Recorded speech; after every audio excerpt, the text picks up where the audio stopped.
He messaged me saying he was one of the publishers of the game? I think he was just giving advice. Wow, I'm a terrible streamer. I thought that was a bot. Sorry for banning you, Mr. Publisher.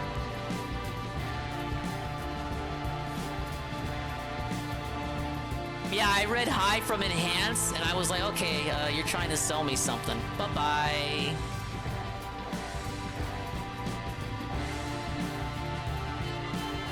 Yeah, I saw the EULA, but most people don't see the EULA. See, as a Nintendo gamer, first and foremost, I am used to not having to read a book report every time I start a game.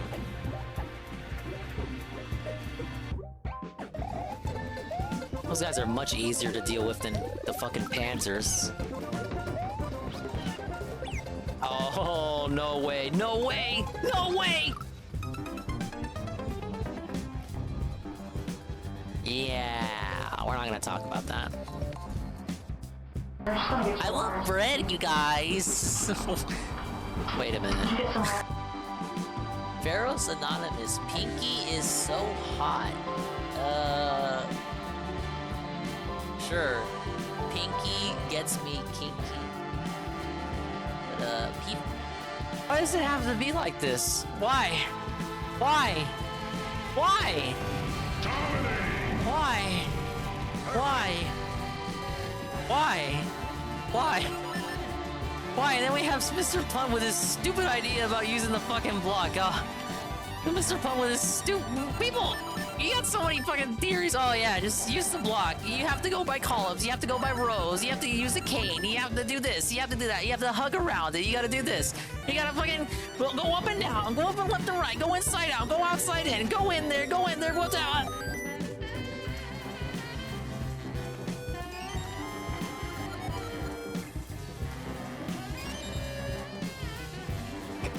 Okay then.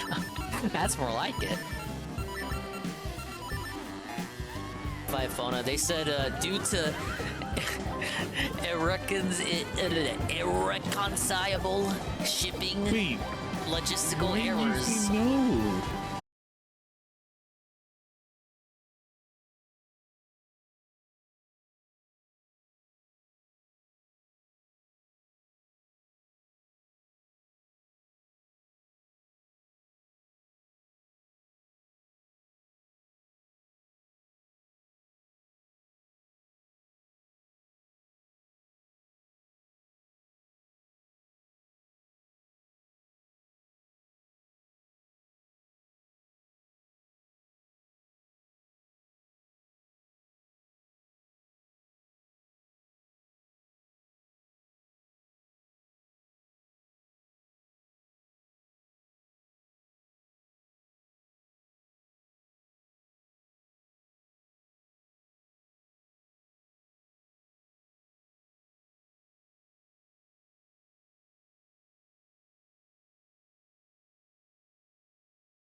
I am absolute.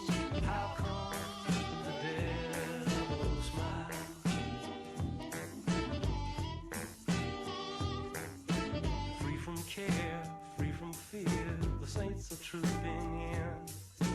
Children play all around the throne, innocent of sin. A trillion voices sing the name the mortal may not know. In heaven's walls too high to hear the trouble down below.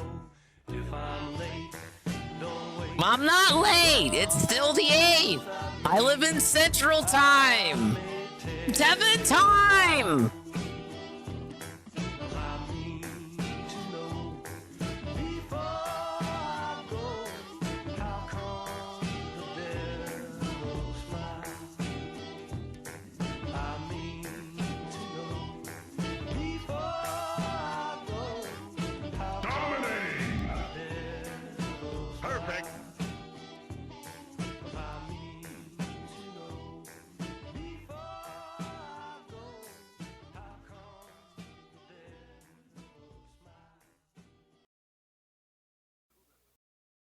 Ladies and gentlemen, Garfield and friends.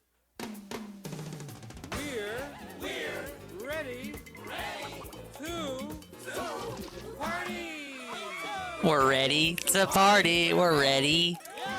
I hope you brought spaghetti. I'm scared. Come on in. Go home to yours and I already forgot the lyrics on my end. Just on party with Garfield and friends. And siesta. I already went over this, Goon. Ay caramba. They're prizes. And pies them. All sizes. Come on in. You think I'd learn the lyrics after, like, hearing this every day? But my fucking lie. And pay attention. There'll be a test at the end.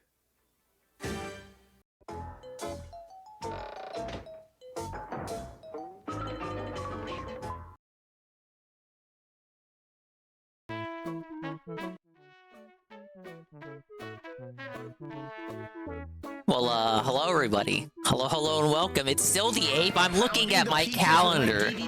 My calendar right here. My physical calendar that I use to keep track of game releases. It still says it's February the 8th, so I don't want to hear anybody's critique or criticism. The stream was scheduled for the 8th, and it started on the 8th. As I am talking right now, it is now February the 8th, 2024. Exactly 2 years to the day of the very first Swollen Dingus __ stream.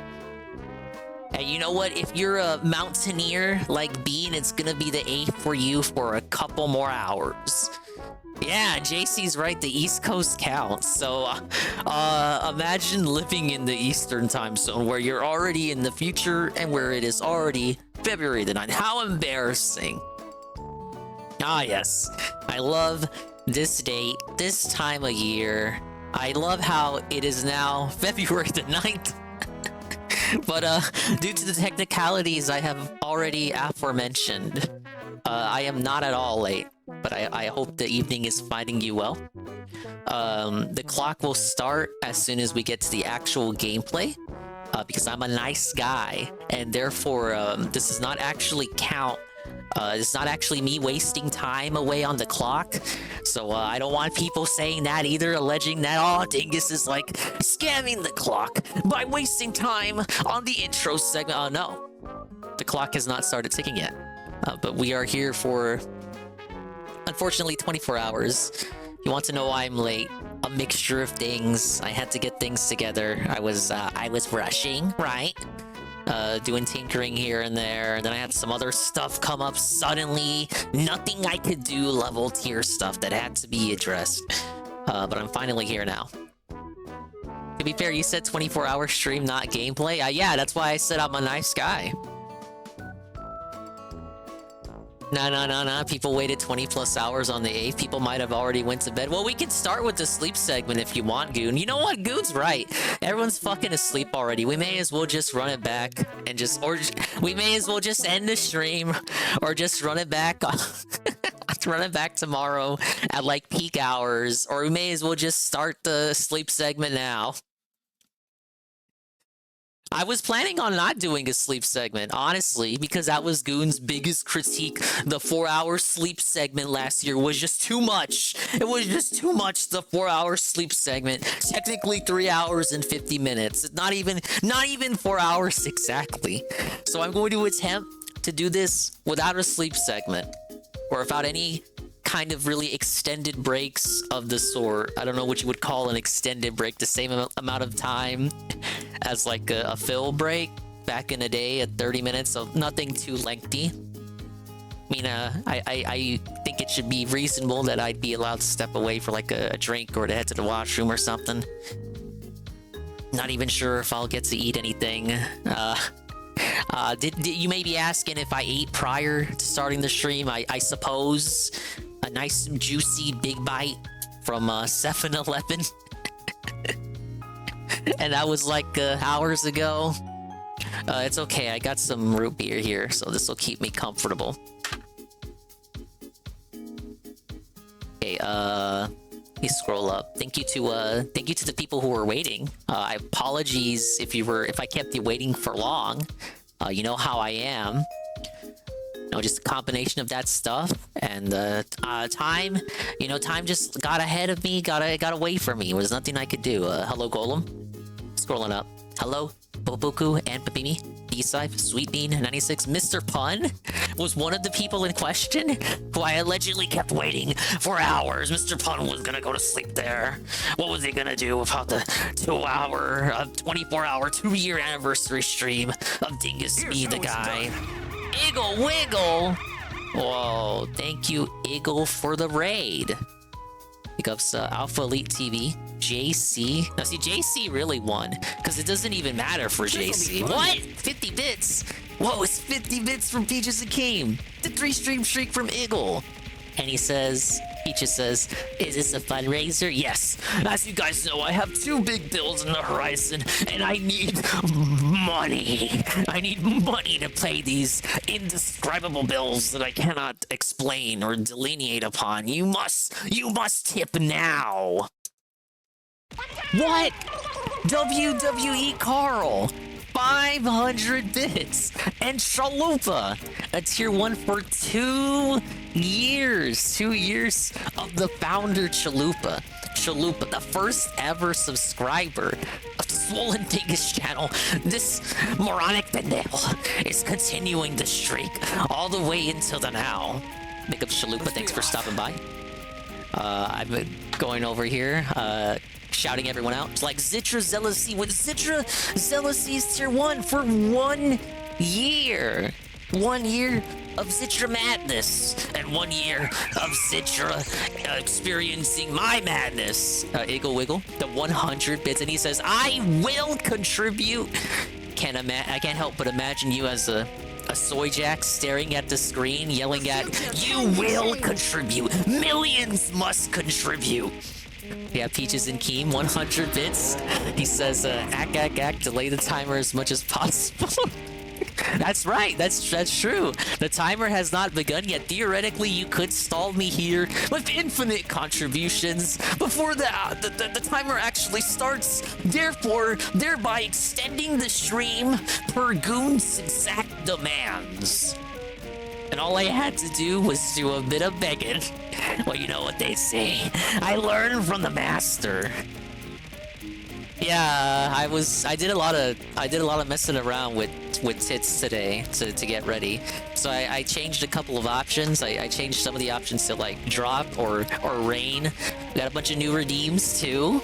And I made the strength of each individual item more powerful. So that is why you see the lady's spine contorting ridiculously. Aqua Saber, how did you have a good day away from the nonsense? I did. Too bad, again, time got away from me and I wasn't able to really start when I wanted to start. But as long as we start on the 8th, from my point of view, my time zone, I can't say I'm too disappointed.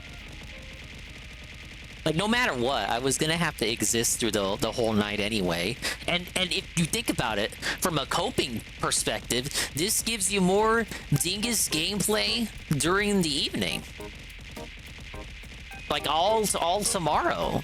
So think about it. If I had started at like 7, then you would have got like Dingus gameplay for this evening, and then up until, I don't know, whenever I decide to go to sleep, and then I wake up in the morning and you get Dingus gameplay for the morning and afternoon, but then it ends at 7 o'clock very abruptly.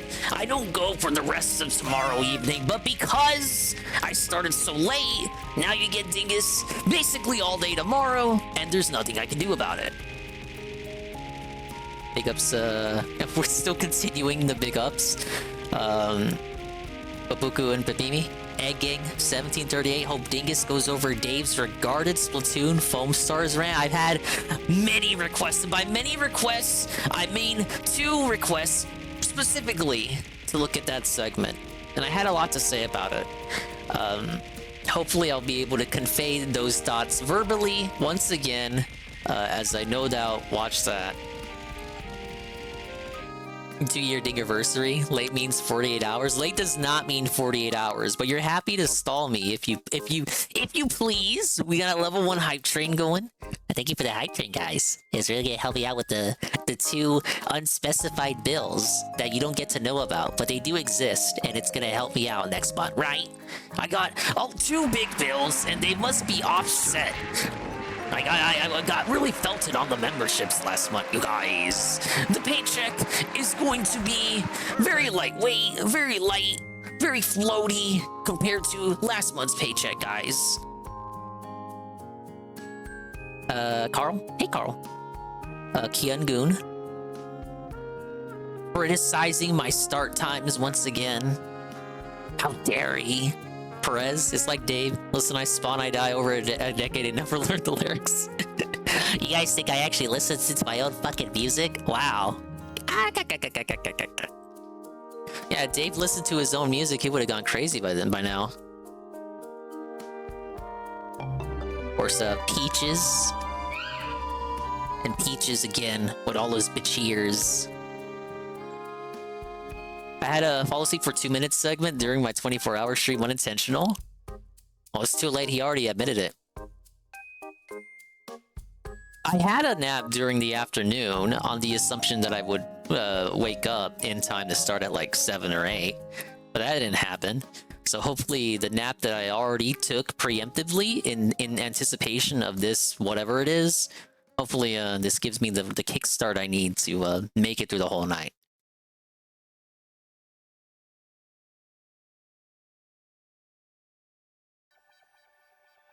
This is the post-anniversary stream. It's the anniversary stream and the post-anniversary stream.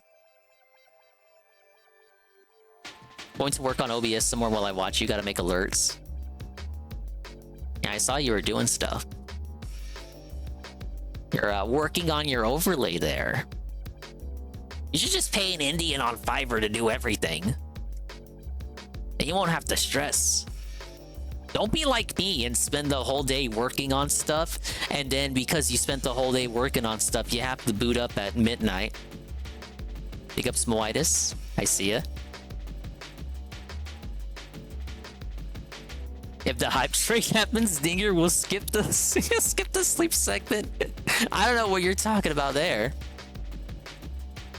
Thank you for the troll status, beloved Aqua. Almighty Tevin with a 5 stream streak. It's Almighty Tevin!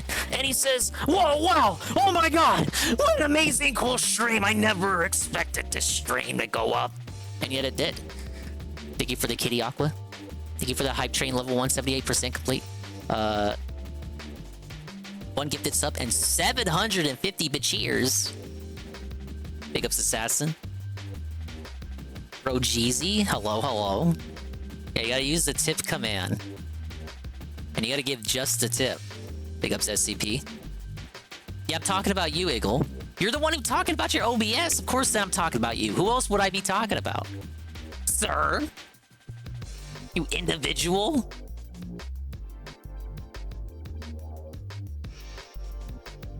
No one was waiting for me for hours, aside from Mr. Pun. Mr. Pun and Golem and D-Side, because I saw them in the chat as I was putting stuff together. Coggers was waiting. Well, thank you, Coggers. I'm sorry I let you down. Hello, Ameti? I don't know if I'm saying that correctly. I strive to pronounce every user's name correctly ever since the Delorio fiasco of 2023. You did bug me. So did Frank. Frank? Okay, here's why I really feel bad, guys. You want to know the truth? Oh, amateurize? Okay, well, I must be dyslexic because I read Reyes and I thought that meant you were Hispanic. Ay. That would have been something we had in common, essay. But here's the real truth. Here's the real truth, guys. Did you know Frank Castle canceled his 34 hour, 30 hour, 48 hour? He canceled his 48 hour stream because he was so excited by the announcement of my own 24-hour stream that he canceled his objectively bigger and probably better stream just in the hopes that he could catch mine on time. And that fucker's probably asleep by now. Yeah, that's what I said too, Tevin. Tevin, that was exactly what I said, because Goon told me this first, and I told Goon, oh yeah, that's a very convenient excuse for Frank to duck the stream. As if Frank couldn't just restream me on Trovo or something. Oh no, that's too impossible for Frank. But Frank had the gall to raid me! And by Frank, I mean Shroom Dukem! It's a Shroom Dukem raid. Thank you, Shroom. The raid with the party of 18. Big ups to Zitra, who's still here. Sham, Chowda, yeah. And everybody else coming in, hello. This is the intro segment. The timer has not started. The timer has not even begun. The more you stall me out and get me talking here, the more stream you get. I'm already late. Who the fuck cares? Just stall me out here. 2 years of being here. Big ups. Thank you, Shroom. And hello, Sab. Yes, Sab, it's 2 years of Dingus as promised. What clip we got here? Dude, this was like yesterday. What? What? That was quite the reaction.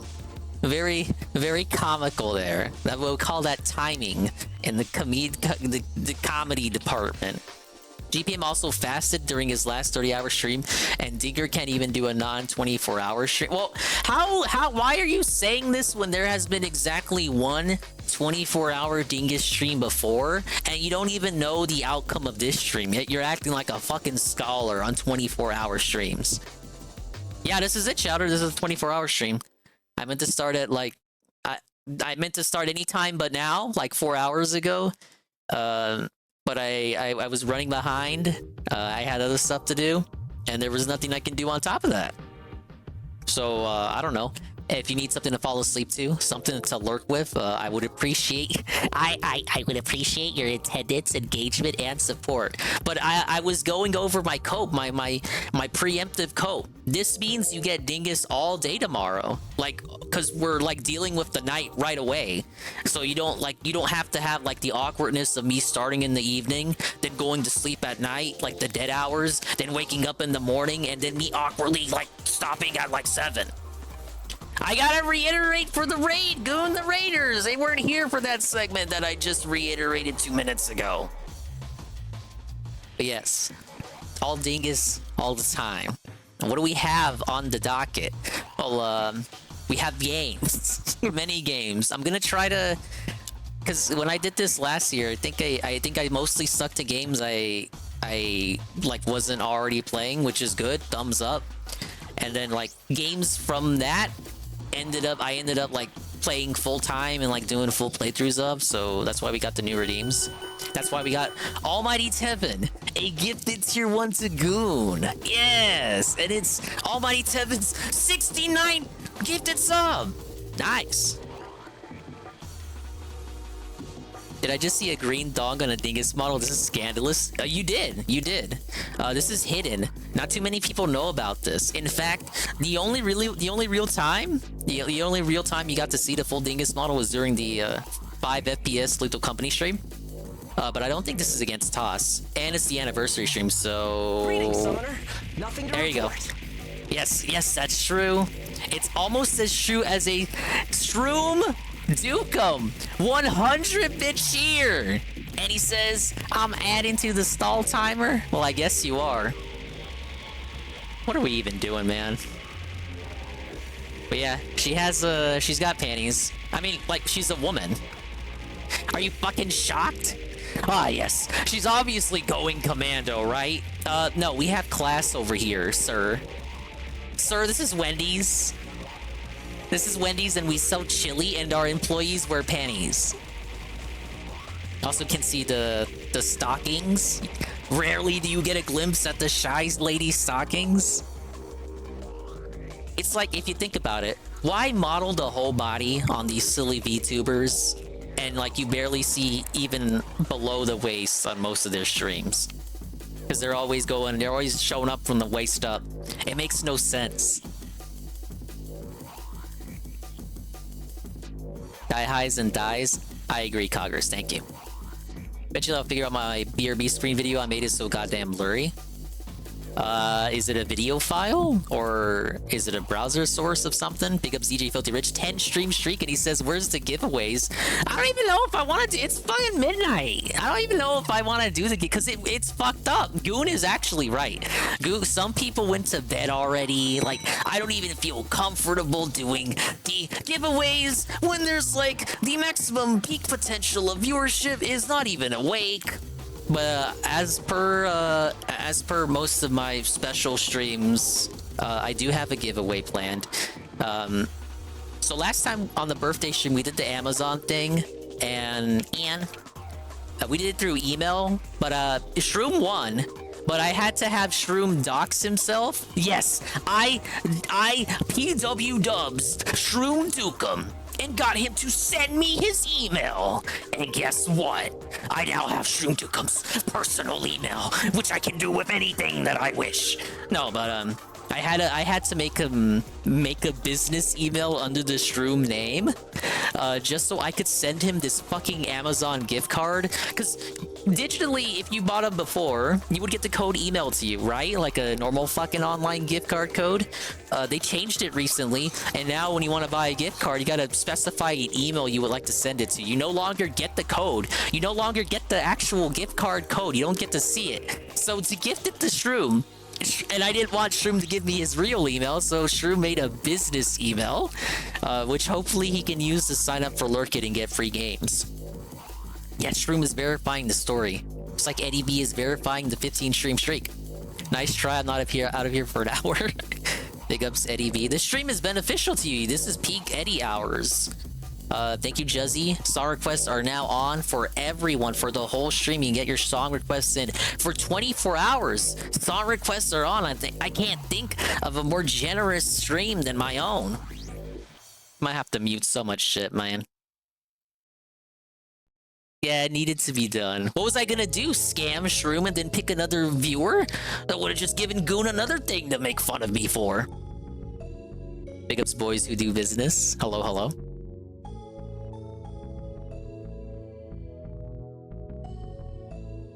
It's an MP4 you recorded? Maybe do MKV, which you can do through OBS. I'm looking, but only respectfully. Thank you for respectfully looking. I won't have to report you to HR for that. No, I would have just given you my real name email. You don't have to do that. I don't want it. I can't be trusted with such information. I'm gonna sign you up for all sorts of weird, creepy porno magazine subscriptions. You're gonna get like, you're gonna get emails from the Trump campaign and pizzas sent to your house. It's okay, I'll give you my real name. Are you ready? It's for the anniversary. It's a secret.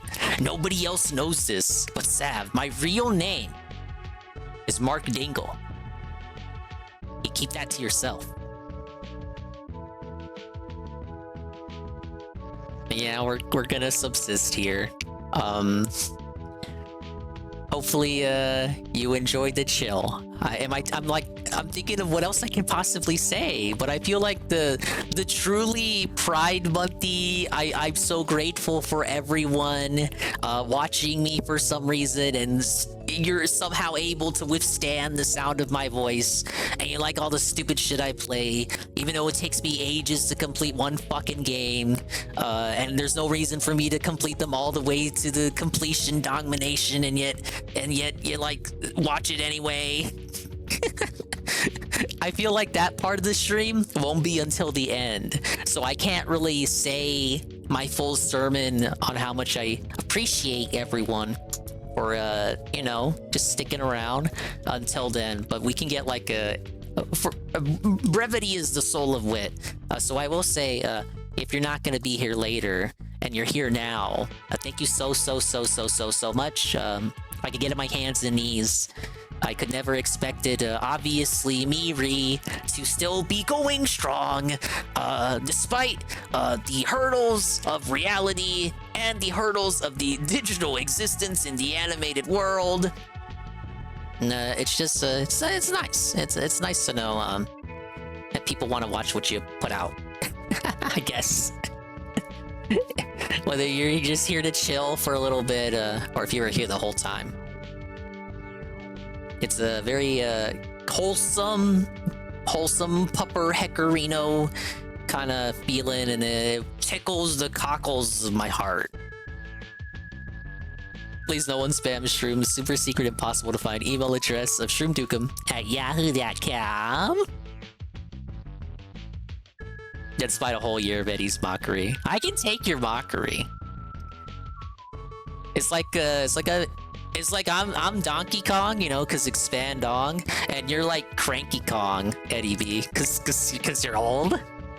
You're the veteran. You're like the original arcade Donkey Kong, and you're hitting me with the stick, and you're like, when I was Donkey Kong.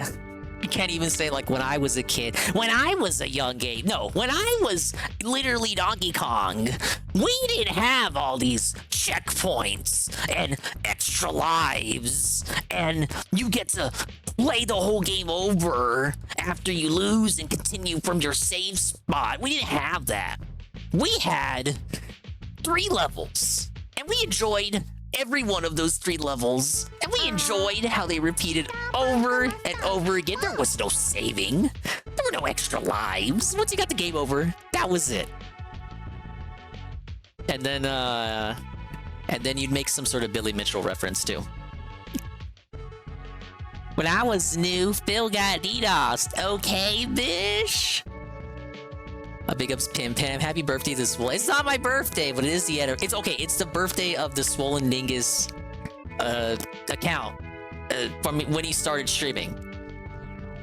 Got things to do on Friday. Just wanted to stop by and say congrats, dude. Yeah, I feel bad for starting so late, but better late than ever. I'm blaming Dingus for making GPM say dongminated. I do like how my vernacular tends to have infected a number of people. Dude, that's just like going back to saying like a positive culture community of cultural osmosis. It's D-Day. Yeah, this is the superior D-Day. We don't care about that D-Day from a couple decades ago. And we really don't care about that D-Day they have over there in Canada. Domination is just 100% for me. That's generally how I try to define it, unless it's a game where you can't really 100% it. That case is just me playing it. It's about as much as I can play. That's like free-to-play games with no kind of end game in mind. I don't remember Dingus hyping up a game schedule for this stream. No game schedule was hyped. I have a notepad of games I can play, and these are all games I haven't played before on stream, or I have played before on stream and the VOD is non-existent. Or I did play before on stream, but didn't, go all the way with it. It's a very lengthy, very lengthy list here. But I think I'm gonna start with the one that most people probably want my thoughts on, and just by that, you kind of already know what it is. was thinking Sap Stream that I'd make more sense that you start later because you said you fix your sleep cycle. Don't feel bad for these dents not putting 2 and 2 together. Thank you, JC. You'll be happy to know I have 100% the flight level in Beastmakers. Yeah, I saw you were doing Spyro like at 4 in the morning last night. But I told myself, oh, it would be so cool if I could just I could stay awake just a little hour later and see how she does.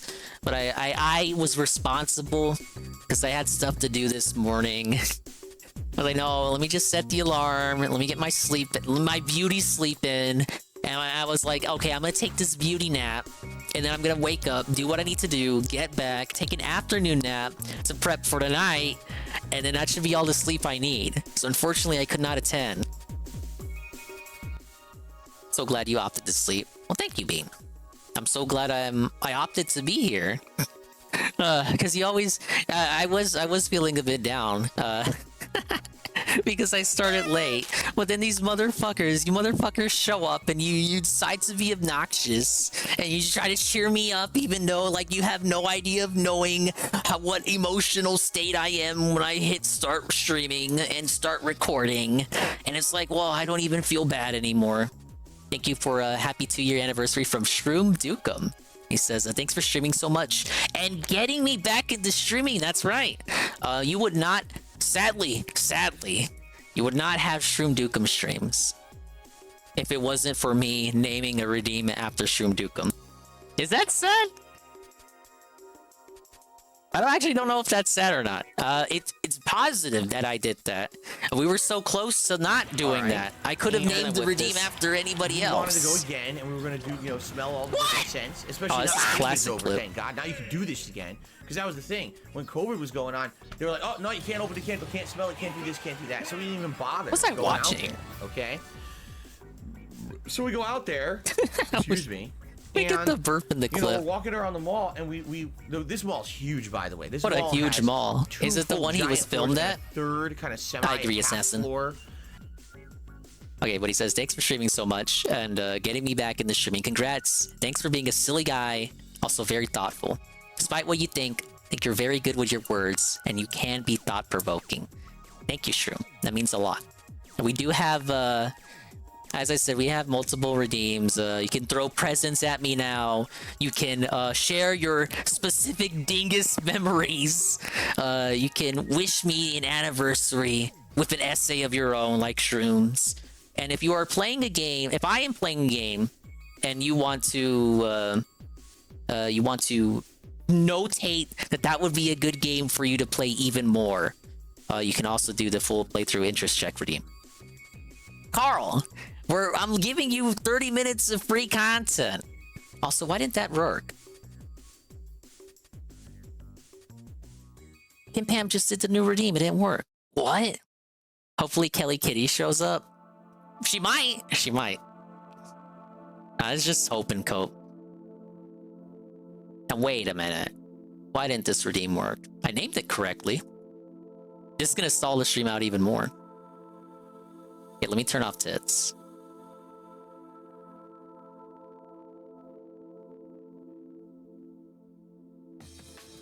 Kelly Kitten's the one that got away. I thought the one that got away was the little lady at the store who wanted me to take her to round 1.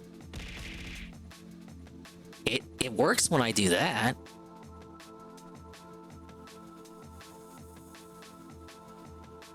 It's a long story, Sav.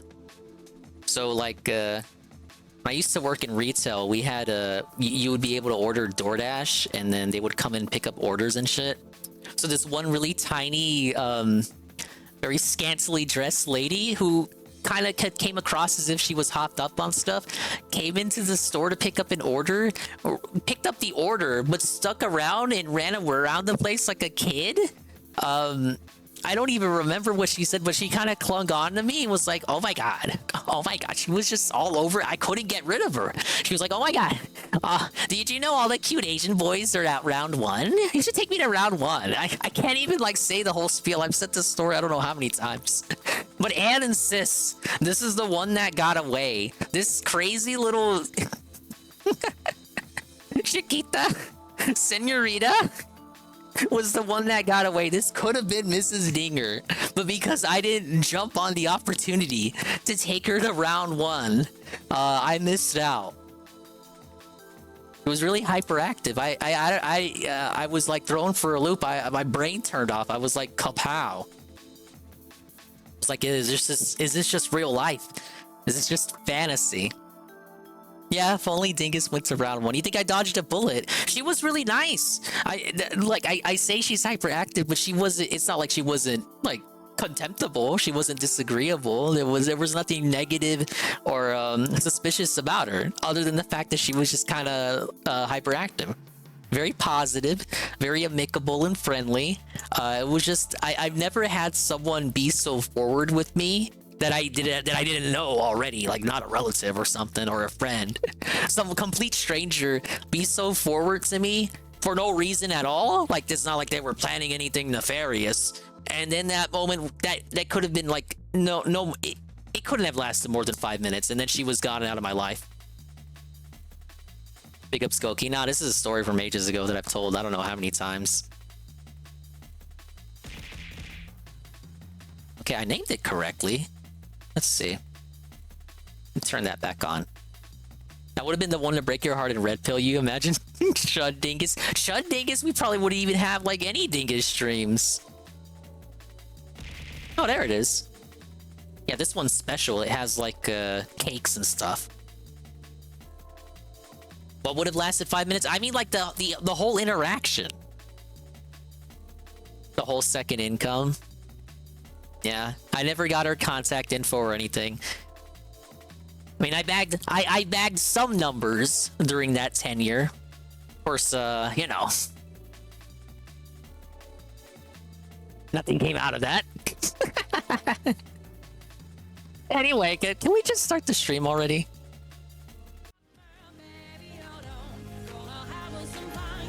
Okay, so we're playing this one. Ladies and gentlemen, we're playing Foamstars. Yes, it is the brand new Splatoon ripoff situation type deal. This will be the first game of the evening. In order to acquire this game, I had to pay $20 to re-up my PS Premium because I also might play like games on the Classics catalog today, so I figured why the fuck not. But we're gonna check this out. I gotta be honest, I didn't even make the Splatoon angle. Everyone else was saying that it was a Splatoon ripoff or something. I didn't even like watching the premiere trailer, the debut trailer on the State of Play. I didn't even make the connection. So I saw everyone else talking about it. I just didn't see it. I didn't see what the... I don't know, Splatoon just has a distinct art style. Like, this reminded me when I first saw it as more like a team shooter. But everyone was like, no, Splatoon, Splatoon, Splatoon, it's Splatoon, it's Splatoon, guys, it's Splatoon. Okay, I guess it is. All right, I have one friend who plays this game. Now that's fair, because I barely don't even have any PlayStation friends at all. All right, let's see what this is about. And let me start the timer. Oh God. Bad girls at work, but not cougars on a cruise. Maybe because all those cougars are taken already. You ever consider that? Okay, start timer. Hey, there it goes.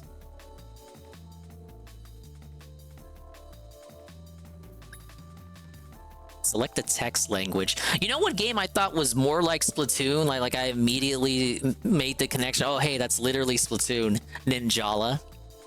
Do they still do Ninjala? Pick up the Wilhelm Scream. Yeah, this is a Square game apparently. Now, I know people are like accusing Palworld of using AI, and that was allegedly debunked. This game actually is confirmed using some degree of AI. Therefore, all the trolls are seething and incensed because of this revelation, as if this game did not already have an uphill battle in terms of getting people's attention compared to Splatoon. Okay, we got an autosave.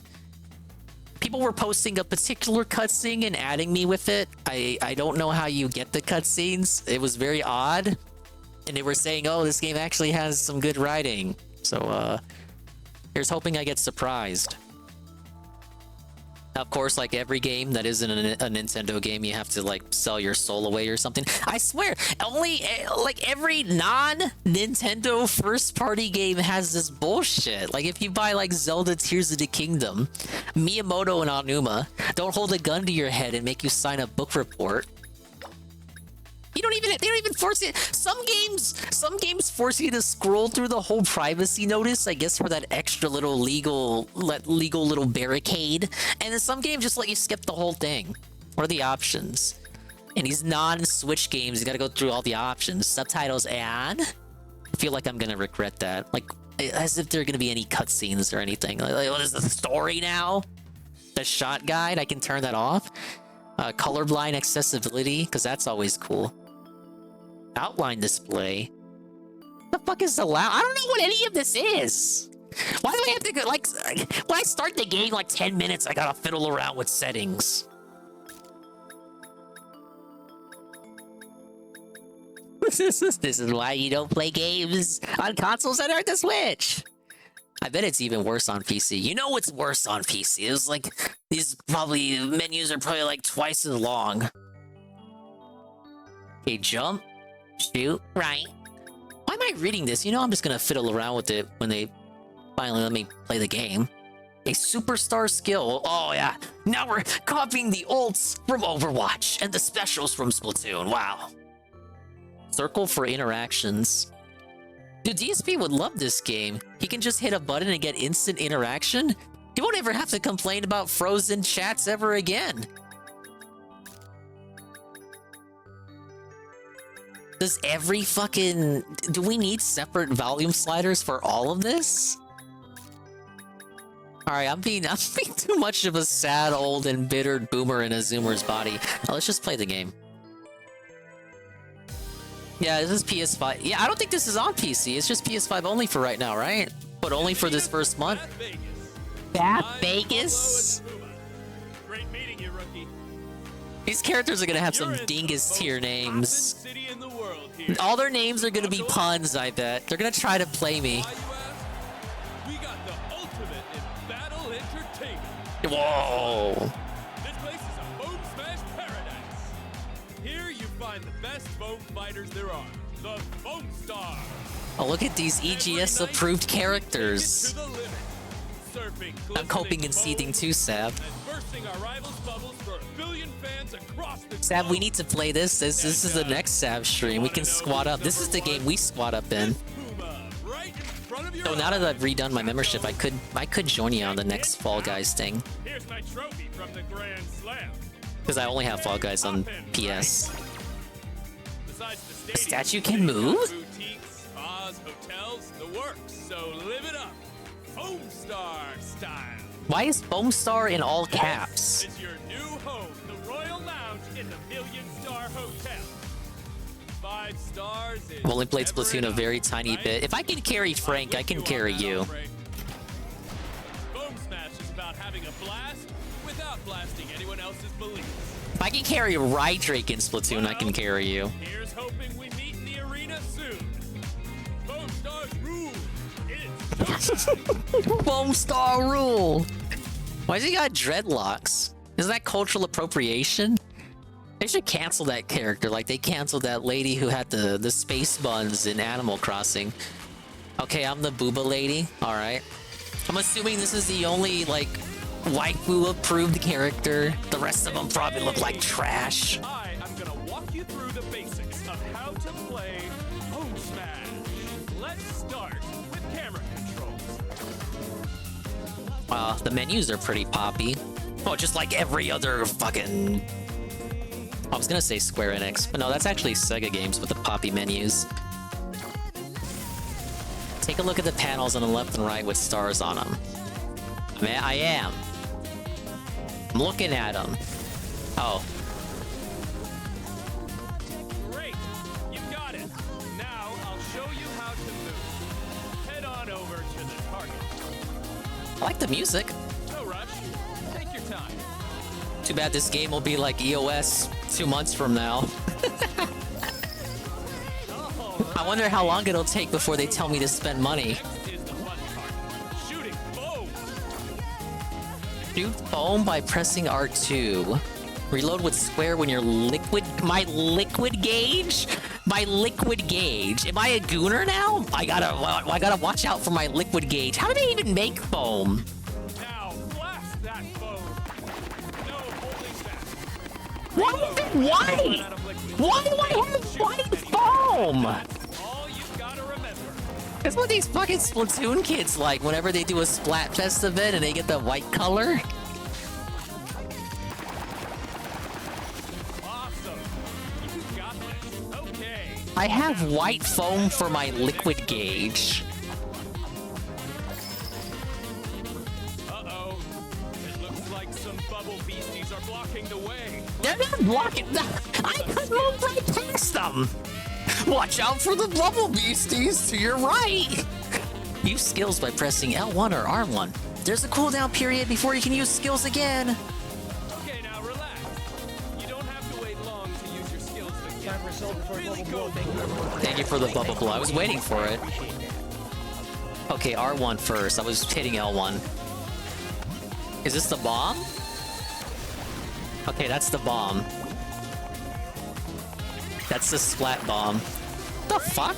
You are unstoppable. That's the back roll. Well, you can't do that in Splatoon.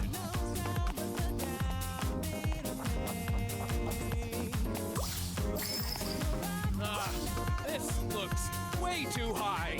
Even with your exceptional jumping Well, we got the skills. bubble grappling hook now. Don't you worry.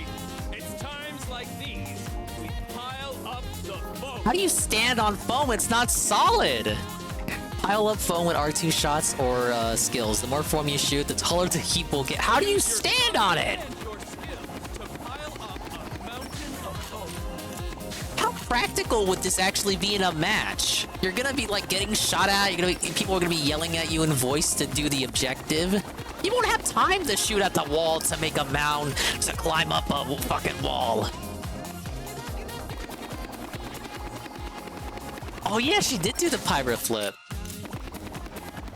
Don't ask questions, just consume. Thank you, Square Enix.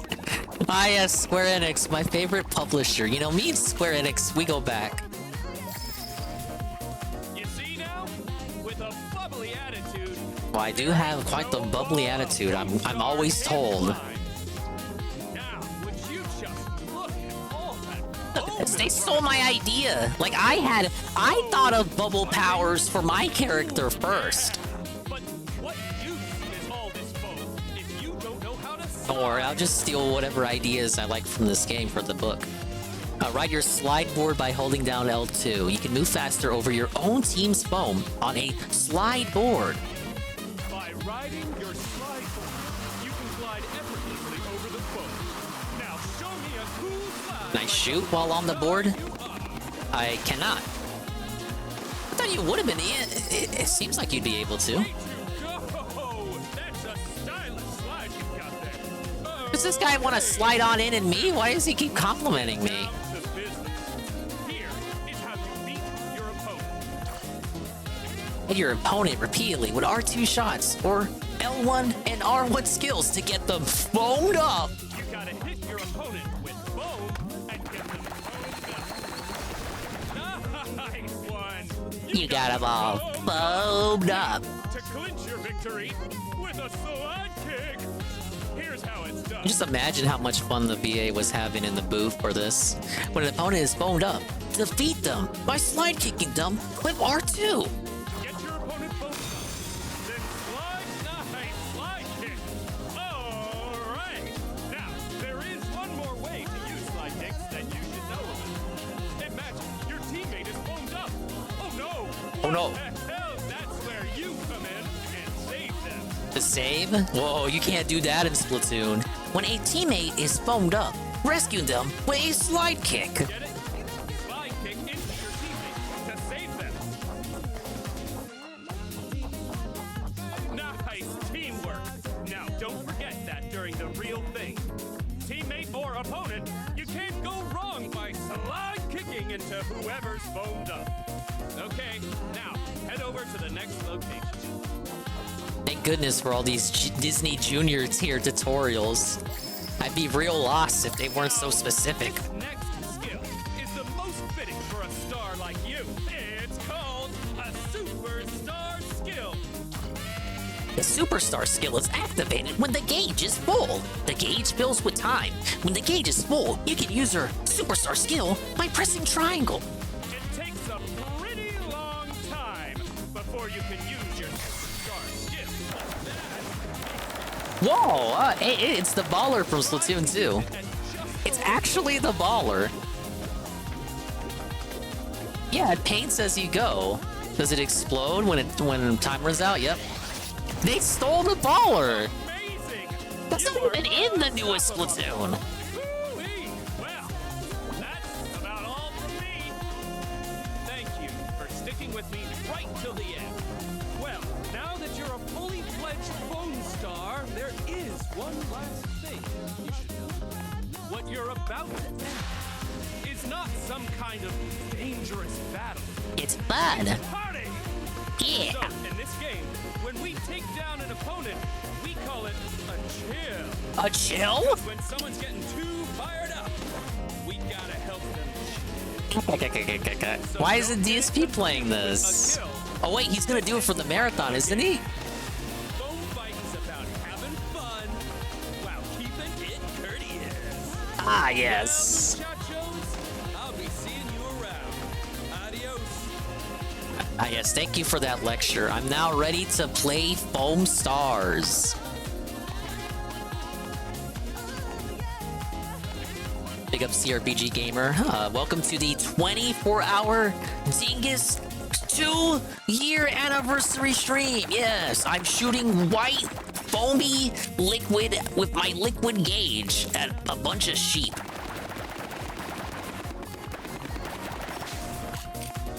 The game's got a nice aesthetic. I like the music. I like the character designs. Everything's so bright and lively. This is my kind of aesthetic. I like this in games. I like the style. It literally has style. But like I said, and like Pim Pam is saying I said, hopefully it doesn't EOS in like less than a year. Because I had heard some things, and it's like it's already not doing too good apparently. The Twitter trolls don't want to do it. They don't want to play it because it like has AI or something.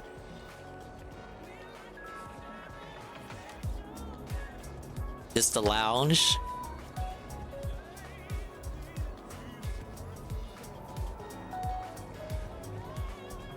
This is where I chill after I get chilled out because I'm gonna be so bad in the game.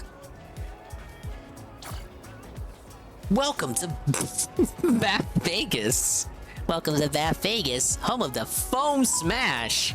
Oh yeah, I want to smash all these Foamstars, that's for sure, right? This place right here is your own personal royal lounge. Invite your friends to hang out or grab some practice with your character's shots and skills to get ready for the party. You can also make your lounge really yours with the lounge decorations. Customize your decoration area, along with lounge services, which handles everything you might need for training. Browse the facilities and devices to see what's up. Hope it does okay so Splatoon can have competition, you know, so they keep improving. Now DSP DSP says this is dead on arrival without ever having played it. He knows this because he isn't seeing people talk about it. You can open the city map with the touchpad from anywhere in the lounge. There's also handy shortcuts to the game's various menus in there. Try it yourself. Bring in the weekend with Happy Friday. The Happy Friday party is going down this weekend. It's a special party to celebrate the end of the week. Get hyped for the weekend. Ranked party, Lone Stars limited time event where you can compete for rankings. First menu, you cannot group up with friends for this event. Ah yes. This is the shop. Dude, I love shopping. Please come in. The fuck? Got this Japanese lady selling us shit, an Asian style woman. Not that there's anything wrong with that. You can buy all kinds of items in the shop, from character skins to emotes and more. There are recommended and limited time items in there, so make sure to keep checking in. in the Season Pass, you'll be able to obtain season limited items based on the amount of experience you earn. And if you buy the Premium Pass, hint, hint, hint, you'll be able to unlock even more fantastic items. Check it out. So, your hair is quite beautiful. Oh, yeah. Oh my. Thank you. You know, I don't do too much to it. What is this? This is the Season Pass.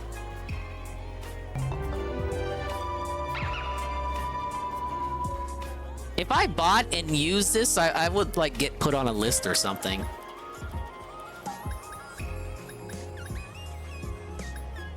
That's a nice sticker. She's doing a silly face.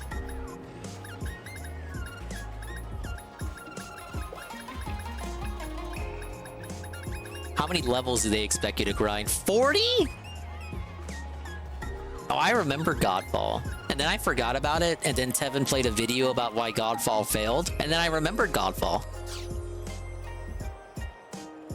Do consider all options. Very good. Wait! These cost money straight up? Oh, that's messed up. Ah, yes. If you want extra colors and the like, just fuck some premium currency. Just go ahead, just pay up. Open up those Velcro wallets, sir. Just get on in there. All options. Every product a gem. Please tell me the currency is just dollars and we're not there's no way. It's like in-game shop and it's just straight to the money, dummy. Please tell me the in-game currency is just dollars. Yeesh. Can I at least see this one? I like the costume. What, $10? $10? That's like a fifth of the tier 1 tip skull. And you just get one skin and the weapon skin? And you guys, what did you say? You said like Capcom is greedy? Oh yes, the Capcom skins, way too expensive. Look at this, Squenix. Squenix, what are you doing, Squenix? Big up Space Ken. Squenix trying to get every cent they can from this. They didn't forget to tell the devs it was canceled. I saw that interview. The dude was joking, but I don't think he was joking. That's crazy. That's like $11. Is Sab still here? This would cost like $13 for Sab. I did not forget about Jacobo Racing Mobile. Actually, it was supposed to be Jacobo Racing Switch, and then it failed, so they just made everything free by the end of it, but you had to wait. I don't even think it was a full year, but they were doing season passes, and then they didn't do so hot, obviously, because like, why the fuck would you even bother when you have Crash Team Racing on the same console and Mario Kart 8 Deluxe? And sure, Crash Team Racing had microtransactions too, but they weren't as crazy as Jacobo fucking Racing. And just by having Nintendo Online, you get the additional Mario Kart tracks just like that. So it's like, what are you doing, Squenix? Splatoon, the only charge for Splatoon TRBG is the $60 you pay to get in. That's it. You aren't. It has battle passes, but everything is free, and everything you don't earn in the battle pass is then added to the gacha after that season. Nothing. You aren't charged a fucking single red cent for any cosmetics in that game. There is gonna be paid DLC, but it's just a story campaign. Everything else, all subsequently added content, you can all just get that later, even if you don't get it in the current season that it's existing in. That's why I play Splatoon. It's not why I play Splatoon, but it's good, and I get to flex on other stupid games by me talking about how much better Splatoon is. It costs $50 to put something on the guy. Yeah, it only costs $10 to put something on this lady. How much does it cost to like get her to take everything off? Okay, what was this? The social button? I don't have any friends. Okay, wait, I'm Dr. Paz. Oh yeah, I added Assassin. This is Rydrake. I forget who this is, and we have Peaches. None of them have this game. Why don't you have Foamstars? I can interact. We have the interaction button. Oh my. Look at her spunk. Can I zoom in? Of course not. EGS told Square Enix we can't add that option. But look, she's got a little bubble friend. Whoa! It's Almighty Tevin with a massive book report. And he says, from almost banned to being one of, if not my favorite streamers on the Purple platform. Fun and unique game choices, interesting lore segments, and overall, one of the most chill streams on the internet, dude. Here's the streaming as long as you want or whatever. Thank you very, very much, Tevin. I'm gonna frame that on my wall. And then when I eventually have little dinguses, they're gonna look at that and they're gonna say, hey, dingus, what the hell is that? And I'm gonna tell them, yeah, some black guy I don't even know over the internet said that about me. And they're gonna be like, wow, Papa, you're so cool. But yes, that's true. If to anyone who doesn't know the lore, Tevin, early on in Dingus's existence, I was really suspicious, and Tevin was like, you know what? Dingus is just too suspicious. I think I'm gonna get rid of him. And so, hello, Kazuna Sakura. And so, Tevin had some black guy thinking time while on the highway at night in the middle of nowhere, and he had a look here, look, listen. He had some self-reflection, if I'm recalling the story correctly, and then decided to not ban me from his chat forever. And then, like, he just didn't tell anyone about it until, like, months later when he decided to talk about it. So, like, I think about it. Like, the day after he had that segment, I could have just, like, been in his chat, not even realizing that, hey, I could have almost died. Dingus was one of those mods everyone complains about. Yeah, I was like, no, I don't want to I don't want to say that. I would be like, oh, I was the Gokin. But no, I don't even want to do that. I think that's a disservice to myself. What was this? Challenge? Yeah, it was almost a balcony segment. Oh, I have to do these to unlock characters. Oh, one of them. Ah, yes. Look at all these cosmetics. Half of which are titles. Well, I just want to know if any other characters are locked behind this.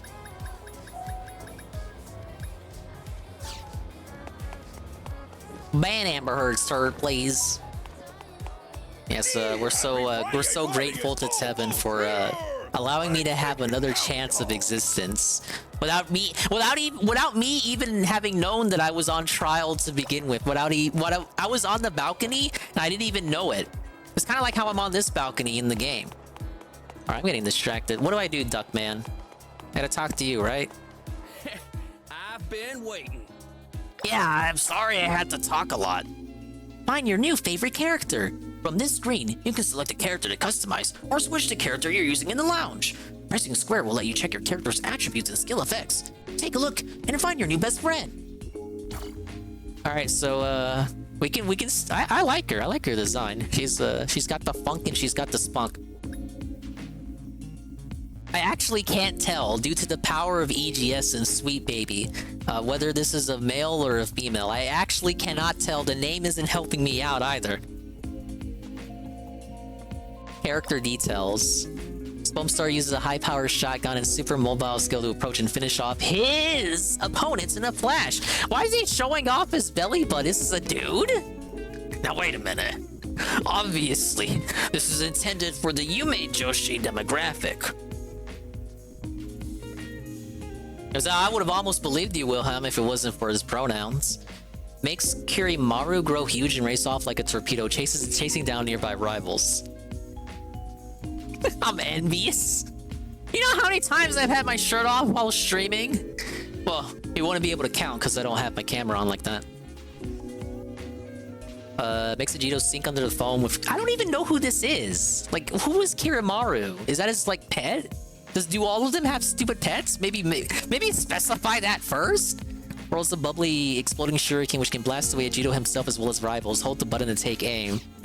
So it's not like Splatoon where they can change weapons. They got one set weapon. That's why That's why I called it a hero shooter, not a Splatoon ripoff. Like, okay, it's going for a Splatoon angle. I can see that now, but it's like Splatoon now mixed with a hero shooter. There are no hero characters in Splatoon. Everyone can use whatever weapon they want, but here it's like a weapon is locked to a character. Here's who we're reusing. Wait, this Foamstar stylishly defeats her opponents with a continuous barrage from easy aim twin handguns combined with her high mobility skills. Her name is Soa. Very funny. Okay, Tonics, very EGS approved. This Foamstar wields a rifle that can fire charged or burst shots along with a turret skill that automatically attacks opponents, creating her own perfect opportunity to strike. Get the fizzy turret. Okay, she has a turret and the bouncy bubble. Unleashes an exploding foam bomb that chases down nearby rivals. Hold the button to take aim. It's like a poor man's Splatoon. I gotta get into like a real match because my problem was we were watching clips of this in one of the servers, the Ann server, and me and Ann were looking at it, and like I guess maybe we were looking at the wrong map, but I couldn't tell what the fuck was going on. The UI was all over the place. The map wasn't very. The map design didn't complement the gameplay. Like the foam was all over the place. I didn't know what the fuck anything was. The map was too dark is the issue, and I didn't know what the objective was. I didn't understand like where was the payload. You know, what do I have to move? Oh my god, Jet Justice. Is this Goki approved? Look at he's got the Blunky would hate this dude. This Foamstar uses a shotgun, yo, that has different effects, yo, depending on how much it's charged, yo. I can't.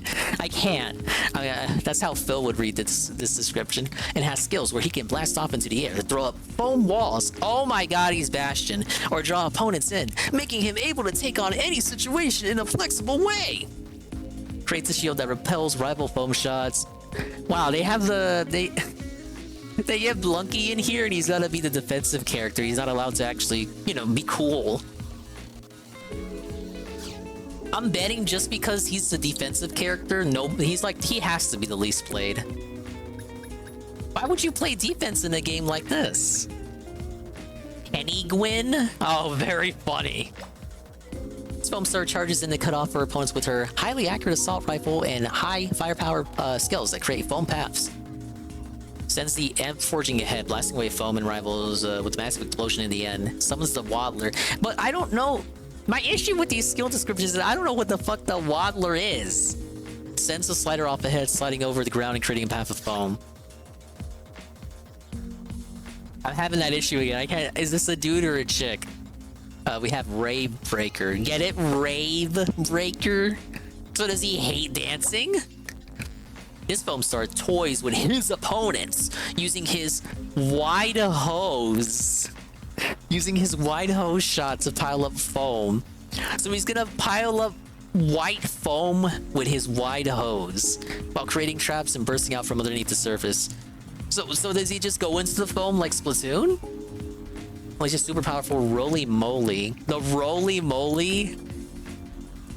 See, they're coming up with all the puns. They're coming up with all this wordplay. I feel offended now. That should have been my pun. What if I wanted to have a mole character in my book? Bravebreaker dives down and moves around under the foam while the button is pressed. When it's released, he leaps out. Dude, it's Splatoon! He's the Splatoon. He's actually the Splatoon character. Earl's Roly Moly, who gets hit in the foam when they land. When a rival approaches, they explode and wipe out bubbles. Yeah, that's Splatoon. We have the Baristador. The Baristador. Use long hose shots and skills to create foam pathways and walls to support it. He's a long-range support? Style? Style? Huh? That's like... Why would you want your sniper supporting? What? Sends Saraha a pie to unleash a foaming...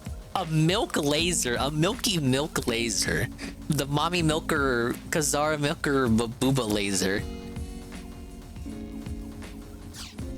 Shoot, I even like the music for these menus. Here's the other one. Obtained from Season Pass locked? Now wait a minute. Ladies and gentlemen. Locked characters locked to the Season Pass that you must pay for? What? What? She has a long-range lock-on style. Foamstar can apply pressure from afar with her homing missiles. Homing missiles! You locked a character with homing missiles behind the season pass you gotta pay for, huh? Combined with her skills that allow her to blast huge amounts of foam every... What is it? How is this? What if she's actually pay to win? Fires a cream laser? We got milk and cream lasers? Move with the camera controls while it's energized. Oh, that's gotta be... How? That has to be broken. You can just control it with the camera controls? Someone's candy and have her fire loads of ice cream. Yeah, we are not beating the Coom allegations with this one. And we have the sumptuous promo. The only person I've ever heard use the word sumptuous, like audibly, verbally, and like not me having read it is Ralph. Ralph is the only person I've heard use the word sumptuous before. And you know when he used it? To describe Jade, Mr. Medeker's wife, right in front of him, while they were drunk. Fires ice cream missiles that pound a particular point with a bubble bombardment. Hold the button to take it. I can't even like test her out. Like, okay, what if I want to get the character, but I don't know if they're good? What if you just allowed me to test them out and I like how they test out, like maybe I would actually be inclined to buy the season pass, but I can't even test the character. That's kind of lame. Let me see how this Splatoon dude plays. Oh my god, of course they have all costumes. Okay, that's his pet. He's got the little mole. He's got the penguin. Oh, he's got a shark. Oh, I like sharks. They gave her a monkey. Oh, they gave her the monkey, huh? They gave him the pig. Yeah, no one's playing this dude. I'm sorry, you guys. I'm still gravitating toward her for now. Okay, so she's got recolors and actual costumes. Oh, we got the pink gold peach up in here. The pink gold peach and the metal Mario. Yeah, I hate to say it's your TRPG because I'm liking the aesthetic and the music especially.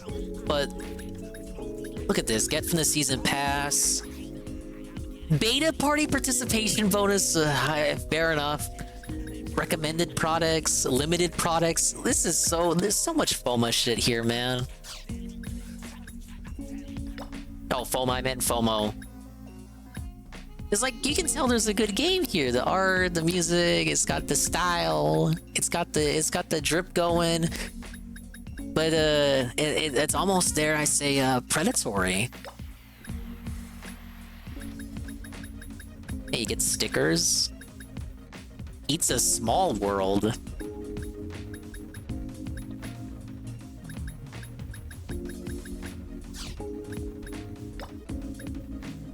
Oh, you can even decorate the pet. Or, well, once you pay money for his design, I suppose. Okay, we have battle settings. Is this like just loadouts? Bubble? What the fuck is a bubble gem? Oh no. You don't have enough energy stones. There's premium currency? Okay, I thought I was just gonna pay straight up with American US almighty dollars, but now I also have premium currency. Oh, yeah, there it is. How much you want to bet? How much you want to bet to, like, I get the premium currency and then I gotta wait. I gotta wait for, like, the bubble gems to be made. Bro, come on. Square Enix. Square! You're better than this! I like this getup though. He's looking like a right ninja. Let's see everyone's costumes. What do we got? Oh, this is kind of fancy. Ah, yes, a steampunk style wear. I'll never unlock any of these, so I may as well look at them now. Look, he even gets fucked over in the costumes. Is this like the Ralph option, so you don't have to look at a black person while you're playing as him? They gave him he even got fucked over with the costumes. Actually, does he have one less than the rest? Hold up. I think he has less costumes. Okay, she has the most. And he has one more than the black guy. But he got fucked over. Wow. The two EGS characters have the least amount of costumes. That's sad. Yeah, it's how they milk money out of you, dude. I know, right? Yeah, I love modern games so much, Wilhelm. The weird thing is if the game like this came out on, I don't know, PS2 or maybe even PS3, you probably would have had all this without the bullshit attached. What even is this weapon? It's like the... What is this weapon? You got the pipes out there? It's like they took, I don't know, the pipes out of the basic Mario Kart and like, okay, now what if we turn that into a weapon? Okay, they all have the same holographic style. Oh, what about her? Oh, she's looking like a cape shit character.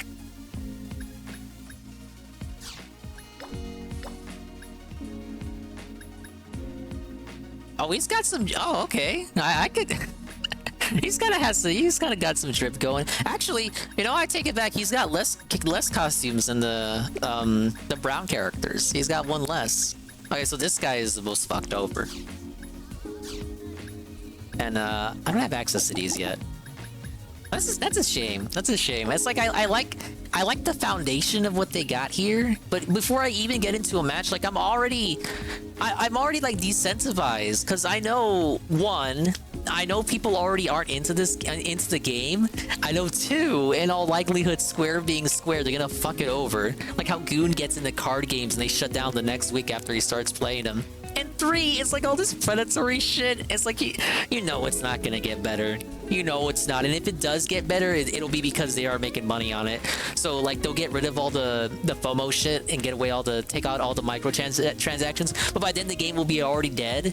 And it's not free to play fully either. So you still gotta pay your admission to get in. In the first place, it's only free for this month for PS Plus. But once that month ends, just like Power World on Game Pass, it's gonna leave, and you're gonna have to pay up the, I don't know, is it 30 or 40 bucks? I don't even know how much it is. Hold up. How much is Foamstars? How much are they actually charging for this just so they can charge you even more money? $40? Okay, it could be worse, but dude. For everything we just saw? And again, Splatoon is the game they're aping. But in Splatoon, you pay 60 bucks up front. Maybe you can get a pre-owned copy for a little bit cheaper. But that's it. You are not charged for any battle passes. They continuously roll out content for more, like 2 to 3 years. Splatoon 2 had a shitload of support. They roll out free updates constantly. And yeah, it's disappointing. Change which team you belong to. I'm not even in a team. Clean up all the foam from the flag. They got the cleanup option for Splatoon here. Yeah, the battle pass probably brings it up to 60, 70, the full price of the game. They knew what they were doing, Wilhelm. Oh, it's just a $40 game, guys. It's only a $40 game. By the way, the battle pass is like 20 bucks. So it brings it up to a full price of 60 or 70 if you went ahead and buy it. And then, you know, whatever cosmetics you decide to get that they want you to get. But then the thing is, they do another season pass in a couple of weeks, couple of months, and then there you are paying 20 bucks again. It's like the reason Fortnite works, I thought, was that it's free to get in there, and you can get the battle pass if you want, but it's not necessary. But when you lock whole characters behind the season pass like this game, I feel like it's only gonna get worse, and I'm gonna like succumb to FOMOs to want to get the character. Because what if the character is broken, or what if there's power creep and she's like dominating that whole season? It's like that FOMO, like you feel like you have to get her. It kind of is like a gacha game. It's like they made it a gacha. Except instead of rolling for a character, you just straight up pay money for the character. That sucks.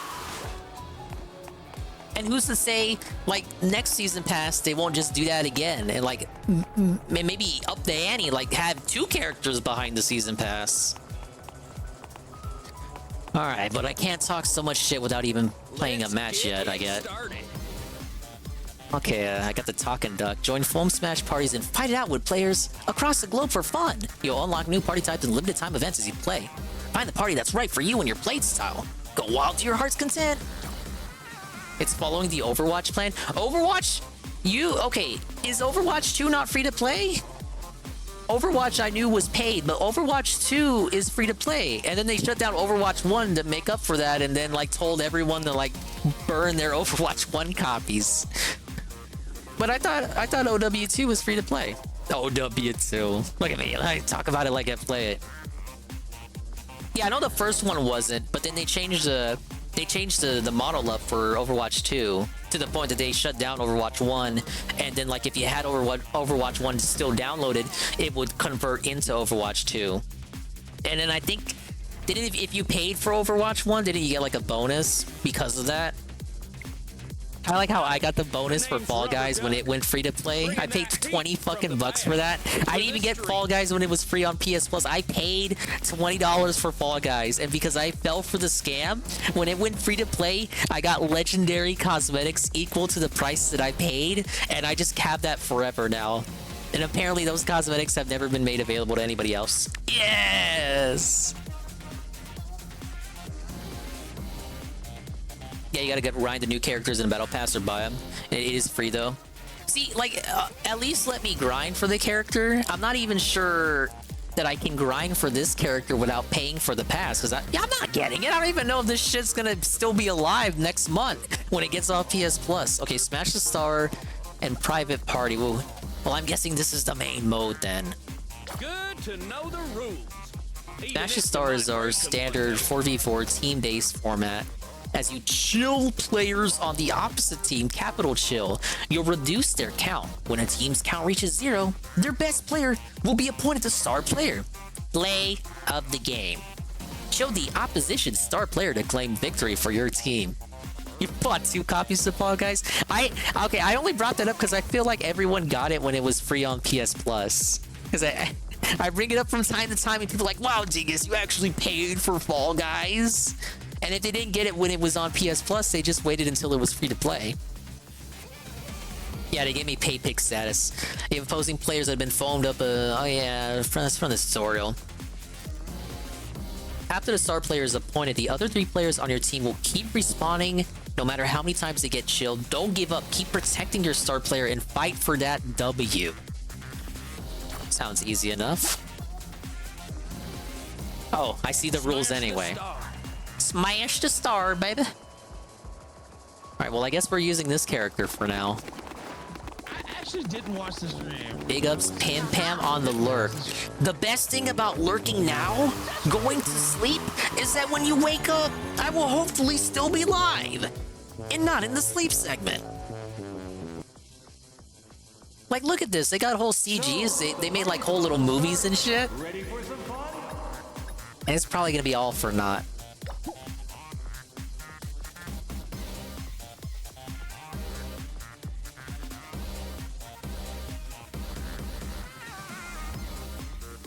We got some level 1s. I'm like what do they call him? What's his name? Jonesy? We got some Jonesies in the squad. I'm a Jonesy. Far right's a Jonesy. Which means he's a Nazi. Arrest him! What? They made me that guy! Is it only 1 per team? I thought I confirmed. I thought I hit confirm. Hey, why is my controller glowing purple? Is there special controller colors for this game? I'm out to see you in like 12 hours. Thank you, Eddie B. Oh, imagine if they do write this off. Like how Cartoon Network wrote off all their shows that failed. Now they can't even air them. So only 1 person can be like a character. I wanted to be the only character I've ever played up to this point. Said I gotta be this masked idiot. I don't even know how he plays. Get ready For the next battle. Oh my god. What is this map design? I'm like, is this Great Wolf Lodge on New Year's Eve? Like the music. I don't know what I'm doing. Oh my god, he's a splatling. He's a splatling from Splatoon. I'm just getting started. What am I doing? Is he support? Is he a backliner? He's a Gatling. What am I doing? What is the objective? I shoot the star player? There is no star player yet. Do I just... I'm so lost and in the way. Look, it's a duck. This is TDM? What am I doing?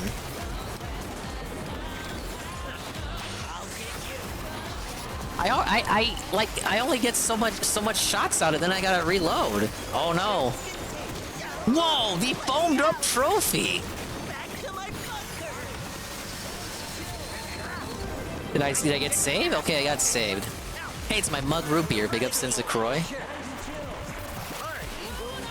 I'm the Lao has become the rival team star player. I'm the one. I'm the Lao.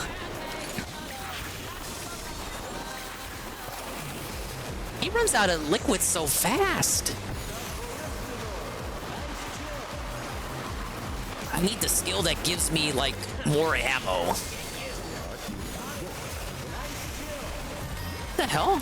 Who has some wind power?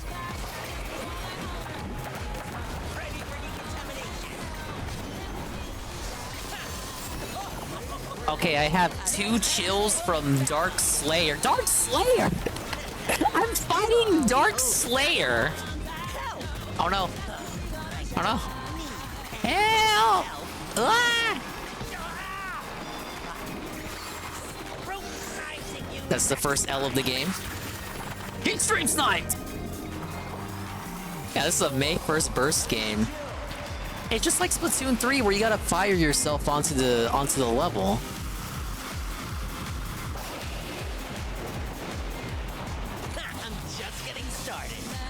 Just getting started. His voice doesn't fit him. I thought he would have like a deeper, kind of more serious voice. His voice does not fit his appearance.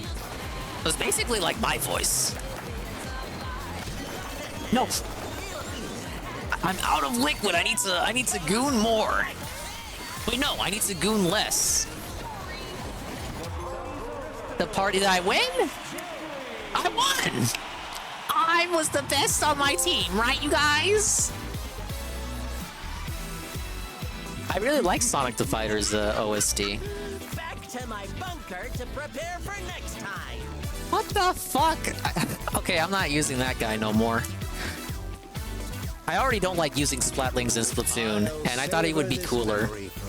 His voice is too nasal. I'm the only nasally person allowed in this stream. How do I use a stamp?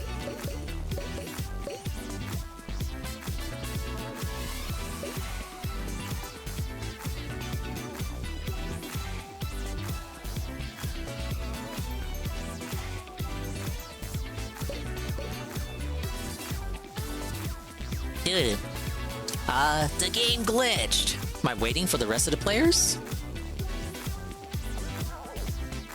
You might actually 100% all the trophies. I didn't even look at the trophies. Maybe if we get all the trophies now, when the game EOS's, I can be one of 2 people who has every trophy in Foamstars. Wow, look, I'm like level 1 in the season. Look at that. When you get 1 victory in Splatoon, you jump up like 5 levels. Try customizing your look. You know what? I agree with you. What a disappointment. I like his design, but the voice doesn't fit him. He's like weird. It's like if I was to look in a mirror, but not really because I don't even like using Gatling weapons. They're probably gonna make me play as all these characters, huh? How does she play? May as well just use them all. Who knows if you'll ever get another Dingus... I almost said Splatoon. Dingus Foamstars stream. This is the emergency hotline with Jet Justice. The what? I'm your host, Jet Justice. He has a show? I'm here to take any and all emergency calls. People of bad Oh, okay. Justice here. Mr. Justice, this is bad. Really bad.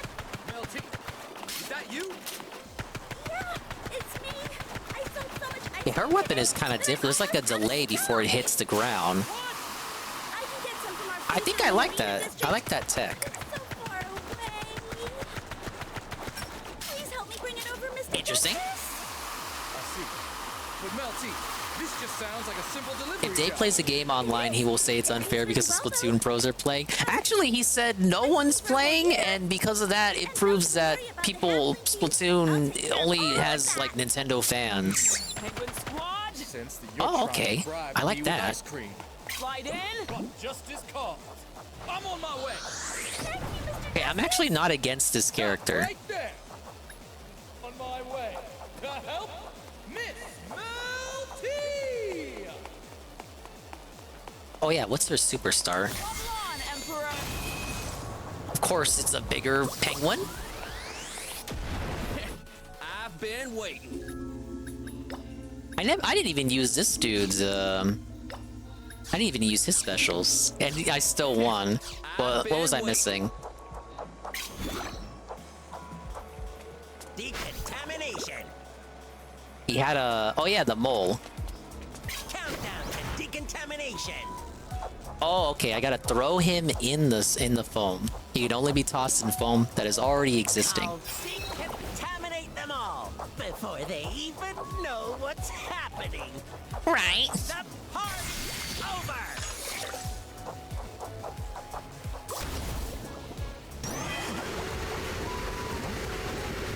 I probably should have used that in the match. Alright, well, I'll never use his skills. Yeah, right? The voice doesn't fit this. This seems like the cool character who would be like more stoic. He'd be like the Sasuke. Alright, we'll use like a penguin lady for a match. Cause I'm liking her stuff. Her kit. I like the simple kits. If you haven't noticed, whenever I play Splatoon, you'll notice I only pick the shooter weapons. Nothing too complex with her skill set here. I can work with it. I just want to shoot foam at stuff. Why do all the characters have to do literally anything but what the game is designed to do? Smash the star. Whoa, it's SEAL Team Raz here for the 2-year Dinger anniversary. Yes, that's true. Rue. Gotta try out this game. I see it's only fair, me, the Splatoon man. It's only fair that I paid $20 to re-up my PS Plus just to play this for maybe even this one session. So, the party's about to start. Ready for some fun? Roger that. Penny Gwyn, on the move. Well, someone like Tokyo Ghoul in this party. Yeah, that's some character restriction where you got like a most people would have like access to 6 characters, and then it's like you no duplicates. Looks like everyone's ready. Let the good times roll. Look at Sony trying to make Splatoon but edgier. The sad thing is, Seal, like if you were here earlier, I like the aesthetics, I like the music, I really like the vibe and the style. I think it's a good game, but just going off of that, the problem is, you missed it. There was so much predatory microtransaction shit and characters locked behind the paid-for season pass. It's fucking disgusting. It's got all that shit, and it's got like premium currency, but the in-game shop isn't for the currency, it's just for you to just straight up pay with the almighty dollar. Very gross. That was saying like Splatoon, you just pay $60 to get in, and then everything after that is free. Thank you, Squinix. Alright, let's see how I do. And it ain't free either, Seal. After this PS Plus first month, $40 to get in, and then $20 every season. And then you get to spend even more for all the cosmetics. And then they probably want you to keep spending to get all the new characters that get locked behind each season pass. I didn't even see that you could... I didn't see an option for you to grind to unlock the character for free either. It seemed like you just paid for them. Oh, I almost had a... Oh, did they save me? This is another thing. Like at times I'm confused as to what the fuck is going on. Okay, I died. Yeah, and it got found out. Well, they admitted they were using AI as well, Seal. So not like alleged, like Power World, but they admitted so some of it is using AI. So Twitter is already not backing this shit up. I'm getting spawn camped, bro. I barely got in.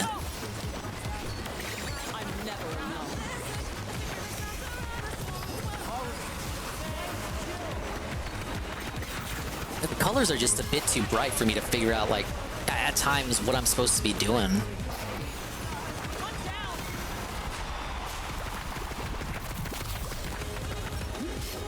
Oh shit. Oh, I'm shooting at my teammate. Shit.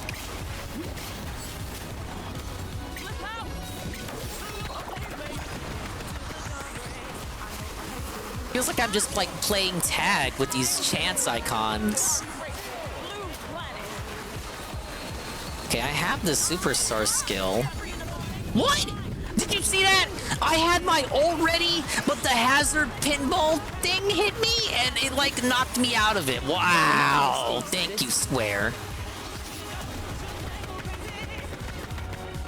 Easy. I feel like Splatoon succeeds because most of the game ain't even about like it's not about kills like this mode. It's more about the terrain.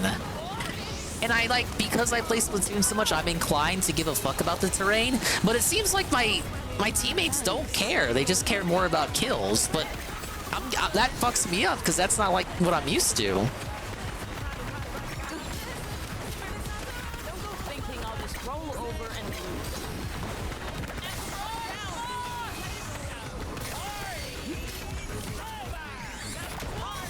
Oh my lord, I couldn't even get the kill.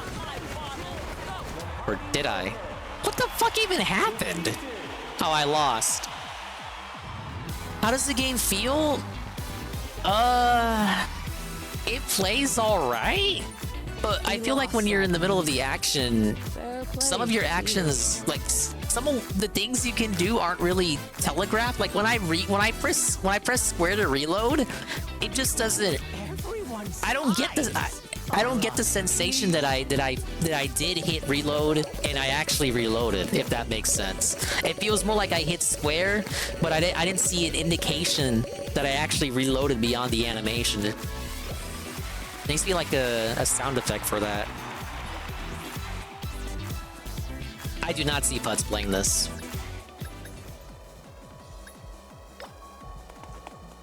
Hey, again, I don't mind this character's playstyle, but that was a bad match.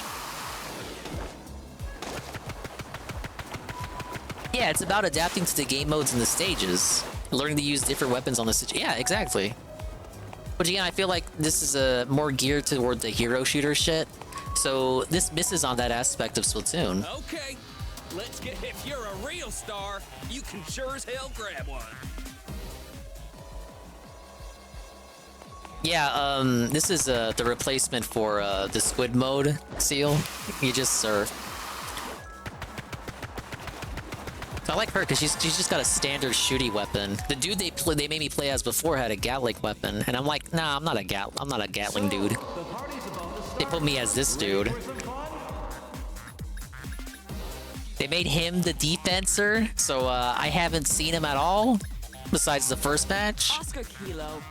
Hope you're ready, humans.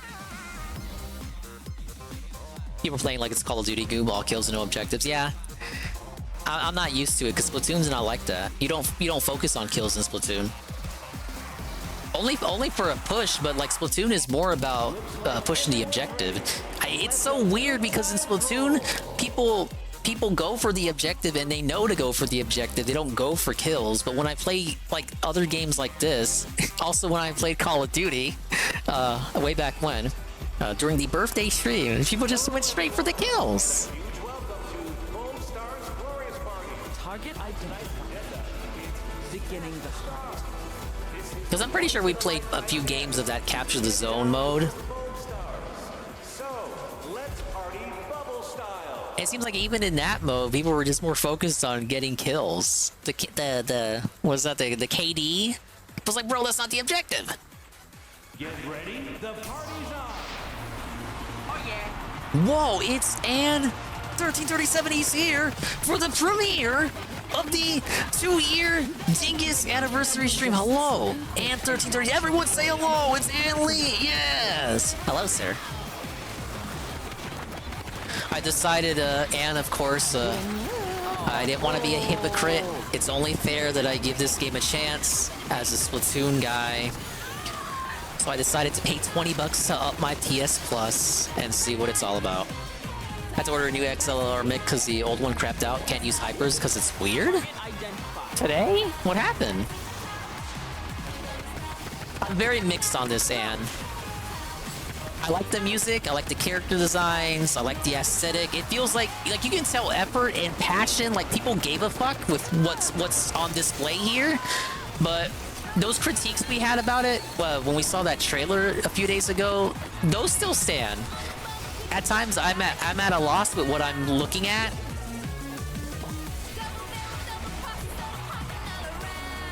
There's only one mode right now, and it's TDM, but I'm not used to that.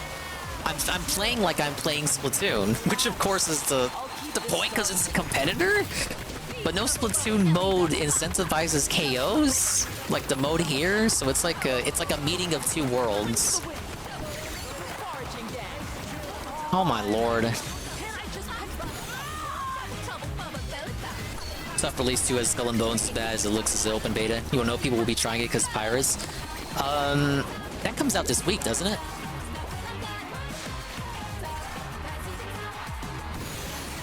The song right now is totally aping Squid Sisters.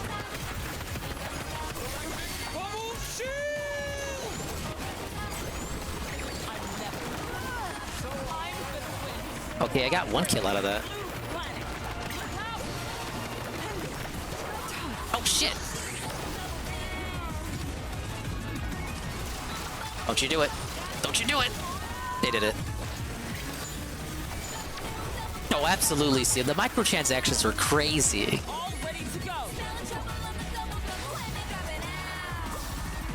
Yeah, and they're like blocking characters behind the paid for season pass, so that's nuts. The game isn't free to play beyond this first month on PS Plus, $40, then $20 for this season pass, and that's like every couple of months, and there are characters locked behind it. I didn't see an option to unlock the character either by grinding, so that's cool. And the character description from what I read, she had like homing missiles. It's like you just hit the button and the missiles home in on your opponents. So that's not pay to win at all, I don't think. No way, no, of course not. That's a totally fair option. They don't want you to pay for her at all.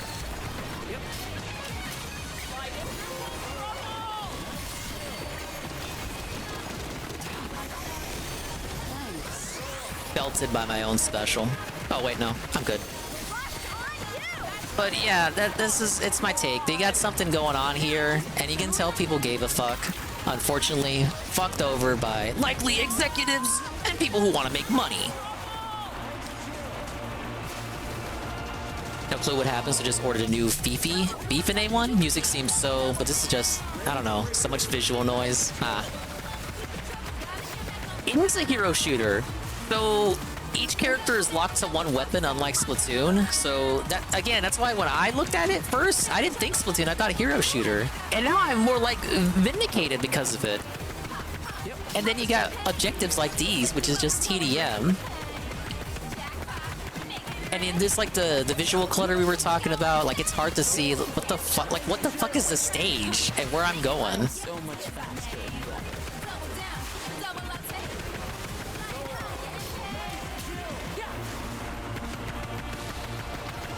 This lady does not have good movement, or maybe I'm just not playing her right. I mean, I run out of ammo so quickly. There are skills, they're like bubble gem skills. I didn't see what they are, how to make them. But from the sound of it, the bubble gem skills are like premium currency.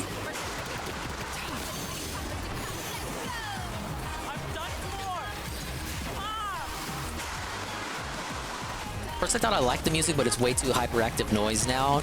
It could just be this, like, I like the other songs more, but this one seems like they're going for that Squid Sisters angle. Like, I don't know if you've seen Splatfest, the music that plays during Splatfest. Victory's nearly within my flippers. Don't go thinking I'll just roll over and lose. The party's over. Party's over. Did we win? We lost again!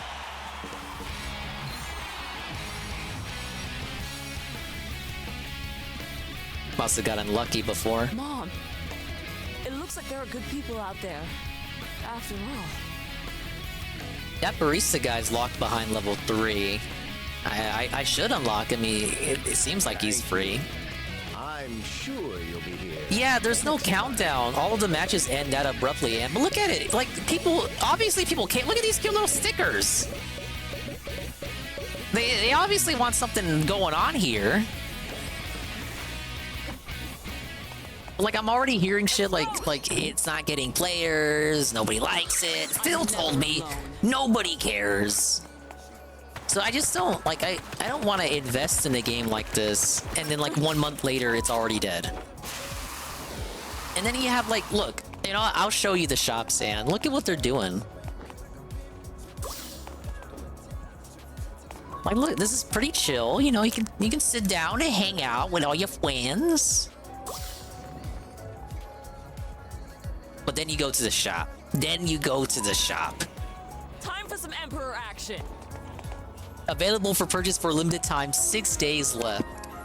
They get greeted by this lovely lady, and then guess what?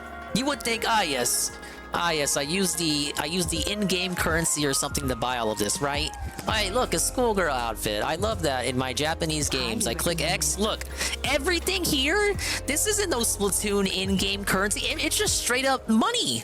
You just open up your Velcro wallet and look at this. One costume. You thought Street Fighter 6 was bad? $10, $11, really, for the schoolgirl outfit. One outfit. This is nuts. I was like appalled.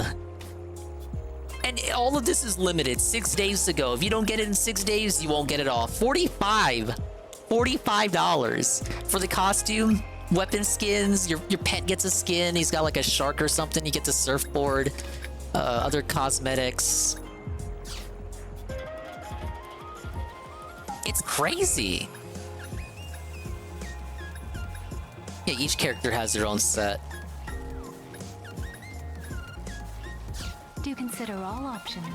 Oh yeah, I sure will, lady. For a limited time. For a limited time. How do you voice a line like that and you just don't feel immediately icky? You want a dance emote? Hey, Ann, do you want one dance emote? Do you want one dance emote? $5. $6 after tax plus tip. $6.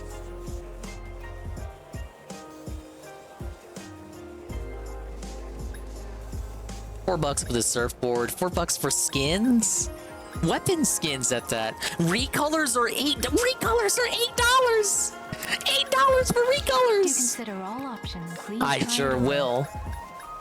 Oh, okay. If you want the catalog, wow, this is like for if you just really want to get into people who want to have everything, the completionist artists who have like infinite money. You know what this is too? It's probably like a checklist. Ah, yes, do you have everything? Oh, well, no, it looks like you're missing that. Did you know you can get that right now from this specific item? Do consider all options. Here's the season pass. So, yeah, look, I was right. This character is locked behind premium. I cannot get this character for free. I have to pay to unlock this character. Oh, but I get her sticker for free, though. Yeah, she's not even free. I can't even... This is not even like Overwatch.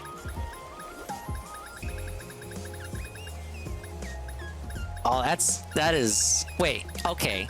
My bad. I don't want to slander Square Enix. If I grind to level 31, I can finally use the character.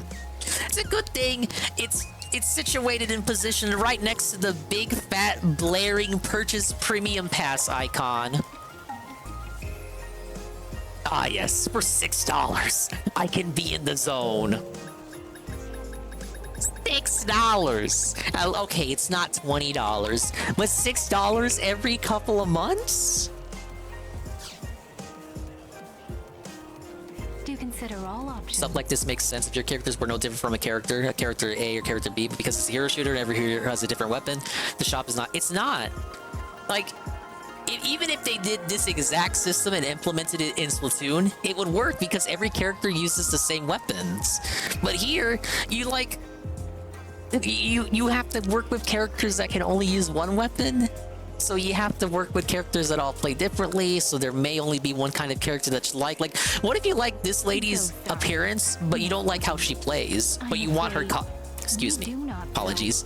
You like how she looks, but you don't like how she plays, but you want her costume. I mean, this is gonna be like a this is gonna be the cause of so many conflicts of interest. Safe travels, my dear. Now look at her calling me my dear. You know she wants it. It's just so, it's so tiresome, man. Cause like, look at it. Like, you know, people gave a fuck when they were coming up with concepts and like probably the lore. There was a lot of lore too at the beginning. You can tell like effort went into this, but it's just disappointing to see that stuff like that has to infect the game. Welcome to the Master's Salon.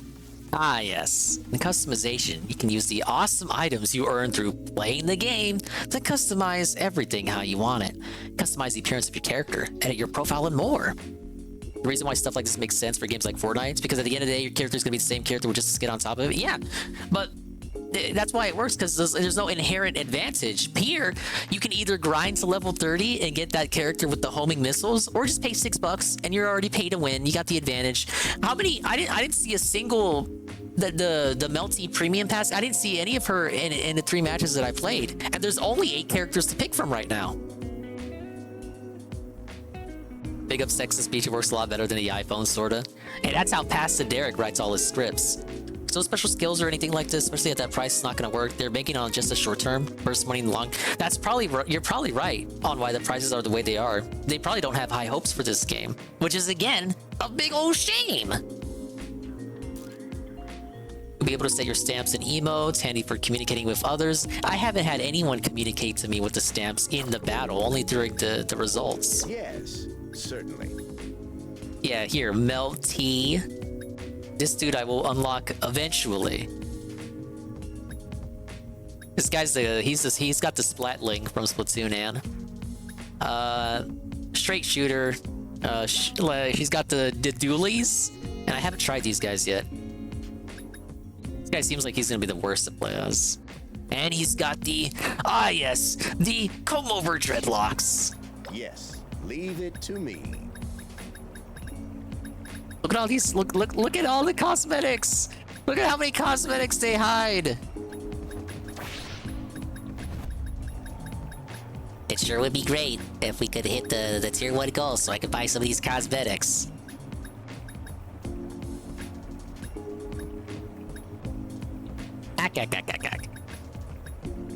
Oh, she's got some cute ones.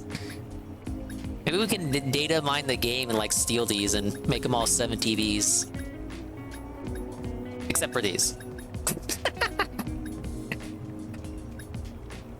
Lol. Oh yeah, that's one this one needs to be a 7 TV. Too easy. Ah yes.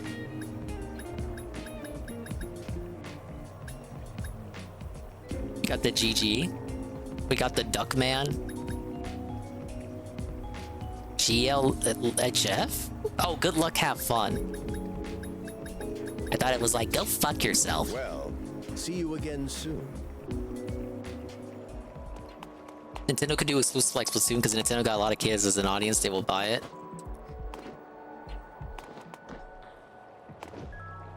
Yeah, people would just buy it because it's Nintendo, right?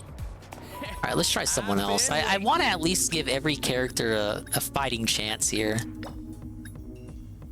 Be fair and play as everyone.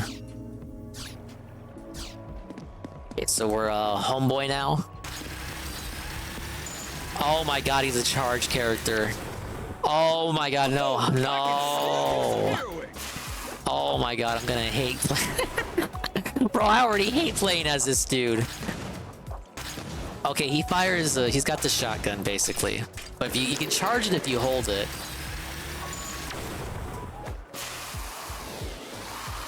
It just I don't know what the audience is for. It seems like they want to go for that Splatoon crowd, but they want to go at it with the hero shooter angle. Like the game has, I would call it soulless. Moreover, that it's made soulless by the decisions of what seems to be executives. Jet vacuum sphere. He says vacuum sphere, but it doesn't vacuum up foam, it spills foam. Oh yeah, cosmic dive. Oh my god, he has a splashdown. He has a splashdown. He has a splashdown.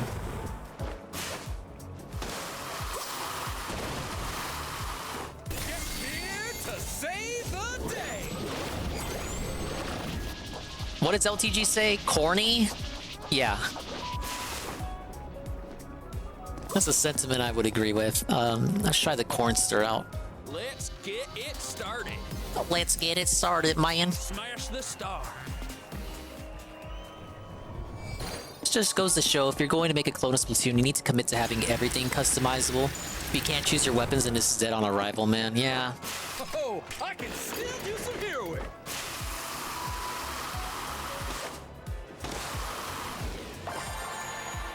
Was his board faster than the other characters? The board speed's different depending on who you play as? I'll be there in a flash. Right by your side. And I was saying too, and this character's playstyle, he's support. Why would you play support in a game like this with how hectic and fast paced it is? It's like, why? Even in Splatoon, when you have like the support backers with the rain walls, it's usually equipped with a weapon.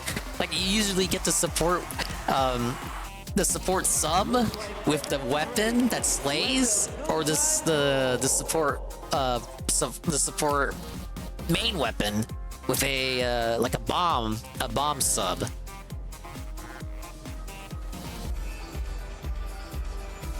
Yeah, Deloria, we 24 hours. I'm gonna try not to have a sleep segment. Trying out Foamstars. Get down with the Foamstars. So, let's party bubble style. Yeah, support is healing, but does he heal? I don't even know if he heals. I didn't see it in his. I went at it. I looked at his skills. I didn't see healing. Get ready, the party's on. Look at this map. What am I looking at? See, I've been used up to this point to just holding the trigger to shoot lots of foam, but now I gotta press it. It's like I'm using the foil squeezer from Splatoon. And he runs out of liquid very quickly. I can still do some heroing. Yeah, you better, Ant Hero.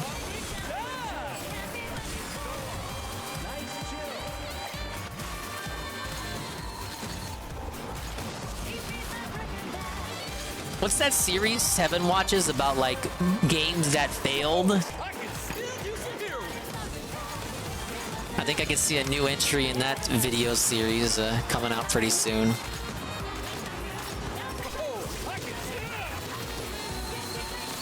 Yeah, death of a game. Death of a game, Foamstars.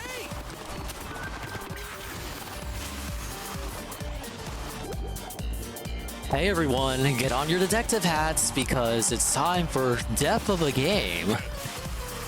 Be sure to look out for clues so that you understand why Foamstars failed.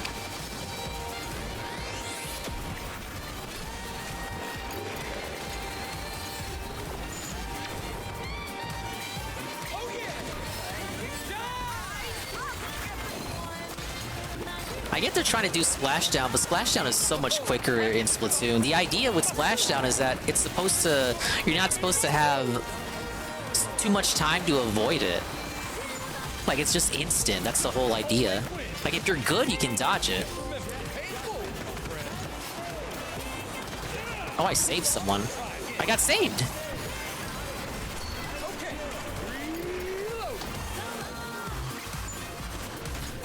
Strange that the save your teammate or get the kill button is the same as one of your skills.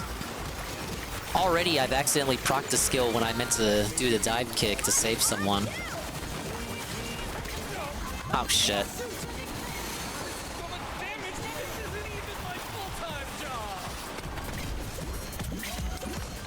Cowabunga, man.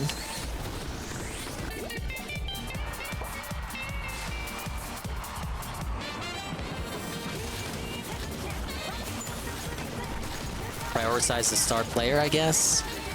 Why else would they have a big ol' icon?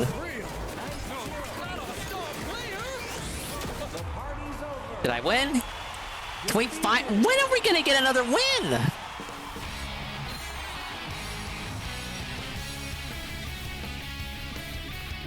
Least favorite character to play as by far. I don't know what they were thinking with it. He's even worse than the Gatling guy. We lost to Silent Hill Kid. I hope he enjoyed the short message. I have a short message for that guy. Fuck you. It belongs to the flock. You don't even know what... So, the goal is basically TDM, but once your team gets like a rival star player, so like the guy you should be targeting, then you gotta target that player, and then like the game abruptly ends with no timer like in Splatoon, so it just kind of ends without you even knowing it. Nurgle, this ain't no Splatoon, but big ups Nurgle. And RRU, has Dave confirmed he's gonna play this? Actually, RRU, it was teased and carrot dangled as part of the Super Bowl event, which I will be restreaming with Ann Lee. Ah yes, the annual Ann Lee and Swollen Dingus Super Bowl restream. Yes. Big ups to Nurgle and RRU. We have very toxic, predatory microtransactions in this $40 game. You too can pay money to get costumes. $45, $11, no in-game currency.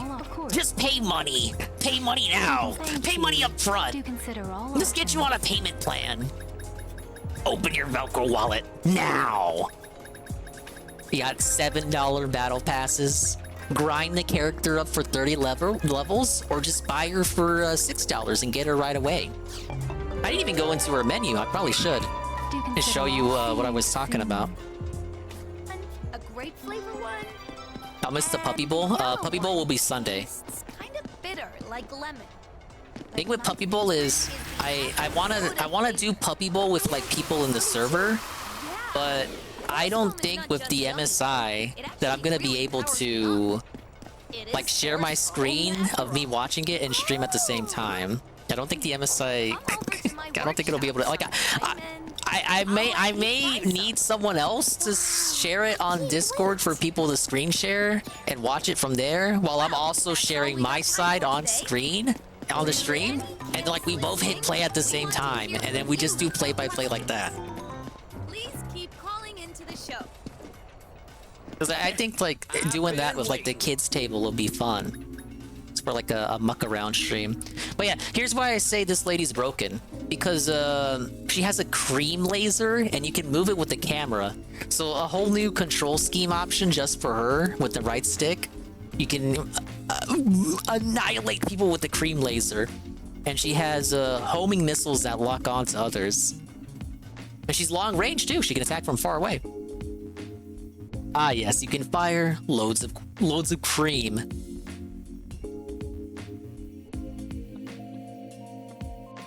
Yeah, she's got the cream laser. Yeah, homing missiles and the cream laser. Think she's power trait. When am I gonna unlock this dude? Player level... I thought I was level 3. Alright, so I hate this dude. I really hate this dude. He was okay, but she runs out of foam way too quick. Really only cool with Soa so far. So, what? Oh, let's try tonics.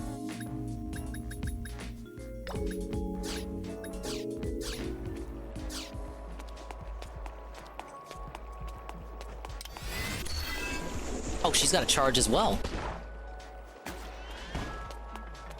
Oh, okay. Yeah, she's got like some bomb action. So that's if I hold the button. If I just press it, got short bursts. Not bad, but kind of gimmicky. What about her skills? Let's get busy. What? Okay, I need to see that on the battleground because it went off over there. Show us what you can do.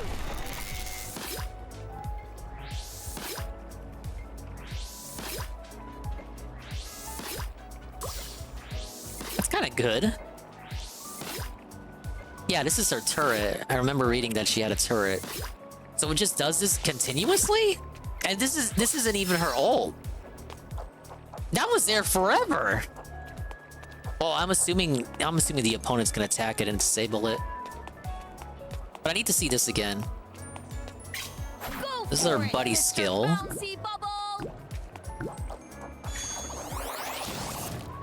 Okay, so it only makes foam on the initial bounce and the final bounce. I thought it made foam as it hopped, but it didn't. Ethan versus Andrew from the Cuckable. Oops, I'm in the Crucible. It was like two hobos fighting over a steak. I didn't see that yet. The casino's been out for 2 days. They had one episode I actually missed. They had to take it down, and it's like it's now behind their Gumroad paywall. No. But we'll probably get clips from that episode anyway. Let's see her ult. What the? This dude came straight out of Chrono Trigger. What does he do?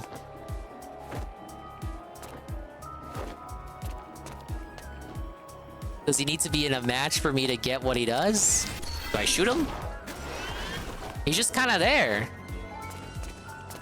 What? Alright, I need to read the menu again.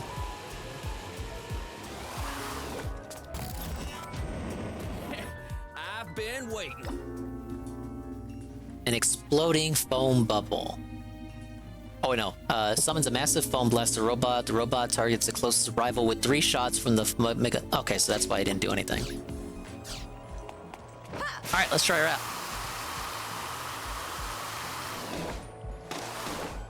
Oh, that is something I saw Flame. So, I think it was Salvo? Here we go. Ralph blocked Salvo and Jesse from Pod Awful today because they did a spelling bee. They hosted a spelling bee with like all these other losers in their sphere, and Ralph, from what I'm to understand, Ralph got into the spelling bee and then was the first person eliminated because he thought it was a spelling bee where you had to write things down and not actually spell it out audibly. Oh, I wanted to play Tonics. Oh, damn it. Let's tear this game up. Alright, I gotta play as this punk. I also hate his voice. But yeah, he thought he was just he thought he could get away with writing the words down. He didn't want to like verbally spell out words. And it's fucking Ralph, so you probably know he was Googling shit off screen anyway to see how to spell things. So he got eliminated, and then he blocked Jesse and Salvo and said he doesn't want anything to do with them ever again. So he's got some leftover salt from Salvo regarding the Pod Awful thing. I brought it up briefly, but Ralph was brought on to co-host, no, not even co-host, guest host, to be the only host of the Jesse Pod Awful show. Jesse is an A-log of his. I think it's fair to say he's a Ralph A-log. But they squashed the beat temporarily. Ralph will do that with pretty much anyone but Worski or PvP. Like he'll just work with people that he knows hates them. He does it with Josh a lot too. He'll go back and forth on whether he well and truly is done with them or not, or if we'll just work together with them on something. So in this case, he works with Jesse to go on Pod Awful and be a guest host, and he completely floundered. Really boring. Jesse brought him on as like a kind of like an inside joke, or you know, he brought Ralph on expecting him to holler, and like be, you know, fun and be like the showman that he knows Ralph can be, like an entertainer. That's the only reason. It wasn't like for any, it wasn't actually to mend the bridge or bury the hatchet. He just brought him on because he knew Ralph would in all likelihood spurg out. And no, Ralph went in Zanny mode, very bored. He had like a segment. He came in kind of like on fire, but then it went away so quick. He had like a segment going on. Nobody cared. He was watching Twitter videos. Everyone was bored. It got to a point where Jesse had to intervene. He intervened, had an intervention live with Ralph. And he basically told Ralph to his face that he was bombing, like a bad comedy routine.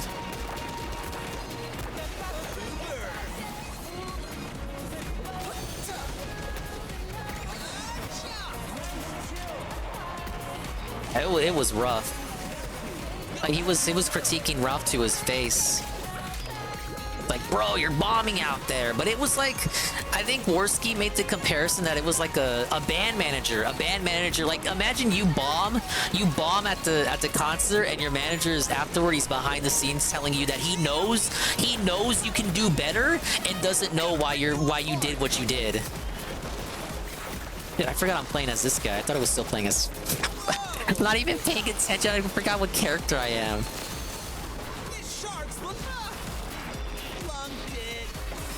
Yeah, rare Ralph L. Immediately following the Ralph W of LoCal Live.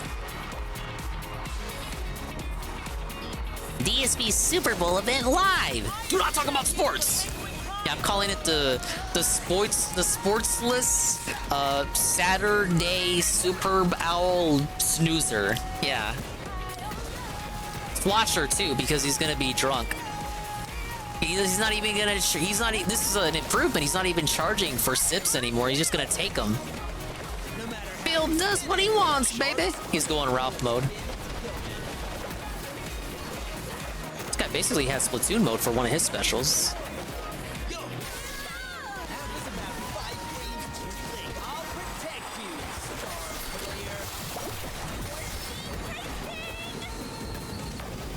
That was the...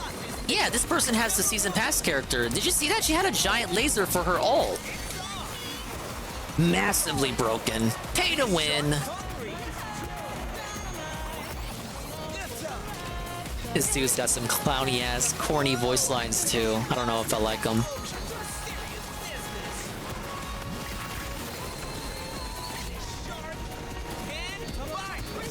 This shark can bite, baby.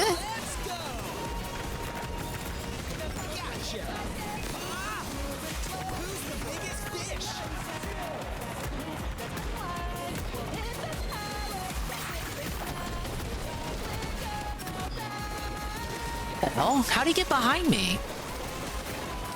Got no skills active. I'm in trouble. They got like mountains of foam. Where does all the foam come from? Oh, the star player was following me that whole time. What? Did he say Jossum?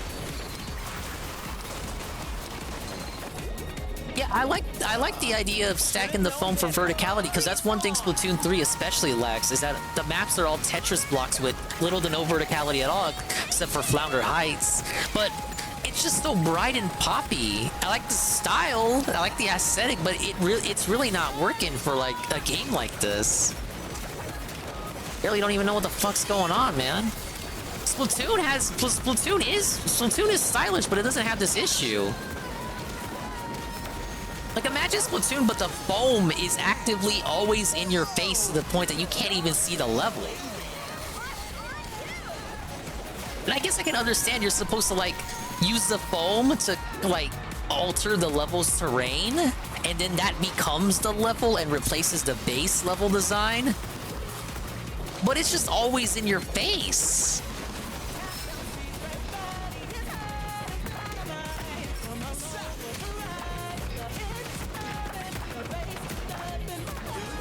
Hey, I got him.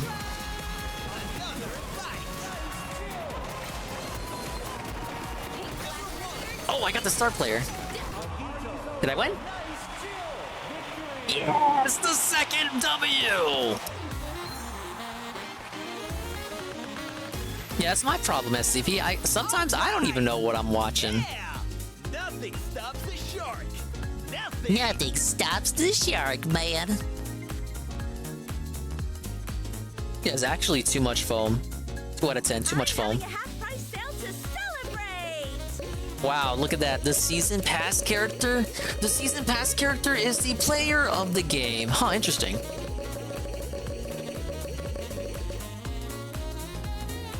Big up, Siresia. Welcome to Foamstars.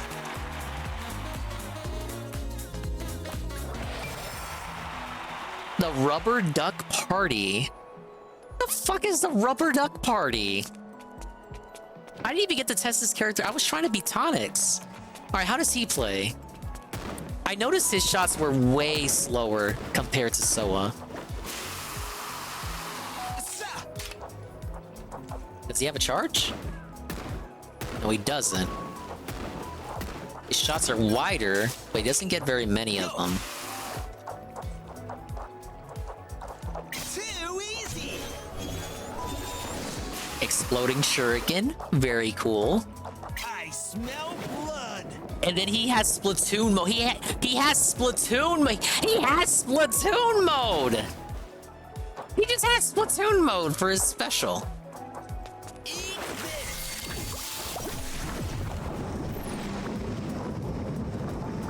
He moves forward very slowly. I think he would move faster if it's your ult.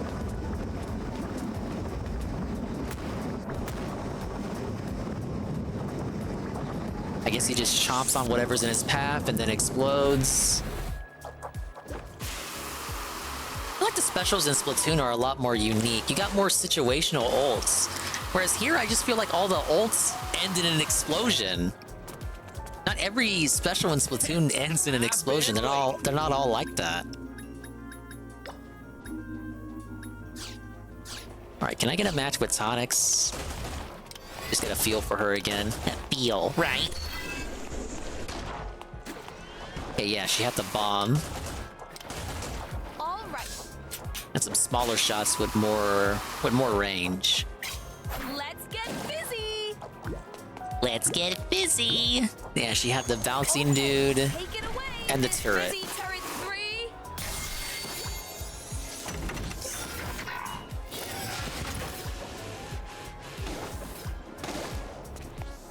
Well, hello there. Alright, what the hell is this? Rubber Duck Party is a mode where your goal is to take the rubber duck from the center of the stage and put it in the opponent's goal. This is Rainmaker.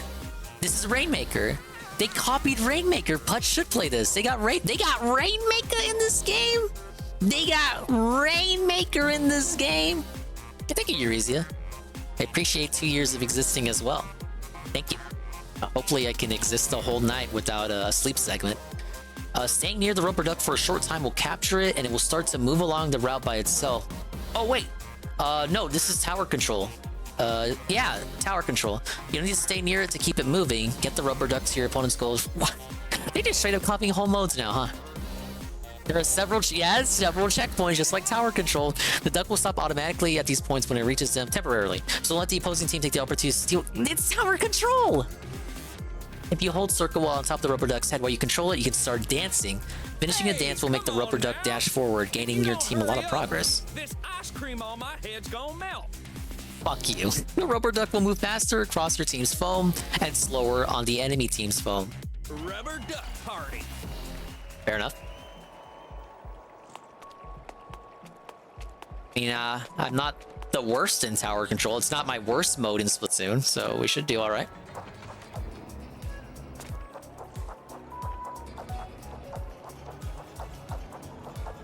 I don't know, guys. It's already 20 seconds. We don't have a match.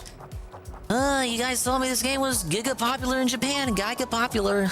I don't know what's going on, man. It's already half a minute. No match. This is what they play in Japan, huh?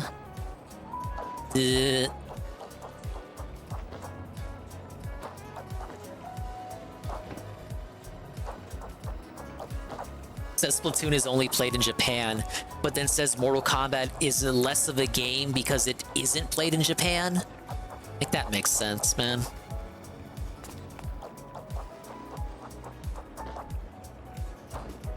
I remember a mode like that existing in Overwatch, the payload. And everything all of these games takes has some sort of origin in Team Fortress 2, so that doesn't surprise me either. Dude, I love Team Fortress 2. I love all the characters, and they all yell loudly. Dude, I yell loudly.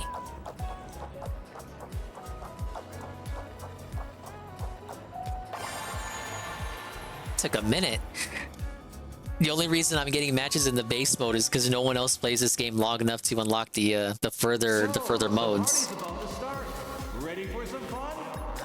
That must be Tonix, I guess. Are you ready to be dazzled? Are you ready to be razzled? I guess.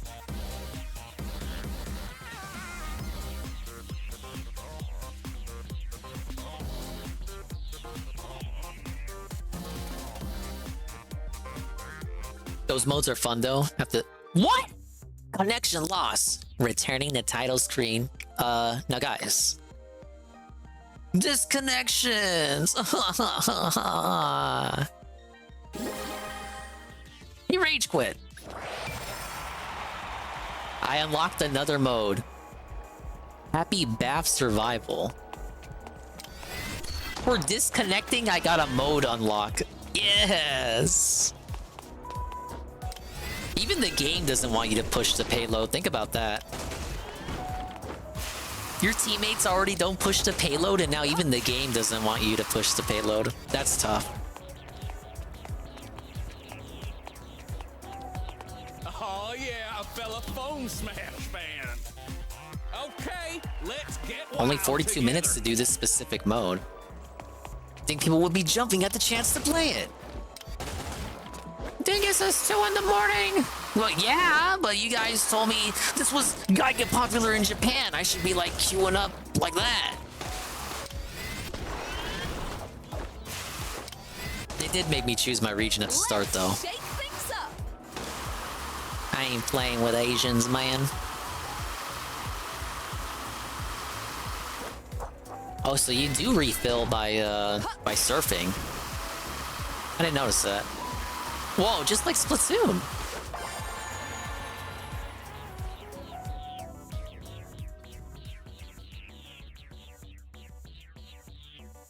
So, the party's about to start. Why do they always take Tonix before I can get to her? All right, let's have some fun. Shark bait. We have Pop Biz Soda hyphen Coon, and they're all doing the dance. I don't know. I don't have that dance. Do I have that dance? I don't think I do. I do not have that dance. I have the default Jonesy. I don't even know what that is. What would you call that dance? The Jonesy? Back in a bit and help out with the night shift, Dinger. Gotta put family to bed. Well, thank you, Bean. Thank you for pledging loyalty and commitment. The Dinger oath to being here with us during the night shift.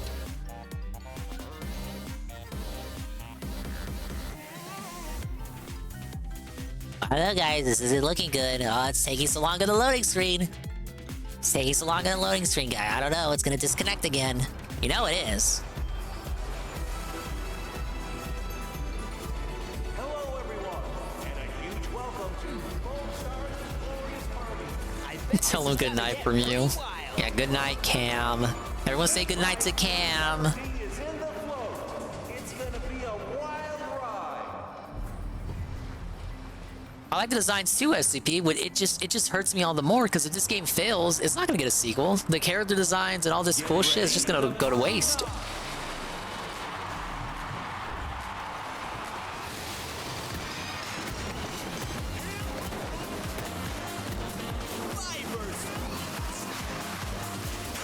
Alright, there's the duck. I think this is the map we were looking at when we were talking about it in the server. And we were like, I can't see anything. I don't know what the objective is. So we were looking at a clip during the duck mode.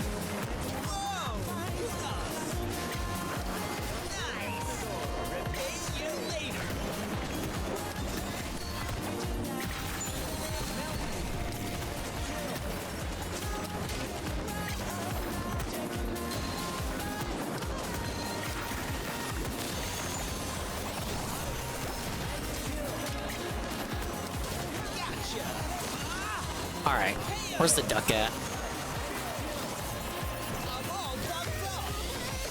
How do I dance? I need to dance. I forgot, what's the dance button? Alright, whatever, I'll just be offense then. I forgot what the dance button is. Oh, the duck dash! Yes, the duck dash! Already, I can feel myself getting into this mode more than that TDM shit. Because right here, now you have like an actual objective, and it's like you know where you're supposed to be. You're not just running around the map aimlessly trying to shoot foam at people. I mean, you can still do that, but I think it's better to have an objective like this. Ooh, got him from the top.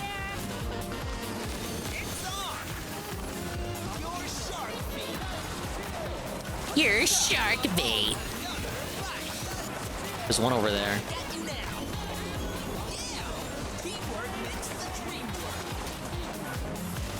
Gotta finish him. If you don't knock them out while they're in the bubble, can they break out? What's the dance button? Oh god. I'm running away, man. Let's launch out my shark.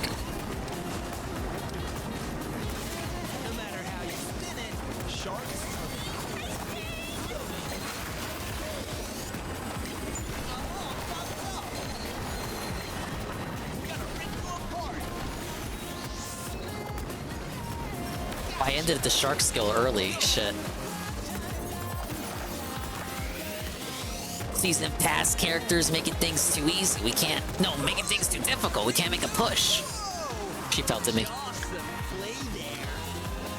It's flashing, it's pretty, but I can't play this. It's too hectic. Yeah. Even for me, like, I'm used to this shit with Splatoon. But even for me, it's like hard to tell. Especially once the map becomes too covered in foam. It's hard for me to see, like, what the fuck the level is.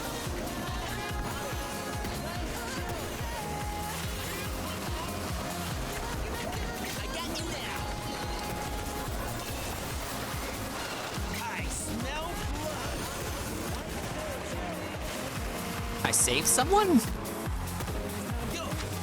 This ice cream lady is playing backline.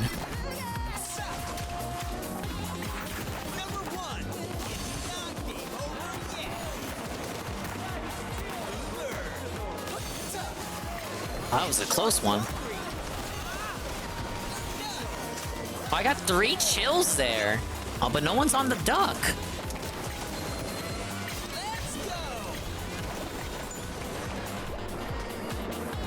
Where is he? 4 chills, Dinger Bros.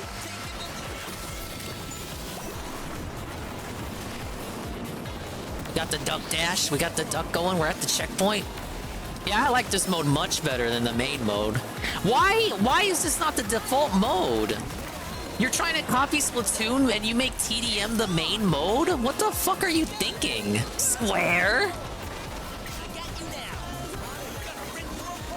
Like, do you not know why Splatoon works? Splatoon ain't about the kills. It's just because it's not on Nintendo, right? All these non-Nintendo shooter guys, all they know is TDM. They hate people hate the side modes in Call of Duty. The only mode Wingo can stand is fucking gunfight. So no wonder they try to do this on a non-Nintendo console, and they're like, oh well, we better make TDM the default because no one wants to play any of these fucking other modes. But I'm like, well, okay, if you make it a side mode, then people aren't gonna want to play it because it's the side mode. They want to play the main mode. But if you made it the main mode, then people won't like treat it as the side mode. They'll treat it as the main mode. They didn't do their homework before copying. It's weird because they seem to have did their homework everywhere else. A little too close, some people may say. We're in the lead.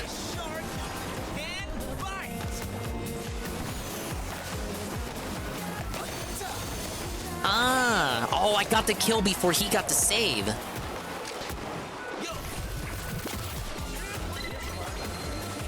If Putz did play this, this would be the only mode he would play. Unless there's one coming up that's also good. I did just unlock that other one. But from the looks of it, that mode sounded like it was gonna be some battle royale shit.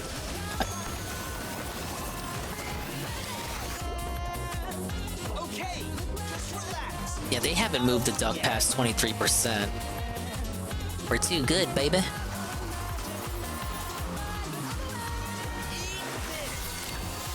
He's good for this map on this mode because that's a straight line, and that's exactly what the shark does. He moves in a straight line.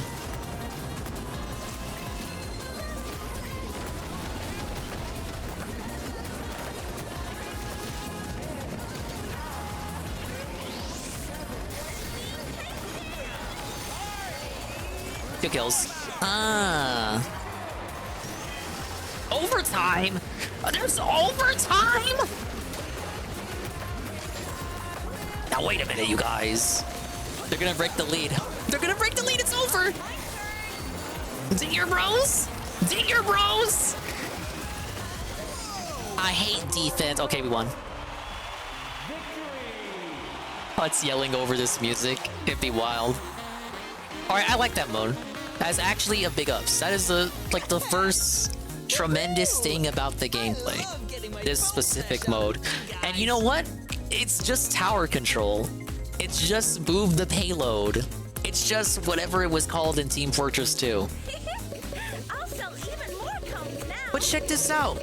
We only won because someone had the season pass character. They were spamming. You saw all the ice cream missile spam? I think on at least 3 separate occasions, that character used the ice cream missiles to force him off the ducky. I got some season pass shit. Whoa! I unlocked a character. Ah yes, the Maristador. Long range support style. Oh Christ. The Foamstar uses his long hose shots and skills to create foam pathways and walls to support his teammates. Great, so he's another support guy. Seems like he's supposed to aid in creating quick movement tech. Let's try him out. He's got a cat. Oh my lord, he's another Gatling. My voice with Soa. Today's question comes from an Eastside District resident. She's 14 years old and goes by the name Bina. Thank you for your message. Hi, Soa. Right. There's something I wanted to ask your advice on. Of course, I'm all ears.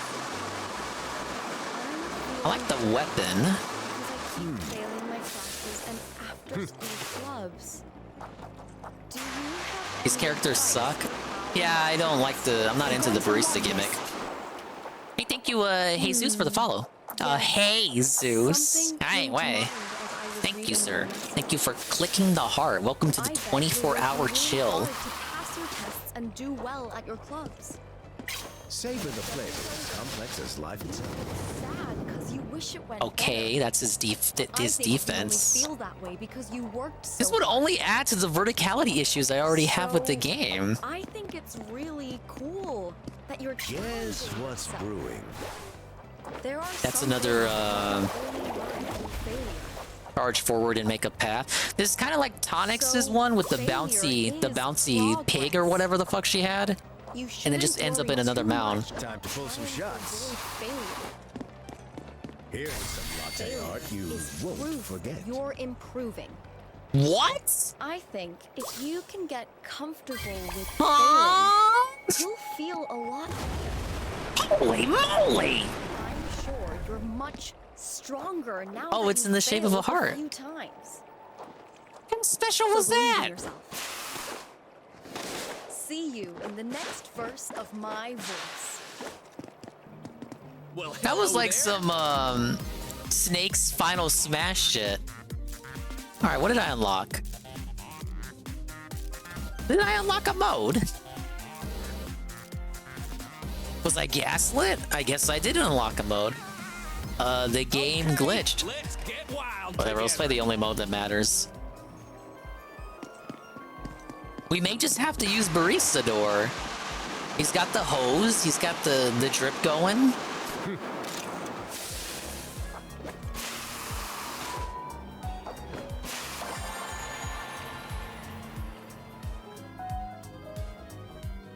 I don't like playing defense and support and shit. But we'll try him out. Let's start serving.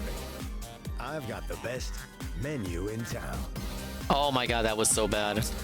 That's another thing. Why do all the characters have to talk in puns like related to their gimmick? Like that would be like all I did was make Shy Guy jokes. Like that was all my dialogue. Big up Skokie, how you doing, Dingus? I'm doing good. I'm very troubled with this game. I like it, but I already know it's not gonna last. Yeah, they all speak in Marvel speak. Zoom zoom.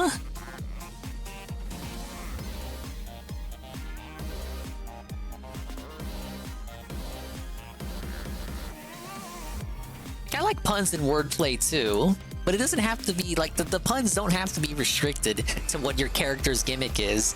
This dude gonna be making so many copy jokes, man. New map, I think. 300 experience for all team members after the match. Oh wow. Thank you, A Sakura.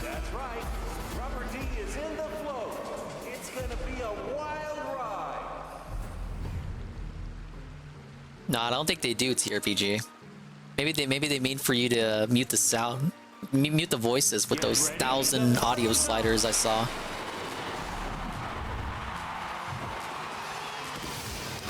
Alright, what the hell is this map?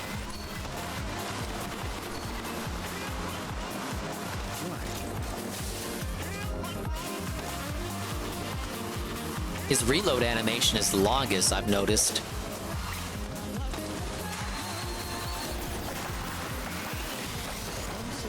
But he can melt the opponent. What the?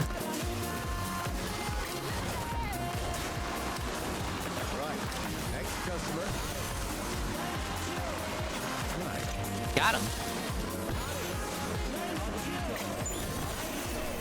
Damn, it's a shame he's so clowny because he plays, he's not too bad.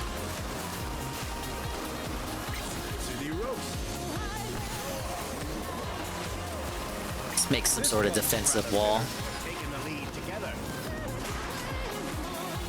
You just make a bitter copy joke? Like, stop! You're a human! You're a human-style creature!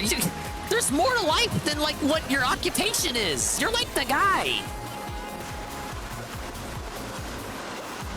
Even the guy will tell you, like, when he clocks out, he's not even thinking about games. Now, whether you believe that or not is on you, but... but even the guy isn't thinking about games all the time. This dude probably dreams about coffee.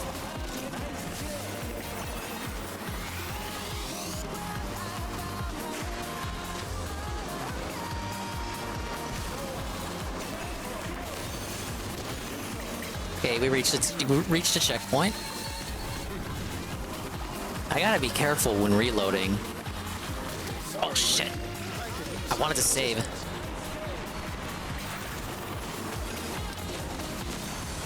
Winning is endeavor.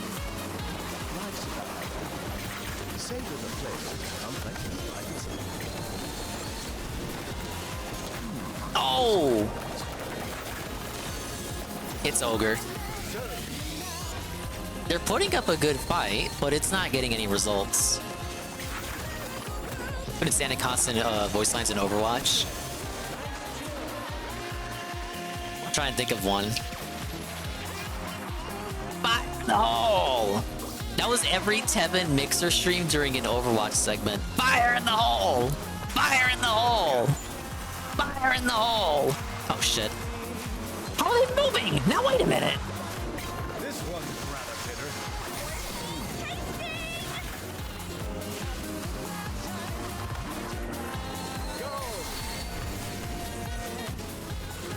Bias! Ah. you could get away, you guys.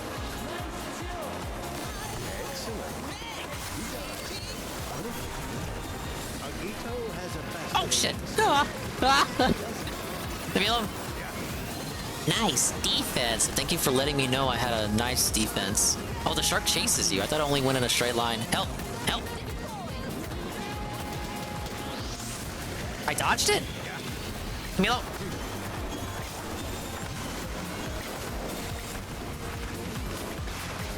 Savor the flavors, complex bites.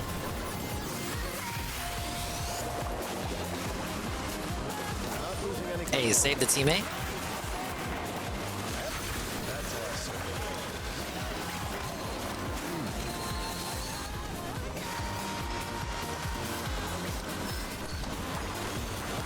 Okay, I see the... So, he can get kills quick, but if you don't aim correctly, if you aim at the foam, it's just gonna build up the foam higher. It's like getting kills with him is seems like it'll be more difficult later on in the fight. I don't know how to dance. I forgot how to dance. I gotta look up the dance tutorial.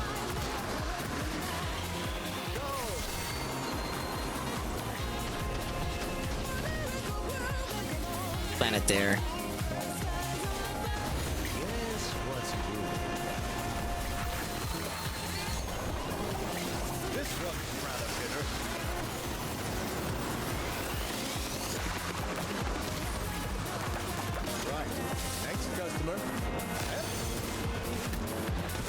Okay, careful. I need to give the rest Can you tell I'm actually in gamer mode now? Now that I have a mode that actually, you know, plays like fucking Splatoon.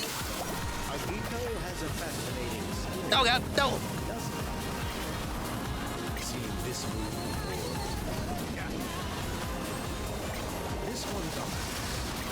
If we don't take it back, it's gonna go into overtime again. Imagine losing an OT. Could it be me? Think a Splatoon style game? Looks corny ass dance they got.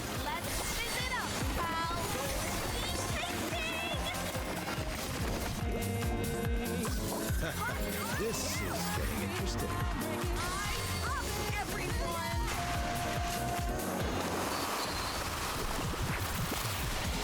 Oh, we took the duck back? That's good. Got the duck dash in. Got the duck going.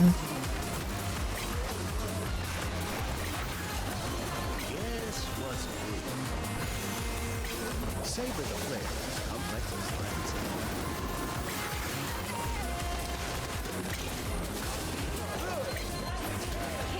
Oh, I got felted.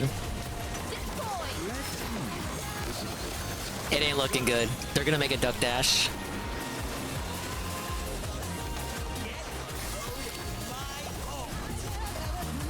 Pick up OMG Zelda. I'm carrying. I was carrying. They might actually, if I don't get another special or something, we're gonna lose it. Pick up OMG Zelda again. Welcome to the 24-hour Swollen Dingus 2-year anniversary special situation. We're gonna lose. We're gonna lose. We're gonna lose. Wait. Hold up. Let me use it. No, I missed! We lost an OT! It really is like Splatoon! No! I missed a shot. I should have aimed at where the duck was gonna be. I aimed at the duck, and by the time the shot went out, the duck had already moved. Dude, my back is hurting. I'm gonna need some Seattle air to get over this L. Yeah! I ripped that match apart! Get it? Because he's a shark?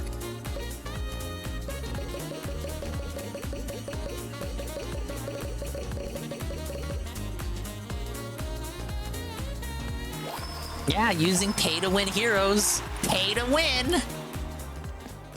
You think that person is level 30 on the free pass? I don't believe it. Yeah, I gotta get used to him again. Right.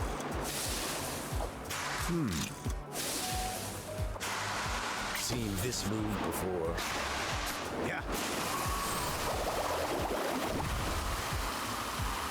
He's got good specials, especially that one that just moves forward. Because it's like a curling bomb from Splatoon.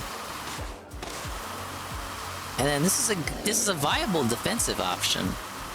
And then you got basically an ink strike with his special, his ult.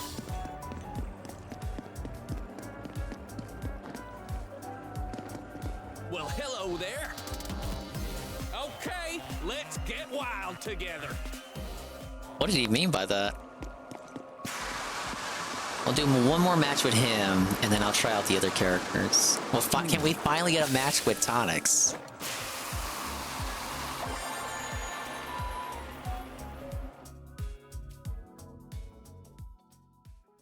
Ah yes, you can reset the camera by pushing down on the right stick. So, the party's about to start. Fight Ready for some fun? with good grace and mutual respect.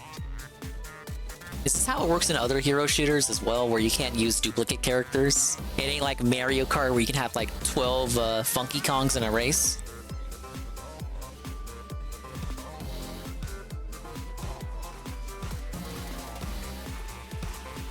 I know what he meant. I did know what he meant. Looks like everyone's ready. Let the good times roll. We have King_Blackboy on the team. By the way. Ladies and gentlemen, shout out to Hey_Blackboy. Right. Oh, my name is Dr. Paused. It's a Medicare joke.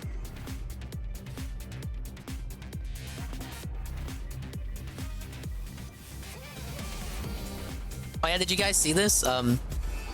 Medicare posted a fake DM from Andy and it pissed him off. Battle deepens. It was something like, Medica, can you throw the fight away? Ashton is gonna spank me. He's literally gonna bend me over the table and he's gonna pull out my pants and spank me. Ashton! Oh, Ashton, my ass! And Jim just posted that on his post. And the Medicare bot reposted it to Twitter, and everyone saw it and thought it was real. I'm like, bro, that obviously, if you've been listening to Jim long enough, you know he typed that shit out. But Worsky got so pissed. I'm like, Worsky, calm down. He's just having fun. I think deep down, Worsky knows it's all shit talk and it's a joke, but like, bro, Worsky, you can get Worsky real pissed real easily. I like that there's a lot of maps available for a game that just came out. That's something that Splatoon didn't do. Too bad I can't climb walls. But yeah, Worsky doesn't know how to take the heat. That's why all of his partnerships always go down in flames. Oh god, someone has Barista Door on their side.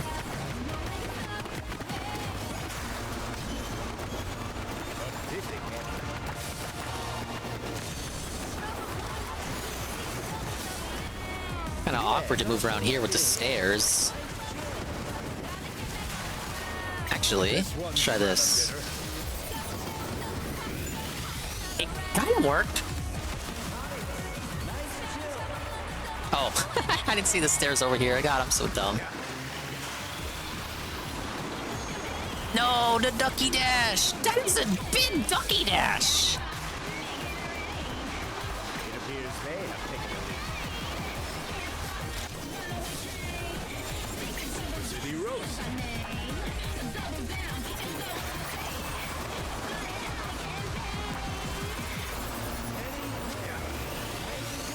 Yeah, unlike tower control, you don't have to be on the duck key for him to move. That's one difference from tower control, which I think I kind of prefer. Because in tower control, once you're on the tower, it's kind of like, you know, hit me, hit me, hit me. Everything has to revolve around the action at the tower. Which makes sense, I mean, it's the objective. but doesn't leave for much variety in terms of, you know, where the action is. You know where the action is, but the action kind of always stays there. I don't know, he might say that's a good thing. Right. Next customer.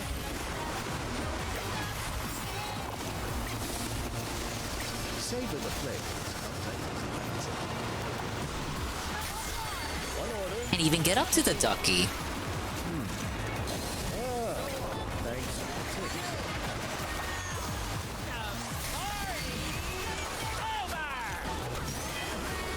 Alright, we gotta cope. We gotta cope and Sneed. We're in trouble. I'm gonna go for where the ducky will be. Did I hit anyone? How did I hit anyone?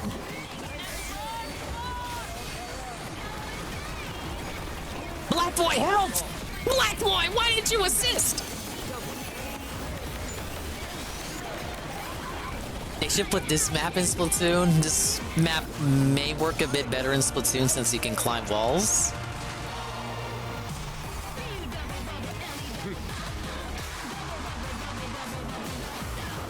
What are these? What? Roasting. Oh, it's a teleporter.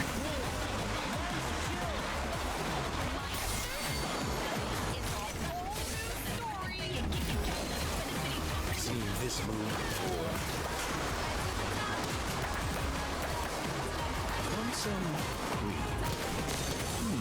This'll make a good start. Oh, I got the KO and then I got KO'd.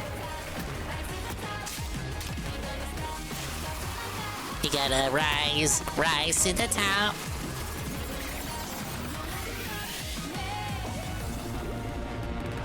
We're winning. We were doing so good. Dinger Bros, what happened?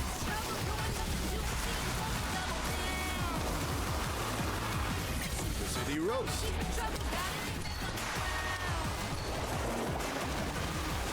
I did not notice that wall in the way. Oh, we got the ducky. It's over.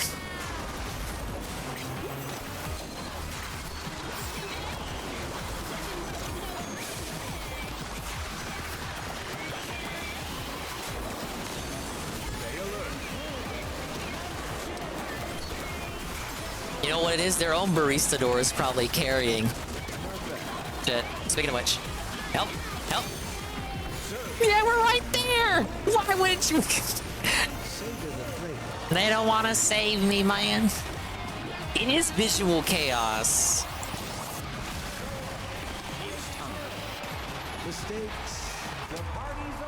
It's done. They got the knockout. It's cause they had their own baristador. That's what it was. I did nothing wrong. Excellent work. And I thank you for all of your time.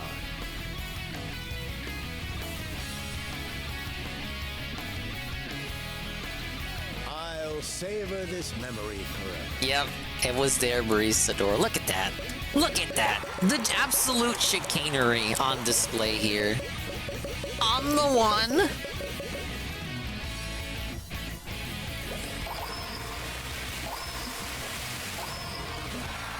For that L, I went up like 3 levels. Thank you. Ranked Party Lone Star. Alright, that's enough baristador. He dominated that first match, and then we still lost. And then he just outright lost the second match. So, not bad, but not as fantastic as he seemed to be at first glance.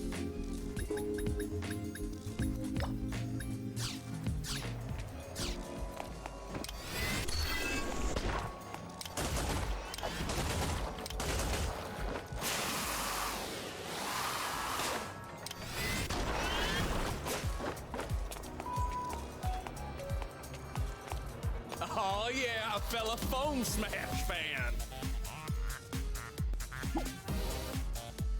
Ah yes, ranked solo. Look at this. They want you to bronze, silver, gold, platinum, diamond, superstar, party. Dude, it's basically Street Fighter.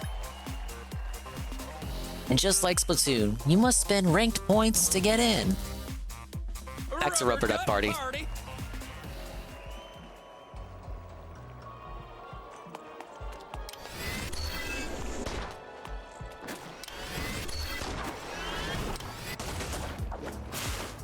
feel like I'm not gonna...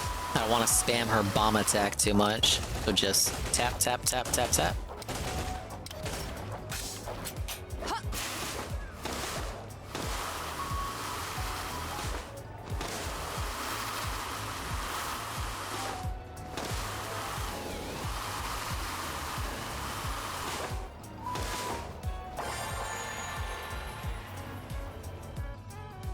Solo ranked push. It may as well just be solo ranked. I don't have anyone. I'm basically on my own, guys. Right? So, the party's about to start. Ready for Hey, okay, we gotta do a match with Tonics. Big ups, Goki, for the video redeem. Let's see what we got. Some more blunky nonsense.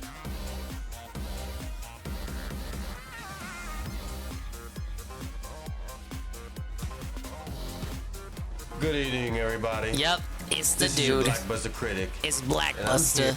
It's guidelines to being a customer. Compatibility. PS3, VCR, DVD, and Blu-ray equals rocket science, he says as he sits in front of a Pirates of the Caribbean poster. It's doing my favorite videos. Can you guess which one this is? Take a look at the title. How to be a good customer. That's it. This is my video on guidelines to being a good customer. None of this means anything, Blackbuster. Blockbuster closed years ago. Dealing with them. I'm gonna have like 6 videos on this. I got a lot of topics to cover. I got a lot to say, so I'm gonna just dive right into it since YouTube is gay with only 10 minutes. Whoa, Okay. we Topic disavow. number 1. Compatibility. That's what is so you hard to lack. That's understand why you about can't that? get a girlfriend. Please tell me what's so hard. I mean, you guys might think, well, that's not that big of a deal. That's pretty obvious. Like, I mean, yes, it is obvious. It is so simple. But why did I not get it? Why? I mean, don't judge me about this, but people are stupid. I mean, look, let me show you. Let me show you a good example of what I had to go through. Come on, let me show you. I hope you guys are mentally prepared for this.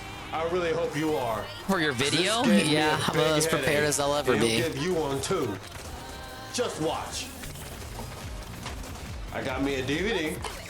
A DVD. Durr, I won't durr. play the DVD. Watch what I do. In we go. Into the VCR. Into the VCR. How old is this video? Back to the pissed off chair. So yeah, you're going to see how dumb that is.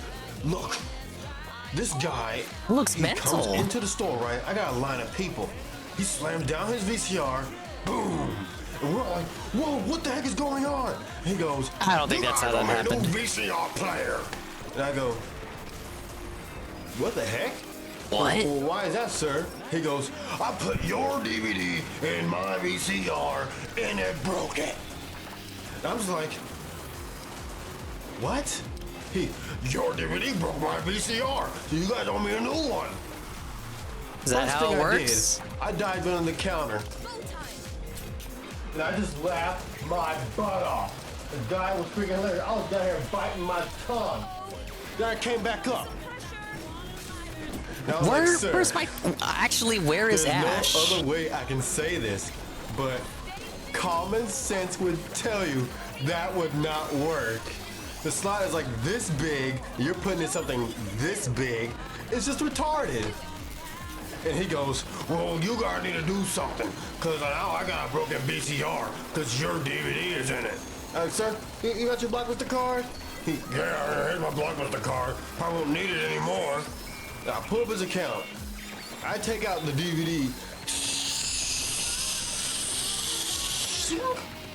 He goes, "Yeah, I already knew it was gonna get damaged." That's my first after we duck removed dash. it." I was like, "Yeah, I know."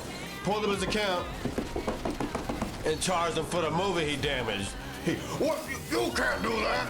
I was like, "Well, you just broke it in my face. I mean, we knew it was gonna be damaged anyway, so now that we can see and we got proof that you broke it, Why not? Whoa, based? Well, I'll pay for it. I know it was damaged, but still, you guys need to get me a new VCR pronto. I'm like, I'm looking around. My customers are all just busting their guts. This guy is just so retarded. The guy must be embarrassed out of his mind. Disavow. And I said, sir, let me give you the 1-800 number. Let's see if they'll send you a new VCR. But there's really nothing anyone can do for you. And nothing they can do. do. You just get a new DVD player right now. He goes, oh, well, look at the upsell. Anyway. See if Let's I get ever you a come back. new DVR. I was like, you wouldn't come back anyway. You don't have a DVD player. Just, come on. Just retardation. Retardation. Infinity dummy. It's just madness. Madness, and it's not Sparta. It's not. Oh. 2009. Oh, my head hurts. It's that Christmas rush that drove him insane. Same thing. Moral compatibility. I'm tired of answering this question. Excuse me, will this PS3 game play on my PS2? I just go. And they go. Whoa! What? I'm like, does that make sense at all? If a PS3 game can work on a PS2, what's the point of making a PS3? Just upgrade. Give it the times. No, let me tell you something that happened, okay? Lady checks out 2 PS3 games and 1 PS2 game. She comes back an hour later screaming at me that her freaking PS1 won't play any of her games. Yeah, retard alert! And I was looking at her like, we got a retard alert! And I said very calmly, I was like, ma'am, PS3 and PS2 will not work on PS1. She goes, well, why not? They're both are on PlayStation, right? Right. I'm like, okay. She makes a good argument.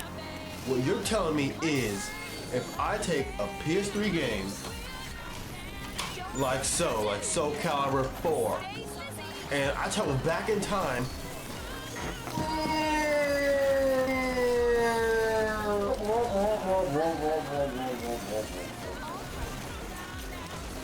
so I'm back in the 1990s. I brought with me a PS3 game.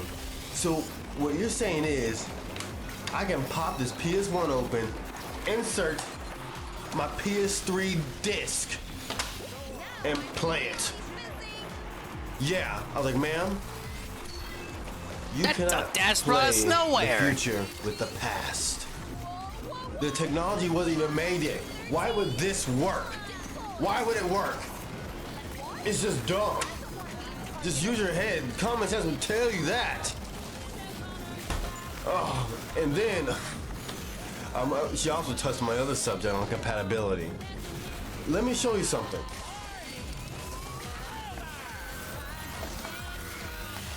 Which one of these DVDs do you think is the Blu-ray movie?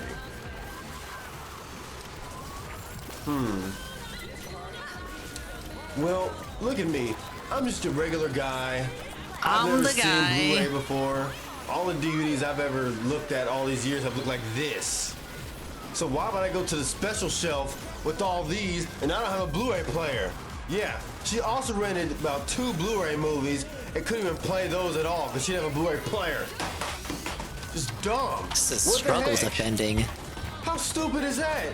It's just common sense. Yeah, we love 28 Days Later. Every day bringing back Blu-ray movies because they can't play them. I'm like, excuse me, do you have a Blu-ray player? No, what's that? Well, you got Blu-ray movies. Oh, is that what that is? I didn't even know. It only got Blu-ray all the way across the top of it.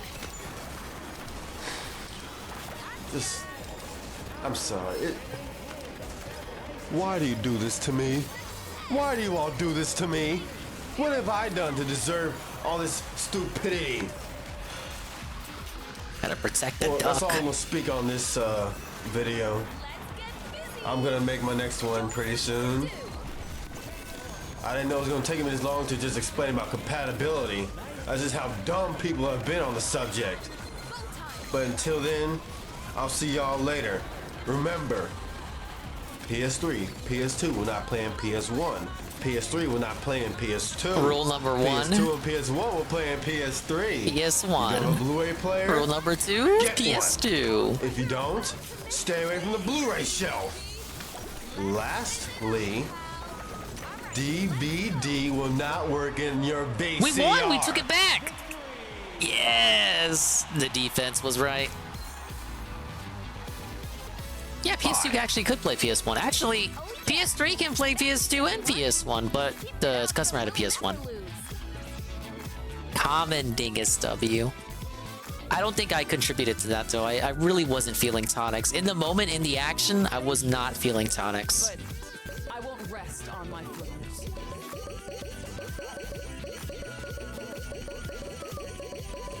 Surprised I'm still playing this game. I just thought we would have moved on to the next game already. It's not that bad at the end. I could see myself going back to play and enjoy this game while not falling for any of the microtransactions. For as long as it's still gonna exist. Use the energy stones you created to create some bubble gems. Huh, interesting. Wonder what this is gonna be like. More premium currency. Have 25 gems. Spend 1 energy stone to create a bubble gem in this slot. See, here it is. Here it is. Ring it up. Ring it up. Premium currency. How do I get more bubble gems, I wonder? Well, I'm not gonna use them on tonics. I didn't feel comfortable playing as her. It wasn't my comfort character. I've been waiting. I really didn't like Jet Justice. Tonics was underwhelming, didn't like Rave Breaker. Penguin was alright, but not a lot of ammo on her. Breestador has the tools, but I shouldn't be the guy playing as him. Try one more with the Guido.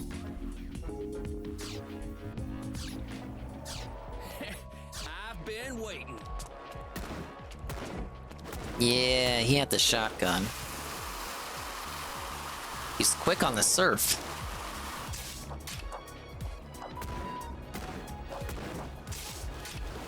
Too easy. This shark can bite. Get a load of my ult. Yo. They even call it an ult in the game. Wow, get it? We use the same terms as the terms that people use in reality. We have Happy Bath Survival. New mode. Happy Bath Survival is a round-based mode where your team has 2 players in the arena and 2 out of the arena. Players in the arena are aiming to chill their counterparts on the other team, while players out of the arena are there to support their arena players and obstruct the opposing team. You win a round by chilling all the opposing teams in it. Oh my god, it's gunfight. Players out of the arena have specialized set of shots and skills for the role. Great paths for your players in the arena while blocking off your opponents. When one of the players in the arena is defeated, the remaining one will become the final survivor.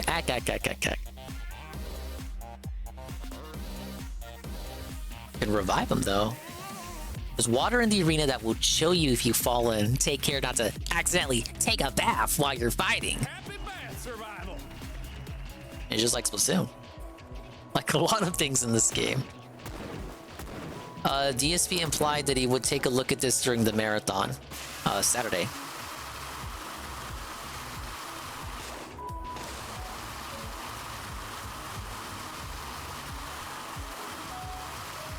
Imagine if this replaces Pal World. Hi, Beast. Hi, Beast. I got you now.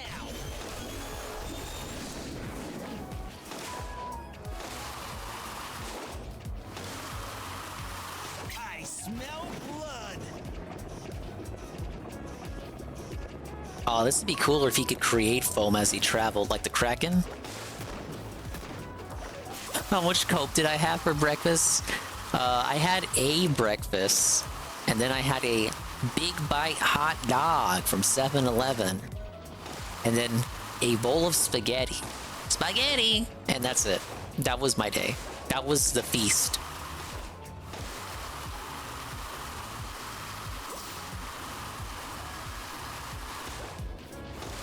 Got the root beer set aside here, but I haven't really touched it since the stream started. Guess I can use this time to take a quick sip.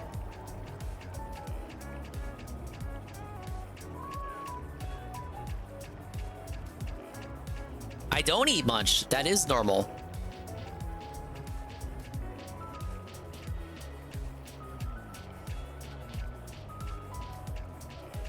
Well, Cam said goodnight. Aw. I hope he has pleasant, sweet dreams. Hot plate of chicken fried rice? It would have taken forever to reach me. Let's see. Guy is back tomorrow. What's he doing? Yeah, Baldur's Gate for the third time in a row is the day stream, but we're talking about Like a Dragon. We never gonna reach Like a Dragon, Doki Doki Panic Island, or whatever. Dingus, I tried root beer. This root is not what I expected. Yeah, Juzzy. Hello, Juzzy again. It's not actually. It's not what the name implies. It has a legacy dating back centuries. Now, how's it 2 minutes and we can't get a happy bath? Jesse, what are your thoughts on Foamstars from what you have seen thus far?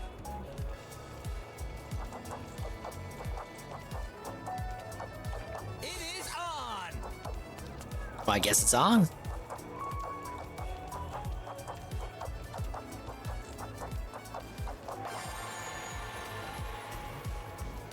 The foam looks like Spiral 2 and 3 snow. I kind of see it. Ethan Ralph joins sketchy website and beefs with Josh Moon. Excuse me. Josh Moon, owner of the Kiwi Farms. Teddy Feezer update? Teddy Feezer update? So, Teddy I Feezer... thought we buried Feezer yesterday. He was done. Well, not... Okay, I'm not gonna do it. But, alright, watch this. So yesterday, he was banned There was a Juzzy stream and I was not informed. And buying $200 Stanley mugs. He was trying to sell a $20 mug for $200. Yeah. Don't worry, this Teddy Feezer update is one picture. Raising Cane, what's good off the menu? It's all the same shit. They do one thing and it's chicken fingers. Just ask for a 3-finger or Caniac combo. You can't go wrong. If you don't like coleslaw, ask them to sub out the coleslaw for double fries. They'll do it. Sorry to say, pretty sure Gonzalo Lira is in hell. So he's done. So what does he do?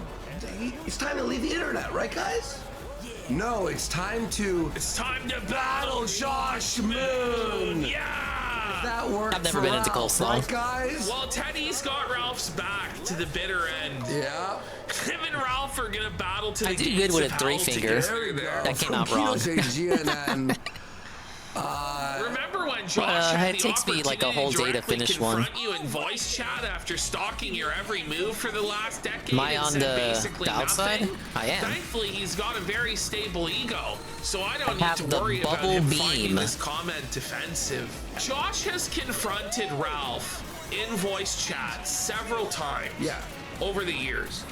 What has happened several times I got like the is that bubble Ralph launcher. starts screaming over him, hollering, saying he's Hey, gonna we won the stab him round. with a knife or whatever the and then has booted Josh from the call.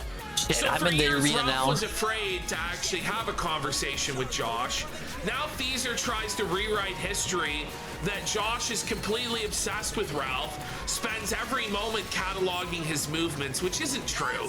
Yeah. Like, especially for the last year, I Josh jumped in the has water. had very little interest God in damn Ralph. it. Only recently, like us. You know, Josh, because he wanted to see Nick Fuentes get felted, decided. Now I disagree with this Only decision. me, I right? didn't do Only this. Dingy. Only Dingy would But die he to the decided water. to bury the hatchet with Ralph and come back in on it. and gas him up for the Nick Fuentes arc.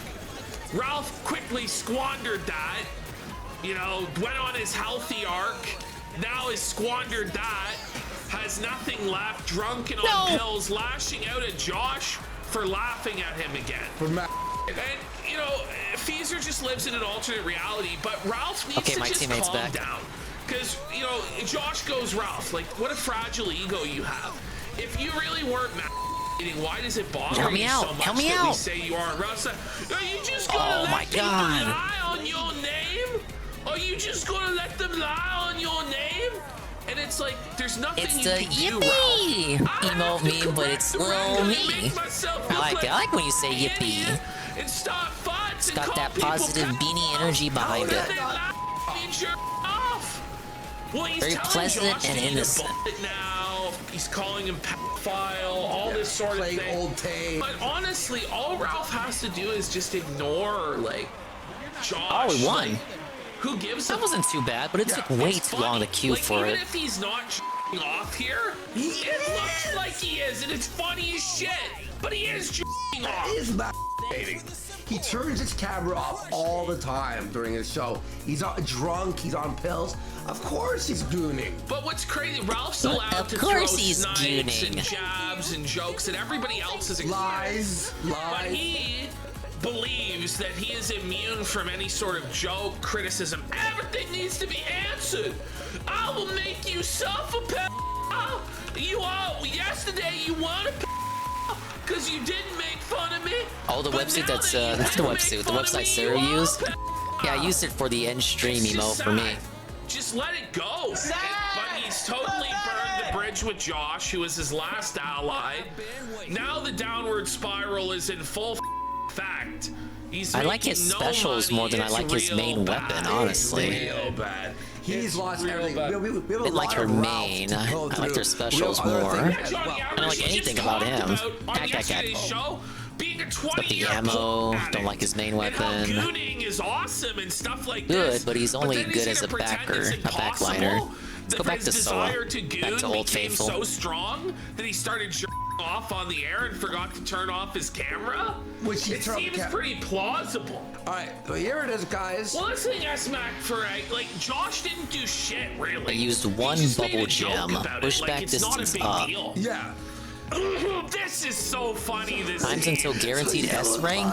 No, by the way, I started recording the Josh. Oh my god, guys. Yeah, now guys, it's gotcha. It's gotcha. So Ida S rank skills, and you have to do gotcha to get a good skill, and then you can reroll if you don't like the skill. And then as you fill up your skill slots, the amount of bubble gems you need to make a new skill increases. Yeah, it varies per slot. And you can re-roll if you don't like the skill you got. Yeah, look, rank B. Times until a guaranteed S rank 14. Who knows how many bubble gems you'd have to make to get a guaranteed S rank? Now it's 3 bubble gems. Rank D.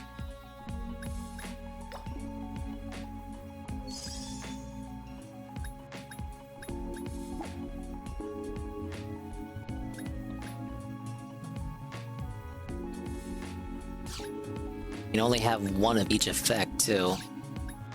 At least I have bubble gems now. Ah yes, back to Soa.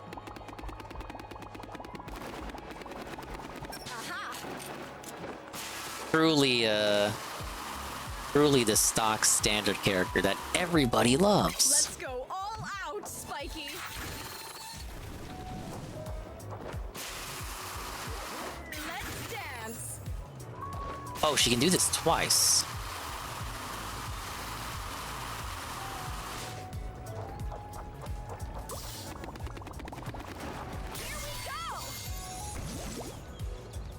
And then she has the roller. Can she detonate whenever she wants? She cannot.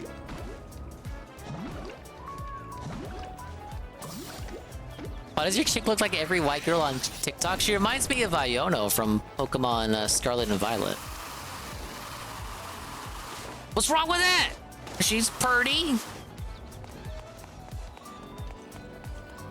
Let's get it started. I did like that happy bath thing. Happy bath survival. stuff. Right? So I woke up and Ralph, I opened up Ralph to see what he was up to. He has $0. Well, first it was the intro for a while. And then he goes, people are saying I'm off. Yeah, it's ERPG. So you That's the know one I'm what? thinking of. Got the pink after hair an and hour a everything. half, it's still $0. He goes, you know what then? I will off. I rushed, come on my phone. I rushed to a computer, OBS, but he finished the sentence. He goes, if we hit the goal, all robot streamer, I'll off on camera. Remember? His fans were like, no. Do you remember? Fuzzy Claus 67 subscribe for 5 months. Do you remember when people said Ralph shit his pants? For 5 months. And then thank you. Ralph goes, let's go, ends. He goes, well, maybe I will shit my pants then. I'll make more money to shit my pants than you'll ever make in a lifetime. I remember Ralph said, if I hit the goal, then I will shit my pants right here. Do you think I'm afraid to shit my pants? I'll shit them right now. So now we're on the same level of arc where Ralph's like. So, hello. Hola. Ciao and bonjour. Shitting your pants for money based or cringe? His thing. I was too busy doing other stuff, like setting up the merch segment and the other thing. The merch segment was more important. I saw. Oh, the lights are yellow. Hang on. I saw his chat. His chat was so bad. I'm just fixing the lighting here. 1 second. The light. The chat was so slow, bro. That's better. It was so bad. If I the ghost draper, or no, the ghost rapper, it looks like our chat regular, or the weird old dude. Maybe I'm old, but I remember the gym leader was supposed to be, I don't know, serious. Anyway, ran over. No, you're right. What? He goes, hey, for $1. They're old gym leaders back in the day too, but they weren't like. It's kind of like the characters from this game, where they're all centered around one gimmick. All their dialogue is centered around that gimmick too. Why don't you take a break for a month? And it will starve everyone of content. So even Adolwolf doesn't want to see the kill stream anymore. He's asking for a 1 month abort of the retort. The thing is, there's other stuff to talk about. And we did 6 months. We did 6 months Ralph free on this program. Essentially, there was the odd he time made his Mike the Gay Anonymous. The last 6 months, we barely talked about him since his divorce and bringing in Persip and the healthy Ralph arc. It's like, all right, let's see what happens there. Of course, it all imploded, went to shit. He's popping pills. No, we lost. But yeah, everybody's show will definitely crater if Ralph gives up. The truth is, if Ralph takes a month off, he'll be homeless and die. The kill stream is live on Robot? No, young A-Log, it's not. Surely not that it's exclusively now on Robot Streamer? Did he catch a dude, it's over for me. No way. No way. No. And by the way, here's the problem, Ashton. We can't even check because there's gay porn. I know. All over the site. For all we know, if we open Ralph's stream right now, he'll be jerking his penis. Yeah. $2. We can't. We literally can't. Remember when Ralph wanted to do the Well, I was the last survivor, but then my teammate came back in. He was going to start gunted.com and he was going to bang stars. Whatever happened to that? I remember we were at the Like, gas station. if you want to, We were at the gas station. We found out. I got. Yeah, the Whitney, the Miltig gym leader, and then she didn't want to even give up the badge. What, buddy? I'm like, Ralph's gonna start doing porn. You're like, fuck off. Fucking cheated, man. What? He's gonna start doing porn in his own pantsuit? Like it was the craziest shit you've ever heard. Oh God, and then he tweets out. Oh, I forgot about this. And then he does so much crazy shit, you forget stuff, man. It just comes to you like, oh yeah, that happened. He tweeted out. You fat chick thriller, all right.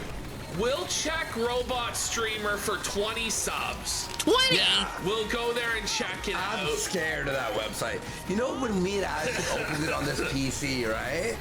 This like Windows PC Defender warning popped up. Yeah, it was like, are you sure you want to go to this website? And you have to hit allow. Oh, he fell into the water. You have to hit allow. I'm like, are we gonna get a virus?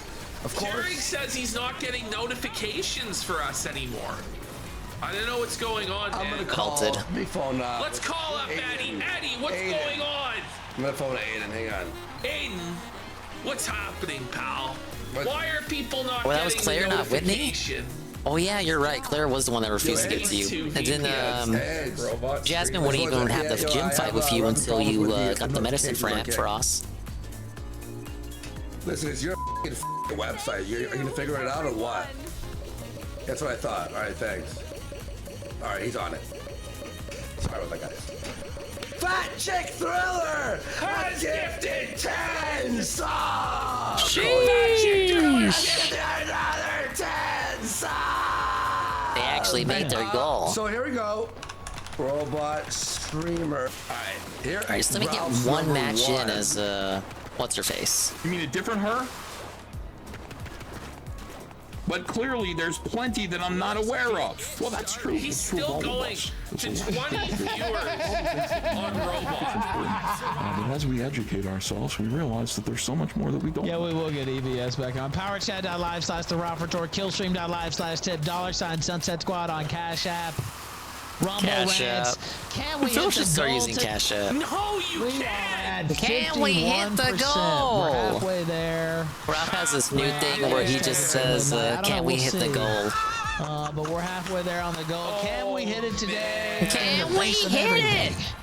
Can we smash that goal? In the face of a lot of what? good contributors already today. Your own alcoholism. We don't have to make a Twitch bio, Eagle. Like, in the face of what? Like, what adversity are you Who facing? doesn't? Oh, the players down here. There's a lot that we're not aware of. Just stealing content. What do you know that I don't? He's just stealing content with no commentary. He's about to tell you. He's trying to tell you that he might. No pausing. There's no effort being This put is now forth here. 5 panels. Who is this? Is this Jesse? No, this is Ethan Van. That would be Ethan the only Van, relevant Skyver information guy. at the moment. Well, if you would shut your for 1 second, I will tell you what I found out through looking through my contacts in my iPhone. Imagine seething won't this shut the hard fuck about up. a comic book. I mean, he is he didn't he used to be with DC. I don't need to be reminded of your investigative talent. But I really don't get the Eric July shit. I still don't. After all this time, I still don't understand that drama. Mid to low tier comic books. Like who? Here. Let's explore robot streamers, shall we? Now I'm gonna hide the screen when we're exploring. All right. Let's see so what let's other. see who the next top streamer is. All right, time to lose. Oh, it's somebody illegally showing the UFC fights. It's literally breaking. Will Jourdain get the KO here? He's like asleep. He's not. The guy's like passed out in a drug coma. Was he sniffing cleaner? Oh my god. This guy was spraying cleaner into a rag and sniffing it. Buddy, he's sniffing rag cleaner and he's all f***ed up. Oh my god, he's This is he died. Holy fuck! He was sniffing cleaner. Look Ash, look. They didn't actually show what they were looking at on stream. He has hand. At least This he's is got new to the me. UFC Dog. going. It has like one of those cones. It's not a dog. I thought there was like a fur coat on the ground. He got a fur coat Is that a on. dog? What is Yeah, it was that? moving. Oh, there he is. Oh, he's like. Oh, he woke up. He's like Kino Casino stream sniping. Hang on, let's volume. Oh no, he's gonna pull out his pee. No. Okay, he flipped out his pee. We're gonna hide this. Okay. It's Goosely. Let's look at the third guy. Like, let's go. Flop the out was the cry in chat. What is this? Hey! He's at a stand-in. He's a guy. The bubble storm. Web. Oh, Fortnite moment. Like, this is fun. Okay, next guy. A guy who's literally playing a horror movie. And you can see the Blu-ray ripped on MPKV. Wrong turn 4? Bloody beginnings. Okay. Alright. What a great website this is. I mean, at least Ralph won't get banned, I guess. That's just offline. There's a stream that's literally has 6 viewers and it says offline. There's not 6 viewers. Belted. So robot streamer You is gotta have me in that ring. Okay. We've got 40. No, the pregnant movie. Sarah The pregnant Marshall? movie? No. Knocked Up. Knocked up in Punjab. Oh no, hide. Okay, he shot his ass. Wait, in Portuguese? Going through this is risky business. By the way, we probably have 4 viruses. Yeah. So we need subs to fix the viruses. Okay, is that a No, it's a finger. What a grip, buddy. I don't want to show the screen because this is scary. This is bizarre. Is this a There was a burp. Okay, should I show this? It's borderline as to whether or not we should show this or not. Chat, should we show it? Press 1 for yes, 2 for no. They didn't show it on stream, from what I People are gonna recall. want us to just show it. If we get banned, well, look. somebody's Oh, gonna wait, no, have they to showed a figure bit of it, Guy with but his not for finger too over long. the camera, and he looks very scary. It's an old man. That's a scary. Whoa, and he's like burping and making bizarre noises. It's paused like that. Belted. Okay, this guy might kill us. Okay, we're gonna move to the next guy. Who was that? That was Find It, Fix It. Okay, Repel It. Yeah, they were on Robot Streamer. Oh, we won that round? Has no What way. the? That can increase speed like crazy. We took it back. This guy's streaming to 2 separate channels. Intelligence +5. Wait, what the? I mean, maybe there can be like events that are so trying that if you complete them, you earn some extra stats. All right. Who else we got here? Kibblebit says somehow Ralph is actually looking like the best creator on this platform so far. Honest. Ralph finally found a place where he could be king. Okay, so this one. Ported to Cello 28 TV. And it's a black screen with a. Whoa! That scared the out of me.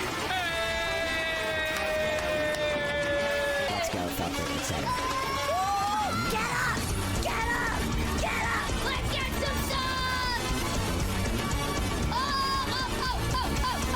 Did we get him? We got one of them, I think. Oh, I know, he got revived.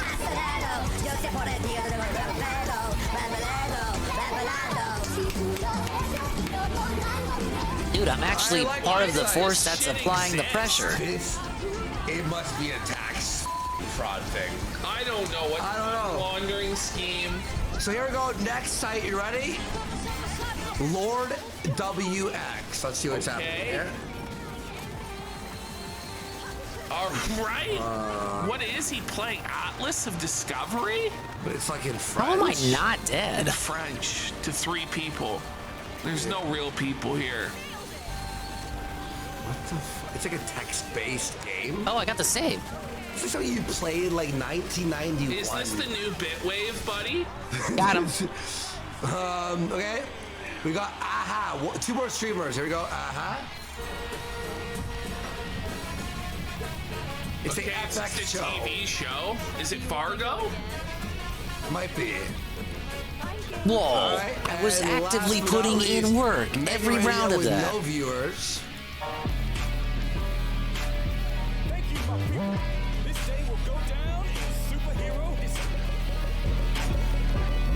The guy says go back to the gaming channel. Kino is happening. What do you mean? Where? What one?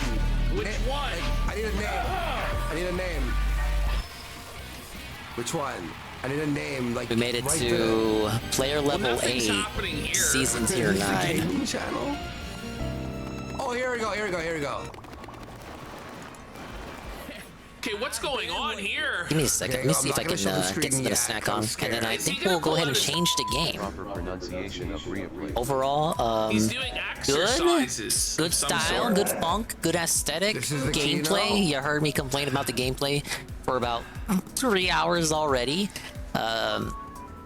It's just a shame that this game doesn't look like it's gonna last, so I won't get too obsessed and too into it. Will there ever be Dingus solo sessions, solo ranked sessions of Foamstars within the month? Probably not, because I gotta go back to grinding Splatoon, because this is the last one for the current catalog. But what if there was? What if there was one Foamstar session? I think I'd be more interested in playing it, like squatting up with other people, if anything. Let's go, Felted, etc. And the stuff with the season pass and all that, the predatory monetization. Alright, what are we're doing today? Pretty disappointing. But allow me the pleasure, seeing if I can't get myself a snack. The fabled Styx Hexenhammer appearance. That was gonna turn around Ralph's career. It was supposed The first to of many happen BRB last segments, to be but sure. Ralph was on a bender, so Styx canceled. Oh yeah, Styx repeatedly canceling his appearances on the kill stream. That was funny. Well, I'm carrying the Foamstars community. Thank you, Goki. And it turns out once again, Styx is canceled on Ralph because he's on a bender out of his mind. Well, so Ralph today, I don't have it clipped because it was so boring. It doesn't really matter. But Ralph goes, now all the haters are gonna say that he canceled because I j***ed off on stream. I swear this is actual. Well, words. yeah.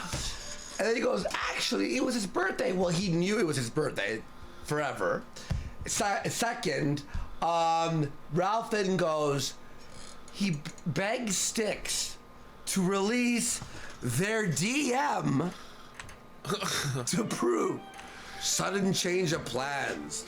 Unbeknownst to me, apparently my sister, her fiance, my niece, a friend, and my uncle all planned some sort of party for me. Now, this birthday party just happens to be at like noon. Like 1 in the afternoon. He has this birthday party where he can't make it. And the idea that like he was not gonna have any birthday party at all. He scheduled it for his birthday because he knew he had an easy out if Ralph was still drunk and f***ed up. Where he could go, oh, sorry, dude, sudden change of plans. It's my birthday. Even though I scheduled this for my birthday, I can't make it. Styx told me I could show this because haters will say I'm bullshitting. On the show, I mean, Ralph, it's pretty obvious why he's not showing up, bud. You can't even string a sentence together. You're drunk out of your gourd. You're popping pills. You pop 9 pills for $10. He watched you pop pills for $10 and went, this won't help my Trump grift, will it? Like, you know, like, this isn't gonna help my QAnon grift to go on. Now he started to stream today? What? I swear to God. Super Rock, I was watching on Super Rock's channel, right? Everyone follow him. But, so everyone's in anticipation. He had his intro music for an hour. An hour! He starts, right? He starts saying, hey guys, welcome to the kill stream. I'm your host, editor-in-chief, Ethan Ralph from the Ralph Report. So, Styx canceled, and I don't got anything. I swear, that's like, Super Rock, are you here?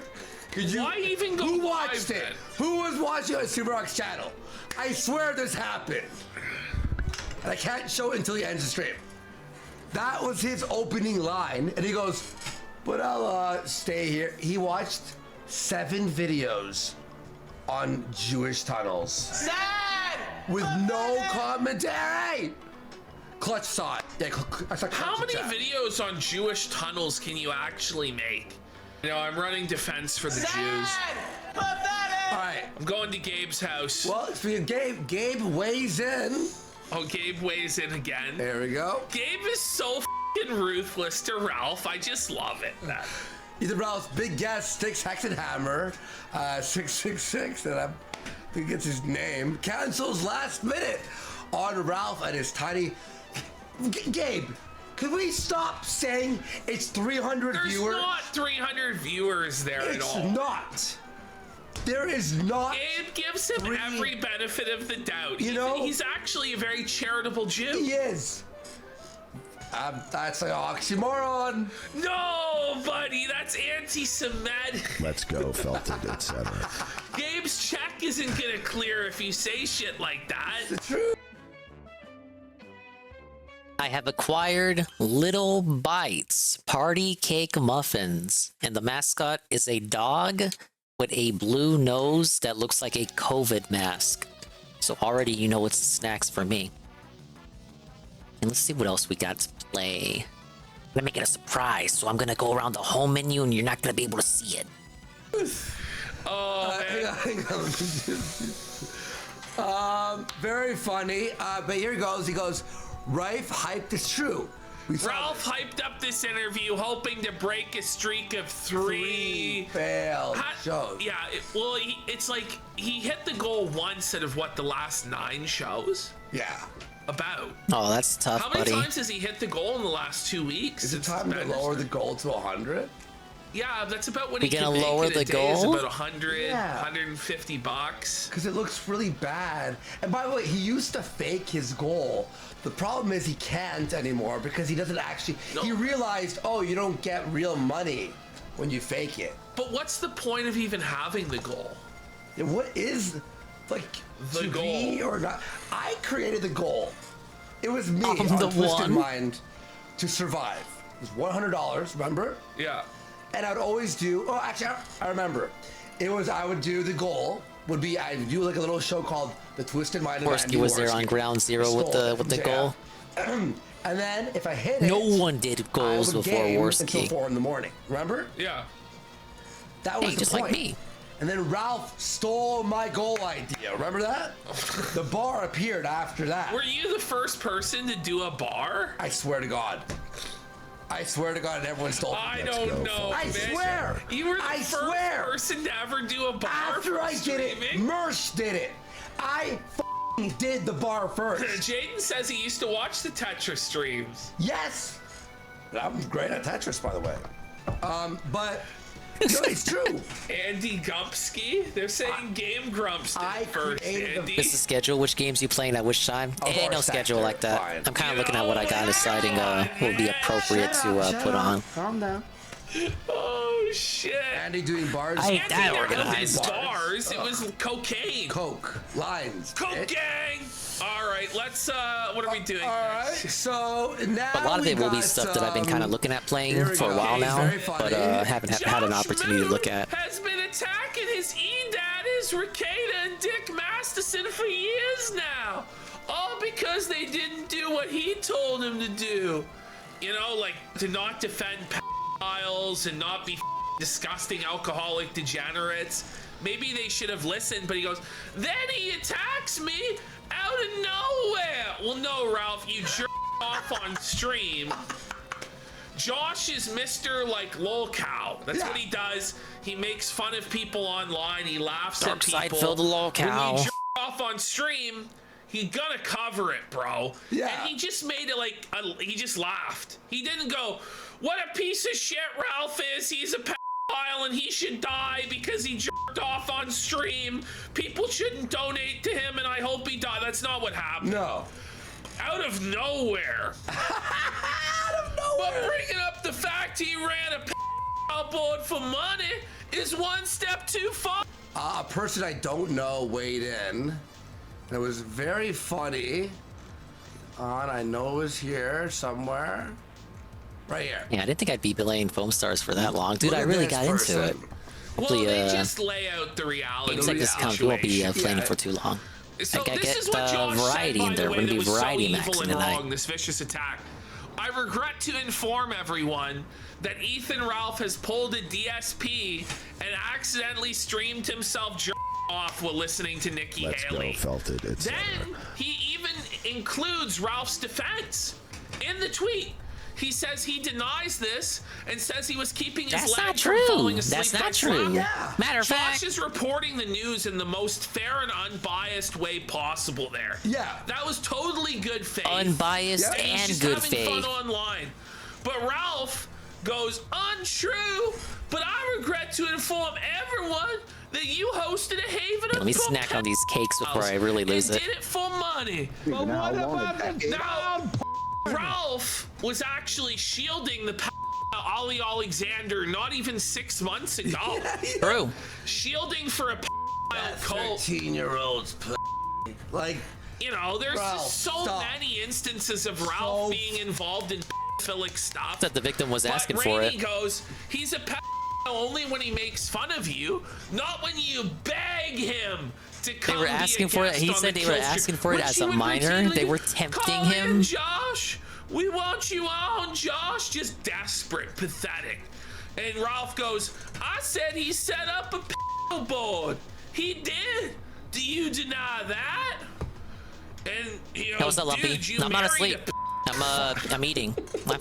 I got little bites muffins here. I'm awake. It doesn't matter. I'm about to start the next game. As soon as I'm gonna speed run these little muffins. But worse. You know, like Because Lumpers went to a 2-year anniversary 24-hour stream. Calling him a when you last talked. Now because he made fun of you, you call him a again.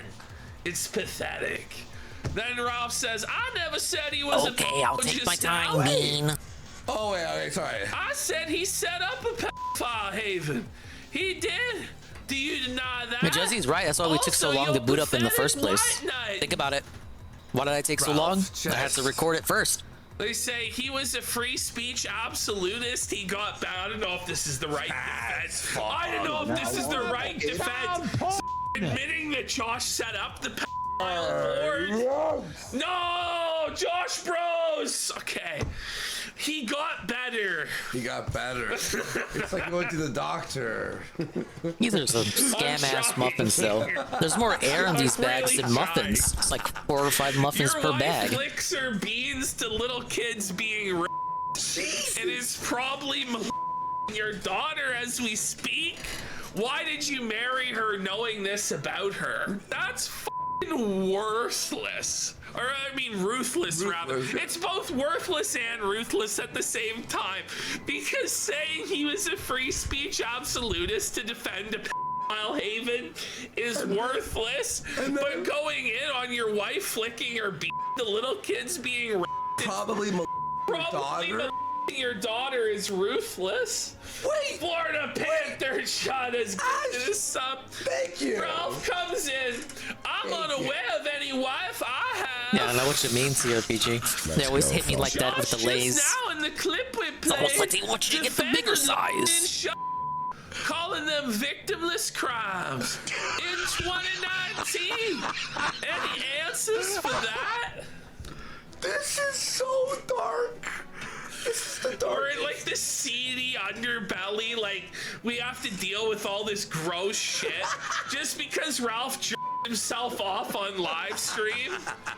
Randy goes, how could you forget you married this woman who loved con? Oh, here comes Elaine. Please stop. What a story past, storied life that Brock leads. So I knew it, Dinger ain't a real 24-hour shit. I get so much shit just for having a 3-hour sleep segment on the last one. Well, you guys are gonna be eating fucking crow when we finish this one with no sleep segment whatsoever. What do I say about this? Gonna be eating some goddamn crow. Thoughts? With a slice of humble pie to go with it. How do you even gut guard it, you know?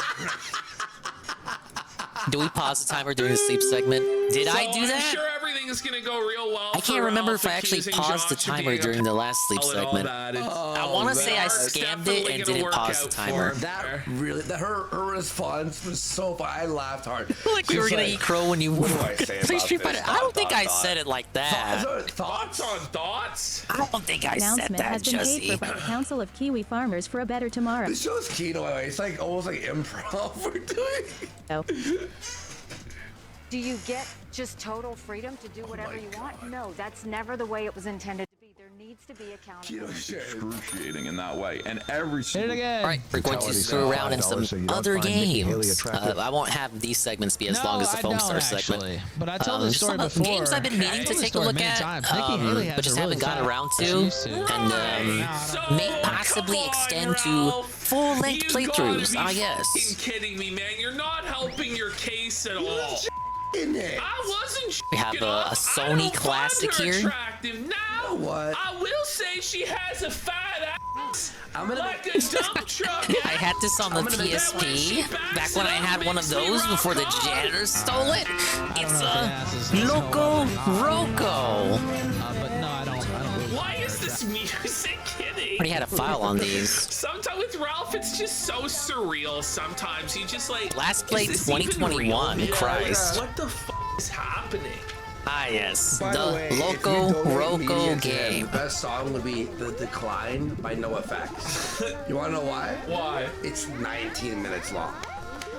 Yeah, this game is schizo. In 2009 or 10 or whatever. Oh, I missed some wee-wees. Back then, yeah, because she had a really nice ass. Yeah, for sure. I don't want to brag. The least stuff written about my The OST sexual to this game prowess. is just kids screaming. What stuff written about your sexual prowess? 3 girls. There's not Let's see, we can do it any in a couple woman levels. that he was with who said he was good at that. Adrian Blair didn't say that. No one. Faith didn't say that. Pantsu sure as shit did. Nora never said a This was back when you can still make cool shit sexual prowess. I was on seeing PlayStation on Super as a Rock's Sony chat first party today. dev. I was chilling there when I was just doing some Let me shit. see. Someone asked me, what did Ralph smell like? L1 and IRL? R1. Do you want to know what I said? My answer was? What? You'd like your balls smell after not showering for 6 days. What? Joe felt it. It's Like he smells like. You ever leave an onion out? You ever leave an onion out of the quite fridge? the stench You to tossed it, describe. like the remnants. And that.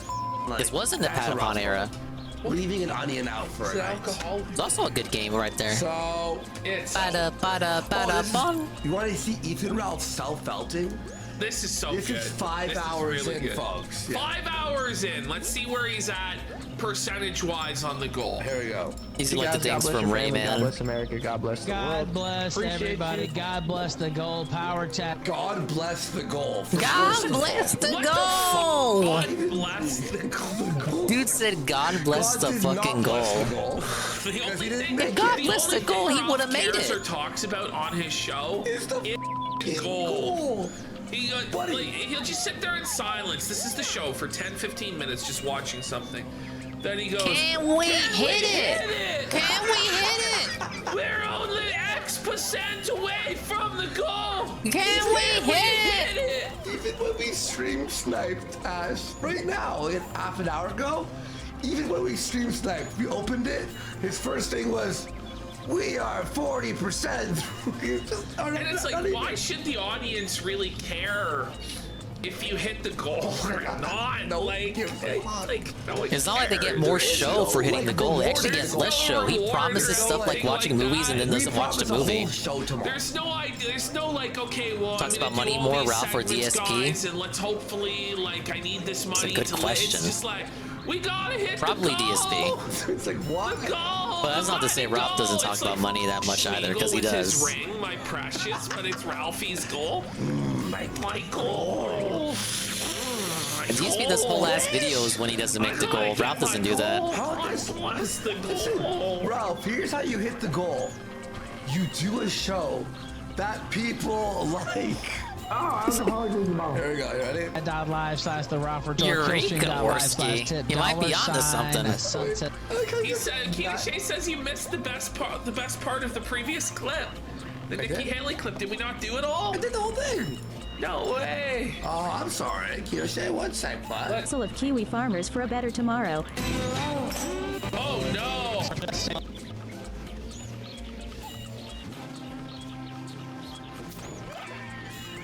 Oh yeah, I forgot you could split them up.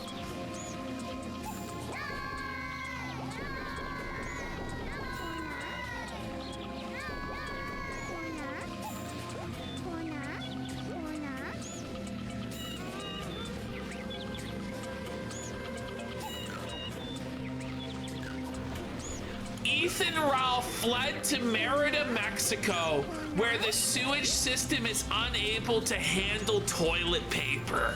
So it can't be flushed down the toilet. It must be placed in the garbage. So Ralph just has shit paper just clogging up his can. That's tough. Taking up his shack. Oh my god, no. Wait, no. I think I need this guy to help me out. Oh my god, Ash! Suffer, Ash! Suffer, Ralph! Specifically in Merida, Suffer! the city does not have sewage infrastructure to handle the gobs of toilet paper that people flush. Therefore, a lot of places will have signs advising not to flush toilet paper. So what are you supposed to do with the paper? Throw it in the garbage. Did he have one like a week ago when Yakuza wasn't making money? Yeah. Well, he's 76 Org says he needs to hit the I was really plumbing paranoid goal. because he bought that $110 edition. Goal, I can finally flush my toilet paper again. It is Bean. I think you would like this Bean. Yeah. Your little yellow bowl.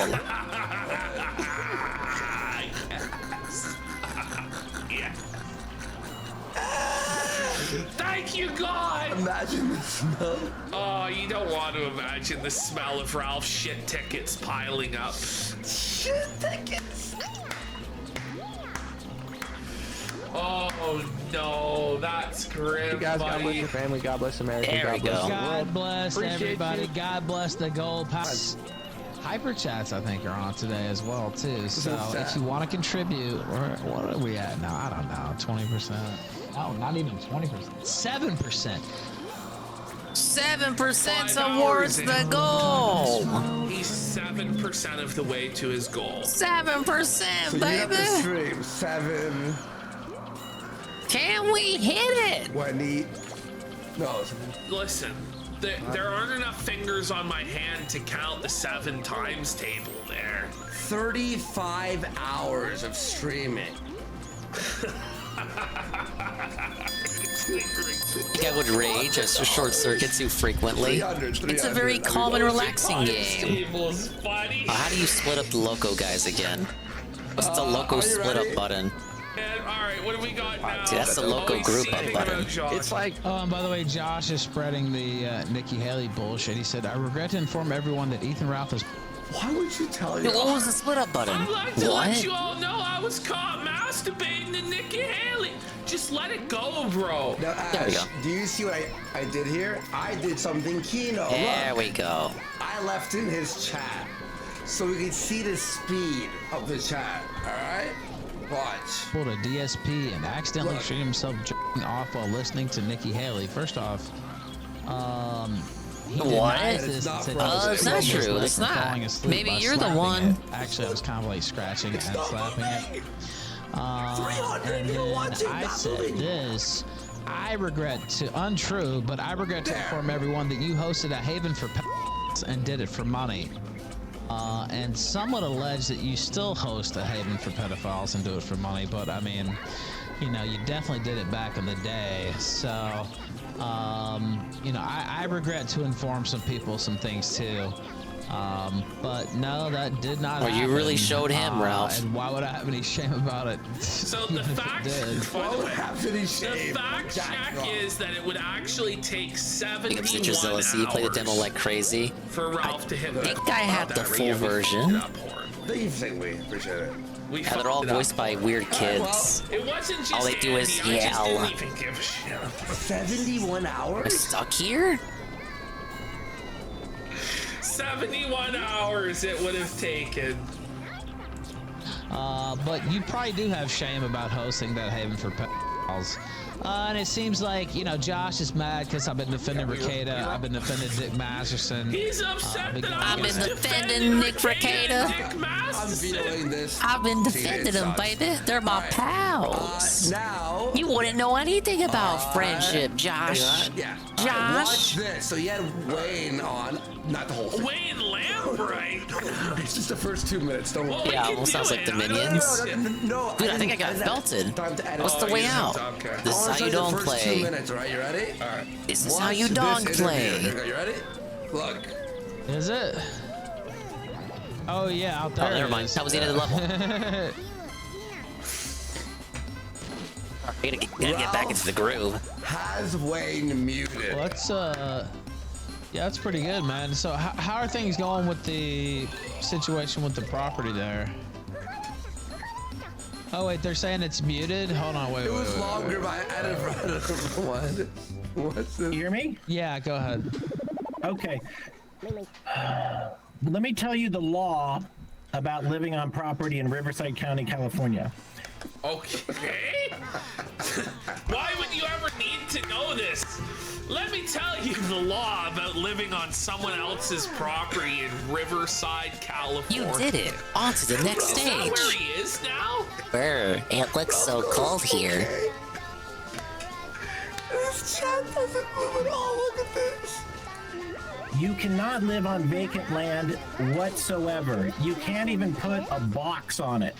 Right. So we're now discussing homelessness. I mean, it's good preparation for Ralph, to be Whoa, we fair. got the snow levels down. This game has 'Cause everything. pretty soon, he's gonna be in a tent.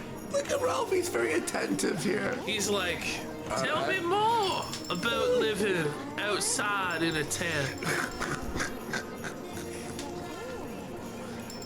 You can only store things on the land once it has something called a permit for occupancy. And there's two ways that works. There's the residential. Poor Wayne thinks Ralph actually cares what he has to say. What he's gonna say. All right. Let me play. I'll grab a drink downstairs. Let's hear. You want another one, or are you good? Yeah, sure. I'll get that one. Yeah. Let's hear what he's got to say, guys. This is incredible stuff. Do you like Ralph's show? Ralph nailed it today. He got Wayne Lambright on. Our future is bright. Lambright 2024. The future is so bright I can't even see it. On the residential way, I have to have a building permit for a home or a building permit for a manufactured home. My God. That has gone through the permitted process and then But gets you're the living final on $200 a month. You're not going to get a which is building the permit for occupancy. Once I have a permit for occupancy, I can put my shed back. I can store a motorhome or a trailer. My I shed. can put junk everywhere. I can put Is that the end goal? Just to have junk everywhere? I thought this guy was running for president. To them the desire that I want to put a manufactured home on the property because I am inheriting some money from my mom.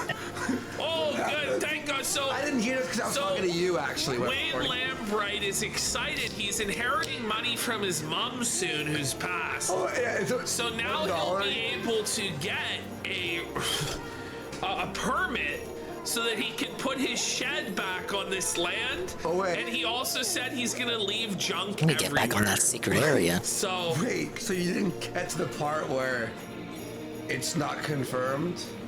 Oh no. Oh shit. Guys, watch this. I just don't know how much. I might get nothing. It might be $1. No. I'm so glad my mom is gonna die so I get all that fucking money, right? I might get nothing. No way. I might get this inheritance, but it might be zero. Yeah, thank God she's dead. That was you playing Tekken at 5 a.m. Don't you mean 3:57 a.m., sir? Stop gaslighting me. You wish it was the morning already. He might be able to get a building permit for it so he can put his shack there. Yeah. Yeah. Yeah.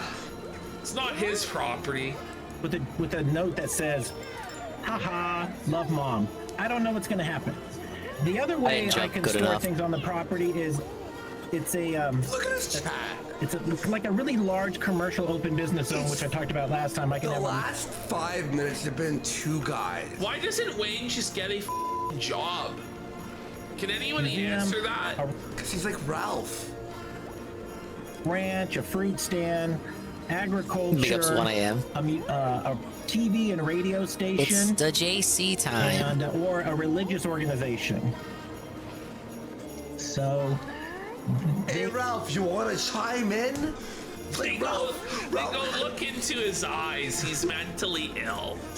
You know. He said they don't want to make me homeless.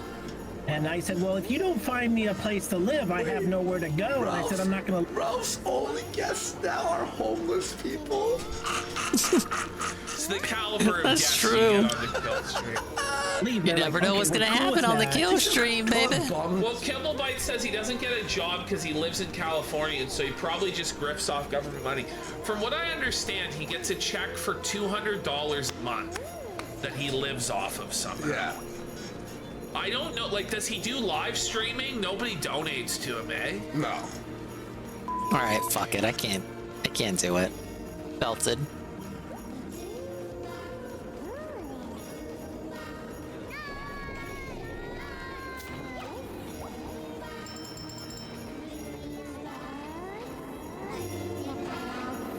Alright, let's get a level of this full audio.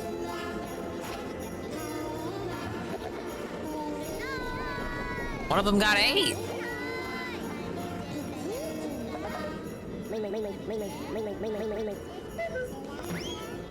got felted too much on that level. Right back.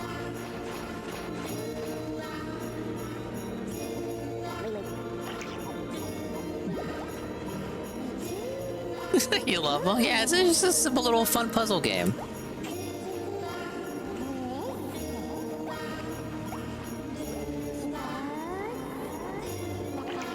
They're all voiced by kids with like runny booger noses yelling incoherently.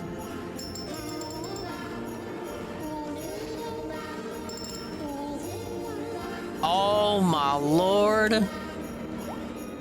Now I'm even missing the easy ones.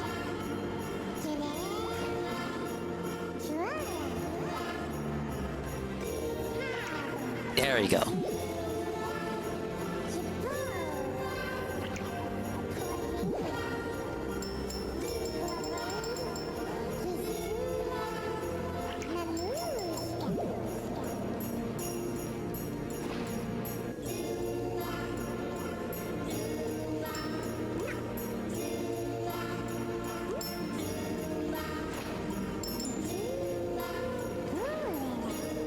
Oh, come on. Got it. Nope.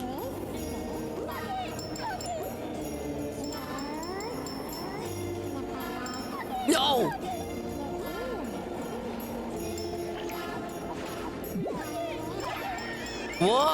Whoa, buddy. I didn't think that would happen, man.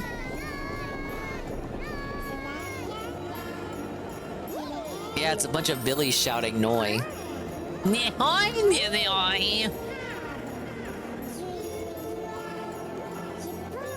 Yeah, it gives me that Rayman vibe with the collectibles and of course the music.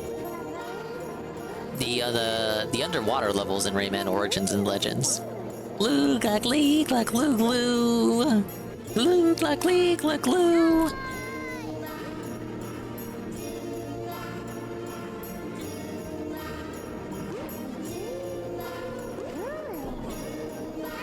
How come sometimes I can do the split up and it's like other times it's like I can't do the split up? There we go.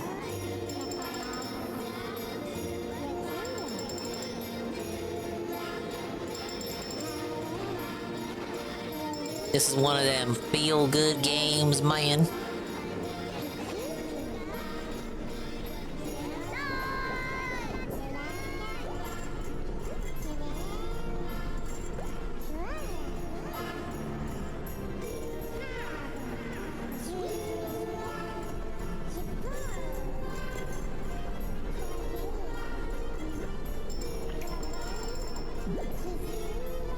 We got multiple paths.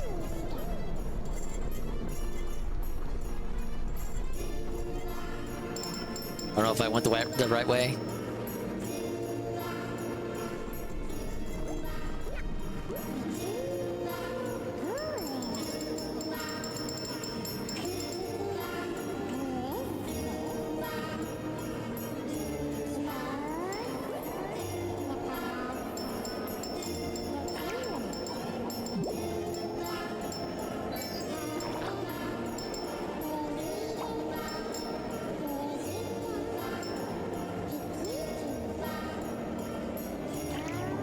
Oh, eating all of those made another flower appear.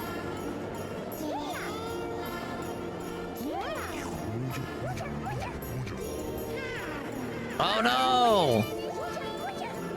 He didn't eat anyone. Oh wait, he did.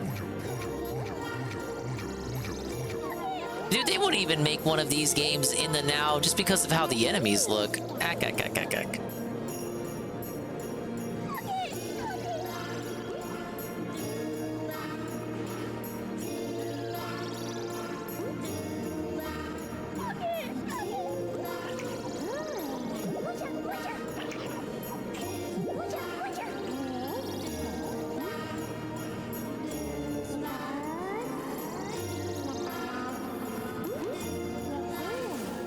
Whoa, what a secret, Mark. Oh my lord. Hey, all is not lost if you can recollect them.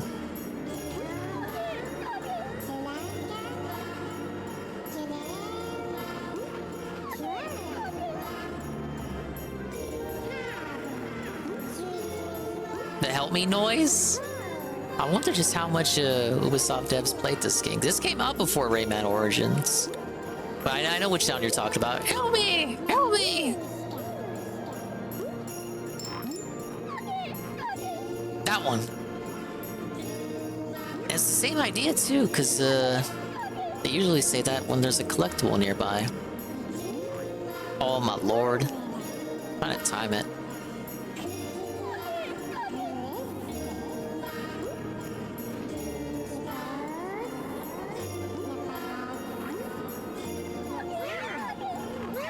Oh my lord.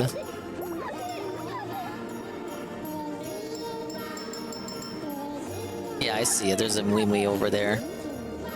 Platforming. Platforming.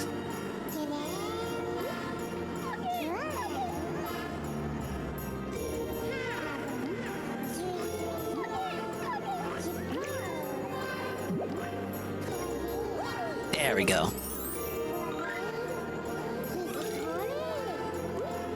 Whoa, it's the Loco house part.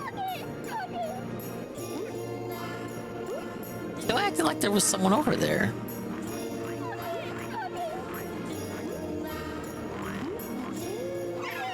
Oh, felt it.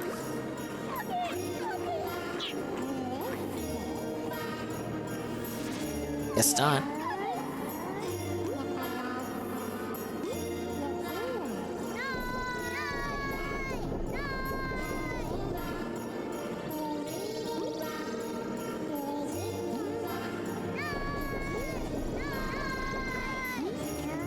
How the fuck do I split? Splitting is so inconsistent. Ah, yes.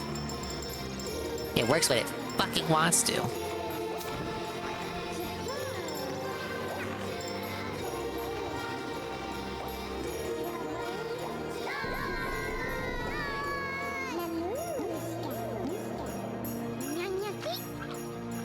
You need 5?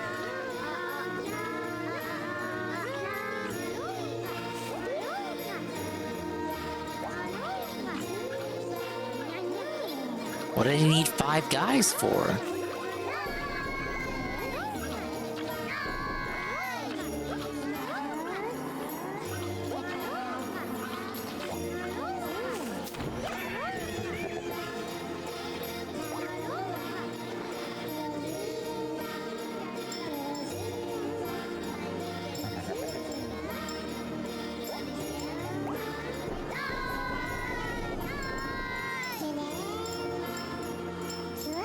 Oh my god, collectibles hiding in the snow.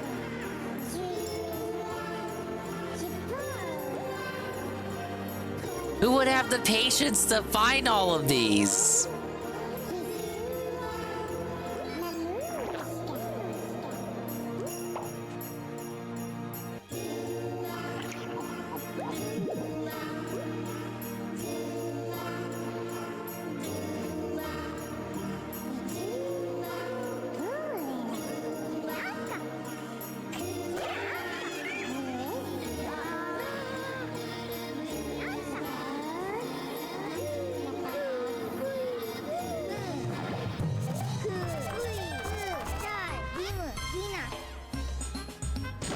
I lost too many in that one.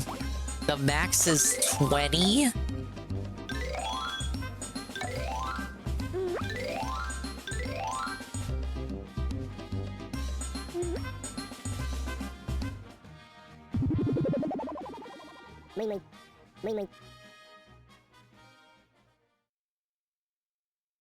Whoa, there's more music in the Loco house.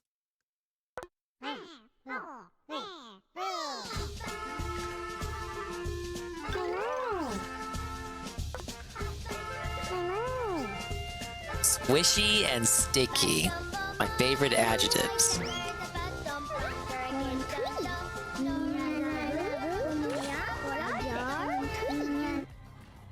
Okay, Ethan Ralph wins, but still loses.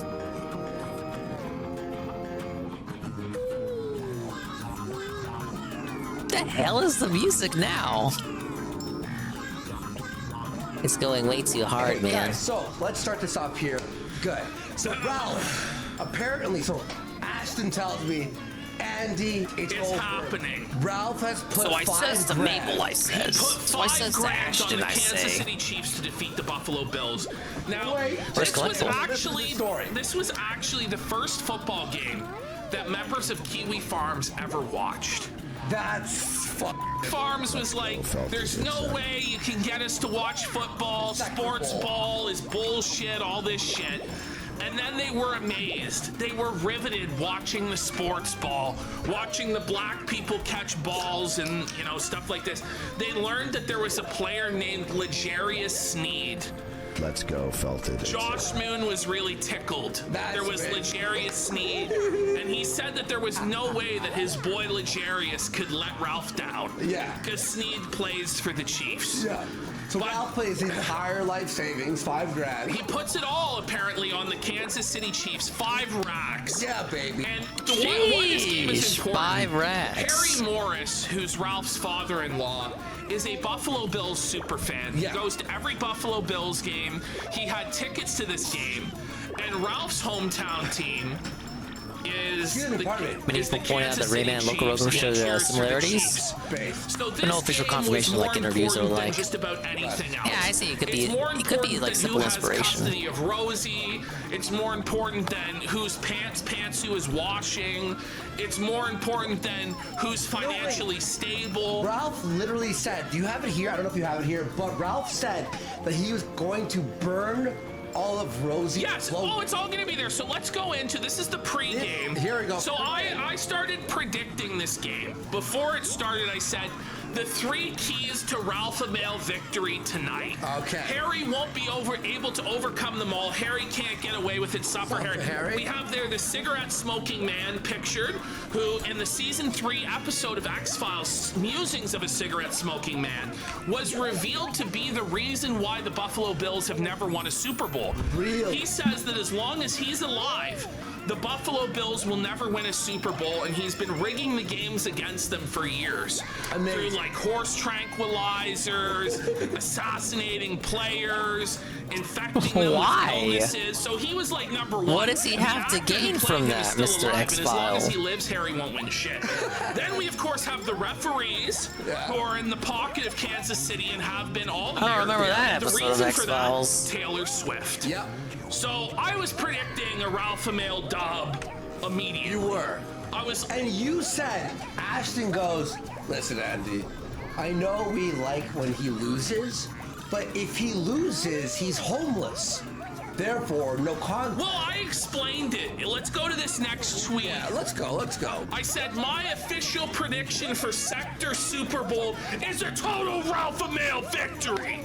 There is no way Ralph can take this out. He couldn't. He needs this more. It is unthinkable for Ralph to take this L, and he might end it all if the Chiefs lose. Let's go, Felted. Harry holds the L in the end. If not, my God, imagine the hollering. Yeah. So, go to the next one here. I said soon, either Harry and Pantsu will suffer, or Ralph will suffer. Either way, I'll be laughing my fucking ass off. Sector Super Bowl is here. Imagine Ralph lore style video. You're strapped in. Money and his remaining hope for life. I think this one just goes over his just a continuation of his gambling troubles. In the Buffalo snow, watching a Ralph W in real life. Total fucking Keno was guaranteed on this game. Either way. The stakes were laid out. The stakes were laid out when Ralph then took it to the next level. He goes, if the Chiefs lose today, I will retire from the internet. So Ralph's... No, I mean, he would have. This would have been the end of Ralph. If they had lost, he put those terms out there because he knew they weren't going to lose. It would have been over. Let's have a look at Ralph's pregame statement of Sector Bowl. Sector Bowl. I love it. Wait, did he record this? Yeah. Like, it's not even from his show, it's just... You see me here in my rosy red Chiefs hat, so you know that it's game. It's just a total cope. It's a rosy red hat. Pay no attention to that. Rosie is wearing a Bills jersey at the game with Harry. My hat is red, so that means my daughter supports Kansas. There's also Rosie. His face. Look at this red. Look at this fucking red. I might have fell asleep there at the beach after a few margaritas with his prostitute senorita. You see me here in my rosy red Chiefs hat, so you know that it's game day. And you know that it's Bills versus Chiefs, and today I'm gonna show you all once again. Actually, I'm not gonna do any showing. The Chiefs are gonna do the showing. But he did on Robot Streamer. On Robot Streamer, illegal website he showed the whole fucking game, everything, and he got away with it. The legend, the king. Why the Bills are the perennial losers of the NFL. Suffer, Harry. They're the perennial losers of the league. The Buffalo Bills lost 4 straight Super Bowls, and Harry Morris thought he could challenge the Alpha Male and the Chiefs Kingdom, and he bowed down. I would love to have seen Harry's face at that moment, you know? Oh, man. But it gets better, guys. Just wait. Watch what happens. It's fucking hilarious. I've never seen anything decent come from the Rochester or the Buffalo area. Do a couple more levels. One exception, and that had almost nothing to do with anything to do with the Rochester or Buffalo area. The Chiefs are not only going to win. What did he mean by this? Is he talking about Pantsu? It has spoils on its back. Or is he talking about Rosie? Or what is he talking about? Nobody's really sure. Ralph's so caught in this restraining order that he can't really do anything. Explain anything, yeah. They're going to dominate this game. I put money on the game myself. Not worried about it. I took the money line. I don't want the fucking points. I don't want the fucking. So when you hear what happened, well, you just get the you get the flowers right away. Level. Like, I heard the final result today, and I was like, shut the.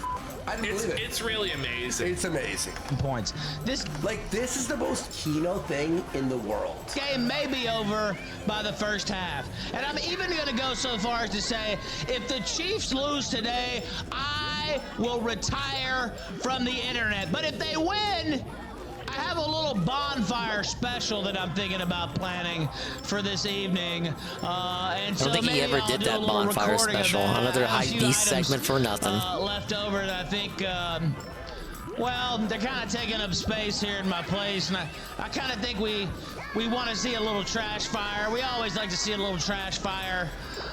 So why don't... Imagine you're going to say that you're going to set fire to your first daughter's clothes. Belongings. No, he has the booster seat still, so he's going to light fire to the booster seat. He didn't do this. I don't know. That's like actually the most unhinged thing I've ever Believable that he would do it, but I don't think he did. Come on, I want to see a video of that. Possessions if my football team beats the other guys. That is like evil. That is like... That's supervillain shit. That's like the end of Old Boy. Elephant Mario says, why is he talking so in his pre-recorded videos? He's drunk, Elephant Mario. He's on pills. He's on fucking everything he could possibly be on. He's on. This is funny. Speaking of trash fires, I'll see you later today as the Chiefs absolutely fucking destroy the Buffalo Fails. Pretty close, first of all. All right, so let's keep going here on some more of the pregame hype that happened. Raphael Mania. He's also planning to burn Rosie's clothes and toys she left after the game. Very normal behavior. Yeah. Harry chimes in saying, wait, put that stuff in the front yard and she will have Digi and mint salad pick it up. Alternate answer, you could have gotten rid of all reminders of them before the football season even started.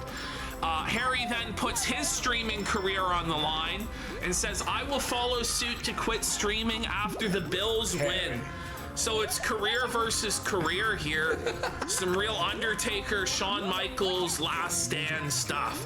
One of them is leaving the internet streaming world behind based on the result of a football game. Tens of viewers. Their guns are to the heads of their careers. So there's Harry at the game. He's got prime tickets in the end zone. There's Pantsu. All right. You can see Pantsu right there in the bottom right-hand corner. Yeah. And they were actually packing snowballs and throwing them at Chiefs players. Yeah. Because Heinous Harry is evil. Who said that, like, it's gonna affect them? It's gonna, like, fuck them. It was so fucking cold in Buffalo. And then Ralph tweeted out I'm asleep, Taylor peace Swift, out, Holmes. and then said that he would be jerking I'm it trying to Taylor not Swift to do a during sleep the game. segment. We've already seen him masturbate about 7 times on the show.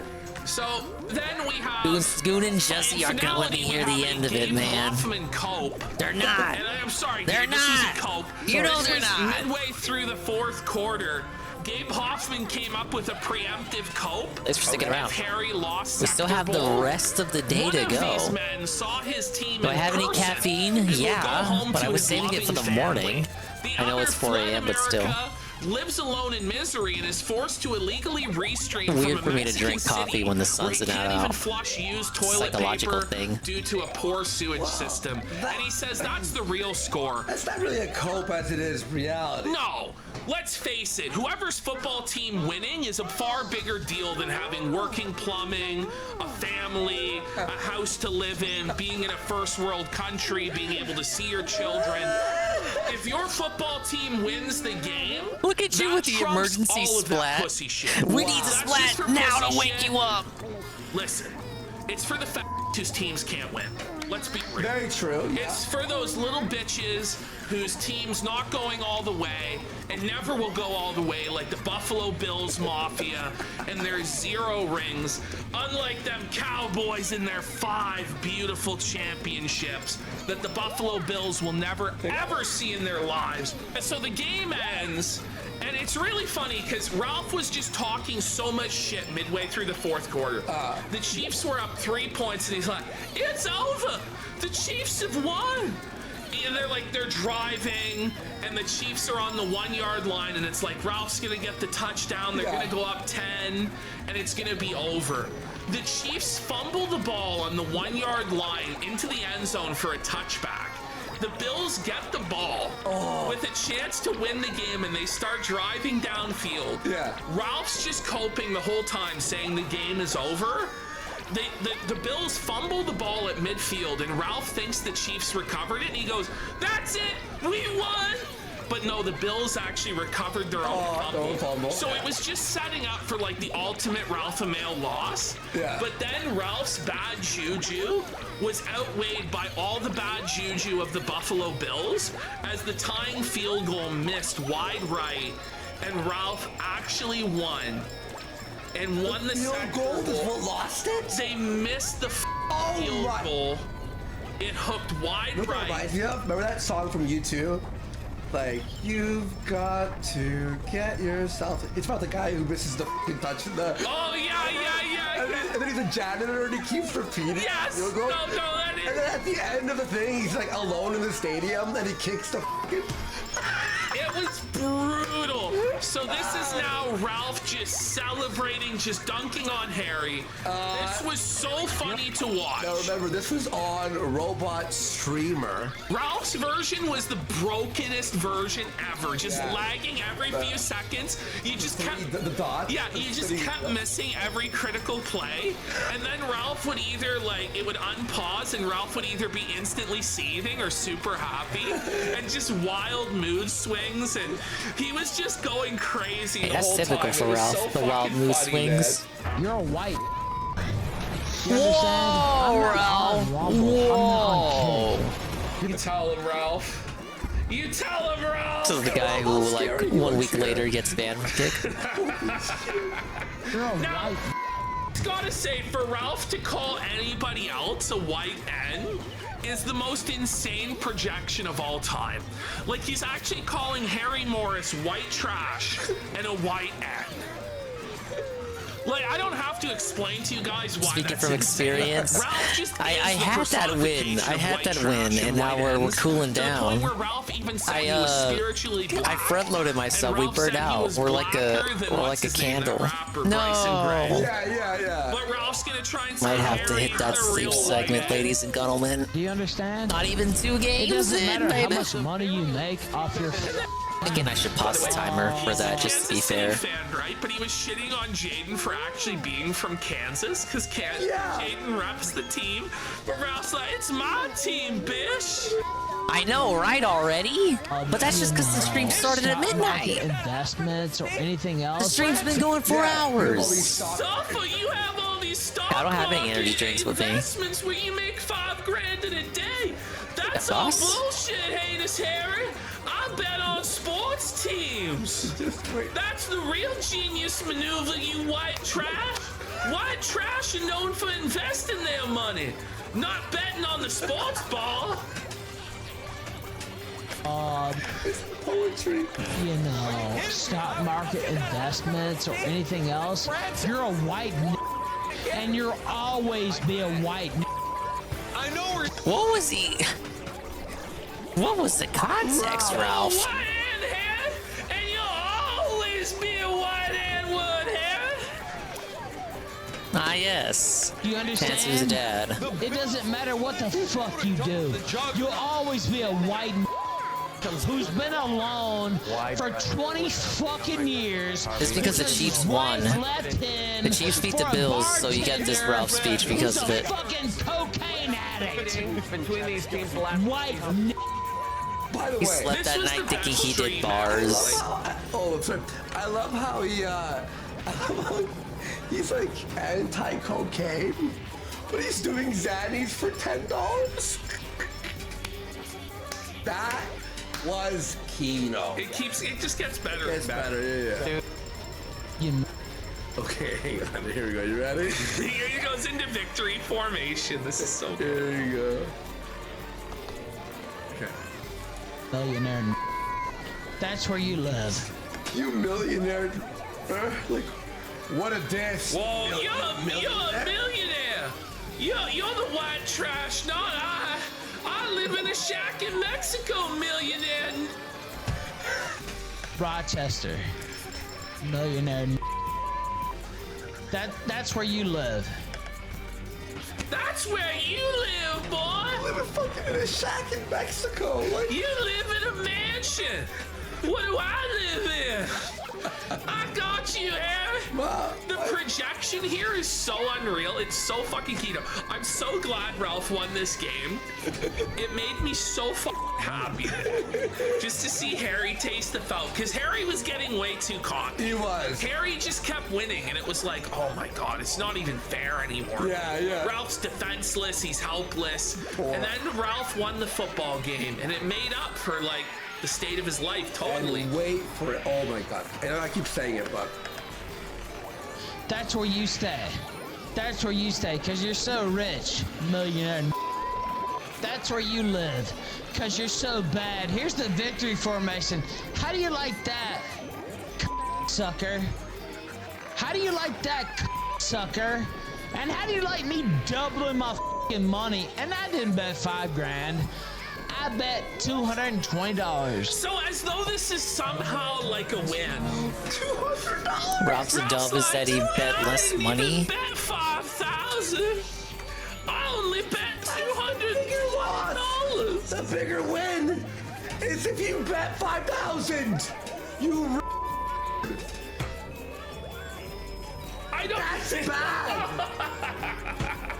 That's bad. But Ralph gets this big L, the win for $220. Now this whole time though, Ralph kept saying. Still some more on this. Well, no, but I just want. Okay. This is actually a little bit different than what I told you earlier. Sure. So this whole time during the game, Ralph kept saying, I didn't even take the fucking points. I took the money line. If I had taken the 2.5 points, I would be winning right now. But I didn't take the points because I Ruffin had that always much confidence wins, in them. baby. But then Ralph's bet was for $220. Yeah. It wasn't $200 like you would have bet if you bet the money That was line. all the world The reason won. I think he actually bet the point spread because Yeah, we get a movie. $220 That wasn't remastered, is how despite much the juice game you being have to lay to remastered. make a $200 profit on the spread. Yeah. You wouldn't bet $220 or $110 unless you were laying the spread. But as I came to find out, Ralph didn't even make this bet with a bookie. We'll get there eventually. Let that sink We'll get in there for a second. eventually. No. Let me fill up my water. Did the water fill up, and then this is like a we did BuzzFeed one world. article. Probably switch out to the next game. Wait till the end. Wait till number 2. You won't believe it. I swear. Chat is losing What a positive, nice, silly little puzzle game. And I'm gonna take my fine ass Latina with a fat ass Josie just absolute. Even if you won the week money, before you broke up with the Latinas. Ah, yes, the spicy Latines. What are you gonna do? Head for dinner and a movie? Give me a second. It's nothing. What the fuck are you talking about? I'm gonna have the most luxurious dinner for $200 you ever did. What the fuck? I'm gonna get all the you toilets. millionaire. I'm gonna take this $200. Okay. That's nuts. But I'm gonna take her to a nice dinner this week, and it's gonna be on you. Now, did you hear that last line? Keep that in your mind. So now, I guess we'll show this first. We'll just reveal it since we already teased it. But every Ralph W, as we know, is immediately followed by a loss of equal or greater proportion. So gravity, and all this stuff. Laws of physics. So that's always the fucking. It turns out Ralph didn't actually place a bet with any sort of bookie online or in Mexico or anything. He placed this bet with Harry Morris. So if we go to folder 3, we'll see here. This is Harry posting his huge gains on the stock market, where he gained $12,000 in a day and had a total gain this week of $17,000, which is huge. Godzilla37 has gifted 5 subs. Let's go. So let's go, Peter Shade says to him, do you think Ralph can afford to bet $5,000 on the Chiefs? More importantly, do you think he is dumb enough to do it? Well, he actually would have been really wise if he had done it. Yeah. If Ralph had put $5 grand on the Kansas City Chiefs money line, he would have returned a profit of $7,500. Oh my God. But Harry says, well, no, I don't think so, but I'd actually posted he should cash at me if he's got it, and I said I would pay the money line at plus 110, even though it's actually plus 125, so I don't even know where the fuck, even though he's only asking straight up, but realized that gambling is against terms of service, so he'd have to DM me if he can put that or anything at all together. So the bet was that Ralph was supposed to cash app Harry the $220, and if Ralph won, Harry would have to send him $440. So we go, Harry goes, I checked my cash app this morning to settle up losing the bet, but looks like he pussed out and didn't send the $220. Oh. So Ralph didn't even get paid for this gamble because he, instead of gambling with a bookie like a fucking normal person, he gambled with fucking Harry Morris, and then he proceeded to call Harry a white N-word for an hour straight, and then thought he would get paid. That is the biggest Ralph Allen. And he was trumpeting this $200 like he was so excited. Water has been so refilled. I don't even know how he's going to afford the hooker. I think he's Go ahead and save the game and see what else I can play. Oh, wait, Ralph goes, settle up. Got an idea. You lost. You owe me $220. But Ralph, you had to send him the $220 first to agree to the bet, and then he would send you $440 back. Go to the 24-hour, 2-year anniversary stream. Trying to stay awake, but I'm not gonna lie, we may have to succumb to a sleep segment. He wouldn't pay. Yes. Right? You have to put the money up first. That's just basic. Well, who did put their money up? Oh shit, I gotta charge my controller. Well, I did. I profited off the Sector Bowl, and Ralph didn't make shit. I made a $227 profit on that one, and on that one there, a $500 profit. So almost $750 in profit for the house on the Sector Bowl. And you know who else had money on it? Jaden McNeil. Jaden McNeil also won on the Kansas City Chiefs. and made a tiny profit. Ralph made zero. Ralph made zero. House always f***ing wins. No, God Ralphie. Damn it. Wow. Oh, no. Wow. So, Ralph took an even bigger L than all of that, though. Oh, no way. How? So we're getting into it. Ralph last week was saying, I'll raise $20,000 to bring Jim on. Wait, what about this? Please? Okay, let's do this first. This is so Kino, by the way. This is fun. Harry, when you die, I'm gonna be there. And I'm gonna be at the funeral. And they talk about me jacking off to Nikki Haley. Yes, we do. Let's go, Felton. I'm gonna jack off on your casket, you sucking son of a bitch. Dude, my mic was bugging out for a second. Okay, it's good now. He's having a Yeah, we might have to run it back a little, something a little more high octane. Sucking son of a bitch! I'm gonna bust a nut on your tombstone. Like, what is he thinking about during this? Like, is he thinking about Harry? Is he thinking about Pantsu? Is he thinking about the football game as he rubs out this nut? Or is he just like getting turned on by his sheer feelings of anger and sexual frustration? This is so good, bro. I'll be able to do shit about it. You won't be able to do shit about it, Harry Morris. Do you understand? I've heard of pissing on someone's grave. I've heard of shitting on someone's grave. I've heard of pouring out alcohol on someone's grave, pouring one out for the homie. I've never heard actually of somebody jacking off on someone's grave. That's unhinged. That's wild. Okay, give me a second. Let's see here. There'd be like serial killers and child molesters who would be like, really? You rubbed one out on his grave, pal? Don't you think that's a little nuts? I wonder what we're gonna play next. On your f***ing casket, on your f***ing grave. And there ain't shit you can do about it. It's a viewer-requested PS1 classic. You may be familiar with it. Nobody else is gonna be able to do anything about it. Unhinged. They're not. I'm gonna have to censor on the clip.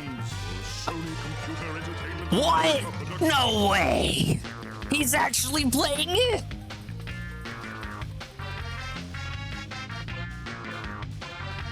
Fasten your seatbelts for another Naughty Dog creation. Oh my god, before they went woke.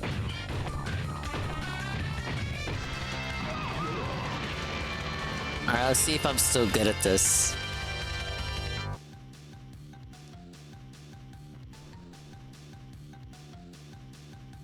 At least the franchise was right. Yeah, I think it was Pim Pam who asked me to play this one. Specifically the classic. Not the...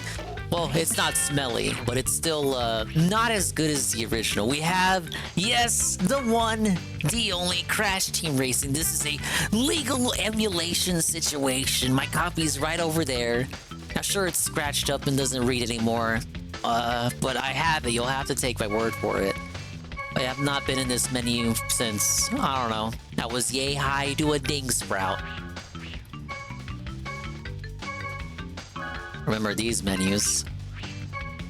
You even have battle mode? No one-player battle mode? That's sacrilege. Ah yes, arcade mode. Which is, versus is just the same thing with removing the CPUs. Look at all those. Look at that empty character select stream. Don't worry, we'll fill it out.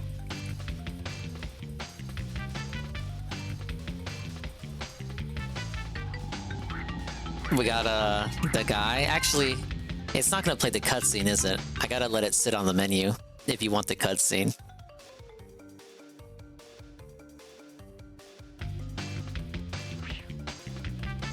Ah yes, you guys need to know the story. It's a Crash Team Racing.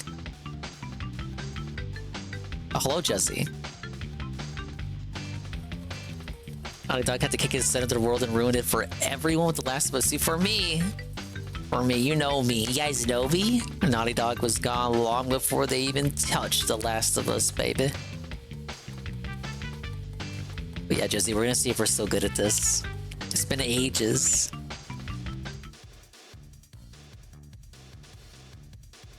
because I know the lines in the remake doesn't mean I know the lines in the OG. Ah yes, race today. Trophy prize each track?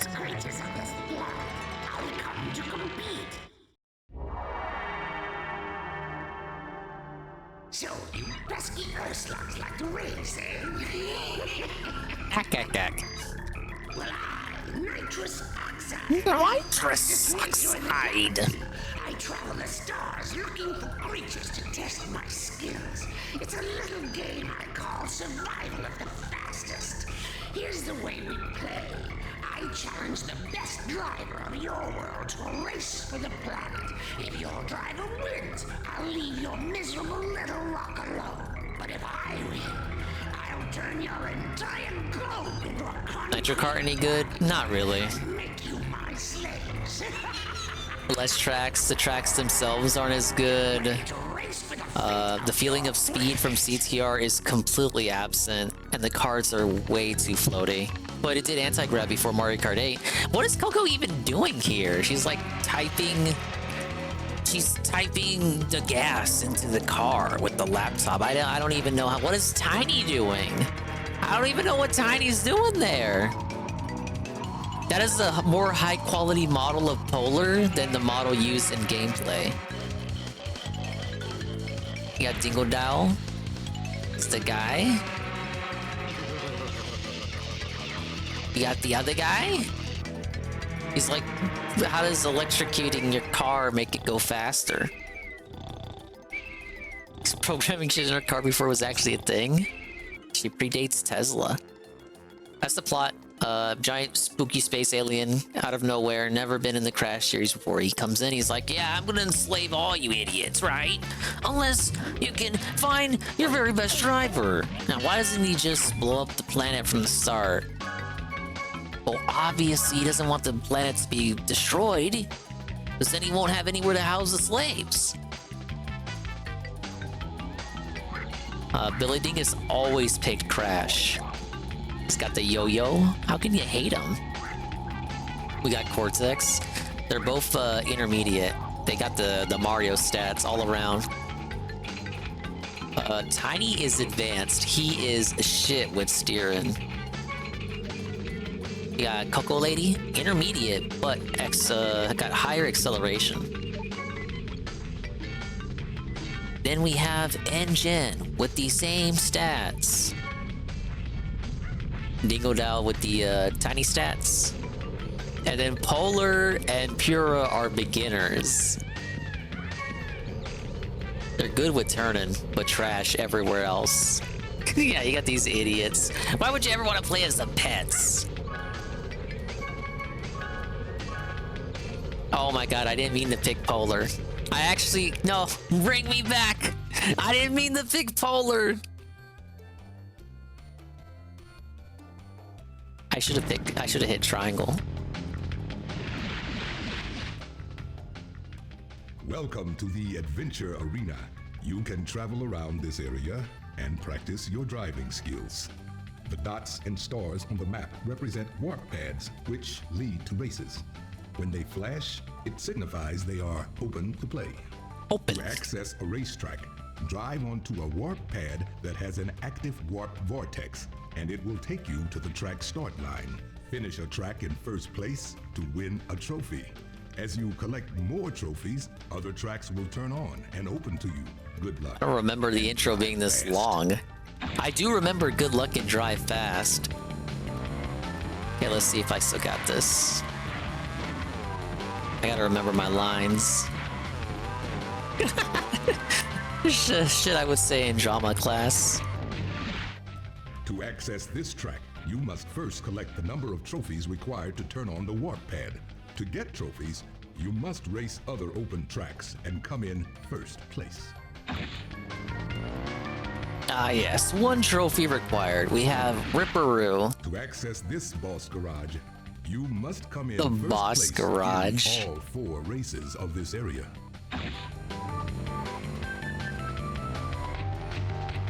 I love how the theme is consistent throughout all the worlds You must have and changes instruments depending on where you are. You can race a boss after beating all 4 tracks in an area. Crash Nitro Kart. I have it. It is not as good as this one. There was a third one too, Crash Tag Team Racing, where the gimmick was Mario Double Dash, but you have weapons. This is the load save screen. There are 5 of these screens, 1 in each world section. When you want to load, Yeah, the tag team one wasn't as good. Go to one of these screens. To access it, drive up to the screen and stop. Then, follow the directions.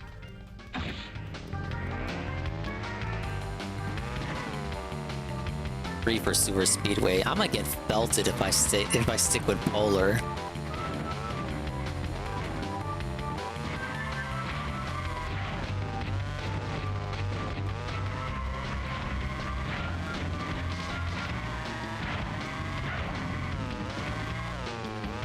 Man, you lose all your boosts in the second you hit a wall.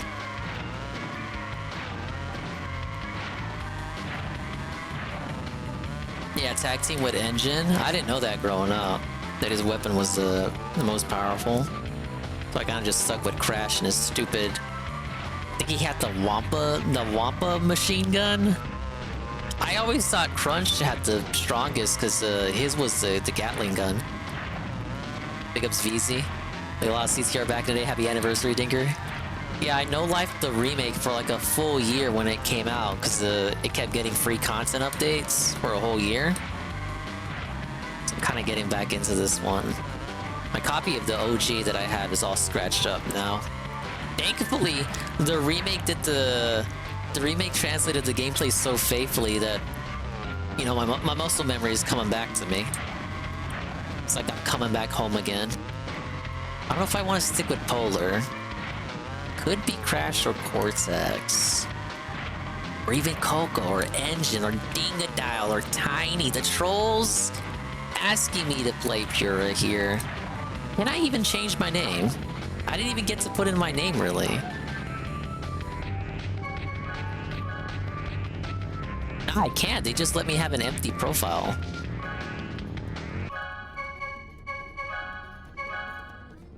Let's run that one back.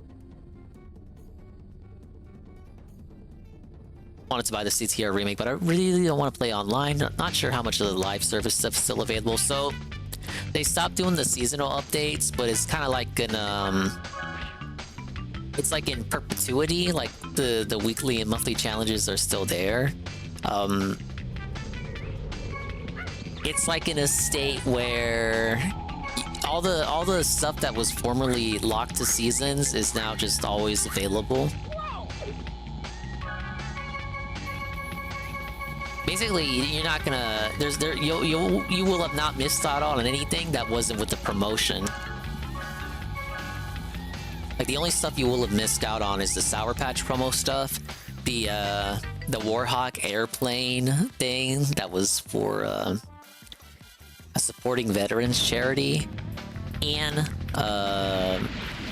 if you had, I know this is gonna sound fucked, but if you had a Comcast subscription, you had an additional secret code he emailed to you, redeemable for a car. I don't have Comcast, so I took my code off of some guy in the YouTube comments section, because each person's code could be used twice. So someone put in their code in the comments and said, hey, I already redeemed and I heard you could use the codes twice. So I used that person's code and I was able to redeem it. But all those promos are ended, and those are the only things you can't get no more. You must have 2 boss keys. It's pretty lucky. I went to a popular guy who does Crash videos, and I just refreshed his because he had made a video about the Comcast car. So I just I filtered to newest comments and just kept refreshing until someone was generous enough to dump their code for me. A boss key. Yeah, it was weird, but thinking back, it's typical Activision being weird. Dude, Phil could have gotten that free car. We're gonna give it a try here. See if I'm still as good as I was way back when. No life. No life. Ah yes, Crash Cove. for a trophy race. There we go.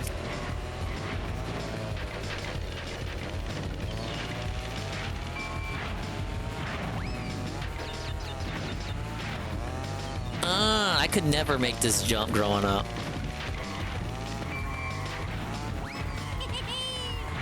We got a lovely voice acting from the guy there.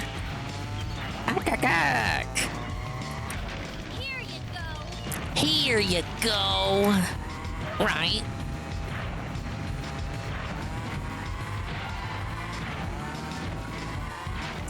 This was what kills me. You guys have seen DSP play the remake. This is all he had to do. All he had to do was just fucking drift. This isn't hard. They needed like some sort of, they needed to force him in that tutorial. There should have been a tutorial that just forces him to consistently drift 3 times. So if you're wondering what I'm doing, I'm just drifting consistently, constantly, non-stop. Drifting in Crash Team Racing.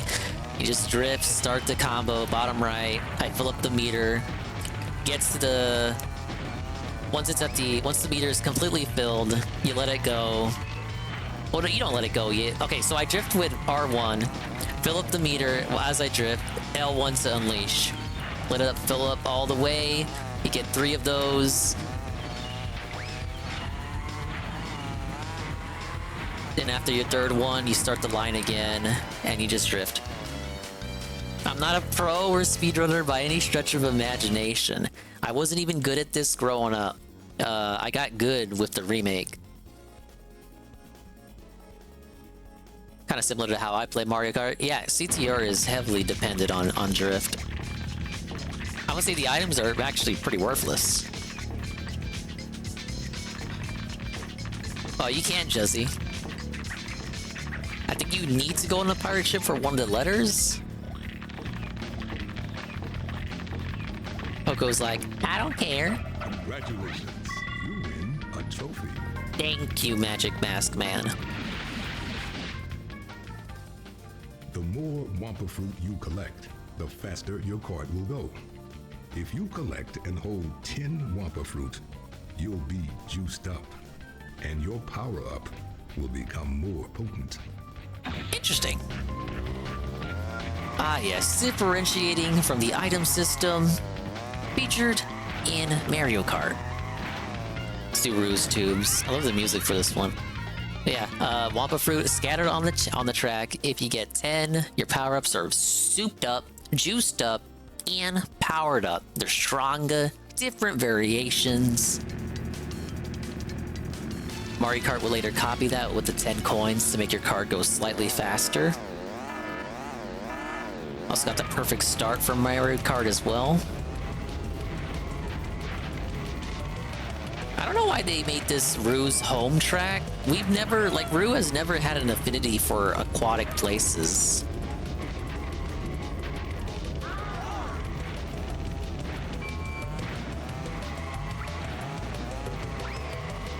Speedrunning community for this game is insane. It's popular with South Americans for some reason. Not that there's anything wrong with that. But back in the day, they were coming up with crazy terms for all the tech.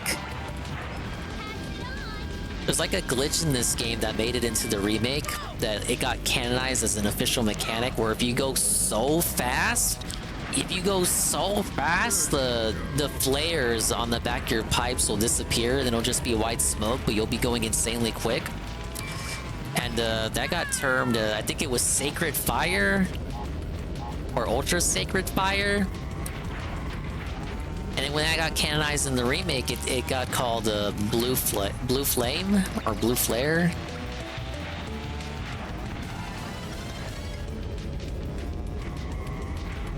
But yeah, see how my pipes are white now?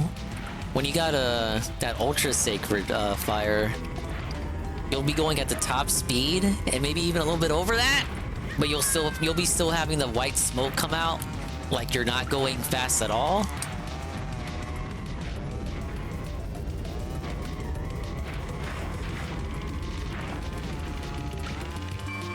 I could have done that track better.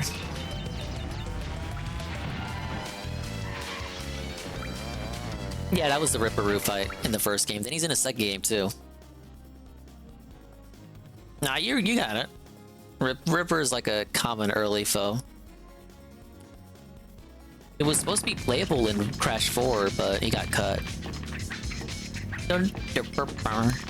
Ow. Don't mistake this for Tana, the busty Bandicoot babe from the first game. It is a entirely different character. Dingo Dow's like, I want that trophy, mate. Congratulations. Too bad, he's Australian. Australians don't get trophies. When you get a TNT crate on your head, start hopping immediately. If you react fast and hop enough times, the TNT crate will fall off your head before it explodes. That trick doesn't work with nitro crates. So much art of those cheerleader ladies. There were even like there was that promo render of Crash like in the middle of all of them, making a cheesy face. It's like, whoa! I got all these whores. That's how I knew a mixtape was good back in the day. Had that blue flame. There's some of the boost pads in this game give you the blue flame right off the bat. It's more visually conveyed in the remake because that actually incorporates that as a mechanic rather than as a glitch.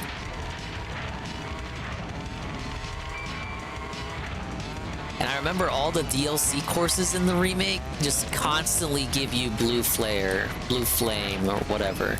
And the idea is there's only one boost pad in those tracks that gives it. So the idea is to just keep the blue flame for the whole track.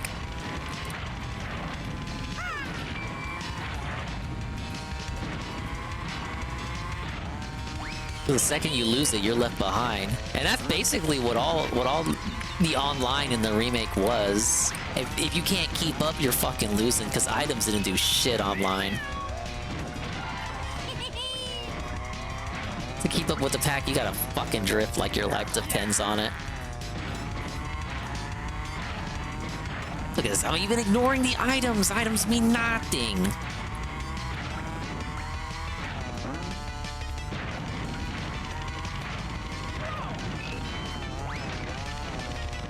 They got Brio's beakers in the game, but he's not even here. Oh my lord! Oh my lord! Jesse! Jesse, help! Okay. Oh my god! This is Billy Dingus mistakes. It's amateur hour, man.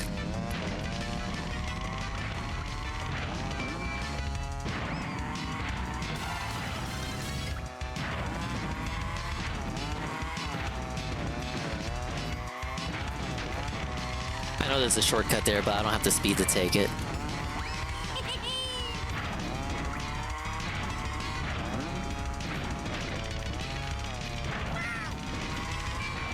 No! Leave me alone.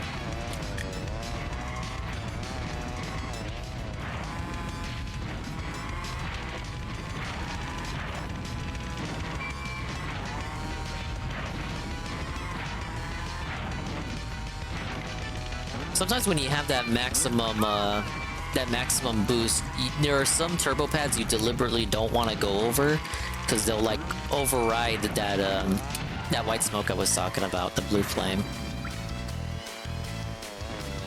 Remember loving the bosses of Wrath of Cortex, but I haven't played that one in years because the bosses would shit talk you the whole game. That was taken from Crash 3, another idea that game stole from an earlier game.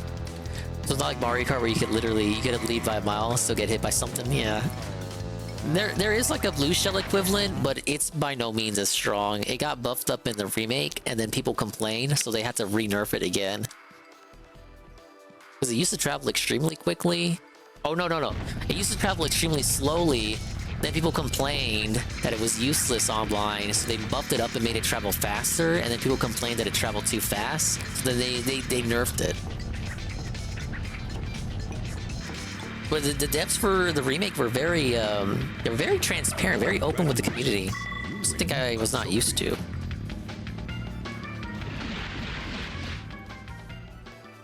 You can get a hang time turbo from jumping. The longer you're in the air, the bigger the turbo you'll get when you land. For big turbos, try to get extra air time by hopping off jumps using the R1 button. By hopping off the jumps. Man, Crash got the stupidest face, I agree. Alright, Sewer Speedway. Very Kino track. But a Kino-er soundtrack.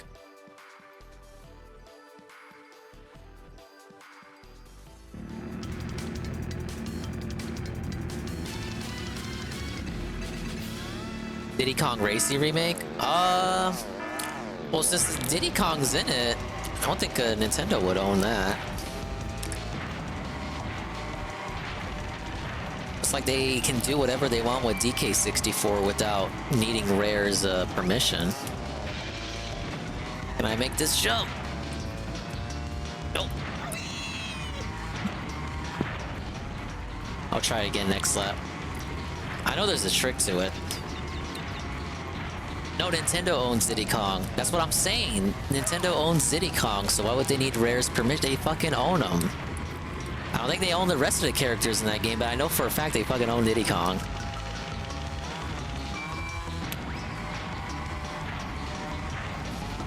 Yeah, that's correct, TRPG. That's why when they did remake Diddy Kong Racing for DS, once upon a time, they had to replace Conker and Banjo with Dixie and Tiny. Which was sorta cool in its own right. Okay, you gotta jump up here. No, shit. I lost my speed boost. I know what the line is, I just can't hit it.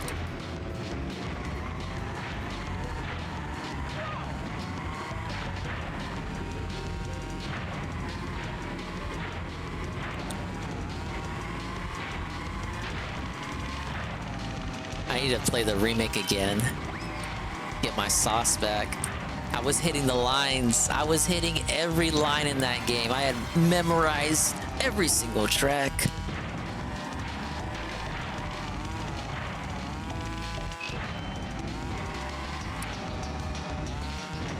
All right, here we go.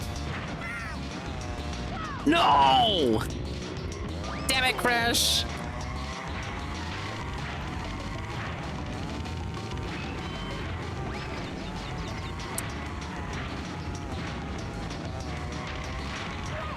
I hit that line going in pretty weird anyway. You gotta hit it from a particular angle.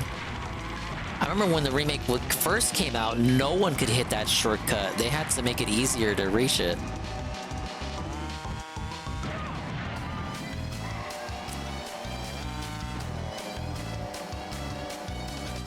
Yeah, they don't own the Rare specific characters, but everyone else, like, if they're even tangentially related to Donkey Kong, Nintendo owns them. So they also own the Kremling character that got made for that game.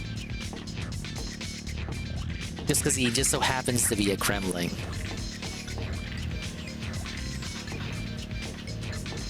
Just even putting Diddy Kong Racing on Nintendo 64 or Switch Online, I'd appreciate. Because then you get it on, you would be able to play it online with your friends. This motherfucker. I'll show you wild driving. Last one across the finish line is a rotten rain. It's Ripperoo's challenge.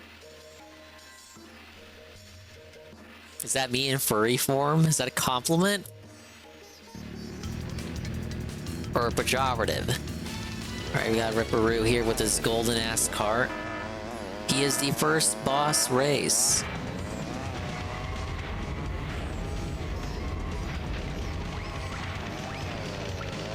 Now, befitting his insane nature, he spams TNTs throughout the course. They didn't hear it from me, but he actually has bad stats. He's a turning character.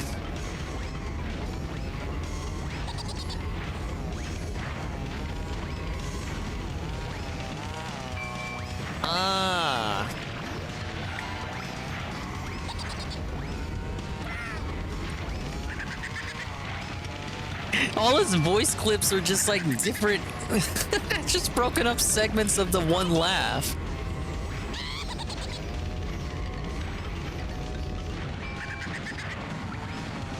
It's all just the same laugh. It's just different clips from the same laugh.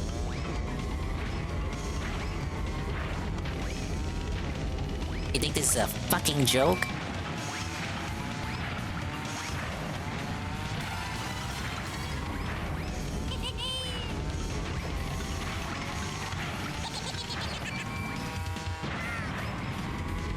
This is all you had to do to dominate DSP.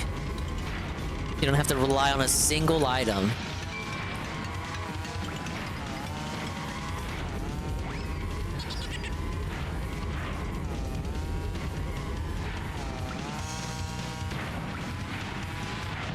There it is. Pretty sure as Billy Dingus, I lost at least once to him. I'm with you. Whoa, thank you, Patch, for the follow.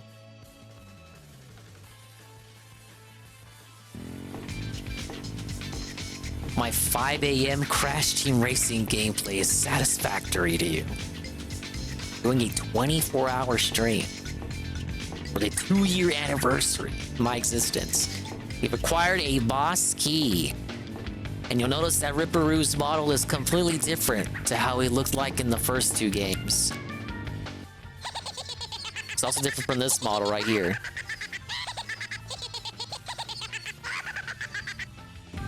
Rude. Good luck, you'll need it. What do you mean by that?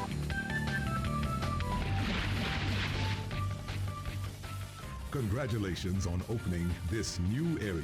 Here You're welcome. You will find 4 more tracks to race. Good luck. You could stick around and do the optional challenges for each course. Or, you know what? Skull Rock is open. Let's do Skull Rock. Collect every crystal in the arena before the time runs out. If you can get them all, you will win a prize. Where are you from, Poppy? In Sandy Island. That's why I'm so crazy. Whoa, thank you for the follow, sir. Alright, I hated these growing up.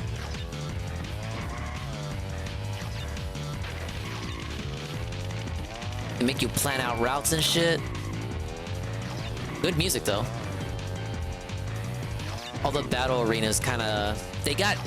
Every battle arena has a different theme, but they have the same... What is it? Leitmotiv?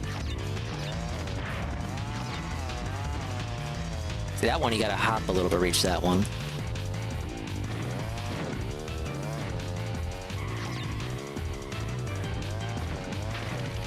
One thing I didn't know about is that there's a maximum amount of 50 items that's allowed to be on any course at once, including battle arenas. So that means that counts like the 20 crystals. That's why it's such a specific number. Like, why isn't it 25 or something?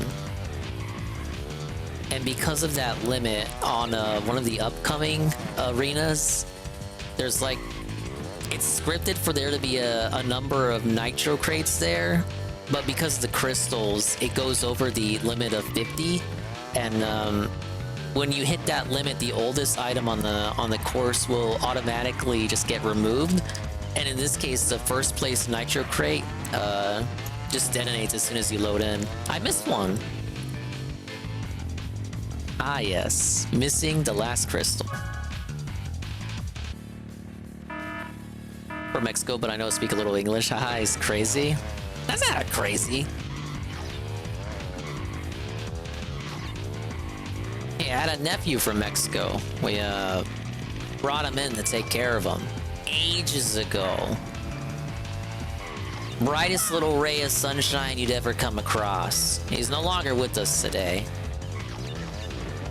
But I got him into games like this.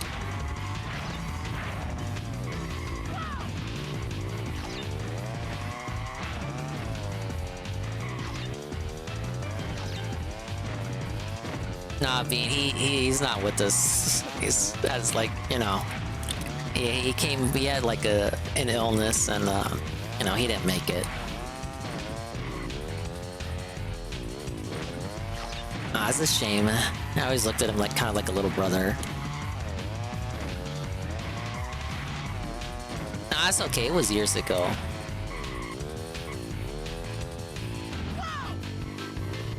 Like, I remember I toxified him with Kingdom Hearts. He really got into Kingdom Hearts because of me. He was like, he didn't understand, he didn't get it. He thought it was gonna be like baby shit. Next thing you know, he's like posting fan art on his Facebook and shit. It's sort of like around the time of, you know, everyone you knew in class had like a Facebook. You know, predating TikTok and the Vine. Yeah, he had a lung disease. That's the whole reason we took him in, because, you know, better opportunity than like over in Mexico for like to get medical aid. He technically was an American citizen. He was born in America, but they just took him back to Mexico. So he had citizenship.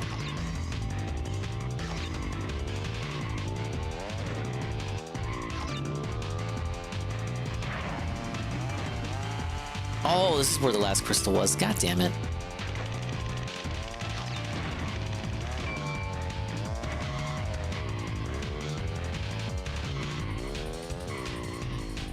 What do you mean, Dinger, please?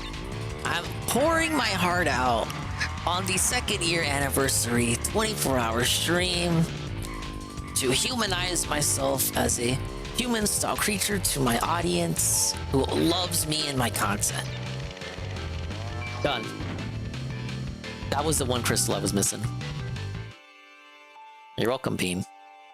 I've heard that story before. I go a little bit deeper into it, like I got like a little mini report about it on the Extra Life profile. Because the hospital I support for Extra Life is the same one that took care of him. And I mean, I'm not like sick all the time, but whenever I was, they took care of me. You must first collect the required number of relics to race this track. Imagine collecting relics. And then this one is for colored gems, which you get from the cups. A close friend who had muscular dystrophy, he lived in Mexico, came to the States for better treatment because he was in a wheelchair, so was better handicap accessible. Yeah. That's the same story with me. Except, well, nephew wasn't in a wheelchair, but, you know. That's about 5 years back, he was in his mid-20s. Pretty sad, he was big into games, too. Minus the fact that he wasn't in his mid-20s, it's kind of the same story for my nephew. Because games are more expensive over there.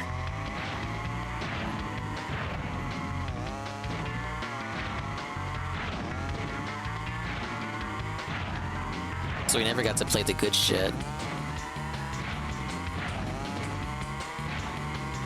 I come over here and, no, he comes over here. We whip out the N64 that I bought off my cousin. He's like, oh, oi, órale, oi, ay, ¿qué es esto? It's like mesmerized, dude.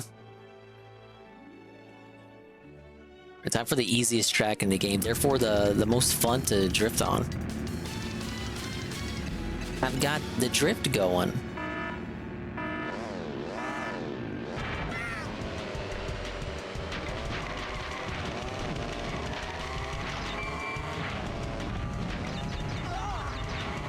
Yeah, technology literally does not exist in Mexico.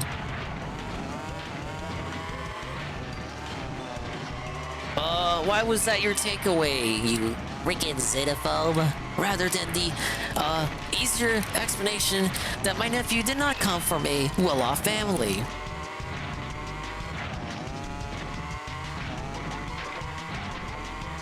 Look at that little mural of Coco over there.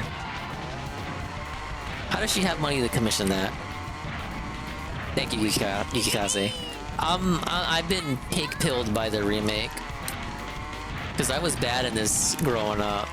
I could not drift to save my life. I basically played like DSP for my memory. Oh shit, I lost my drift. Here you go. Here you go.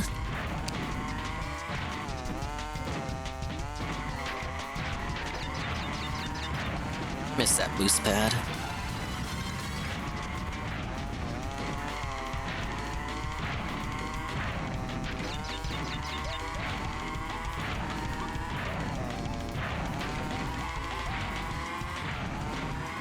I like when you drive in the tunnel, it actually sounds like you're driving in the tunnel.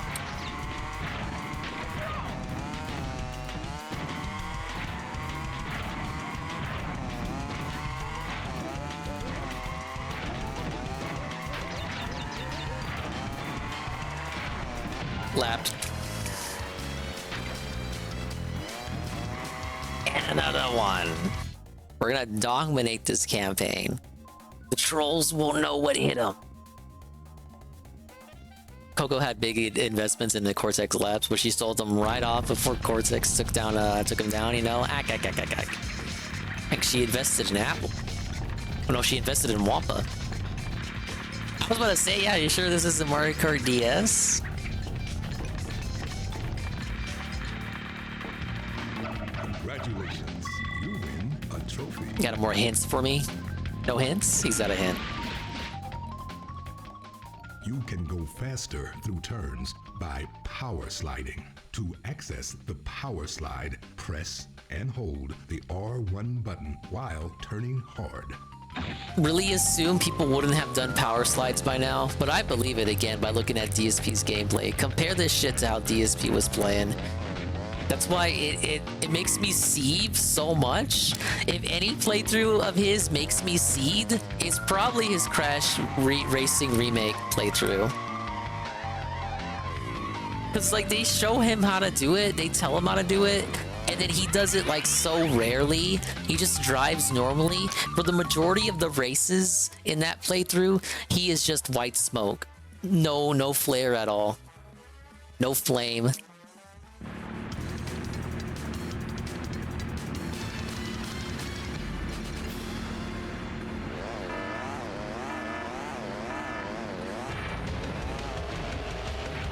It's one of my favorite courses. And that pinstripe fight, don't even get me started, man. There's blue flame on Hot Air Skyway. You can fucking lap pinstripe if you're good.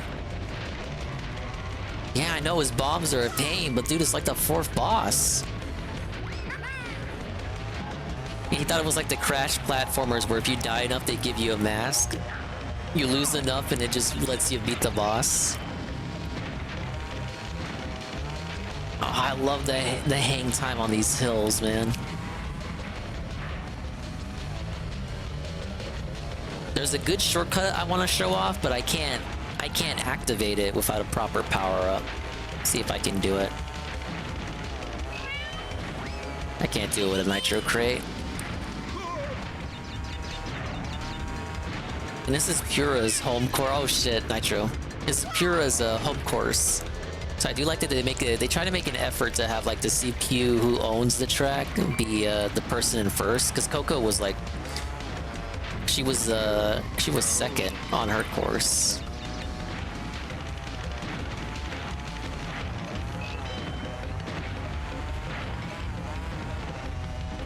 Almost every course in the game belongs to a character.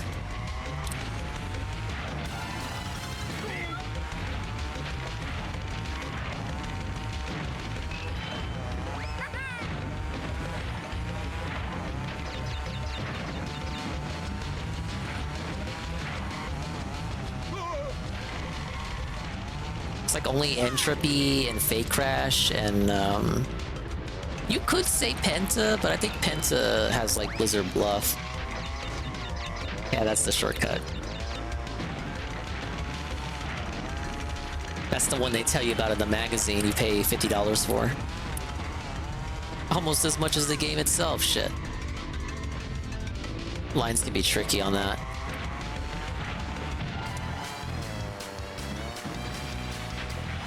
Yeah, he's played Mario Kart before, so he's got no excuse.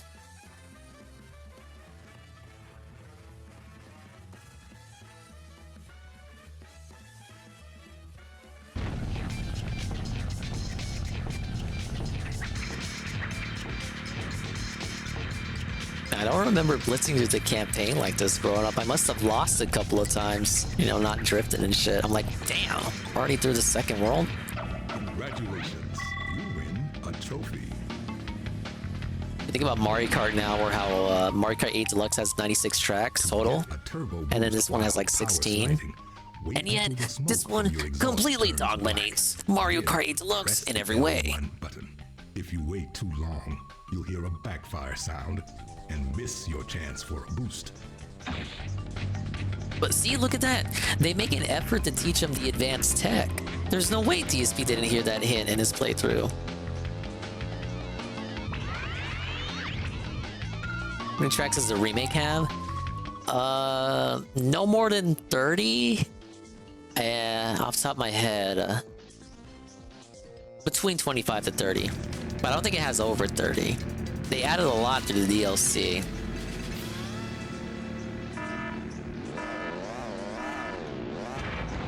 Base game has 16 regular tracks and then 2 secret tracks, so 18 total. Then the remake adds like 1 track per season. I don't remember how many seasons there were. I think 6? Could have been like 6 or 7. Oh, and then of course on top of that, the remake had every course from Nitro Kart, which was 13 courses, so 13 courses on top of that. So actually, putting that in mind, it actually does have a word 30. How did I forget about that? Damn, I want us to do a shortcut. This is the one from the, this course is from the demo. I was able to access through Spyro 2, Ripto's Rage, the secret code.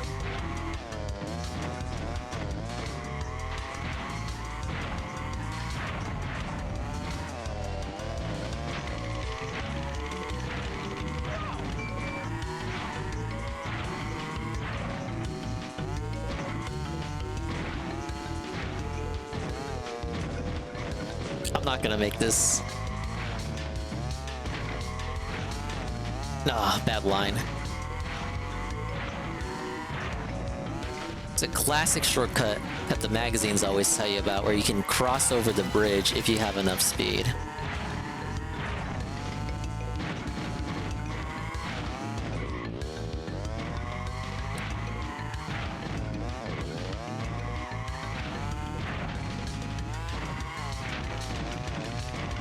Gotta dodge the piranhas there. The course does a good job of teaching you how to brake for that pyramid part. Damn, that wasn't enough. First time I had to be rescued. There's a shortcut over there too, if you can get to it. Ah, no! What? It's over. Wrong.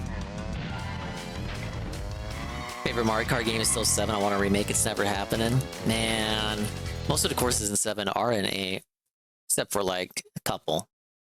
No, actually, no, it's a non-insignificant amount. It's like maybe 15 or 16.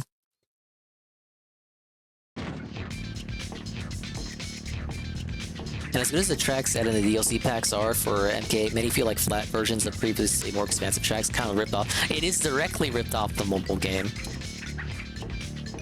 Comparisons were made, you're right on that. Congratulations, you win a trophy.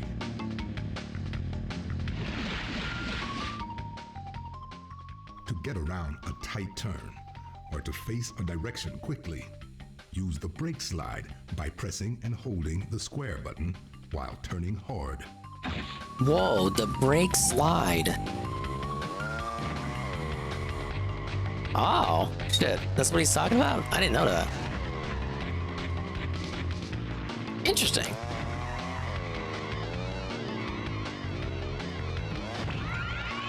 Even I'm learning tech, dude. Though, honestly, I would never be in a situation where I'd have to use that.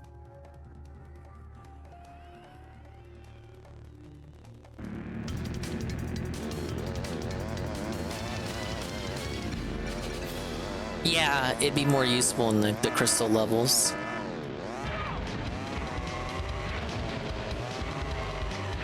Ah yes, Dingo Cannon. Featuring the armadillos from Crash 2.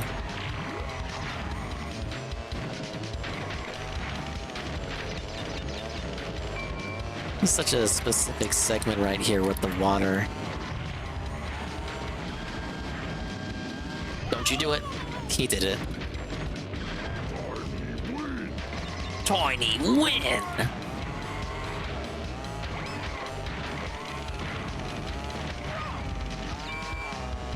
Last minute armadillo right before the finish line. Ah.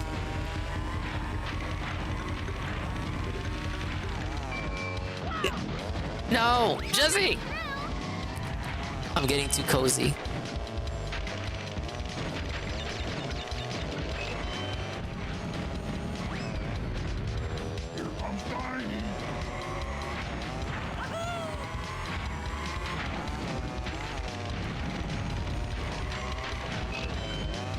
Actually, they'd crash against the cannon.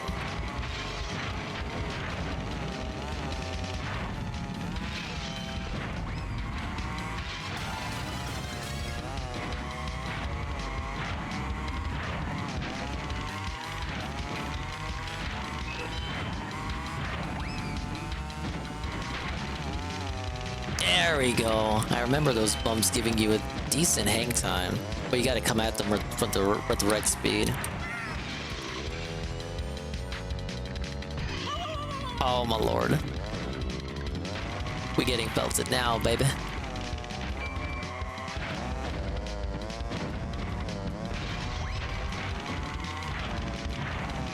Alright, that could have gone worse. The courses are starting to get harder though.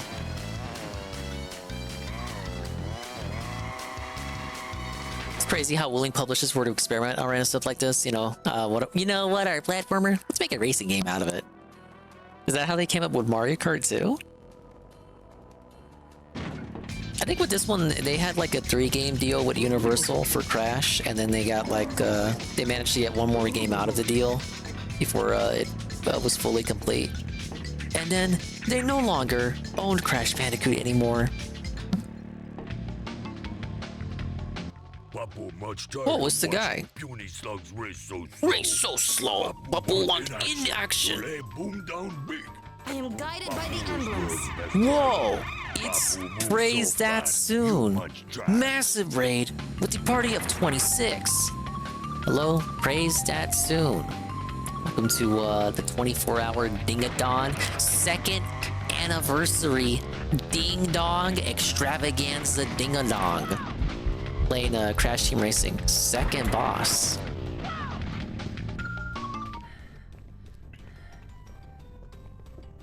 I hope your stream was very beautiful.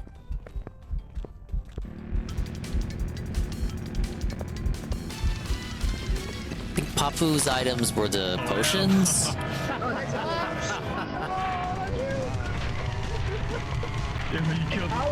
my goodness. Yeah, he's a potion boy. Oh fuck. Technically, I said this part was good for braking, but if you're so good... If you're good, you just drift that entire segment. Had a very robust stream. Hope you're doing good. I'm doing great. Thank you. Praise that soon. No! I am dominating another Dingus classic requested by Pim Pam, even though he went to sleep hours ago because he could not withstand the power of the desire to sleep. I'm getting that second wind Bean was talking about, but eventually I feel like I'm gonna have to take like a little nap. Okay, hold up. I have to readjust something. Okay. Why is he just allowed to lay down so many potions? Oh no. We're actually gonna lose the Wapu.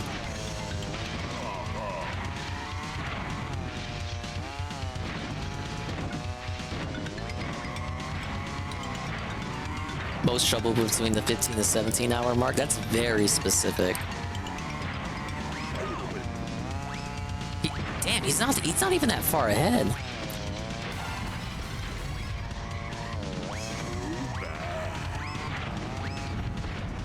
almost like this is a kid's game. Bum bum bum.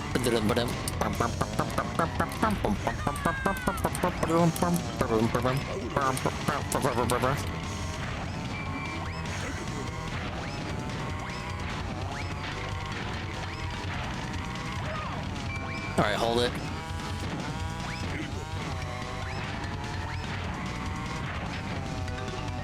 Go for it! Belted. And another one. Just when you thought it was over, the disastrous second lap, the recovery, immense. And you know what? That old magazine tip, it always said, make sure you have a turbo item or an Aku Aku mask to make the bridge shortcut, or you are not going to make it. You're going to fall. And you know what? Guess what? Wasn't necessary. Apu's icon is trash.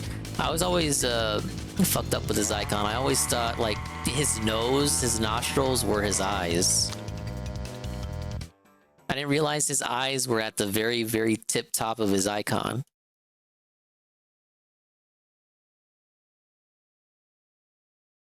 All right, let's see what he has to say.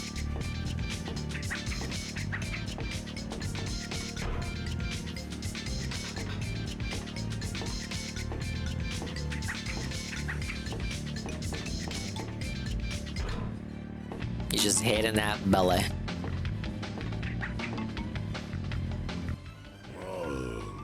Papu not himself today.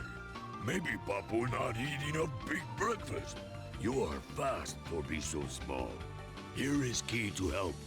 Oxide much bigger problem for you. Him not as big, but him much more lumpy. What does that even mean?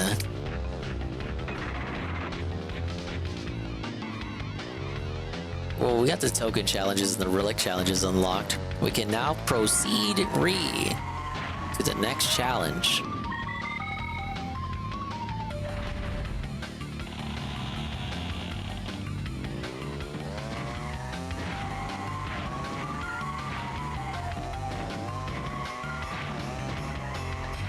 Imagine DSP talking about all his lumps. Blizzard Bluff.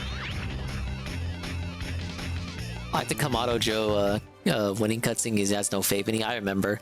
We're going to lose our miserable planets. It'll all be your fault.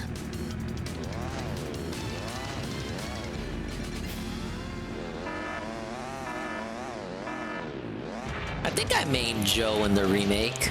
Especially once you could assign any engine to a character. It was like between him and Oxide. Let's see if I can take this shortcut. Watch this. No! I hopped too early.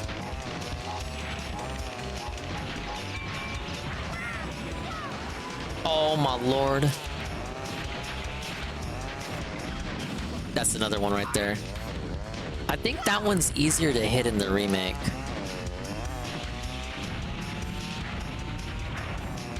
Your speed needs to be like Need for Speed to hit that one.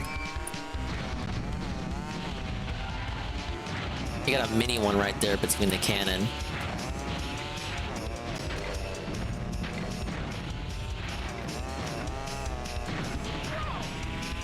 This course was on a demo too, but only if you picked the 4-player option.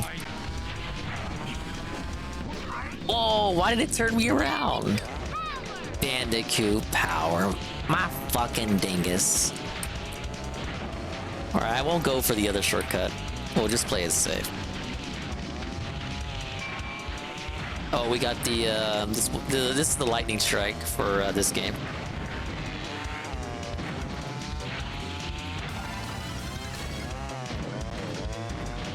Yeah, it's not worth it if you don't have turbo.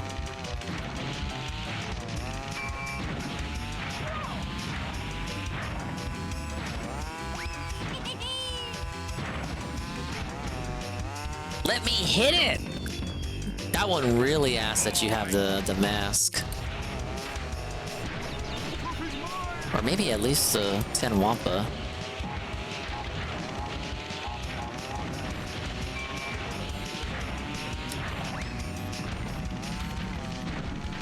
I used to be terrible at this game, son. Then I finally started learning the tech with the remake, and now I'm just like I'm going back retroactively and applying it to this one. This version. It's what all those cool kids in South America were doing. This game's really popular with South Americans.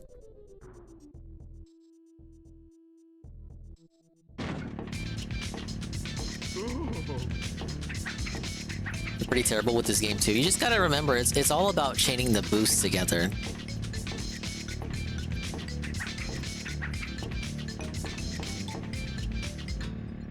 Congratulations, you win a trophy. Fill up the bar. I drift with R1. Fill up the bar. Oh, what are you doing? What you got for me? This is the load save screen. Now, Oh, I never did that one. Okay.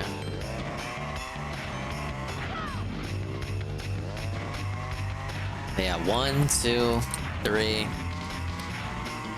Fill it up completely, you get the highest boost. After you do 3, or if it's not viable to complete it, just move on to your next line.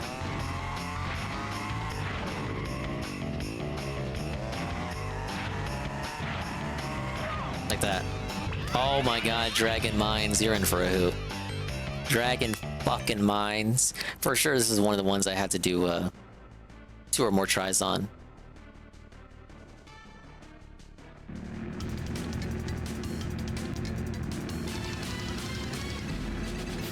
Good music, though.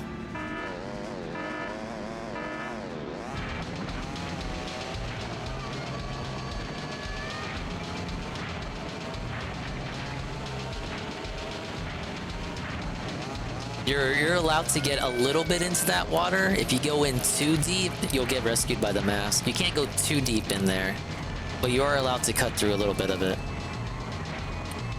This one really tests your ability to drift. That fucking spiral there. Very short course for this late into the game.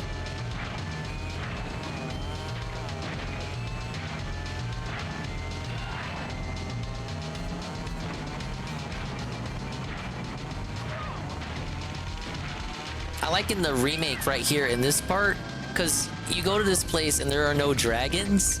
I guess it's a reference to Joe, if anything. But in the remake, they actually add a dragon there in that cave. They put in the dragon from the Rafa Cortex, which I thought was cool. Because like, whoa, who would have remembered that idiot? Oh my lord.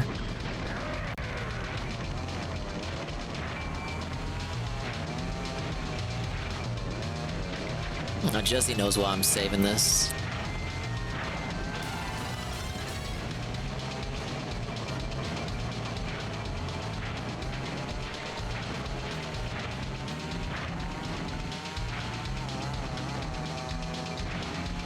That was a very scuffed hang time.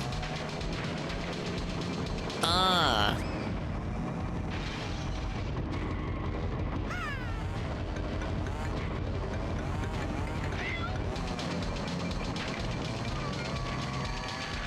You really did that one? You got me fucked a little bit because you gotta take the shortcut and then immediately U-turn. Otherwise, you're going the wrong way.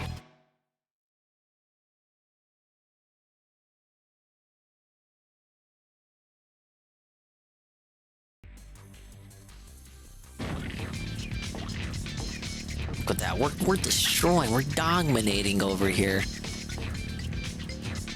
The trolls just keep losing, you guys. congratulations, you win a trophy. Thank you, Magic Mask Man.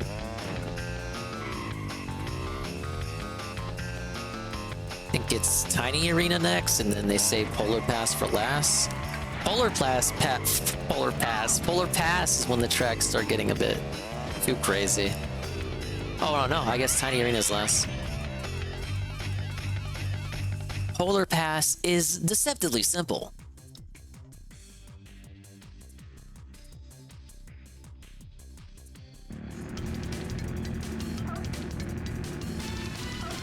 Hello, Ryohan. Did Ralph ever respond to Jim? Yeah.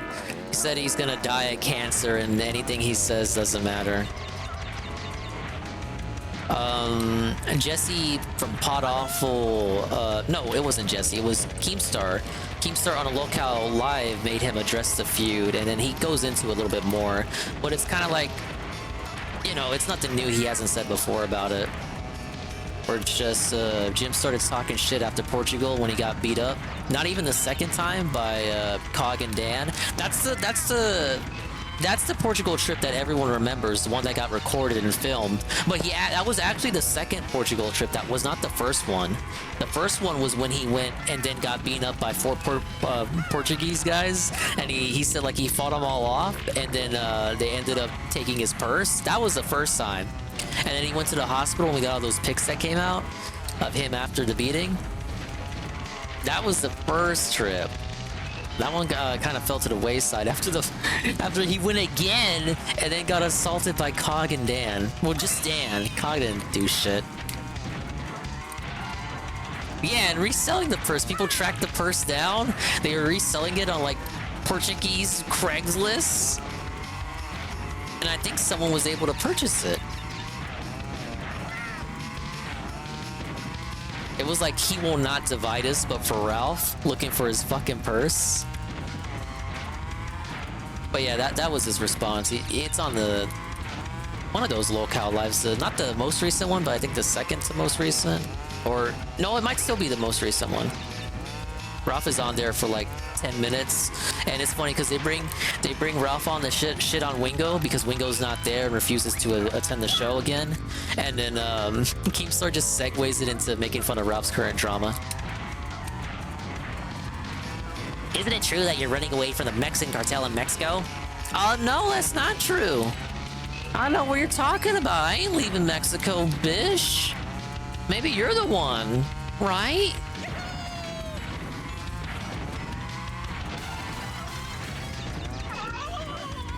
Missed up the lines on that. Frozen in the ice there is the polar bear from Crash 2.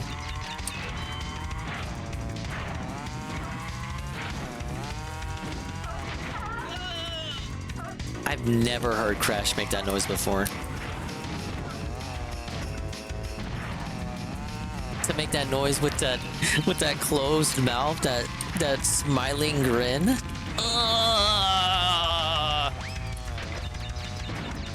That's a very specific noise, Mr. Bandicoot.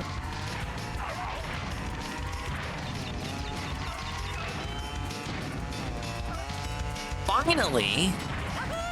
It's another shortcut I feel is easier to clear in the remake. Maybe I'm just better with my lines in the remake.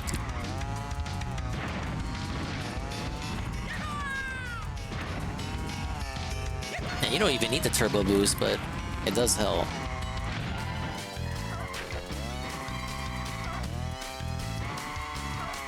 But big ups, Ryohan. This is the 24-hour Dingodon 2-year anniversary spectacular. Started way late. That's okay, because you got the rest of the day with minus the possibly mandatory sleep segment. Don't tell Goon though. I'll pause the timer during the Goon segment. I mean the Goon segment, the sleep segment, because I'm such a nice guy. If Wings wasn't quitting, they'd find someone else. Boogie would be crawling on the floor again. I thought they should have just picked up Review Tech, but then he gifted 5 Tier 1 community gift subs. What the fuck? What?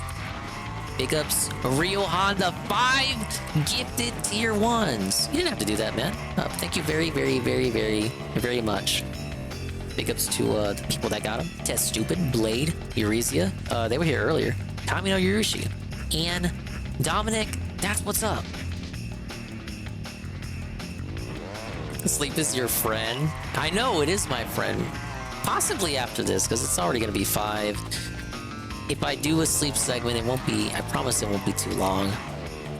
I feel bad about already starting the stream late to begin with. You guys deserve better.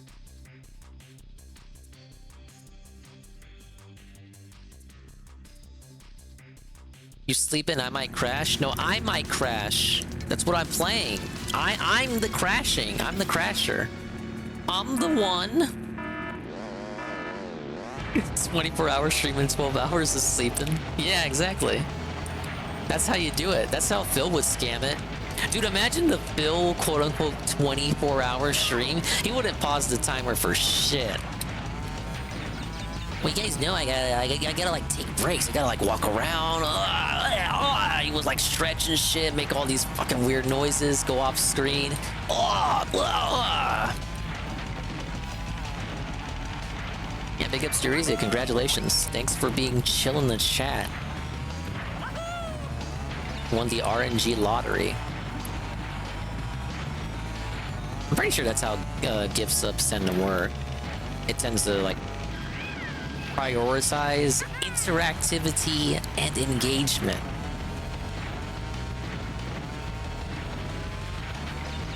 It was the longest course in the game too, but it does benefit those who know how to drift. The drift gang.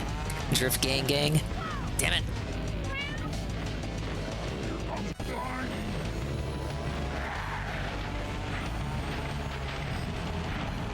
The stream was 24 hours. The contract never said I had to be there for every 24 hours. All of the 24 hours, you fucking idiot.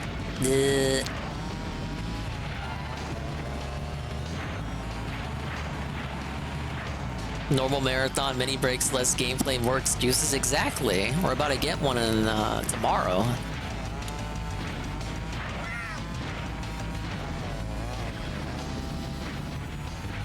You got trolls in the chat saying I need to be present. Oh yes, I need to be present on the stream the whole time. I have a life. I'm married. I need to spend time with my family. Oh shit, no one said you can't bring Cat on in here? Let's get a wife segment. Right. Alright guys, if we hit the tier 1 tips goal by the 15-hour mark, I will bring in Cat at the 18th hour mark. Oh, that's the blue shell equivalent. So, it's just a warp orb from Crash 3.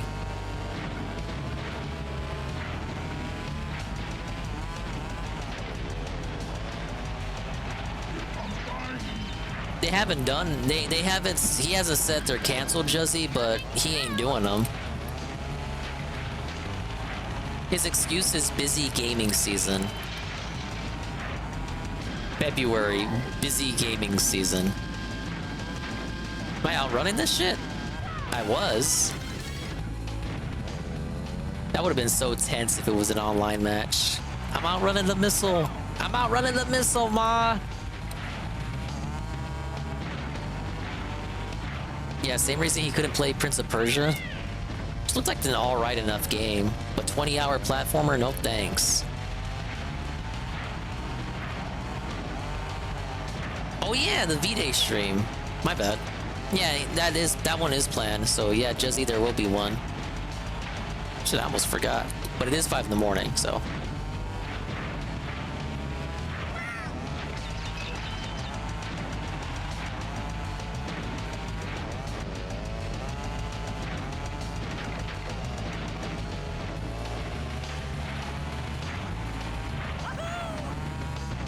You know, I didn't even notice. Crash has his leg out when he does his hang time animation. He translated that into the remake, and I thought it was just something they added, but no, it's here too. Whoa, Naughty Dog's attention to detail never fails to astound me.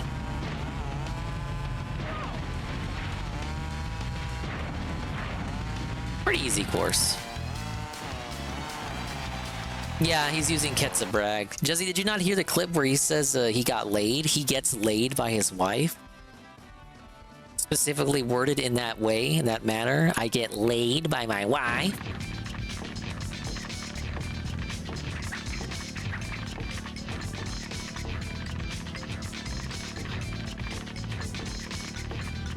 Oh, let's see. TRPG mentioned that clip too. Yeah, well, that answers your question. I saw it. Oh, it's the guy. You've beaten all the other racers on these tracks. Well, now you see. see why I'm the most feared driver on the circuit.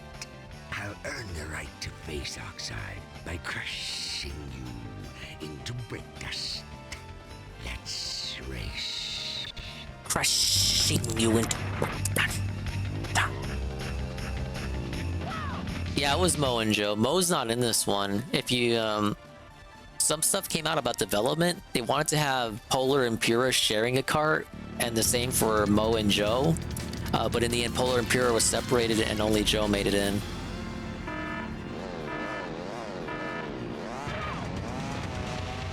I didn't watch it yet. No, I didn't watch the Foamstars clip yet.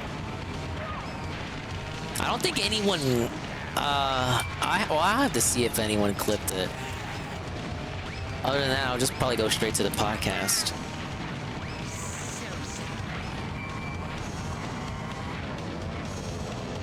Yeah, Mo's the bigger one. Well, no, you spin Joe, and Mo's the one in the center. Mo got added for the remake.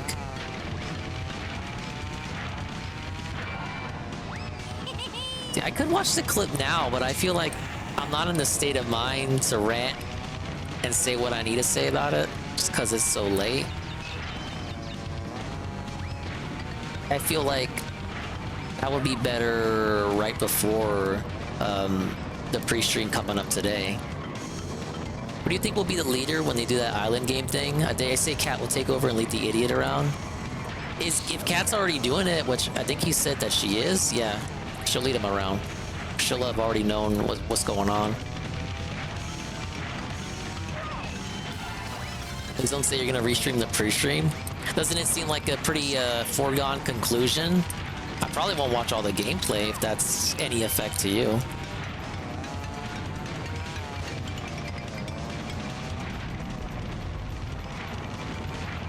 Now, with respect to, well, no, DSP isn't owed any first respect. With respect to you, JC, it has been a decent amount of time since I've seen a pre-stream in full.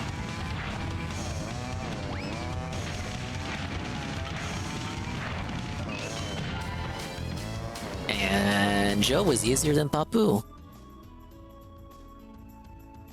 Yeah, if it's Baldur's Gate, I mean, yeah, Shroom's got it. I'm fine with just the pre-stream. It's a Friday. You get the Phil's day off story. He'll probably have something to talk about. I do like this animation. You don't really get many of the characters like balling like this. It's just Joe seething. Someone who just beat the island mode. It's boring, TBH, but a good way to make money. Are you talking about like in-game money or like on the stream? I might have to pick up this game. You're not so slow after all. Surprised me you did. Here's a key for the win. Still, I think you're not fast enough to outrace Oxide. What? We're going to lose our planet, and it will all be your fault. What a fuck. What an absolute fuckwit, right? Alright, we got one more hub area left. Right, the game's already gonna end.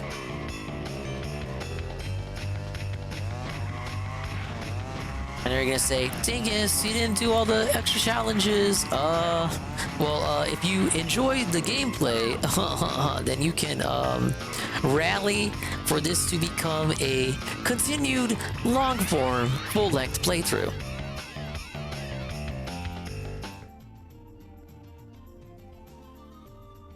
Big up Stinky Zug, thanks for coming in. The 2-year anniversary chill. Oh, here's where they start getting really bullshit. It's nitro crates everywhere. You gotta learn how to bob and weave, bob and weave. I agree, Crash.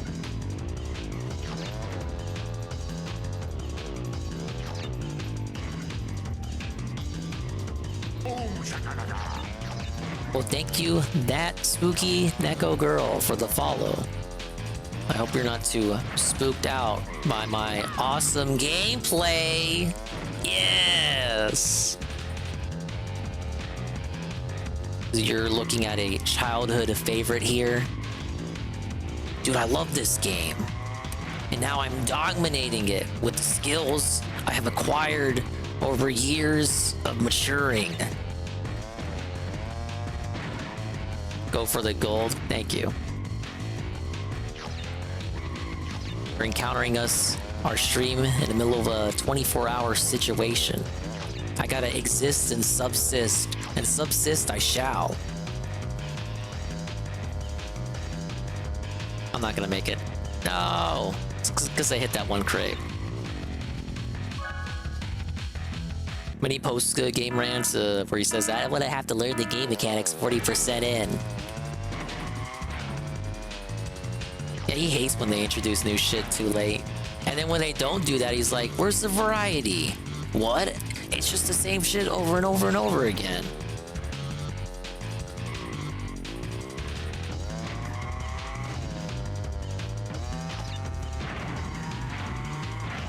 Maybe I'll get all the ones on the outer ring first. Damn.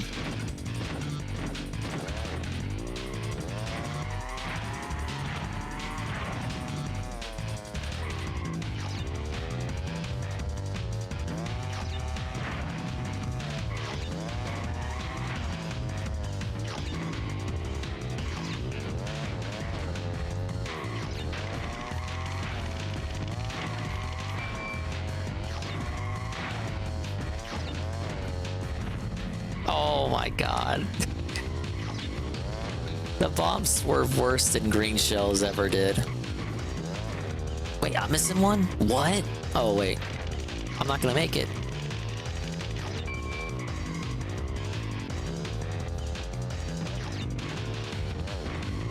If I got that one I just got there, if I had gotten that one just there a few seconds ago. Isn't this your lucky day?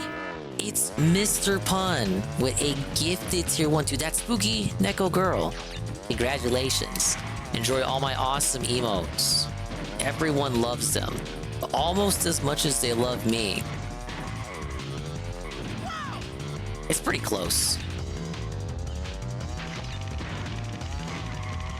Actually, Dingo, what do you think of the odds of him shitting on Street Fighter 6 Ed trailer on the podcast? Probably...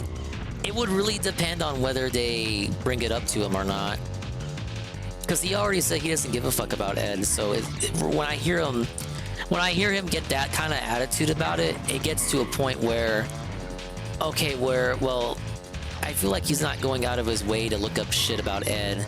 So it might be like they have to show him the trailer on the React show, and then he'll give you his thoughts on it. Like, I don't think he would actively seek that shit out. Big ups Ghost MC. Dude, I might have to take my siesta pretty soon. Don't worry. I will turn off the timer, so you cannot say I'm scamming. But yeah, I think it might be a case where you gotta, like... you gotta pay money to be a legitimate member, non-Argentinian, and then make him watch the trailer. Got it.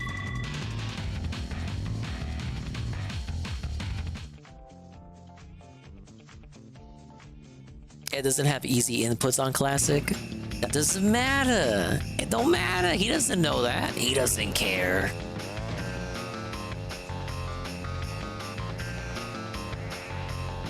Our most goated world in the game coming up.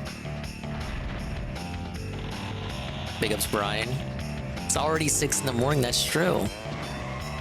You're here at the perfect time. You get to see a little bit more of gameplay before I force myself to take a small nap, if anything. Don't worry, I will turn off the timer, so you're not gonna miss any Dingus gameplay. 9 a.m. here, big ups. I played Foamstars. Matter of fact, I was playing Foamstars. 3 hours of Foamstars to open the stream. I gotta say, I like the gameplay, I like the characters, I really like the music, style, and aesthetic, but the monetization fucking killed me. I really hated how monetized absolutely everything about it was. It was almost depressing. Especially since I'm hearing the game isn't doing so well, so it's like, man, you just know they're gonna cut the cord on it, or you know it. Hey, Knock. Hey, it's my mug. Yeah, it's 24 hours, Knock. For the 2-year anniversary. There will be a sleep segment at this point. It's inevitable, but I'll pause the timer for it, so I'm not scamming the time. Ray A&W. I don't have it too often. Actually, I wouldn't be able to tell you the last time that I did have it. I know what it looks like. They have it here. It's like you're looking for the Holy Grail. There are some sodas that like exist and you see people talk about them, but you never see them in the store because, you know, shelf space it's finite, and they only ever want to stock what's popular. So there are some sodas that just you always hear about and you never get to taste. You never get to try them out. By the way, I love Cortex Castle. What the fuck? I love this song.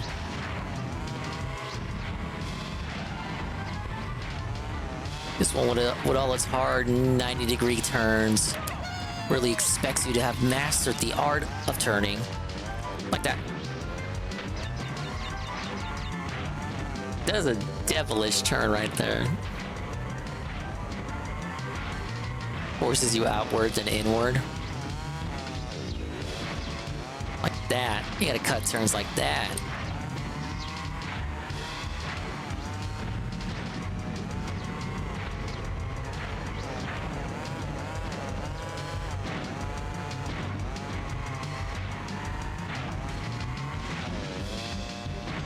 Fuck that lineup.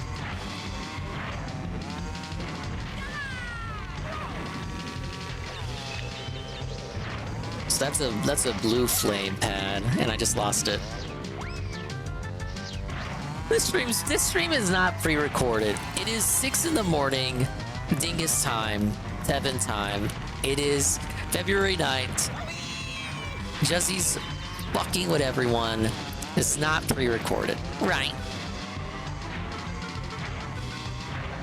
Is exactly what I told Jesse to say at this time. Exactly. It actually is pre-recorded. Yes. Get felted, idiot.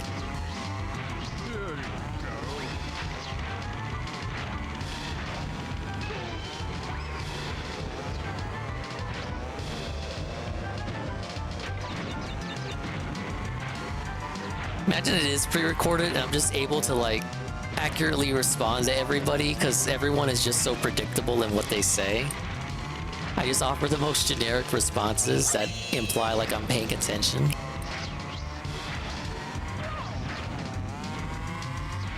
DSP could do it. Think about it. All the motherfuckers that come into his chat like a broken record. Think about it. Whoa! It's not. And he has a 2-year happy anniversary message. And he says, I remember back in the Boomerang days when you and Bloopy Bloop did the collab stream and I discovered the greatness that is swollen __ Dingus. Well, thank you, Knock. That means a lot. But keep all these messages for this particular redeem.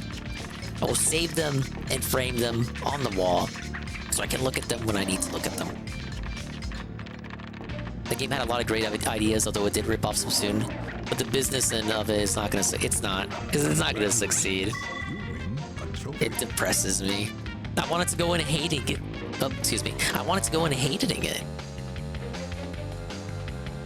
Hot Air Skyway. I need one more. Where's Engine Labs at?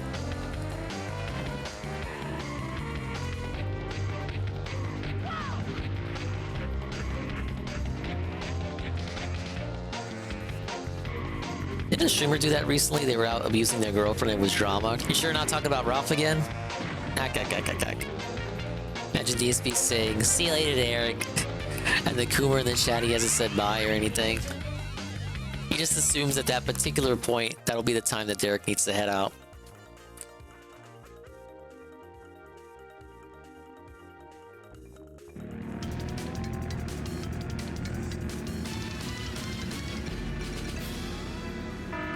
It's a pretty infamous moment on this track.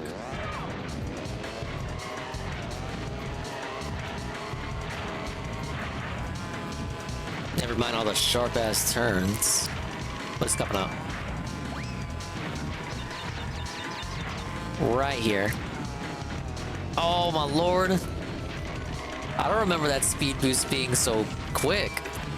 Ah yes, the speed tunnel. This offers maximum blue flame. You're now a speed god, so long as you can maintain it.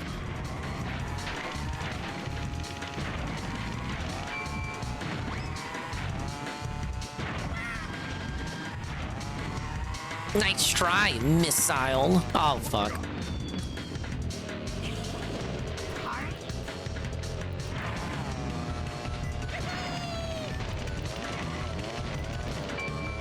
Shut up, Jesse. I'm still learning. I'm still figuring out the kinks. That's a work in progress, my journey here.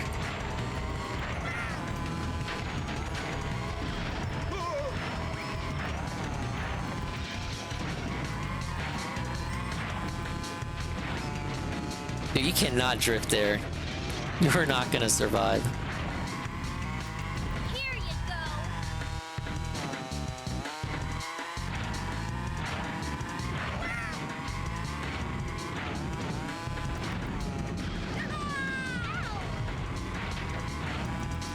Okay, here we go. I'm holding the boost.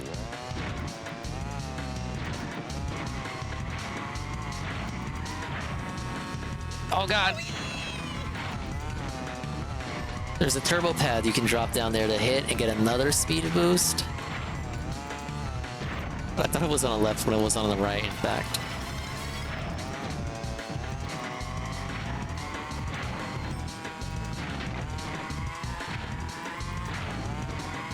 We need to learn the matchup of this track while we're fucking around. Yeah, we are. This is the muck around plate. This is not the official Swollen Dingus Crash Team Racing playthrough. This is just the muck around at 6 in the morning playthrough. It's completely different. I wonder if the remake still has like populated lobbies. It didn't have crossplay, if you can believe it. Another reason why people want it on PC. No.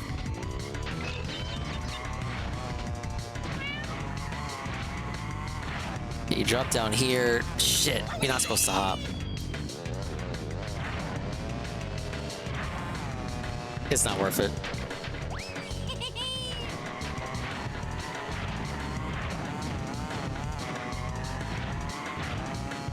I think you're supposed to hop.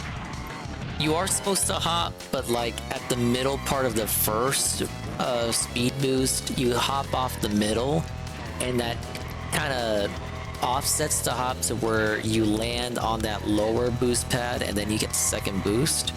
I think that's what you're supposed to do there.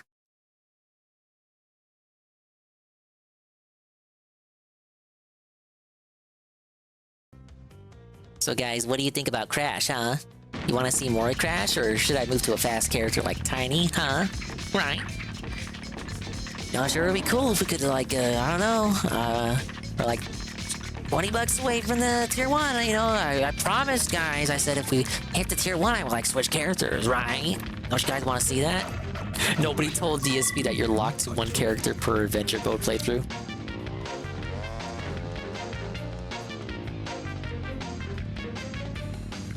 Okay, I think Oxide Station's left.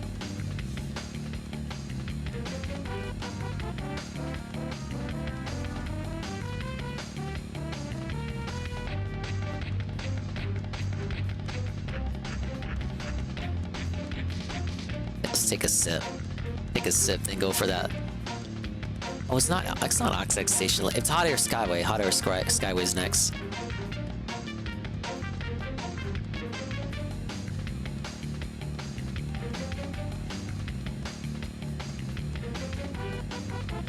Oh, Fishing Segment was a great arc TRPG. It was crazy. It's crazy to think about the shit he used to do, and like compared to the shit he does now.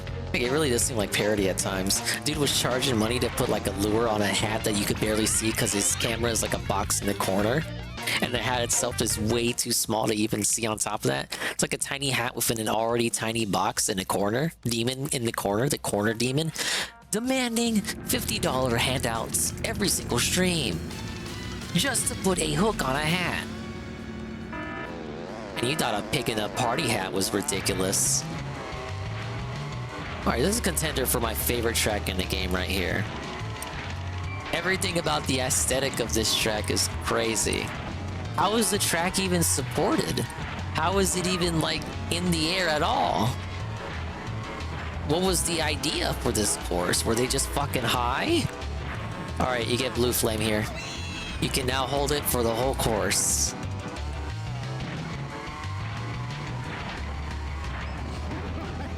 Unless you hit a TNT.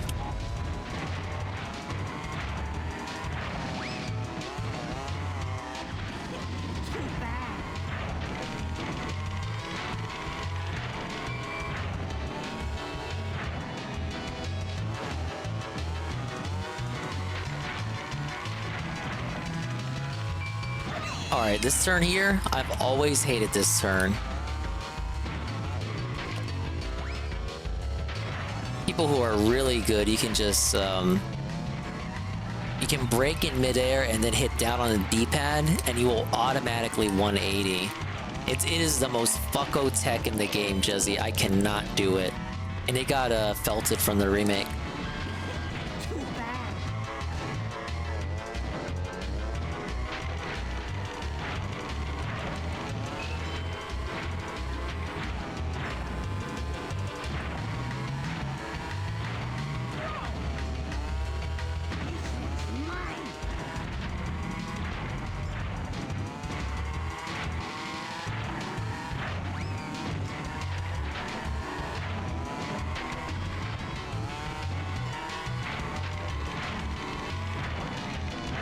No! I knew that was bad.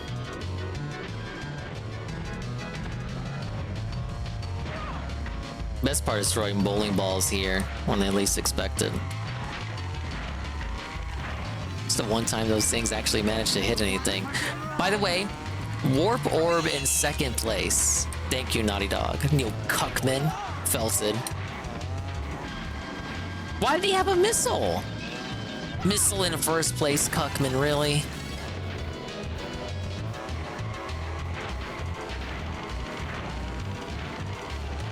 Garfield Kart is not better, and that's coming from me, so you know it's fact.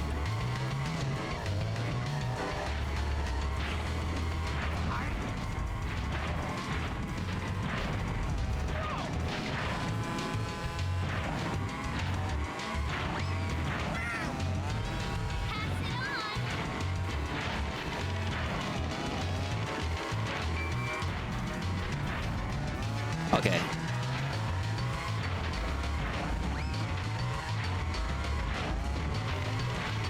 You telling me Dave couldn't do this? Dave couldn't hold his drifts? What's wrong with him?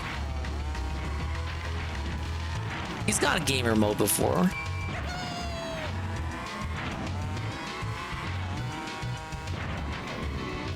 Nah, I had to kill it there. I can't do the tech where you just U-turn. I called it a 180. It's more referred to as a U-turn.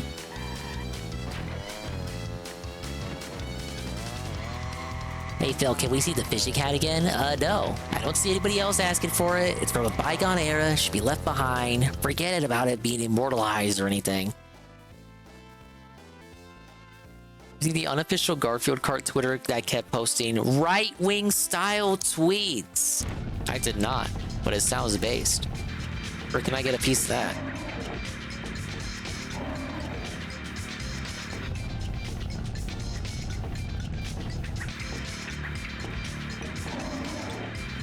Big up Spirit of Biscuit. Welcome to the 24-hour, 2-year Scamiversary stream. I didn't think I was gonna do a sleeping segment, but I'm gonna need one after this game.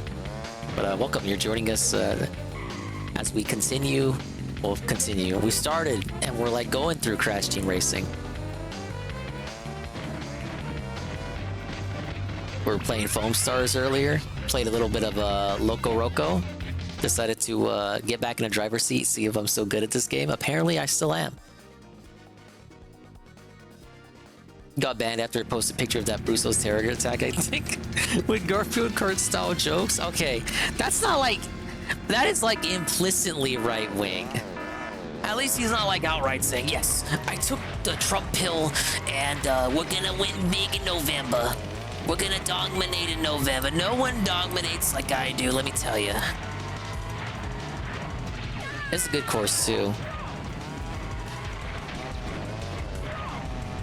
Very schizophrenic though, it's basically a maze.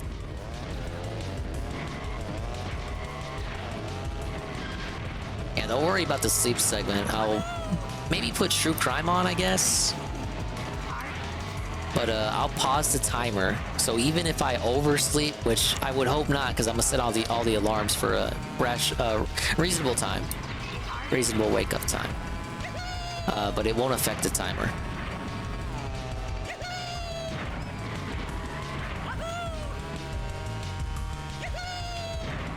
Set the track to 8 laps and race everyone on the hardest AI. There was a code for a super duper hard mode. I never noticed any difference.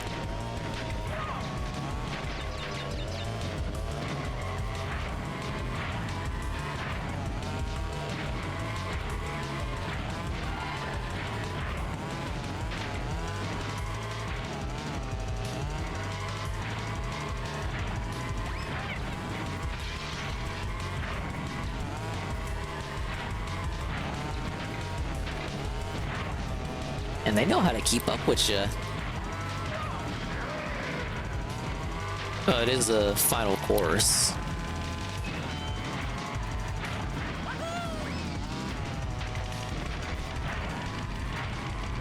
Even with all my autistic snaking, Polar of all people is holding down first place. The brief gravity physics in that segment, always a delight. Oh shit, I felt it Polar twice.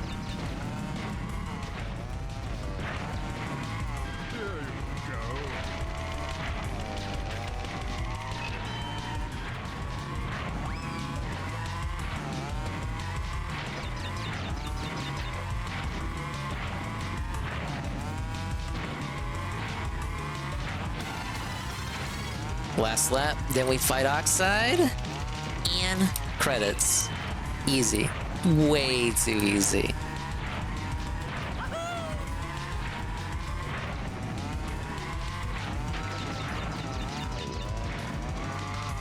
Shit.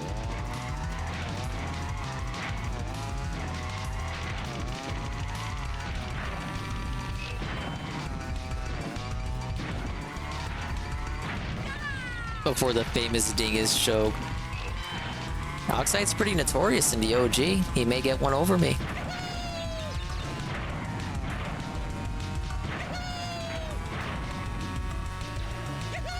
Shit.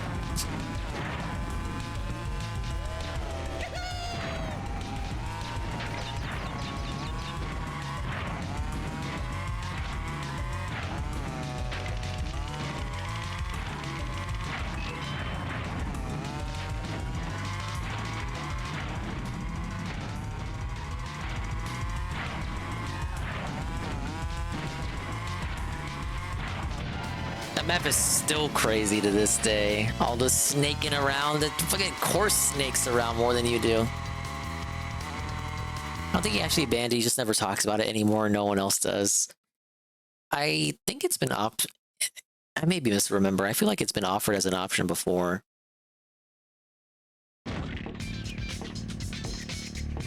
Just that it never seems to win whenever it's offered as an option.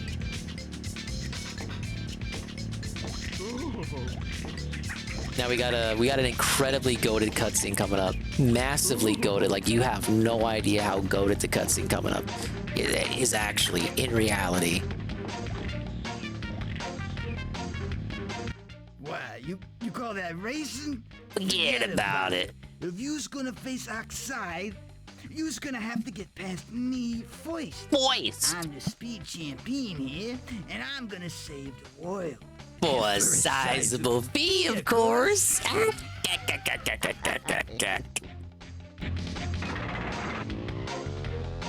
Ah, yes. Ah, yes. It is the stuff of DSP's nightmares in the flesh. Yes.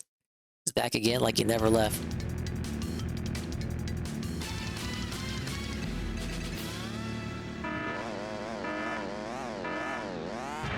Okay, prayer hands and hope that we have to first try this, and that's it. We get the first try. I hated this growing up.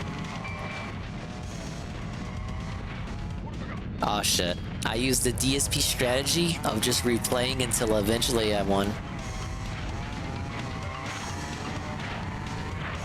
Just as the DSP, this is how you don't play would imply. This guy's a fan of bowling bombs, constant, non-stop bowling bombs. See? Very fitting, given his mafia mob nature. The mobster. I know the trolls are saying, oh, Dingus, it's over. Dingus, there's no way you can come back. You're wrong.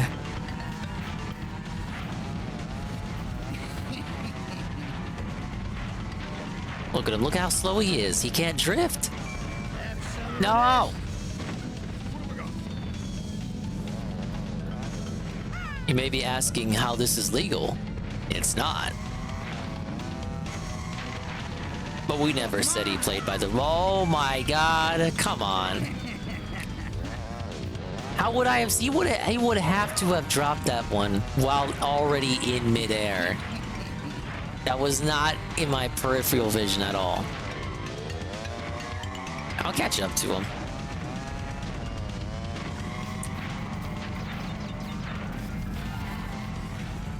Yeah, right. I will hopefully catch up to him. All because I got belted in the start of the race. What the fuck, man? Even a racing god like me can get massively belted. See, look, there he is. He doesn't drift. The bosses never drift. And left. But now he's going to try to toss him in front of me. Perfect. I mean, as long as you stay out of his way, you get a decent amount ahead of him, he can't ever really reach you. Shit, never mind. The thing is, the difference between him and like Papu and Ripperoo is that his items don't stay on the track. It's like once you lapped him, there is no threat.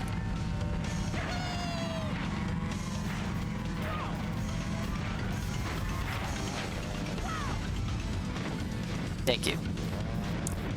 Oh my lord. Yeah, the only real threat's myself. I got him once I got the blue flame. Have some of this.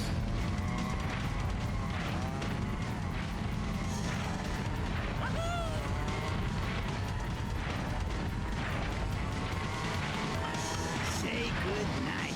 Ah.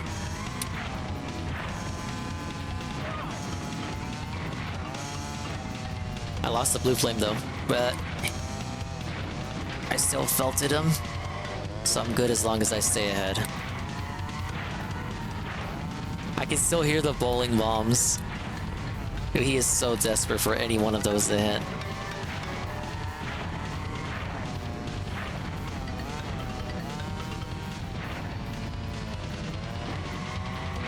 Look at him, look at that, look at that dot, look at that dot behind me. You're mine.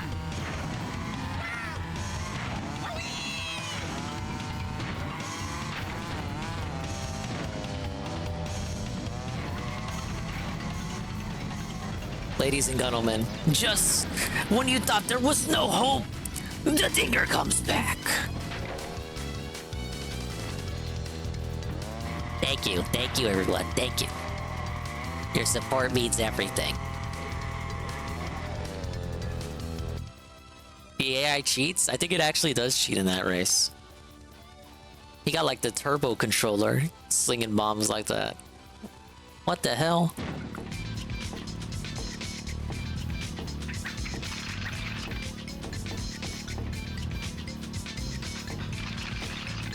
He's taking his loss pretty well.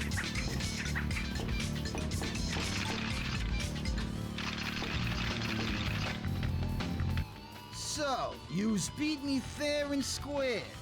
I doubt you'll be as lucky with Oxide. Here's a key for your troubles. Oh, brother. Well, the little terror vermin has finally collected all the trophies to become world champion. What took you so long? Now we prove who the fastest driver really is. It's the guy.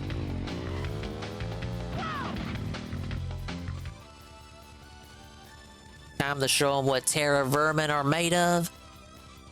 This one's for all the Donguses out there. We have the Oxide Challenge.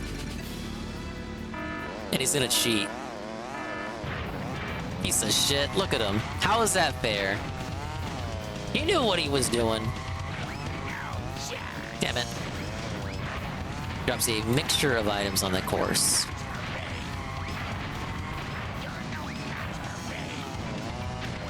Very cute. Stream of nitro crates.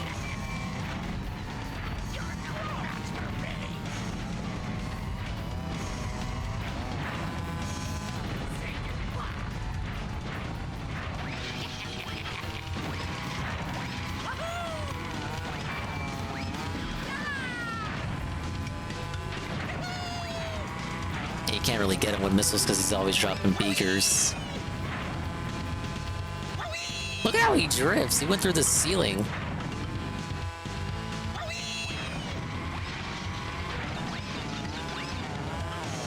Try not to get into his way.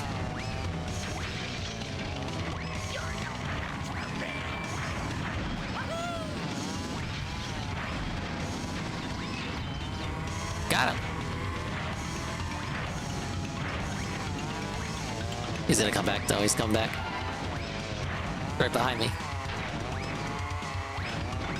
Shut up, shut up, shut up, shut up, Jersey. Shut up! We had a world championship race with the same people racing 16 times. There were no other racers eligible to step up. We had who we had. Wait! How did that even... What? I drop a TNT. He clearly gets hit by it, but I get hit by it too. Make it make sense.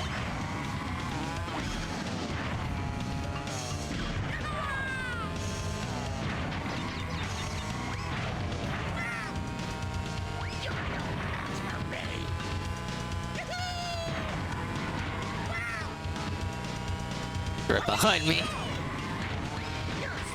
You know, you can't play this map on 2-player. PS1 can't handle it, dude.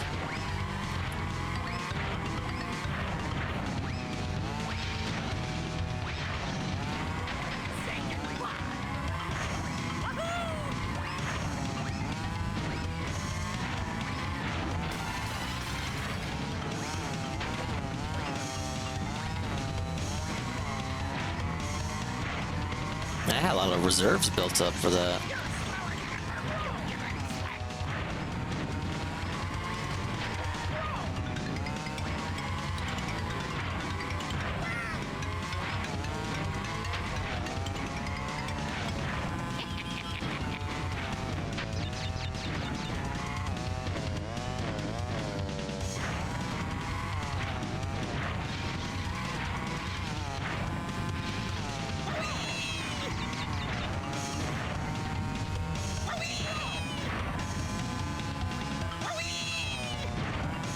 He's so far behind, it's over. I got him. You know, I'm not gonna lap him, but who cares? I ain't taking score, man.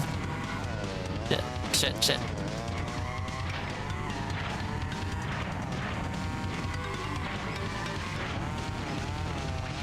Yeah, he's only terrifying in the first lap. See, the thing with Pinstripe is he can toss bombs ahead of him. I don't think Oxide can really target in front of you.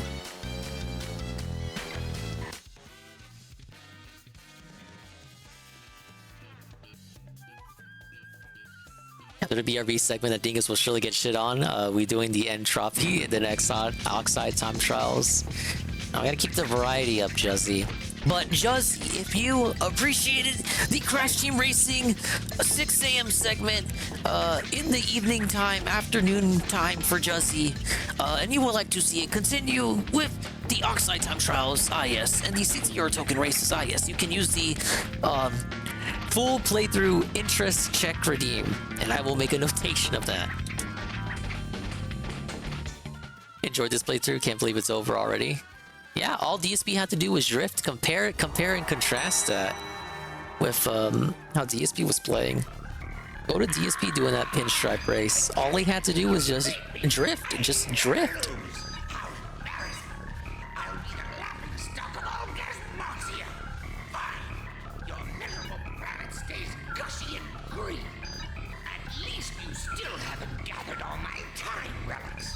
Until you've collected all of those and race me again. No, he beat it. Never be able to claim you are the fastest. He beat it and did a couple of DLC tracks, but not all of them. Face nitrous oxide. We will meet again.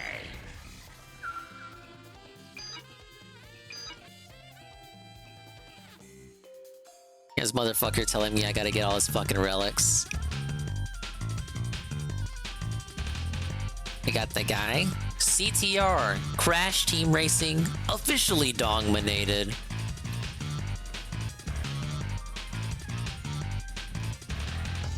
For the final Naughty Dog Crash game, they wanted to go all out, send all their characters off.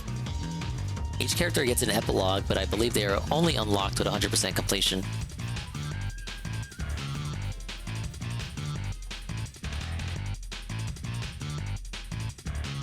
How did the crystals keep on being lost? Like he collects them once? Oh, how does he collect them? Like, how does he keep collecting the same set of crystals over and over and over?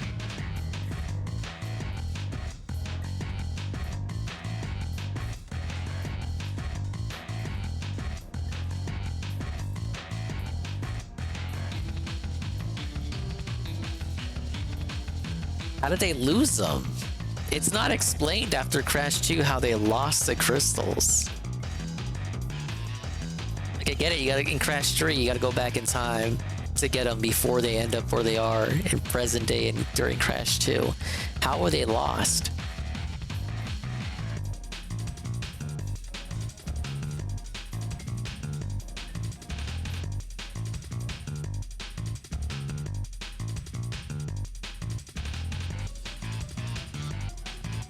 The other mask, that's Rapha Cortex. That's a later game.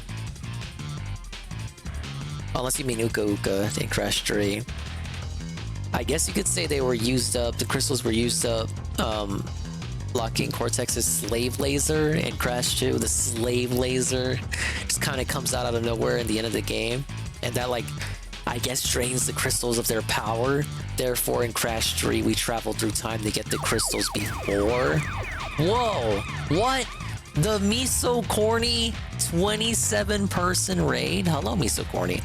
Welcome to the 24-hour 2-year anniversary Swollen Dingus Dingathon Dongathon Extravaganza, whatever you want to call it.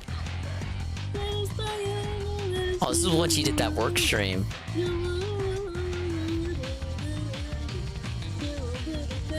Just here to see us complete Crash Team Racing. Thank you, Miso. I did it for Juzzy. We did this all for Juzzy. Told him I may continue the playthrough in the future. For like dedicated streams. You're here near the start of our sleep segment. But because you rated, I'll do a little bit more. Thank you. Raiders, welcome. I'm forced with the gun to my head to do 24 hours of positivity even when I fall asleep, I will not turn the timer off. I will, in fact, freeze the timer.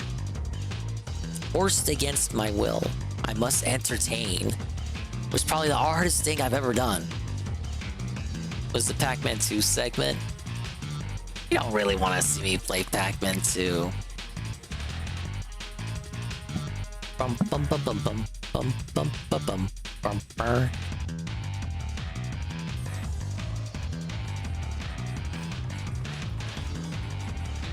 Thank you for playing. They pulled thank you so much for playing my game. I sound so eepy. Oh yeah, it's been a long day. I bragged to me, so I bragged like I wasn't gonna do the sleep segment. I was pretty close to not even getting to this game, but I powered through it, and playing an old childhood favorite kind of gave me a second win almost.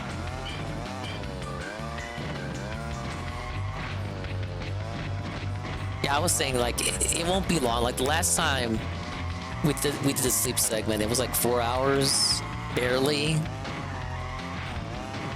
Whoa, Ann woke up and he's ready for work. Big ups, Ann. I finished Foamstars. I played a little bit of LocoRoco, and in order to prevent myself from falling asleep and starting these sleep segments so soon, went back to an old childhood favorite.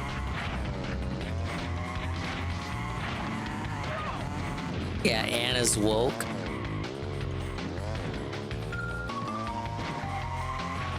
Explains a lot if you think about it. Time to do 200%. 100% dominating this game is not anywhere near as hell-raising as it is in Crash Bash.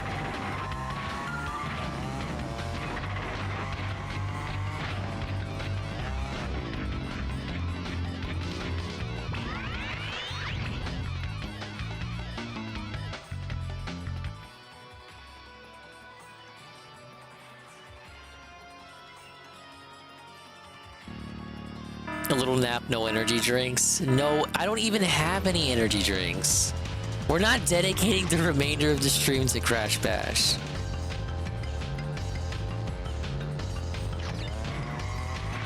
Maybe we can do Toontown when I wake up.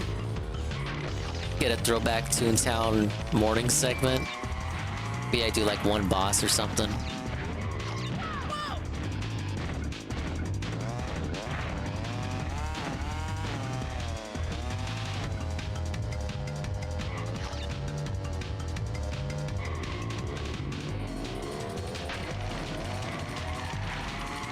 What do you mean the Dinger came in unprepared?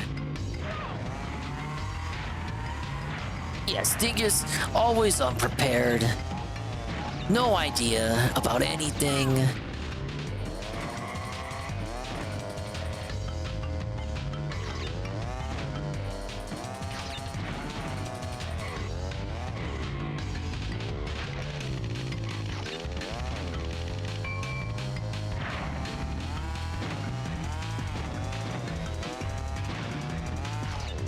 Damn, it's already gonna be time.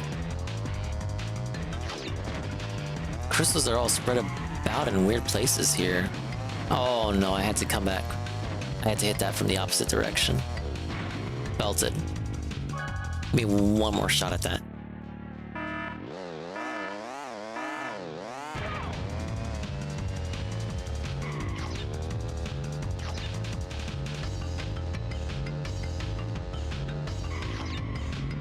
Well, man, this is quite the bop.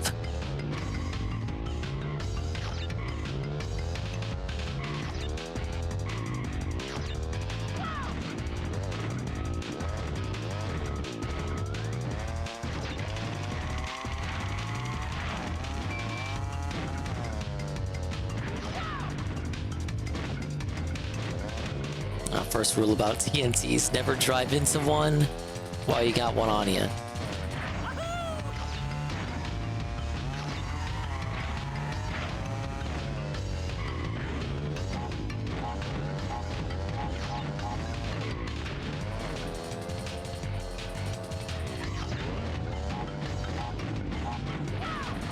What? Because I hit the wall? The wall detonates it?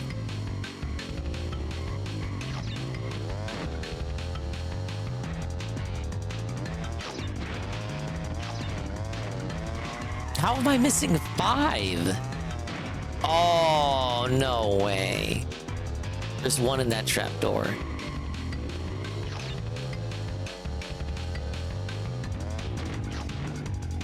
Well, I'm off to sleep. Hope you win and hope you get a little rest. I hope I do get a little rest. Probably do like 2 of these maps and then I don't know, we'll put on spooky true crime. Maybe Explore With Us. We haven't seen Explore With Us in forever. And he's got lengthy videos.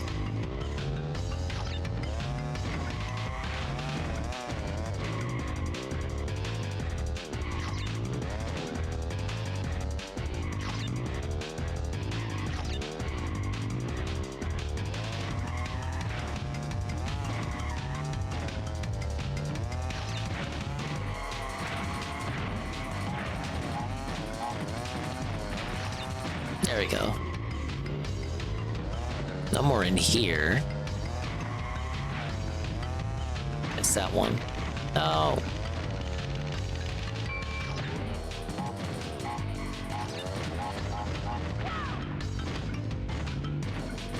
I was hopping. No, that's mine.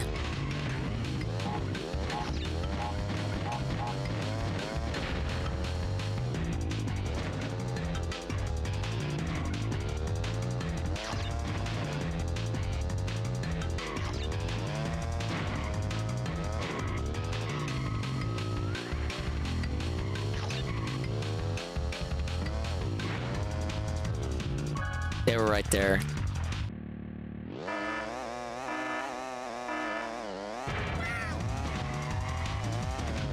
Okay, hold up. Okay. Shut up, Knock. I got it. You just gotta have faith, Arthur. Where's your faith, Arthur? There, you start out. That's the route right there. That's the route you're supposed to take. Okay, there we go.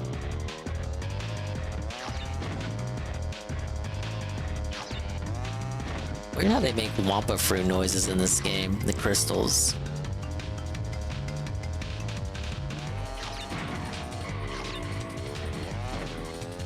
They have a distinct noise in the games before this one when you collect one. Maybe they just thought it would be too annoying to spam it.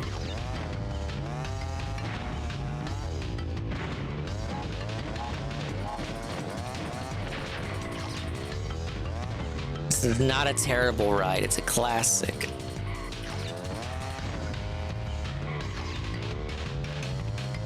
We're already down to 20? Well, guess what, idiot? We're gonna die. Done.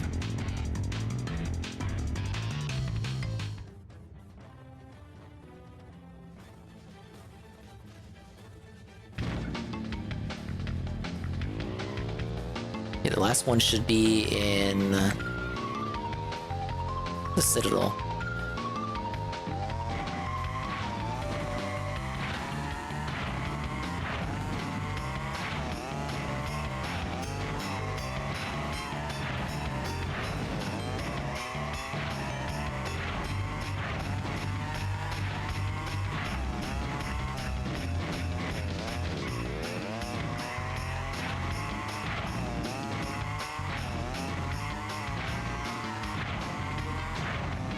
Alright, where's this fucking portal at?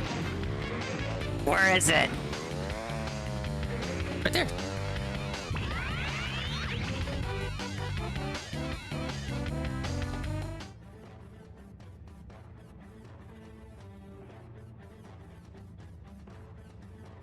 Whoa, play nice in the chat, yeah, buddy.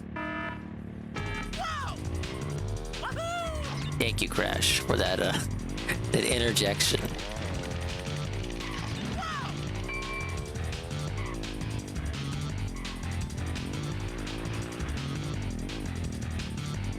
Look at this. Why do they want you to do that, Jesse? I know you're thinking the bomb. I know you're thinking the bomb item. I was not thinking the bomb item.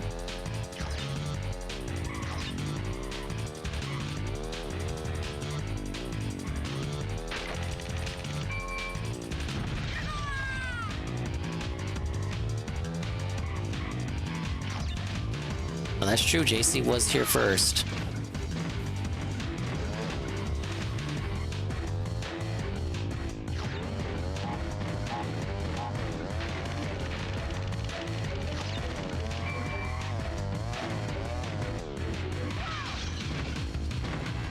Did I drive out of bounds? I did. I was trying to do some tech, Jesse.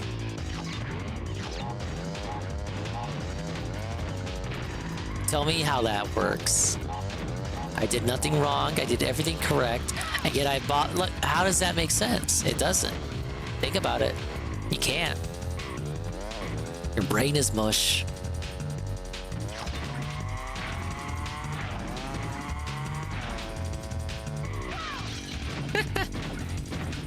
Pick up skill deer.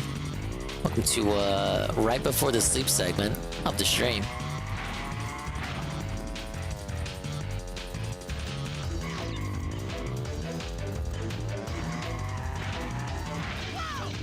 Do I like go out of my way to do this? I really don't. It was right there. Damn it. If I hadn't driven to that last one, I would have had enough time. Imagine hitting that many nitro crates and still having just enough to finish the level.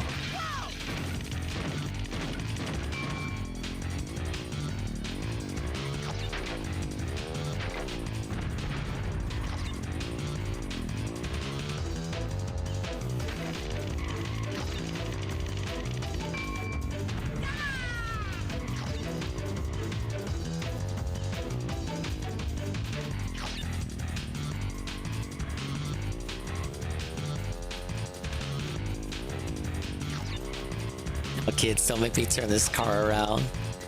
Yeah, what kind of car is the Beanmobile in the back of your head, back of your neck, back of your mind? Damn it. Where are my bombs at?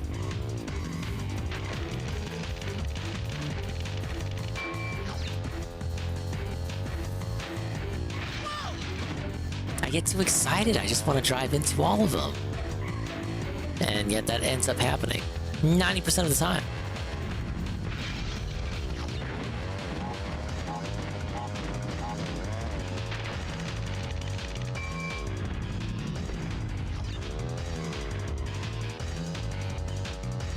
Still 2 on the outer rim?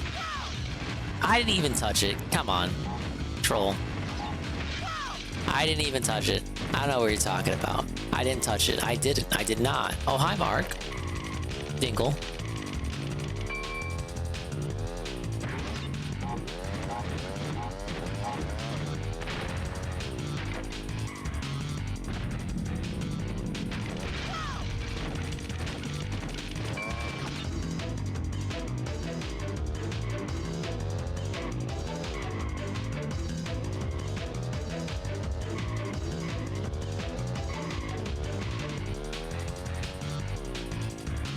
Missed one that time.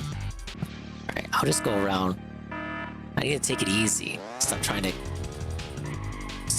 cut corners, as they say.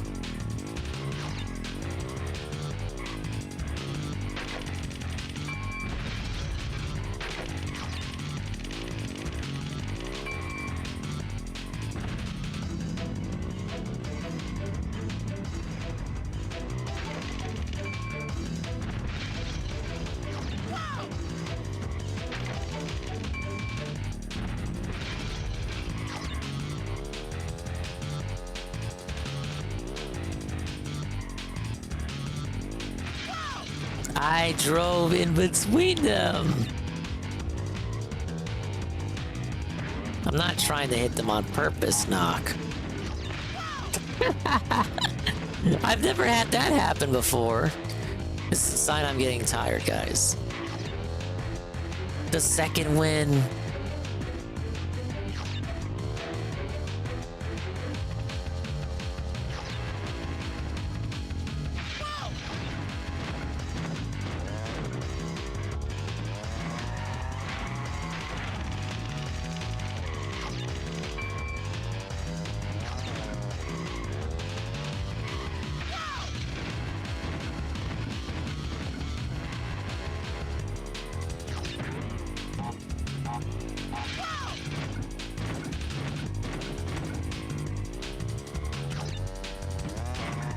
Alright, less than 30 seconds to grab the remaining ones.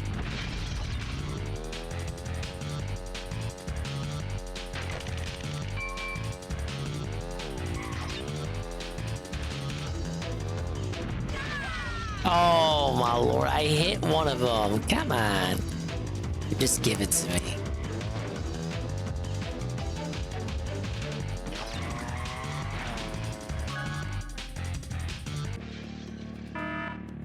We may be felted by sleepness, guys. I don't know. I don't know, guys.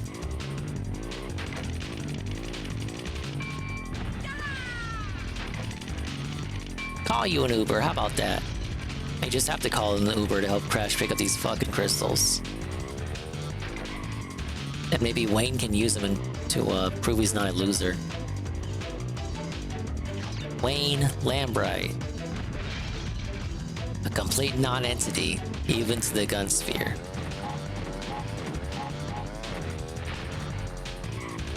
Does this have remote play? Get out of here. You wish. Think of all the fun things we could have been doing.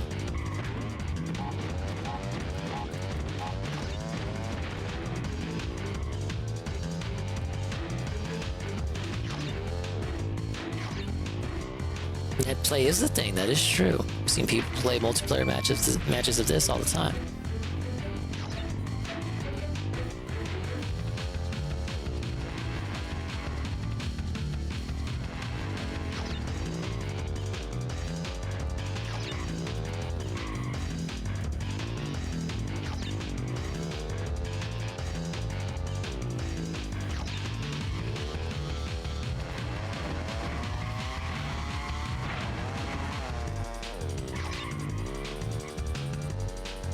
Got this?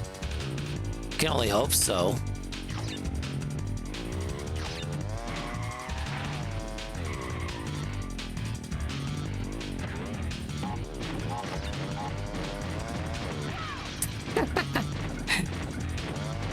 I didn't drive fast away enough. I'm not gonna make it. Away. Maybe?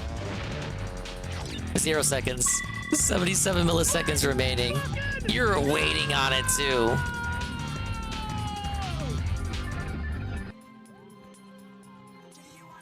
Alright, I saw purple tokens and trophies. The other tokens are gotten from letter challenges in each course and time trials.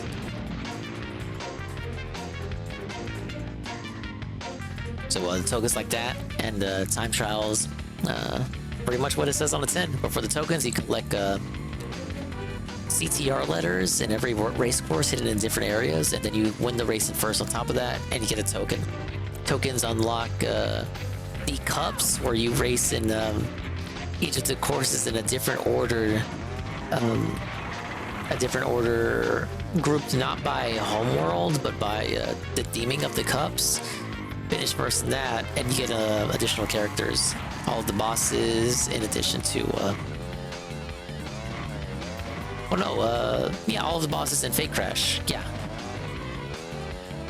But we'll potentially do that on a future session of this. I really enjoyed this. Nice to go back to a childhood memory after so long. Go ahead and give this a save, and then we'll look for a true crime to watch.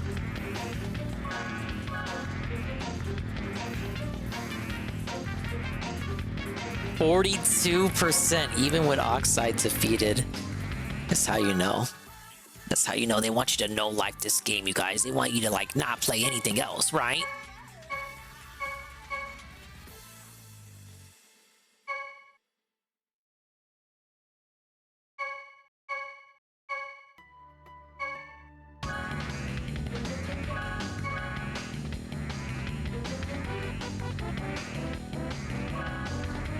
Alright. Look at this idiot. Look at him. Look at him from the front. Look at him. He's insane. But meanwhile, ladies and gentlemen, that's another one to add. Ah yes, another one to add to the dogminated list. Oh man, but I am exhausted. So first up, per the agreement. Let's go ahead and take that. Filters, do that. Then I need to do this.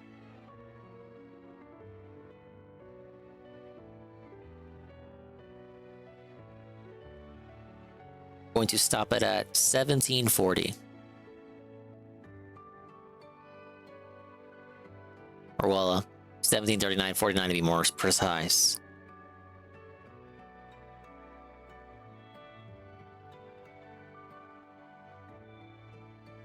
Then we will resume it when we awaken, whatever time that'll be.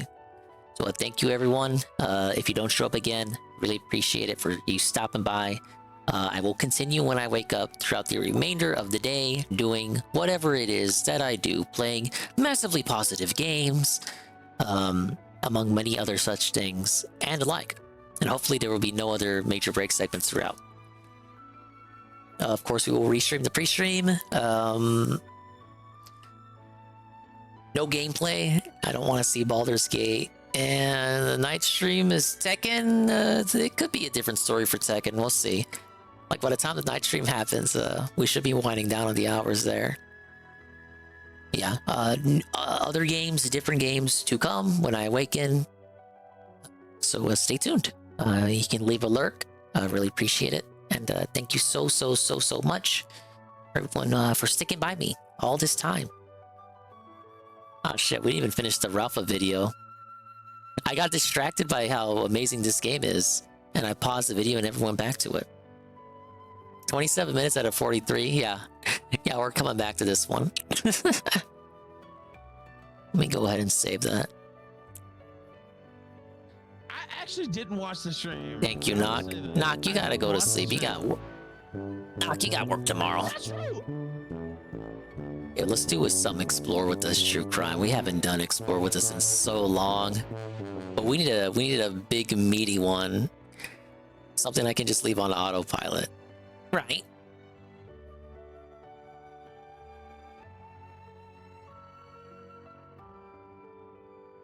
Oh, they put out a lot. They put out a lot recently. Thank you, Knock. Take it easy, man.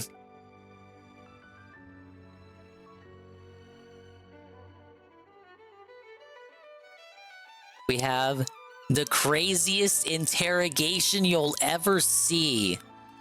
The craziest interrogation you'll ever see. And the title on the thumbnail is, I'm going to release my bipolar. It is actually so toxic a video that I am required by law to bring it up this way.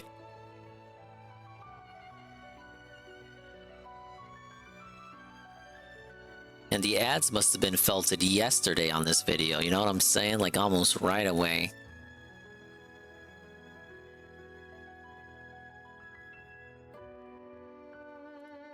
Making money on the depths of others. How dare you explore with us?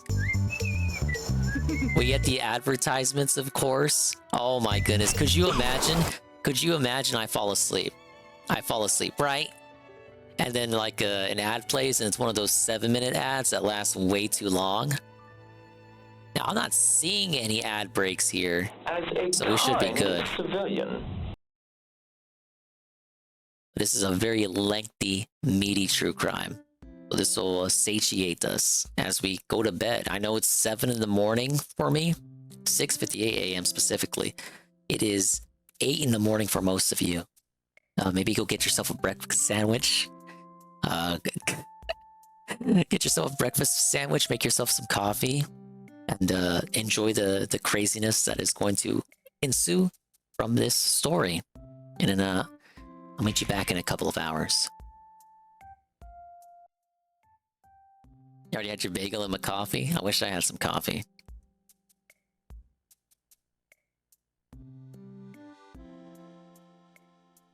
Let's go ahead and put this up here. In case anyone wants to insist that I am scamming the timer. We gotta put the lore up.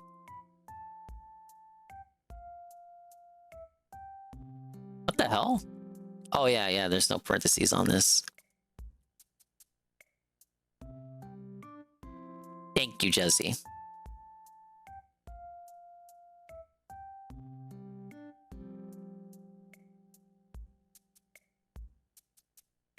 Damn, Yoshi's Island font not recognizing the parentheses. What's wrong with you?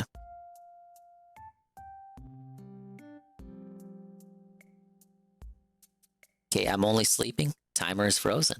Sounds good.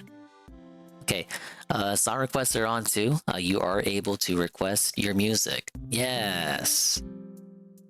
Just know that it's going to be played over this interrogation video. Okay, let me make sure everything else is kosher. Or I head to Lullaby Land.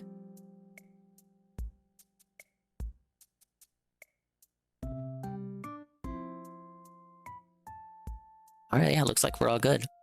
Okay, thank you guys. Appreciate everything. 7 hours in, bunch of hours to go. I'm not demanding, I'm asking nicely.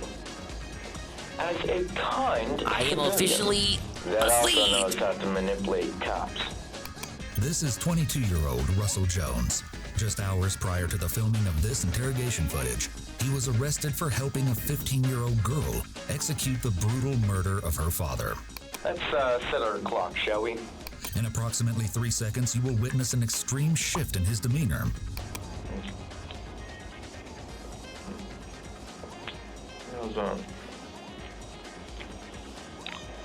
You're listening in on my conversations, aren't you? Oh.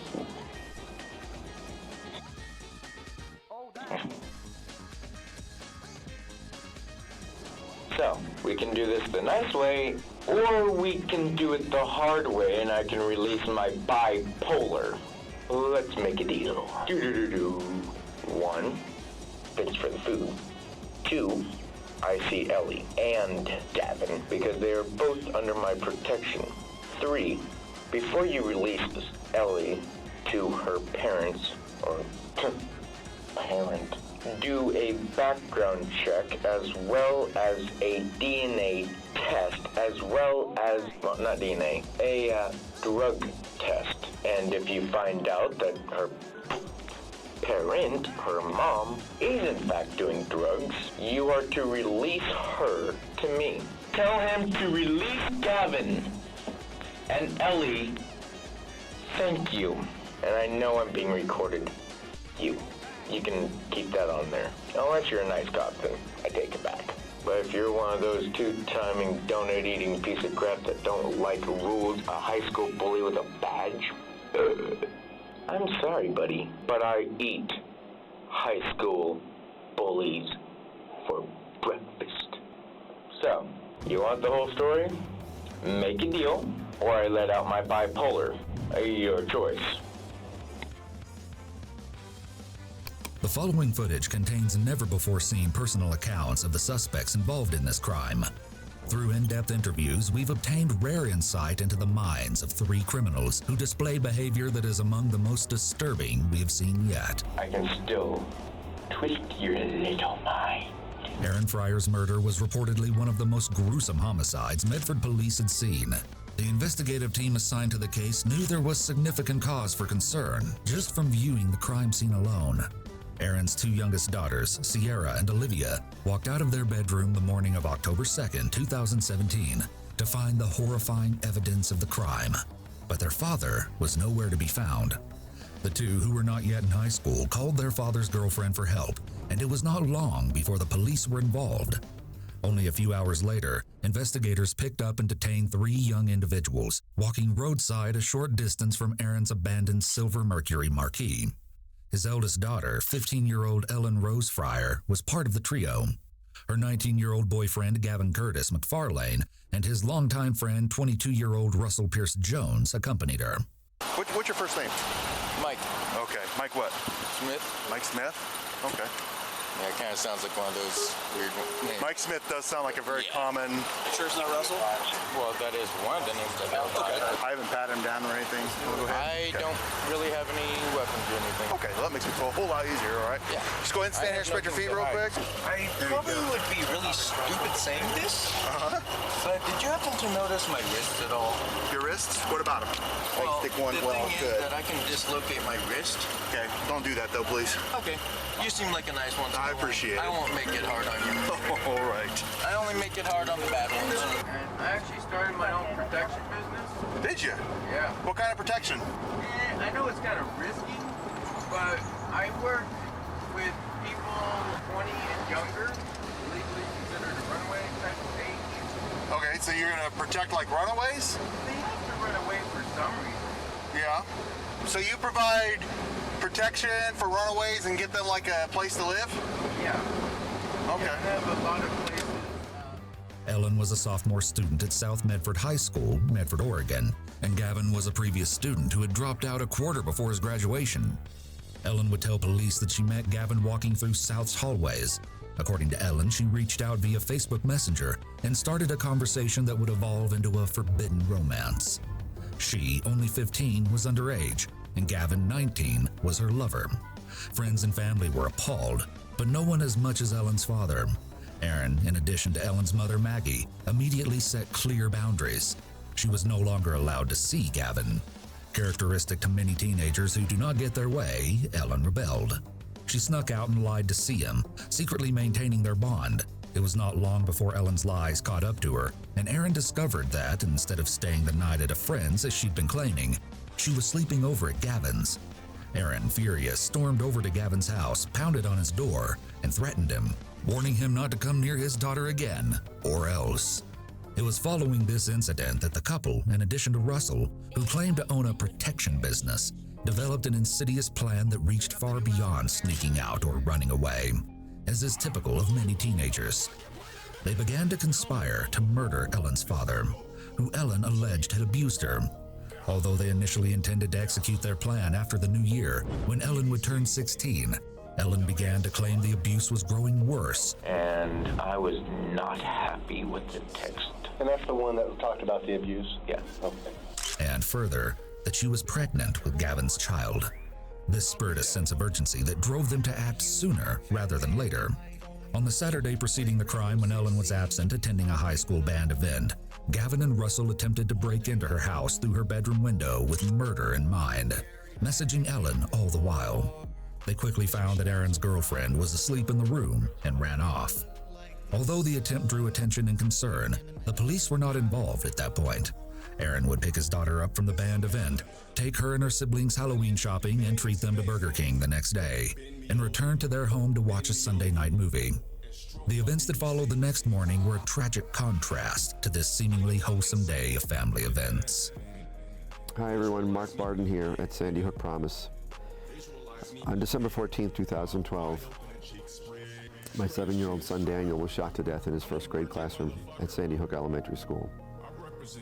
The shooter shot and killed 26 individuals in about 4 minutes using an AR-15 military-style assault rifle. There is no place, there's no need, there's no practical application for a military-style assault rifle in civilized society. Please sign the petition and urge Congress to make assault rifles illegal for civilians. There's no practical application in civilized society for assault rifles. We need your help. Please tell Congress to outlaw them now. Thank you. Can you please be a fan? Shout out to Big Cheese. Kiwi Farms. Jokes on men. I'm going back for Creed. Are you ready, tour? With very special guests on select dates, 3 doors down, Mammoth WVH plus Finger 11. Get tickets Friday at livenation.com. That's just more gas to take for the love machine. For the love machine. Gavin and Russell again arrived outside of Ellen's bedroom window in the early hours of that Monday morning. Ellen prompted Gavin to enter, and he obliged, while Russell remained outside in her yard. Over a period of an hour or so, Gavin and Ellen whimsically discussed their future, full of marriage and lifelong love. But this was only to pass time. They were waiting for Aaron, who rested on the living room couch, to fall asleep. Eventually, they heard snoring and Gavin began to make his way to the living room. His first attempt failed when he accidentally kicked a trash can. It was still dark. Aaron woke up, Gavin retreated to the bedroom, and Ellen pretended that she had to use the restroom. Oblivious to his impending fate, Aaron purportedly said to Ellen, "Stop scaring me with all these people breaking in lately." When the two heard his snoring once more, Ellen handed Gavin an aluminum baseball bat, something Aaron had kept close by for protection, and told Gavin, "Take him out." After Gavin was finished, he sent Ellen a message informing her that it was done. Russell, who had stood outside with a machete for backup, entered the home at that point to assist with transporting Aaron's body. Russell reported that he was shocked and that he immediately retreated to the bathroom, sickened by the scene of the crime. Aaron's face, as shared by Russell, was scary. Due to the nature of Aaron's fatal injuries, Gavin wrapped a towel around Aaron's head and a blanket around his body. Russell, holding the blanket at Aaron's feet, and Gavin, holding it at his head, carried his body out to Aaron's own car and hoisted him into its trunk. Ellen was the last to re-enter her home. She stole money out of her recently murdered father's wallet, said goodbye to her sisters, who later told police they heard their father say a bad word when they were just waking up for school, and retrieved her dog before leaving. The trio proceeded to drive to Walmart while Aaron's body remained in the trunk. Ellen used the money she had stolen to buy junk food and hair dye. Before leaving, they walked into an SSI building so that Russell, who was on disability for reasons we'll learn later, could retrieve money with Gavin serving as his rep payee. The following eerie footage captures these moments.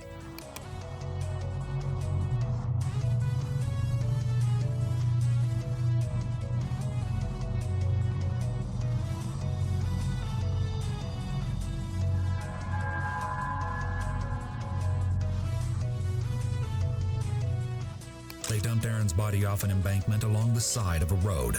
Also off the embankment alongside the road, they threw various incriminating pieces of trash and clothing articles. They ditched Aaron's car and walked away with plans of hiding low in an abandoned house and eventually retreating to California. He dropped his body off on the side of like a pretty well-known road, man. Like some lady was like walking her dog and then found his body. We interviewed dozens of friends and family who knew these suspects, and we found that almost all of them shared the same sentiment. I spent like the whole year with her in band doing competitions and whatever. Someone pulled me aside, was like, "Did you hear what happened with Ellie Fryer?" And I was like, "No, I haven't heard anything." And literally a week or two previously, I had spoken to her and been around her. It's shocking. It was a shock. It was a little bit shattering. It was a murder, and a really kind of mysterious and gruesome one, and I don't think anybody was expecting that. All signs aside, no one expected that this would happen. Think about this. Your daughter's 15, 16, and she's with a grown-ass man doing drugs. I would tell him, never talk to my daughter again. And it's like some Romeo and Juliet type. You know what I mean? They're not supposed to be together, but they want to be together. Romeo and Juliet laws could be applied there because it's a 3-year age difference. And what is the Romeo and Juliet law? So they do something drastic, And unfortunately, it was taking Aaron's life in such a messed up way. They found like actual evidence of them planning to kill both Ellie's father and the other guy whose name I can't remember, his dad as well. Who's your father? Russell Jones Sr. Oh. What's so bad about him? His past, as well as my past, growing up with him over 22 years. I know at the very least, Gavin and Ellie were present when one or both of them beat Ellie's father to death with a baseball bat. They, then took his car with his body, dumped him not even that far away, I don't think, in a ditch. Were caught like not that long after in the car, I think, which is crazy. And Medford police at least say it's one of the goriest scenes they've ever seen. All factors involving these specific 3 individuals culminated with a deadly storm that ultimately led to Aaron's traumatic murder. This is the beginning of an end for Ellen Fryer. She sits stiffly in an uncushioned chair. The walls are bare and narrowly enclosing. Experts designed this room to spur feelings of discomfort, isolation, and unfamiliarity. The interrogation has already begun. Throughout the following interrogations, we will analyze all forms of communication, forensic linguistics, and the complex relationship between suspects' criminal behavior and unique underlying psychology. Only hours previously, Ellen stood outside her home while Gavin murdered her father. After she wrings her hands and cracks her fingers one by one, she stares stoically at the camera.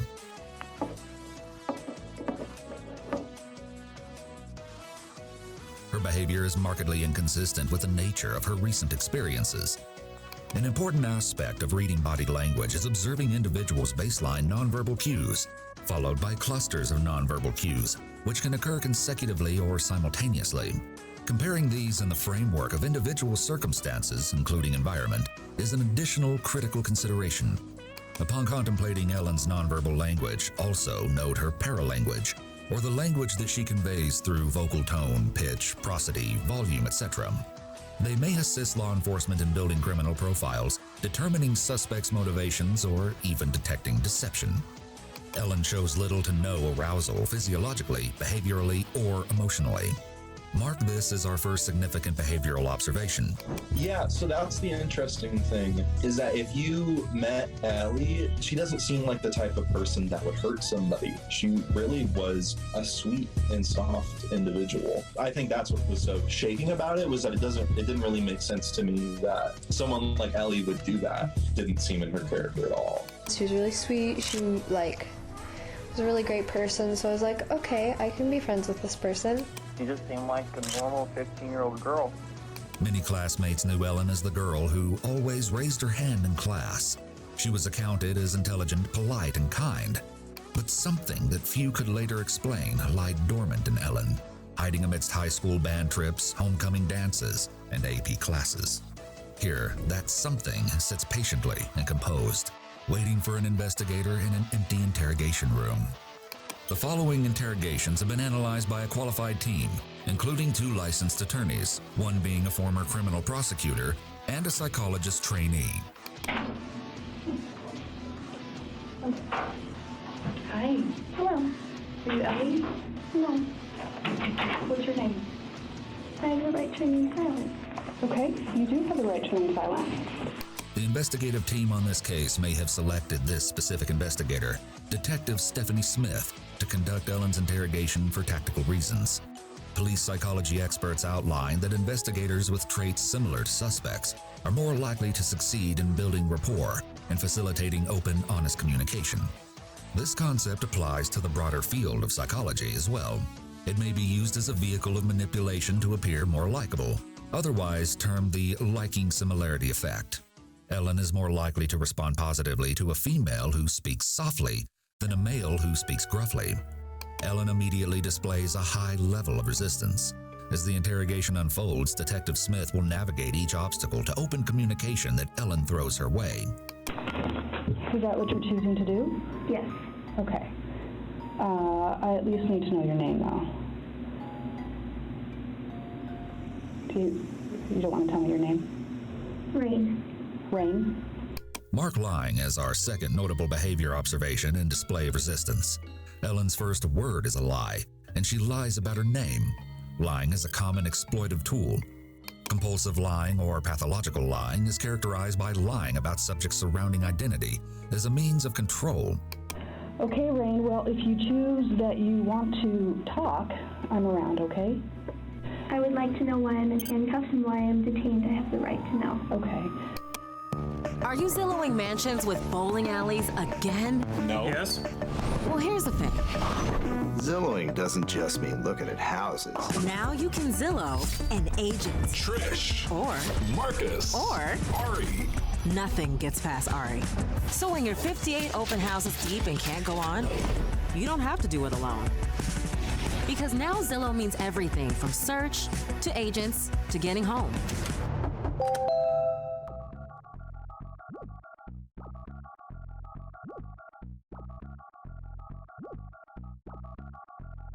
When Doug and Andre came to TurboTax, we navigated a turbulent housing market by buying a motorhome. But we didn't know the first thing about filing taxes as first-time home buyers. I knew how to make their move count.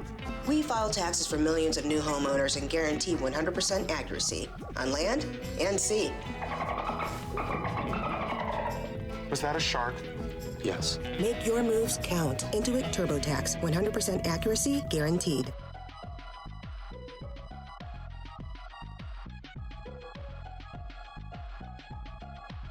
Ellen is angry.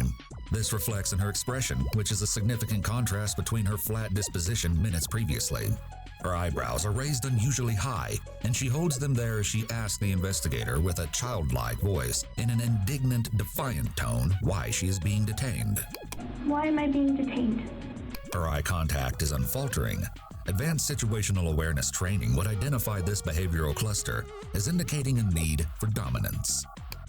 So we got a call of concern at your house today. Well, first I'm going to tell you all your rights. My house. I'm going to tell you all your rights, okay? And then I'm going to explain to you what's going on, and if you choose to talk after that, that's completely up to you. This is a lesser-known rapport-building tactic that functions by reminding suspects they have some level of autonomy. Ellen appears to grow more receptive. Okay. Okay. You have the right to remain silent. So you said you want to remain silent. Then I would like to know why I'm detained. Okay. So we got a call of concern at your house today, and your little sisters are pretty scared about what happened there. And so what we're doing is trying to figure out what happened. And the police went to your house, and we're also a little bit worried about what's going on over there. Detective Smith is vague that law enforcement is worried about what is going on over there, Ellen's house. At this point, she's trying to build rapport. This is a soft and indirect approach. Detective Smith wants Ellen to fill in the gaps. I haven't been there all night. Well, there are things that would indicate otherwise. I gave you guys what you wanted. Normally, it would take about 24 hours to get missing persons report if there wasn't evidence of blood. Then, if the person's missing for a total of 48 hours, hence 48-hour mystery dump. Then you do your little search posse. By then, Gavin, me, and her would be in California. And I'd like to talk to you about that, but with your wishing to remain silent, it's really difficult to kind of get to the bottom of all of that. Then let's talk. Okay. So what I want to do is make sure you understand what I told you about what your rights are, because that's super important, okay? So can we go through those one more time? Yes. Okay. So you have the right to remain silent. What does that mean to you? Detective Smith reiterates the Miranda rights and asks Ellen to explain what each right means to make sure there's understanding. States often require this if suspects are 15 years of age or younger. So this morning, your little sisters ran over to your mom's house and told your mom about something that worried them that they saw in your house, okay? And what that was a large amount of blood. And they described a few things that you had been doing at the house. Kind of the way you said goodbye, and that it worried them because they weren't sure if they were going to see you again, and they love you. And that really worried them a lot about where you were going and why you were leaving so quick, because they care about you and they love you.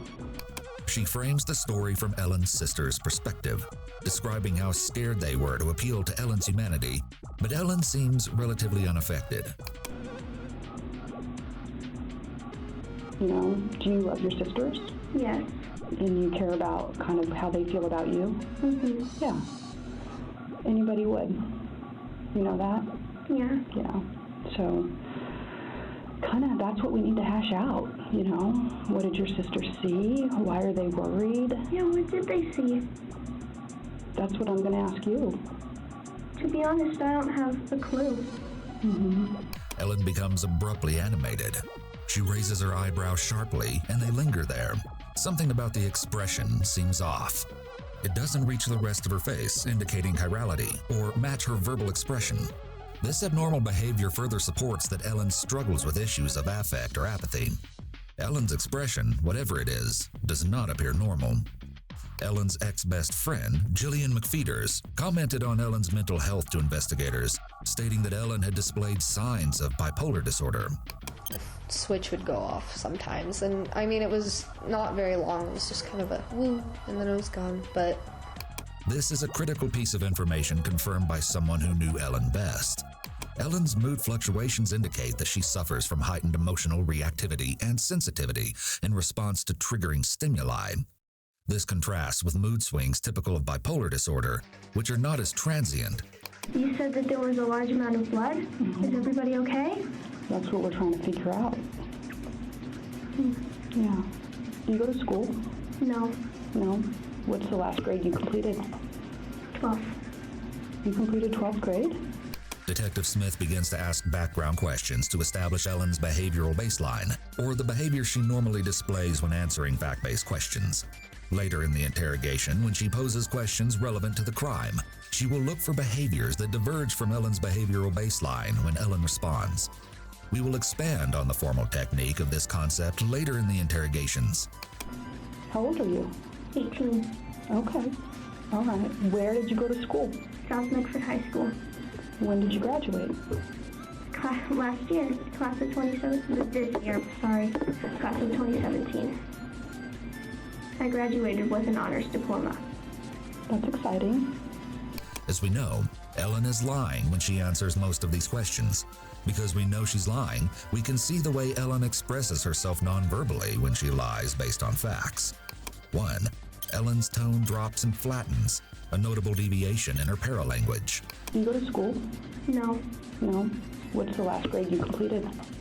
12th. 2. Her eyebrows raise. 3.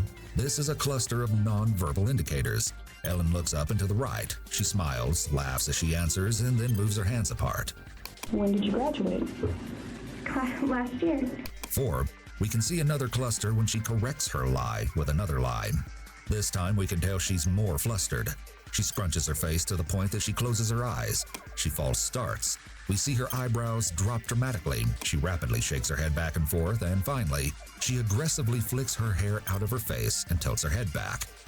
5. Last, we see another eyebrow raise. What kind of classes did you take? AP. AP what? AP American Studies, AP Human Geography, AP Psychology, AP Biology. Goodness. Pretty much everything I could take. Yeah. And I know you live with your sisters, because I know somebody else has talked with them today. I didn't talk to them. And who else do you live with? Just them.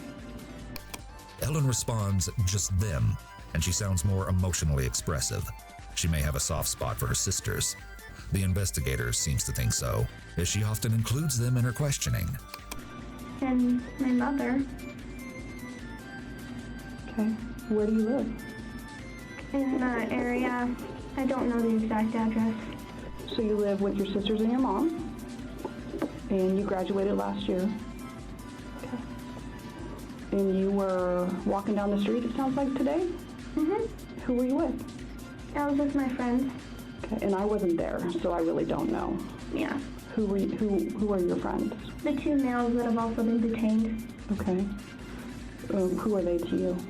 They're friends. Okay. What are their names? I'm not going to give their names. Unless I'm there, she only trusts me as a lawyer. Okay. So what have you been up to today? I haven't been home, and now I'm really concerned about what's been going on. Mm-hmm. Ellen puts up her defenses. In a setting outside of an interrogation, defensiveness naturally elicits a negative response from the listener. Detective Smith is trained to employ the resistance countering technique, reframing. In this instance, she utilizes reframing to refocus Ellen's attention on something more positive. Holding positivity assists with resetting the flow of conversation, prevents defensiveness from building, and increases efficient information gathering. This tactic draws from the field of positive psychology, which arose from the idea that reorienting focus and reframing perspectives away from negativity results in greater life equilibrium. Where were you? Out. Like out where? Just out and about. Couldn't sleep. When Ellen lied about graduating from South Medford High School, I graduated with an honors diploma. She stated that she had graduated with an honors diploma, an identity lie. This is unnecessary detail. In contrast, her responses here are short and vague. Like out where? Just out and about. She's unable to provide any detail. An investigative team will analyze amounts of detail and specificity in the context of what suspects say. They might note that Ellen was overly specific when she provided detail when Detective Smith didn't prompt her to. Honors diploma. They might also note that Ellen was overly vague when the investigator prompted her to be specific, her actions. Both warrant attention in an interrogative environment. Where's the last place you slept? At the house. At your mom's house? Mm-hmm. Well, we've talked to your mom. You know that? Mm-hmm. She's super worried about you. She's so worried about you. Detective Smith shares that she knows Ellen is lying, but follows with an empathy statement. There is no perceptible response from Ellen, but it's clear Detective Smith is still trying to earn Ellen's trust and break the ice. This is an attempt to make an emotional connection, but Ellen holds steadfast, maintaining her resistance. I would actually like to speak truth today, okay? I think that your mom is, it's been a long time since I've seen a parent like your mom was today. She was on her knees on the ground, sobbing, because that's how worried she is about you. So I do know that that's not where you spent last night. So where'd you spend last night? I didn't sleep last night. So where's the last place you slept? My mother and my father's house. Mm-hmm. Well, I've talked to your mom, and so I know that you hadn't been staying there. Right, it's my father's weekend. I go back and forth, though, because my father is a little bit abusive. Okay. Ellen mentioned her father's abusive behavior relatively out of context.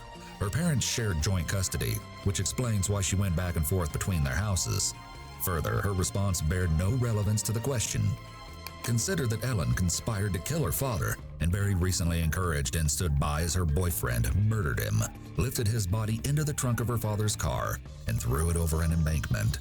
Her statement regarding her father's abusive behavior extends beyond a lack of remorse, resembling something more like revenge. When investigators spoke to Ellen's old friends, they shared that she had been consistently confiding in them about the abuse.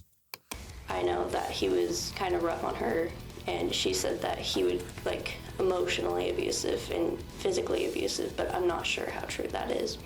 What she would bring up is things weren't they were not good at her household. She felt her dad wanted to kill her.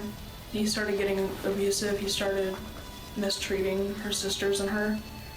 When the Medford PD posted details surrounding the crime and suspects on their Facebook timeline, there was an outpouring of mourning and kind words for Aaron. Many comments portrayed Aaron as the opposite of abusive, stating, Aaron cared more about his girls than anything. Members of the Fryer family and the Medford community were shocked.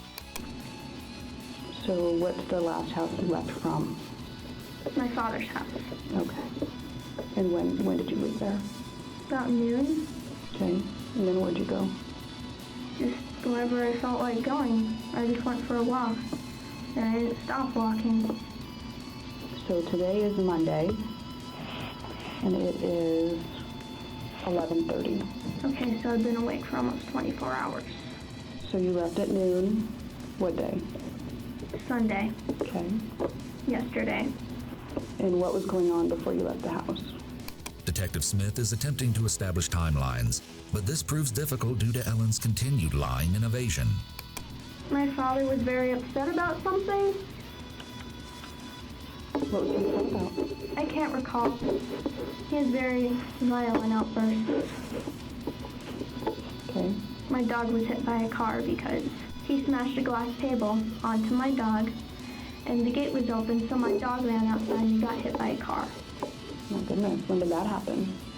A couple of weeks ago. Okay. So what was going on yesterday to make you leave?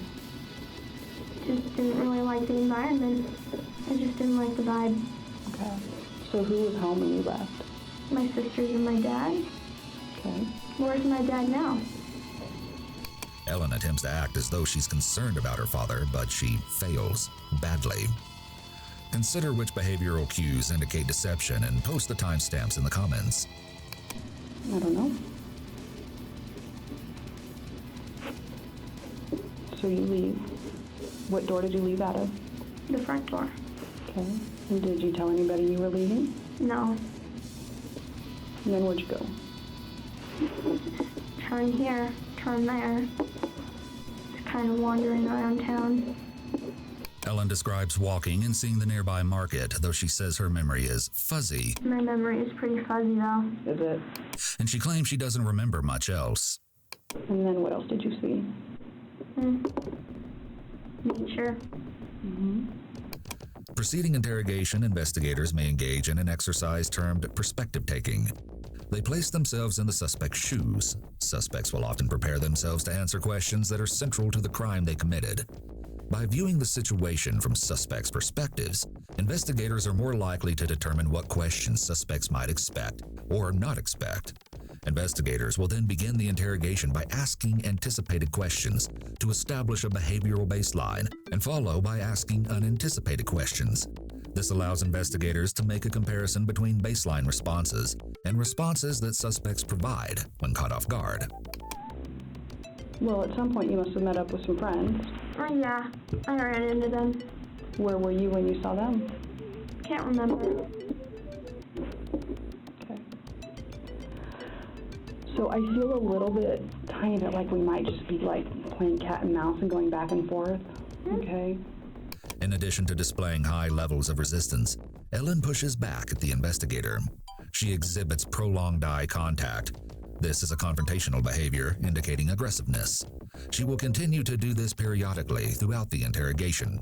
Your sisters have actually been already talked to by somebody, and they're pretty good on their times when they saw you because they were getting up and alarms were set and looking at tablets and things like that. Okay.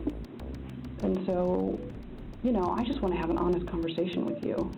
I think that your sisters are beyond scared, beyond worried. Okay? Like, for instance, the dog. Where's the dog? Where is my dog? What's its name? Squeakerbeak or something? Sparklebeak. Sparklebeak. Where is he? You tell me. Where's my dog? I don't know. Where is Sparklebeak? I don't know. Okay, well, for me to have an answer about where Sparklebeak is, I don't. Because you're actually the one that took Sparklebeak. I took him for a walk around the block and then I dropped him back off. Sparklebeak is not anywhere to be found. Your sisters remember you taking... Your sisters actually remember you taking him this morning and walking out the door with Sparklebeak. I think only you know the answer to that. No, I don't. It would be nice to be able to at least let Sierra and Olivia know. I don't know. Okay. Do you have a boyfriend? My parents made us break up. Oh, they did? Tell me about that. They just didn't like him. Mm-hmm. Note that Detective Smith is skilled at asking very open-ended questions to entice Ellen to speak. Open-ended questions encourage narratives that are rich in detail and allow investigators to collect further information and insight related to the case. How'd you meet him? School. At South?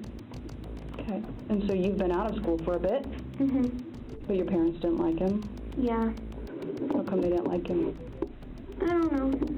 Well, you must have had some kind of conversation about why your parents don't like your boyfriend. They're just like, we don't like this guy, get rid of him. So what did you do? I ended it. What was that boyfriend's name? Gavin. Justin.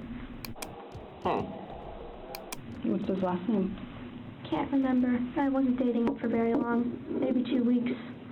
You don't know your boyfriend of 2 weeks' last name? No. We could find him in a yearbook, though. Oh, okay. Don't you think? Okay. You didn't have any other boyfriend? No. Every detail holds the potential to be significant. The nonverbal indicator that follows is very subtle, almost unnoticeable. I've had a few, weak relationships, but I don't really consider those to be real. Everything is noteworthy when it comes to body language analysis. Note that Ellen displays asymmetrical eye blinking and has done so several times throughout the interrogation up to this point. As part of a standard neurological examination, practitioners document asymmetrical facial movement, including eye blinking as well as out-of-the-ordinary ocular movement. Blinking is controlled by the nervous system, specifically through voluntary neural control in the autonomic nervous system. This could be a sign of a neurological, neuropsychological, or psychological issue, as well as medication or drug use. Overtiredness may also cause asymmetrical eye blinking. and Ellen has purportedly been awake for approximately 24 hours or more. Although overtiredness is a likely cause, we must also note that Ellen displays other abnormal eye movements at different points during the interrogation, as well as significantly and consistently odd behavior. We can only speculate what exactly this may be, but we do know there is a strong possibility that each time Ellen does this, she is experiencing some form of abnormal brain activity. Tell me about the boyfriend you had that your dad thought was too old for you. No. Oh yeah, that's another situation. My dad's just flat out, I don't like this guy. You need to break up with him. And of course, I want my father's wishes for the person I'm seeing. Who was the guy that was too old for you? I won't give names. So what was that circumstance, though? Tell me about that. My parents are very controlling. Yeah. My dad's very abusive. In what way? Verbally, emotionally. When I did something that he didn't like, he would grab me right here and he'd pin me against the wall. And then what would happen? And then my little sisters would freak out and then he'd stop. So what was being said or what was being done or what happened to lead up to him putting his hand on you? I honestly don't know. I'd like to know that myself. Well, I don't have that answer because you were the one that was there. Well, like I said, he was drunk, but he's done it sober as well. But what words were being said? Like, you. It's very emotionally damaging to hear your father tell you that. And who all was there when that happened? Just me, after school. I thought you said your sisters were there. Ellen shared only moments ago that her sisters asked him to stop. So who was home when you left? My sisters and my dad. Okay. Here she explains that she was alone when it happened. Investigators may ask the same questions repeatedly to look for the slightest deviation in suspect stories, particularly to those who display high levels of resistance, like Ellen does. Among the handful of Ellen's friends and acquaintances who spoke to the police and/or accepted our invitation to interview, 2 mentioned that Ellen was not always honest. And she came to school one day with a thing on her leg and said it was from her sisters pushing her. But I don't know, because Ellie has kind of lied to me before, which did hurt. Jillian McFeeder shared the story of an event that occurred closely preceding Aaron's murder with police. McFeeder stated she decided at that point that she could not forgive Ellen for what she'd done. She was telling her father that she was at my house when she was actually at her boyfriend's house. So I got a call from Ellie that was very frantic saying, I need you to cover for me. So of course I'm thinking, okay, maybe something really bad is going on. So her dad calls me, and of course I cover for her, and then he finds out, so he ends up thinking that I was covering for her the entire time when I did not have a clue that she was lying. This one time I thought maybe she's in a dangerous situation. Of course I'm gonna help her because she was my best friend and I trusted her, and that was the wrong decision. Jillian ended her friendship with Ellen after that night and explained to the investigator that she would never trust her ex-best friend again. She knew Ellen was going down a wrong path, and she refused to follow. Here, sitting opposite a trained investigator, Ellen does exactly what cost her Jillian's friendship. She lies. Yeah, sometimes we go over there by ourselves, and we just want to get away from the other two. Having 2 younger sisters is stressful. Everything's an argument. I'm tired. The following questions are generic about whereabouts, the last time she saw her father, and some of her locations over the past 24 hours. Smith is establishing a timeline and frame of reference to compare it to what she knows about Ellen and the crime and what she will learn from Russell's and Gavin's interrogations. So you were at the park on the other side of the street from Dairy Queen and Blackbird, and then you saw your friend. And what were your friends doing? Just hanging out, getting goofballs. Okay. We know that Ellen and said friends were certainly not just hanging out, being goofballs. Ellen does not appear to be attached to what she says, seeming guiltless. She also comes off as equally removed from impending consequences. As an honors student with stellar grades, Ellen has demonstrated advanced cognitive ability. She would need to possess assets like strong critical thinking skills, working and long-term memory, and at least an average or above IQ to excel as she has. If Ellen is intellectually gifted, we have less of an explanation for why she consistently tells lies that she cannot keep up with. Her approach to evasion and resistance is persistent but not logical, let alone strong, and it brings up a question as to whether Ellen is in a normal, healthy state of mind at the time of this interrogation. A more sinister explanation, Ellen could be doing this intentionally, manipulating the investigator and setting the scene for an insanity defense. And then what was the conversation? Hey, what are you doing? Nothing much.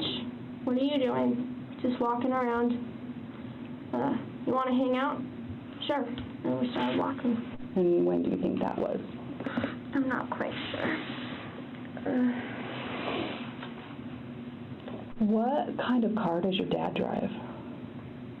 Grand something? What color is it?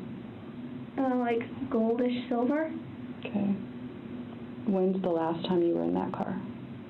When he drove me to the store. Detective Smith continues to ask questions surrounding details of the crime.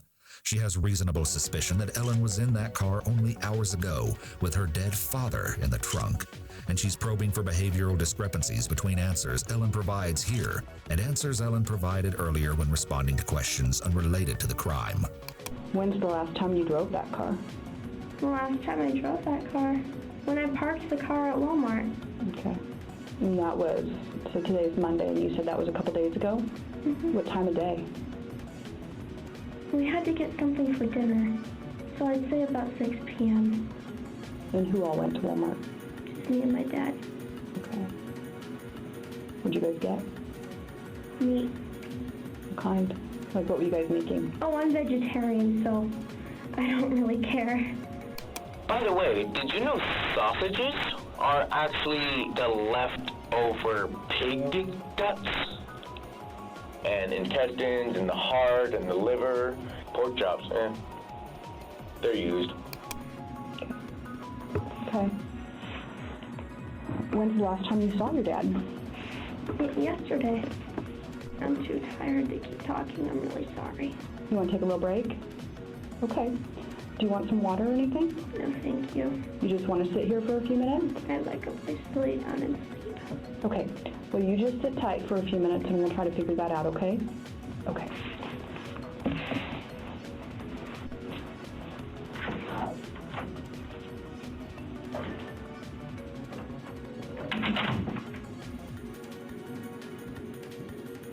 It may be difficult to imagine that this mild-mannered 15-year-old girl conspired to kill her father. She has denied knowledge and culpability and claimed abuse. She has likewise lied consistently throughout the interrogation. Many involved in this case seem to want an answer to a question they are hesitant to ask. Was Ellen truly a victim of abuse, or is she lying? We spoke to multiple sources who questioned why Ellen planned and encouraged the murder of her father when other options of escape from the alleged abuse were available to her. They argued that she could have gone to the police, her doctor, the fire station, or other local sources of support. They asked why she'd not chosen to run away. They admitted that they simply couldn't understand what had happened. It's relevant to note that cases of patricide are extremely rare. The circumstances of Aaron's tragic murder were less than 0.002% likely to happen. This innocent, sweet-sounding 15-year-old girl is not a typical young teenager. Her actions were so unusual that even the FBI lacks the words to describe them. Ultimately, though, Ellen didn't swing the baseball bat that killed her father. Gavin was kind of one of those kids that kind of everybody knew, at least, because he had kind of a very specific outward kind of image that I think he was trying to display, very dark, very kind of shady, Overall, I mean, he really was relatively nice, but just kind of a weird kid. Gavin was a normal guy. He was really cool. He's always outgoing. He was an open person. He was like, he had friends, but he wasn't like popular, if that makes sense. It just makes sense that he would do something like that. I mean, he makes threats to kill people. He obviously has the outward image of somebody who it seemed like he was playing an imitation game. It's like the classic trench coat mafia at your school. Like, it seemed like you wanted to be one of the Columbine shooters. Many of those who knew Gavin held mixed perceptions of him. From multiple accounts, he seemed to be as much of a friend as he was an enemy, as normal as he was eccentric, and as outgoing as he was reserved. Some said that they noticed him changing over the couple of years leading up to Aaron's murder. Others said that he had always been the way he was. Regardless of whether pre-murder impressions of Gavin were positive or negative, most who responded to our request to interview didn't believe that he could have done what he did. He was never like that, man. No one would have ever guessed that he would have been a murderer, In social environments, he can be cool. If you're just with him, he'll start saying that makes you think, oh, you shouldn't say that. Don't say it to anybody else. You know what I mean? Keep that one to yourself.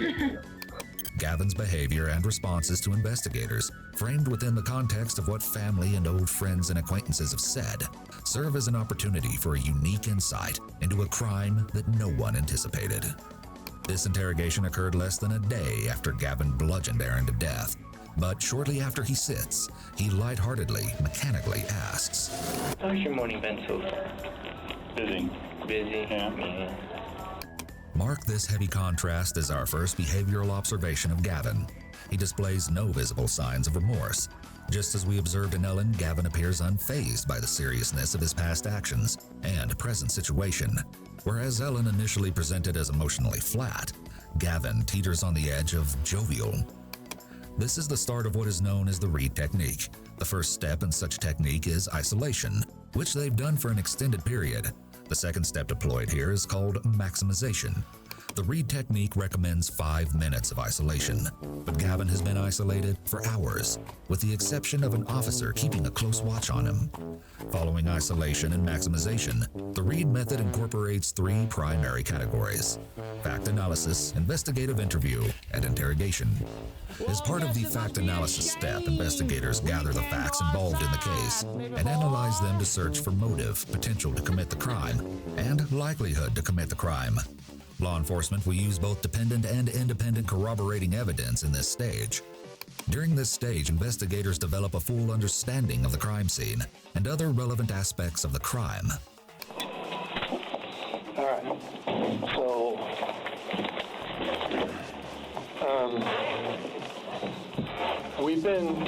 me and Jim have spent about 4 hours with, you probably know him as Mike. Yeah. Wow. And Detective Stephanie Smith has spent about the same amount of time with Ellie. And I just want to throw some things at you. So all I want you to do right now is just listen to me. Okay. And let you know what's going on, okay? Okay. Step 1. Positive confrontation. At this point, the investigators have acquired enough evidence to reasonably suspect that Gavin committed the crime. As part of positive confrontation, the primary investigator lays it all out on the table, objectively stating the facts. He does this in an intentionally soft, soothing voice to appear non-threatening and to give Gavin a false sense of security. Mike took us out to East Antelope and pointed out the tarp, and we have people out there right now recovering Ellie's dad. He's deceased. Ellie's dad was basically wrapped up in a blanket and a tarp and taken out and dumped. The investigator opts to use words that are non-accusatory while presenting the evidence. He does not say, "You took his body and dumped it." He says, "His body was taken out and dumped." The latter is passive voice as opposed to active. Controlling suspects' levels of resistance and defensiveness is critical to the success of an interrogation. We don't know if this is something that's been planned out a long time ahead, or if this was just like last night, you guys decide to go over there and get Ellie the hell out of a bad situation. The investigator implements Step 2, theme development here. He frames the crime from a perspective that fulfills Gavin's moral justifications. This is the investigator's moral theme. If Gavin murdered Aaron, he did it to protect Ellen. This will occur and build as the interrogation progresses. The investigators pre-planned this, likely structuring it around information gleaned from other sources like Gavin was only protecting Ellie. We will call the investigators' theme development the hero theme. This isn't a matter of when it happened, where it happened, who was involved. It's more a matter of why this happened and what was going on through all of you guys' minds at the time. We don't take sides in these kind of cases. We're basically truth seekers. We're here to seek the truth as to what happened. And Ellie has been 100% cooperative with us. Are you Ellie? No. What's your name? I have the right to remain silent. And then how long have you known Ellie? Ellie, it's been almost a year now, I'd say. Okay, boyfriend, girlfriend? It's only about 6 months. There's some information that Ellie might be pregnant. Has she told you that? Okay. Gavin confirms that he was both dating and sleeping with Ellen. That is, he confirms that he was both dating and sleeping with a minor. It took a handful of seconds for this investigator to prompt Gavin to admit to a statutory offense. He would like hang around middle schools. When he had turned 18 is when everybody like found out that he was with like a 15-year-old. People were automatically like, okay, bro, like that's not cool. And a lot of people stopped talking to him. And he wanted her at any cost. No one else could have her. Because Gavin shows little resistance and doesn't reject or deny the investigator's accusations, the investigator can bypass steps 3 and 4 of the Reed interrogation technique, handling denials and overcoming objections. Instead, he jumps straight into step 5 of the Reed technique, procurement and retention of suspects' attention. The investigator must guide Gavin's attention away from the potential repercussions of the crime and back to the main theme. He does this through minimization or through rationalizing that the crime was not that serious of an offense. You guys are only, what, 3-4 years apart? A little over 3, yeah. Yeah. Okay. Because of the investigator's redirection here, Gavin is back in the hero mindset. From Gavin's perspective, investigators are only concerned about Aaron's abuse of his daughter, not his murder, and Gavin has exactly the information they need. Her dad's an alcoholic, and he goes and she said that he's beaten her and locked her in the bathroom before and stuff. Has she ever told you that anything in regards to? That was just recently. That's what set me off, so. Okay. This is a turning point. In just over 10 minutes, Gavin has fully bought into the hero theme. The next steps are crucial to the success of the interrogation. They almost have a full confession, but sticking true to the Reed method, the investigator immediately continues as though Gavin merely commented on the state of the weather. The hero approach to theme development was Gavin's Achilles heel, his greatest weakness. His crime was gruesome and ruthless, but he seemed to desire to be a hero as much as he desired to be a villain. Among the dozens of friends and acquaintances we interviewed, only one confirmed a possible explanation as to why this theme works so well for investigators. He was very protective of the people he cared about. Actually, how we met, I was bad-mouthing a couple people, not realizing that he was connected to those people. They had pissed me off, and for whatever reason, I just wanted to talk, and he gave me a black eye. Although Jacob laughed it off, the example he gave supports the theory that Gavin possesses a low anger threshold, meaning he's anger-prone. Some might argue that Gavin's actions display extreme loyalty, whereas others might protest that they served as outlets for his aggression. When did she tell you about that, and what did she tell you?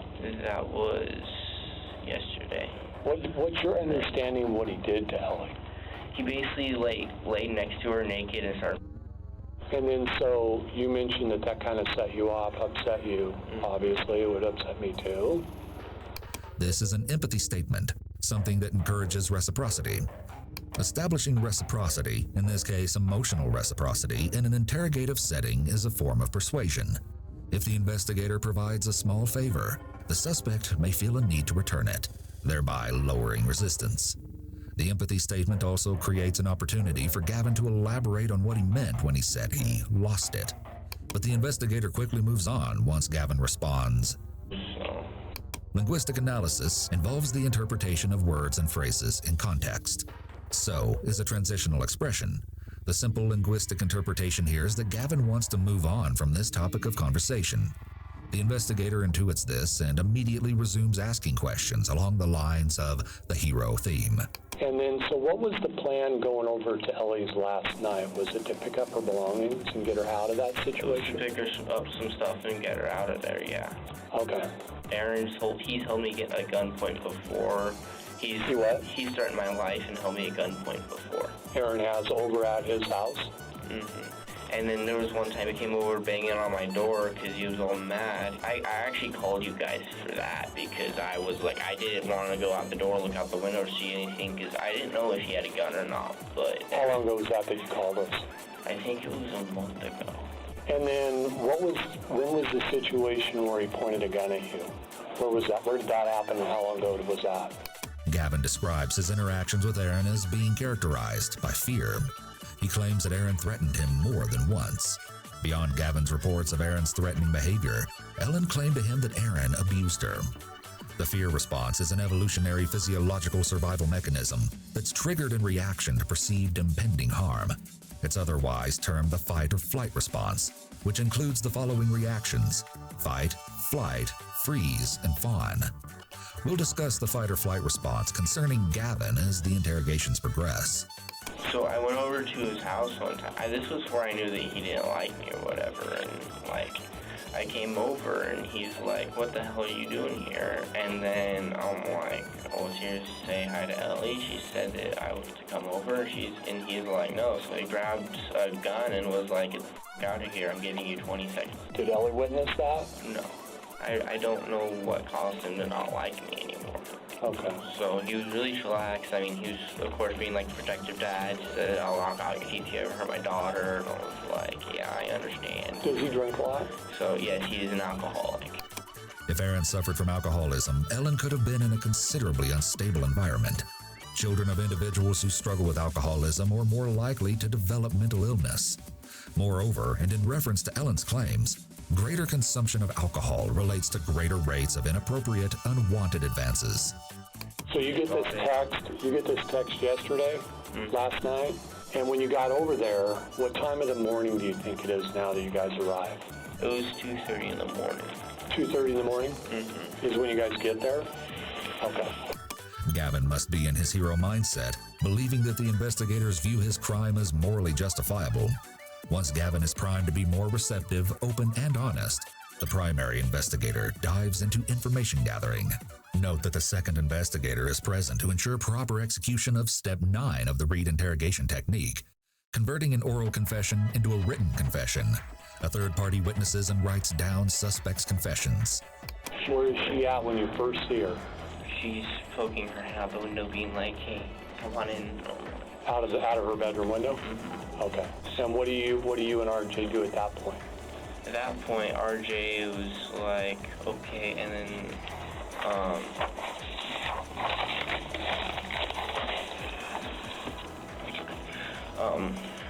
gas bubble or something. Okay. I go in the window, RJ waits outside. He waits outside, yeah. And then do the bags start getting passed out the window? Yeah. How many bags do you think she has ready to go at that point when you get there? Gavin appears calm and collected, unaffected by his present circumstances. However, as the investigator probes more deeply into the specifics of that night, Gavin crosses his arms tightly over his chest. This is a self-pacifying behavior, a self-hug meant to reduce stress and regulate emotions. When we got there, she had 4 bags. She had a guitar. The pellet rifle. The pellet rifle, yeah. And then she had like a makeup kit and then another thing in it. So now it's you and Ellie in the bedroom, and you mentioned that Dad heard you. Did Dad hear you guys in there? Or did... Well, he got up and then Ellie was like, "Oh, I'll just go out and act like I went to the bathroom or whatever." Because, I mean, I didn't want this guy to come and start beating the crap out of me. So how'd the conversation go between Ellie and her dad at that point when she's saying, "I got up and went to go pee"? And he's like, "All right, well, stop scaring me with all the people trying to break in lately." And I was like, "Wait, what?" Because that was the first night we had gone. I mean, we went over there last night, but, I mean, we didn't go for it because her dad's girlfriend was there. Okay. Saturday night. So you'd went over there Saturday night to try to get her out of there. Yeah. I know I'm in serious trouble, aren't I? Well, we need to figure out what happened. And, you know, there's a lot of things in play here. But so now you've been there about 20 minutes before Ellie interacts with her dad. His tone is even, and his responses are level, but when Gavin removes his jacket, we can reasonably assume that he is more stressed than he's letting on. Actions like tugging at a shirt collar or removing clothing, as Gavin does here, may be referred to as ventilating behaviors. When circumstances are heating up, humans may lean on these behaviors to cool down. And I know this is going to be a little bit difficult to talk about, Gavin, but you got to be 100% honest and truthful with this. What happens next? So then Ellie got out, and they waited in the car, and then... Ellie went to the car? Yeah. Did she go out the window or the front door? She went out the window. Okay. As Gavin answers, he rubs his nose. While nose touching under high-stress circumstances does not necessarily indicate deception, it does indicate heightened stress. It appears that Gavin's feelings of discomfort are building. And when you said they waited in the car, are you talking about RJ and her? I can tell you that the car is seen on video on a surveillance camera at a neighbor's house, leaving at about 5:50 in the morning. If you're getting into the bedroom at about 2:30, you're talking about 3 hours until you guys leave. Does that sound about right? Yeah. Okay. That entire 3-hour time, what's going on inside the bedroom? I mean, what's the purpose of waiting so long? We were trying to wait for him to fall asleep again so that we could get out. Okay. And then he starts to wake up, and I just acted on instinct. And I don't know what I was doing. We know that Gavin was aware of what he was doing, but it appears that he displays little to no signs of discomfort or deception in this moment. And then, like, I just kept hitting him until he stopped, and I heard, like, gurgling, and I was like, what's going on? I'm really sorry. Next, Gavin does something unexpected. I know you are, and I know this is difficult. And that's what we're trying to help. Sorry. ¿Estás disfrutando Spectrum TV? Claro, con mi plan latino tenemos la mejor selección de canales en español e inglés. Y con Spectrum Internet tienen una conexión fluida. Obtén Spectrum y Plan Latino TV por $39.99 al mes y Spectrum Internet de 300 megas por $49.99 al mes.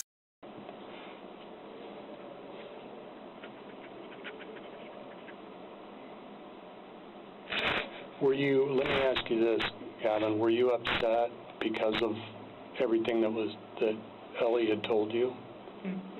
Okay. I didn't want to kill him. Right, but why not at 4:30 when you know she has keys, why not just everybody go out the window and leave? Ellie hates her parents. She doesn't want to go back there again. She wanted him dead, but I didn't want to kill him. And I was like, I'm not going to kill him. She was all like, no, I don't want him around. I mean, I don't want him around my sisters anymore. I mean, so sorry. I'm going to prison for murder, aren't I? Well, that's what we need to figure out here. We need to figure out what your intent was, and it's important to know. I was trying to protect Ellie. Okay. My boss will try it. So do you think that Ellie could have influenced Gavin? Absolutely. Absolutely. I would never see my nephew acting in that behavior of brutally killing somebody. From my point of view and everybody else, my family, we all agree that Ellie was 100% at fault. It was not long before Gavin admitted to his role in executing Aaron's murder. As opposed to Ellen, he put up little to no resistance, immediately acknowledging that the events that morning had transgressed and that he had solely swung the bat that killed Aaron. Russell would prove even less resistant, uninhibitedly spilling nearly all details involved in the crime. Just as Gavin stated he was doing, Russell insisted that he was protecting Ellen. What we are about to observe is among the most bizarre behavior we have seen in an interrogation up to this point. Is that a camera right there? I'd rather not have a camera aimed at me. I don't. We talked to the board, but I think they're required to. So it's not finished. I've had a body cam all day. I mean, well, yeah, but see, I don't. My friend, we're recorded wherever we go. You know that. Even the police bathroom. Seems like it. Probably, yeah.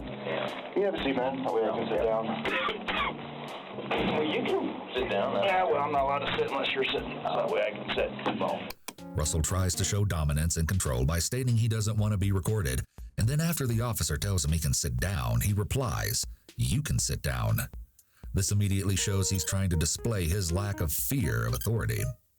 Of the three who participated in the crime earlier that morning, Russell appears to be the least impacted. While Gavin's behavior evolved from casually polite to distraught, and Ellen's from flat to angry, Russell's is steadily lighthearted and upbeat. His conduct is eccentric, driven by a variety of psychological factors that will break down as his interrogation progresses. My mom kind of took him under her wing, trying to help him. He mentioned that he's autistic, and so he has trouble finding work. And it wasn't too long before that my youngest son was diagnosed with autism. So that was our kind of like our instant connection. He did a lot of family things with us. He spent Easter with us. He's gone to dinners with us. So we're pretty close. I mean, he calls me his sister. He calls my mom. Really? Yeah, that sounds good, huh? It's kind of a nice place. Yeah, it's probably soundproof so that people, well, people can get loud in holding cells. Because sometimes we bring, like, drunks here from driving. Drunks are the worst. Yeah. Not a big fan of them. Not a big fan of them. Like, I protect people, like I said. Russell persistently claims that he owns a protection business. He unshakingly asserts this, and the police don't at any point question it.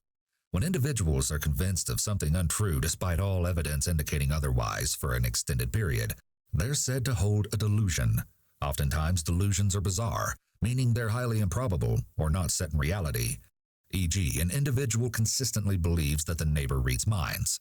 Other times, delusions are non-bizarre, involving beliefs that are within the realm of possibility, e.g., consistently believing one is being followed. Russell's protection business could be a delusion. While outside of the norm, it could nonetheless be true, qualifying as non-bizarre. We would require additional information, such as input from friends and those Russell claims to protect, to determine this. But I try not to resort to violence. Good. I always try and talk to the person. Her father is a drunk, compared to what she's told me. And I've only talked to him over the phone probably once or twice. He seemed really not that good of a father. Really? Yeah. He, her father? Yeah. Who is her father's name, you know?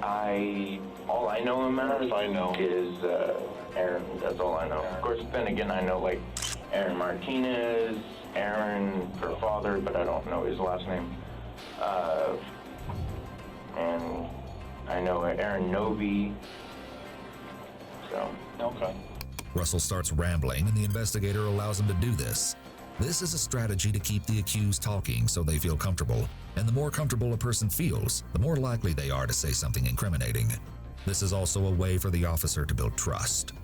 I met him when I was living in Medford, working at a place called the Purple Parrot.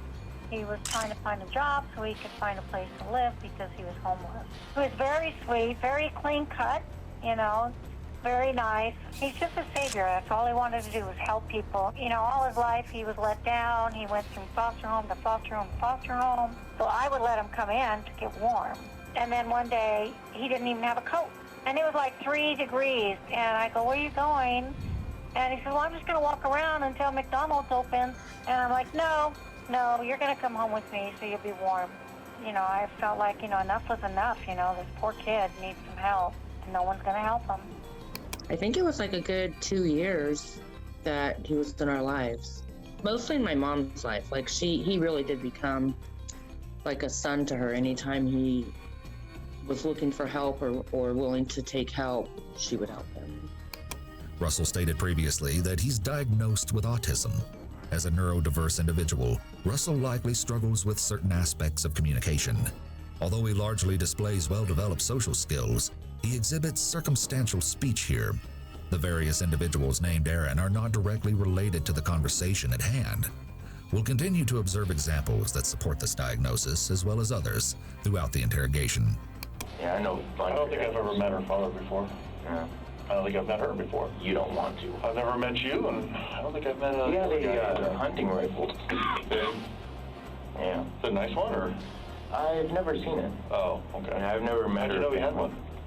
She told me. Okay. Because he likes to drink a lot. Oh, okay. So, and the other night, the reason why I was helping her was because he went into her room and laid next to her. I don't like where this is going. Really? Did she tell you that? Yeah, and that's why I got her out. So, yeah, we went down to the park. We met up there. I told her just like leave everything. Yeah. And just like get the hell out of there. Grab like a bag of clothes. Union, I think. He says Union is a question, with his voice trailing upward. These are both indications that he may be lying. He hasn't said prior to this, so it's not a normal pattern of his speech, and answering a question with the inflection of a question shows uncertainty in your answer, either because you're lying or aren't confident in the response being correct. Yeah, but I've always been kind of a protector of people, so. Okay. This isn't the first time Russell has claimed to be a protector of people. He looks out for people, and I think that he takes it a little too far. One of my family members drank a lot, and he wanted to go over and beat him up because he was emotionally abusive to me. I really disagree on what he did, but I think that he had the right intentions. He would always give you a jacket off his back. I mean, he did it in the worst way, but he just cares. And he also had this grand idea of creating a community for homeless people or just young people that need help, that don't have help. So it's like he was always trying to go out and resource that, like trying to build that up. He still does. He still talks about that. People looked at him like a protector, and he really liked that. It made him feel valued, gave him a sense of purpose, because that was another problem. He didn't really have a sense of purpose. He was just kind of left in the wind. Unless people piss me off, then. Sally, your shipment has been delayed. Click the link to track. Next. McAfee Plus is like using a lie detector to alert you if a text is a scam. Get all-in-one protection with McAfee Plus. They become the, not really target in a bad way. Yeah. Just like target as in like someone that needs a firm talking to. Okay. Or a slap across the face, depending on the situation. How much do they pay you for that? Have you been paid yet, or? Not financially. No. Because I can't legally work with the SSI. Yeah. Because I can only work under the table jobs. Yeah. And those don't work. How much SSI do you get? $7.35 plus a $22 check a month. Yeah. Russell begins giving the officer details of his family and personal life, which is a good indication he's developed trust with him. The investigators enter the room, and the officer asks one of them to step out. Can I talk to you for just a quick minute? Hey, take care, brother. You do. Likely to brief him on what they discuss that is relevant to the case, to see if he is consistent, and possibly to also let him know a little about his personality. So the investigator knows the best approach and techniques to deploy in getting what he needs from the interrogation. Before we get too wrapped up in this thing, I just got here to work. Yeah. So I kind of want to explain why we're here today for you and just have I don't even know why I'm here. Okay, I'm going to have you just sit and listen to what the story is. And yeah, I have nothing to hide. So. Okay, good. You were very cooperative with this on our last deal. Except for when the car drove up onto the sidewalk, I was like a little bit startled. Yeah, surprised, right? Yeah. Not too surprised in my line of work. And then they told me to get on the ground, and I was trying to go on the ground. Okay. And they actually helped me onto the ground. So, they told me to get on the ground, so I'm trying to get on the ground. You don't have to push my ass. Seriously. Seriously? I can do it on my own, damn it. Take a moment to place yourself in Russell's shoes. This is more than likely not something someone would say to a member of law enforcement in this situation.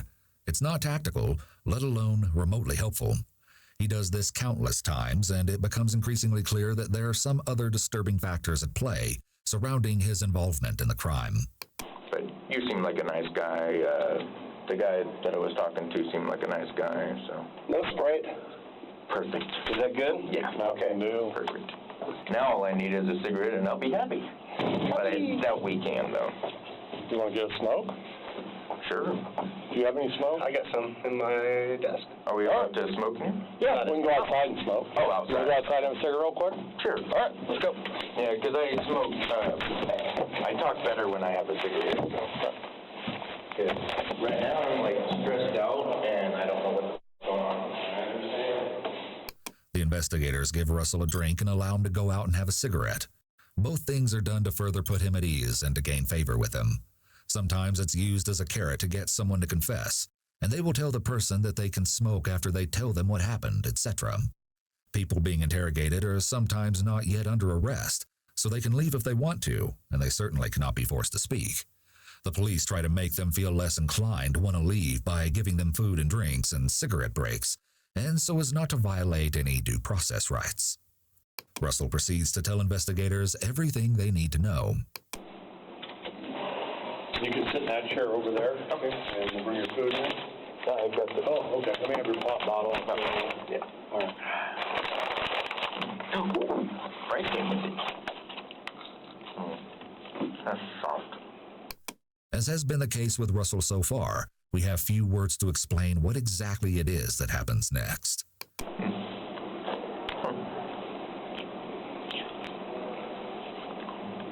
That's actually nice in the hospital ones. Hospital ones are kind of mean. Over the next few minutes, Russell continues to narrate his experience eating McDonald's French fries, but he also behaves in ways which we really don't know how to describe. You know, I'll go good with these.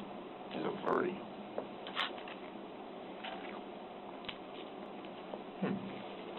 No.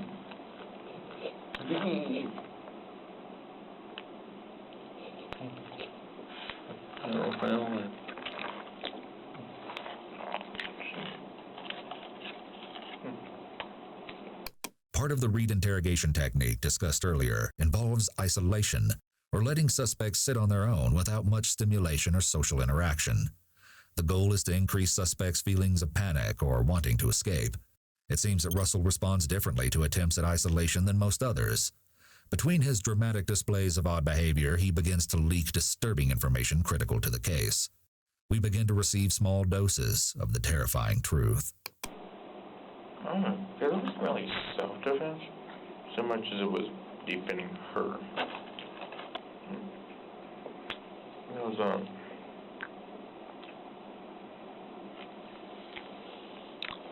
You're listening in on my conversations, aren't you? Camera off.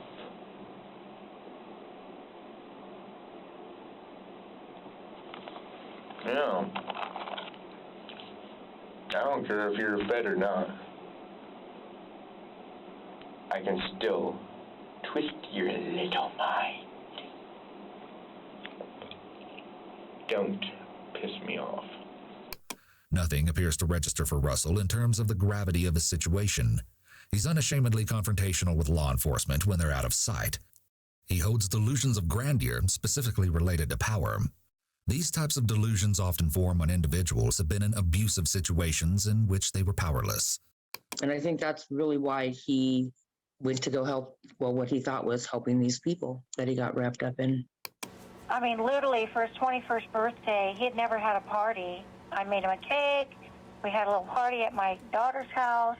He ran around with the kids, so even though he's 21, he was playing with 10-year-old, and having a great time. I let him to be a little kid because he told me he never got to be a little kid. For kids that are high functioning, they're, very giving, loving. They just want acceptance. Good ops were nice. Very nice guy. He was actually pretty good too. Very understanding. Actually bought me food last time. And this time. Maybe I should talk to him more often. Because Russell continues to talk and is making useful and incriminating statements, the investigator will likely let him sit in the room alone, talking for as long as he continues to do so. No, I didn't know that. Russell had numerous encounters with law enforcement leading up to this moment. There are several charges on his record preceding this crime, including sodomy and abuse in the 3rd degree. I wonder if I can be an undercover agent. Ooh, I had a really long one.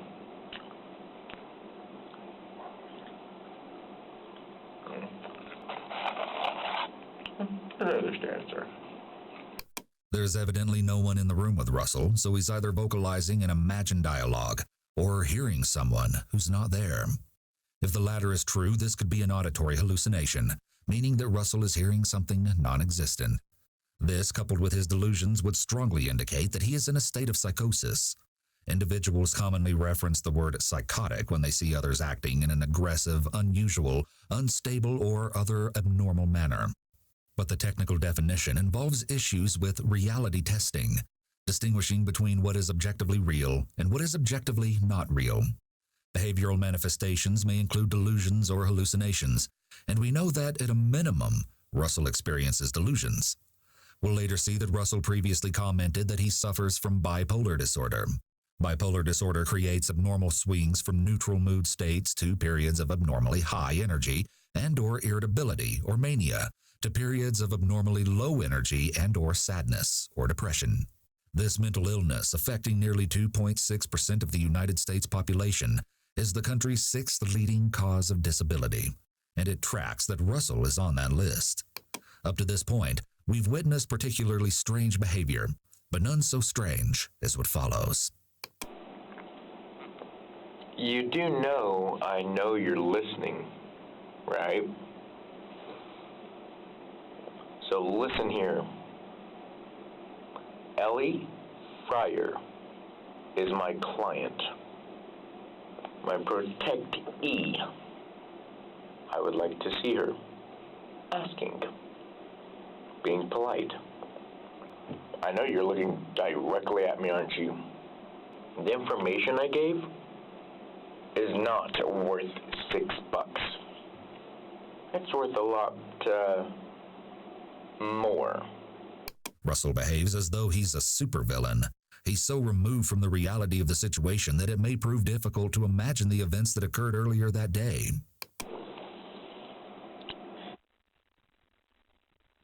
When he accidentally turns off the recording device, he seems surprised that he can do so and begins playing with it. The gravity of the situation he's in is clouded, but we don't yet know by what. He's visibly happy with this new sense of control he feels by being able to turn the recording device on and off. Red means you can't hear me. Green, you can. Gavin and Ellie are to be released to me because the assault her father did the morning of the incident, defending a female. Now here's the thing. I know the cops' twisted little pathetic rule game. And actually, sometimes I like to think that I invented the rule book. I'm not exactly bragging, but I use reverse psychology, which makes me be able to... Russell steeples his hands, which is a gesture to indicate superiority over those you're speaking to. Make you think it's not Gavin, but in fact, your own kid, by reverse psychology, making you look like the lunatic. We can play it the easy way or the hard way. I'm talking nice. You got two choices. One, put a bullet through my head, or two, for all the evidence that I gave you guys, right there on a silver platter, right there, down to the last detail. Not one thing missing. A whole list, step by step by step. Even a third grader could read how easy that was. For one, Ellie is still technically a minor. Russell is speaking to the officers in a condescending tone and looking at a non-existent watch. He's under the delusion that because he has confessed every detail of the crime step by step, they owe him something now. You want to play hardball? I played baseball when I was younger. I wouldn't go there. And I know everything that I'm saying is being recorded, and I'm doing it on purpose. I can easily turn the speaker off and rant, and then you guys will come in thinking I'm a loony because you don't hear me. Here's the thing. I'm not the one with the donut fetish. Give a cop a donut, and he'll want a coffee to go with it. Give a mouse a cookie, and he'll want a glass of milk. Give a moose a muffin, and he'll want something else. But here's my favorite one. What is it when a cop car is towed by a tow truck? Pulled port.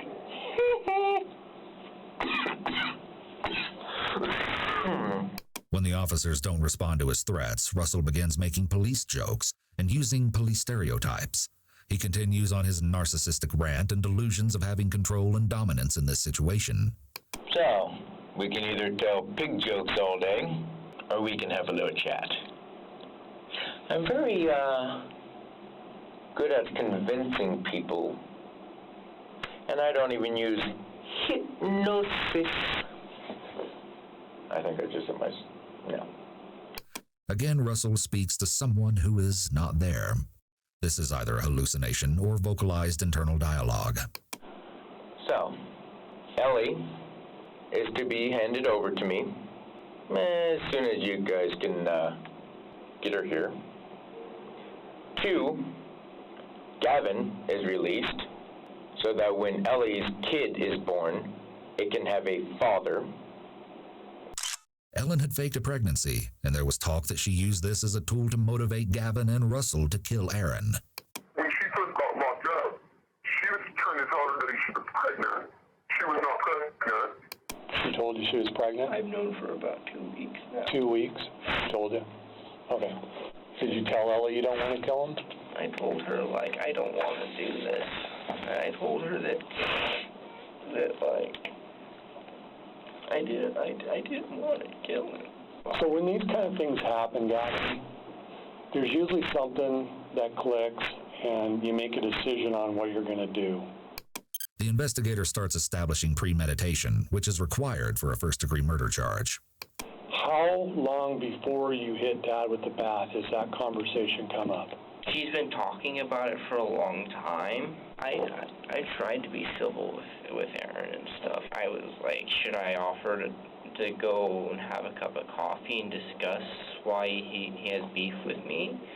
So going back to you guys getting there around 2:30 in the morning, is it possible you got there earlier than 2:30? I mean, we were at Union at like about 1:30. And did you guys have to wait around for a little while? We did. Ellie was like, just wait till he falls asleep and come in. And where did you grab the bat from? Where did you grab the bat from before you walked into the front room? No, I wanted to keep the bat for myself. Okay. Ironically, the bat that Gavin wanted to keep for himself, the bat that Gavin used to beat Aaron to death, was the bat that Aaron had on hand for protection. At best, Gavin used the murder weapon that was most convenient. At worst, Gavin took pleasure in this irony, claiming an ultimate power by using Aaron's sense of safety and security as a weapon against him, and walking out the door with it. Perhaps Gavin desired the bat for himself as a trophy. So now you're walking from Ellie's room with the bat, and the plan for you is to walk out the front door. That's what I mean, Ellie wanted me to kill him, but I didn't want to. I was planning on just walking straight out the front door. Did you play along with Ellie and say, okay, I'll kill him? Mm-hmm. You did? But then he woke up. Did you tell Ellie how you were going to kill him? No. Did she ever mention, hey, use the bat? Well, she said that if I wanted to, I could, and I was like, it's not that hard to punch someone in the throat. Here, Gavin displays an out-of-place, boastful sense of pride over holding violence-related knowledge. This is a strong indicator of aggressive tendencies. Family and numerous friends and acquaintances confirm that Gavin held a violent streak. Another of Gavin's close old friends shared the following. We used to get together and play football or different things like that with a bunch of guys we knew. And a couple different times he ended up punching somebody, or I think he broke his nose at one point. And then a couple other times, sort of unprovoked, kind of fight somebody at our youth group. It was more of just a 1 or 2 thing, and then he would walk away. It's not like he was trying to kill somebody at that time, obviously. An additional past friend described that Gavin displayed unusually aggressive behavior a week preceding the murder. Yeah. So last time I'd seen him, we were just hanging out, smoked a little bit. He wanted to wrestle me. He's like, I know. He's like, I'm a black belt. We should fight. He's never really wanted to fight. So I didn't know if maybe he was like trying to get prepared for, this obviously is like afterthoughts, like, oh, that's weird, like he wasn't very good at it. I don't think he was really a black belt. And it was just like, what? Caden, who had attended South Medford High School with Gavin, explained that everyone in the school knew that he was scary and seemed dangerous when he shared his friend's experience. He threatened one of my best friends, where he had actually sent a picture of a revolver to him, making the threat that he was going to, harm him. And then when they took it to the school didn't do anything about it. We've watched Gavin cry and state repeatedly that he did not want to kill Aaron. We've also heard friends and family share stories depicting that he was quick to rage, often searching for an outlet for his aggression, whether it existed in tackle football, playful wrestling, or defending his friends. It leads us to a question of whether Aaron was another one of Gavin's outlets. So she hands you the bat in the bedroom and tells you to go take that out. Okay, what were her exact words? She said go out in the front room, take him out, and text me and let me know when it's done. And to me, I was like, okay, so I guess she wants me to kill him, but I don't want to kill him. So you kick the bin and the dog barks. Where's the dog at? Sleeping on the couch with him. How do you know the dog was on the couch with him? Because I was when we were in the house, I heard, one of the reasons. He's used the word like periodically throughout the interrogation, but here, Gavin uses it almost back to back. This is a notable deviation from baseline and a strong indicator of general stress, most likely nervousness in the context of the topic. Before leaving, it's because we heard him say, Sadie, move. And I was like, oh, okay. Because, he's probably disturbed a little bit. Is it possible, Gavin, that you hit him while he was asleep? I don't think so, no. Is it possible, though? It's possible he might have still been asleep. This eliminates any possible self-defense theory his lawyers might have wanted to use at trial. But I couldn't see anything. It was pitch black. What makes you think that he woke up? He was like, what the f***, who are you? But is that after you hit him once or before? That was before. Okay. Earlier in the interrogation, Gavin had clearly described that Aaron woke up and, in turn, Gavin acted on instinct. He's beginning to contradict himself, but it's not long before we hear the full truth. Is it possible that he might not have said that and you just hit him while he was asleep on the couch? I don't know. I don't remember. Are you 100% sure he said, who's that? Or could you just be telling me that, thinking that, trying to minimize this, making it look a little better? Because I just hit him while he was asleep. Okay, so if you're going to tell the truth, let's tell the truth all the way, okay? Okay, I'm sorry. Was he awake when you hit him? No. Yes or no? No. Okay. I wasn't wanting to kill him. But then the dog started barking, and I knew where I was. I just snapped because I didn't want to have to deal with him. It was after the second swing, he was like, "What the f?" And then. Was he ever able to get up off the couch, or did? No. And be honest with us. Don't try to minimize things. How many times do you think you hit him? I think I hit him about 6 times. 6 times? Yeah, 5 or 6 times. And were all those hits? Where did you swing and hit him at? His chest and his head. Okay. Ultimately, did he stop talking, stop moving? Mm-hmm. Okay. When did you turn the light on?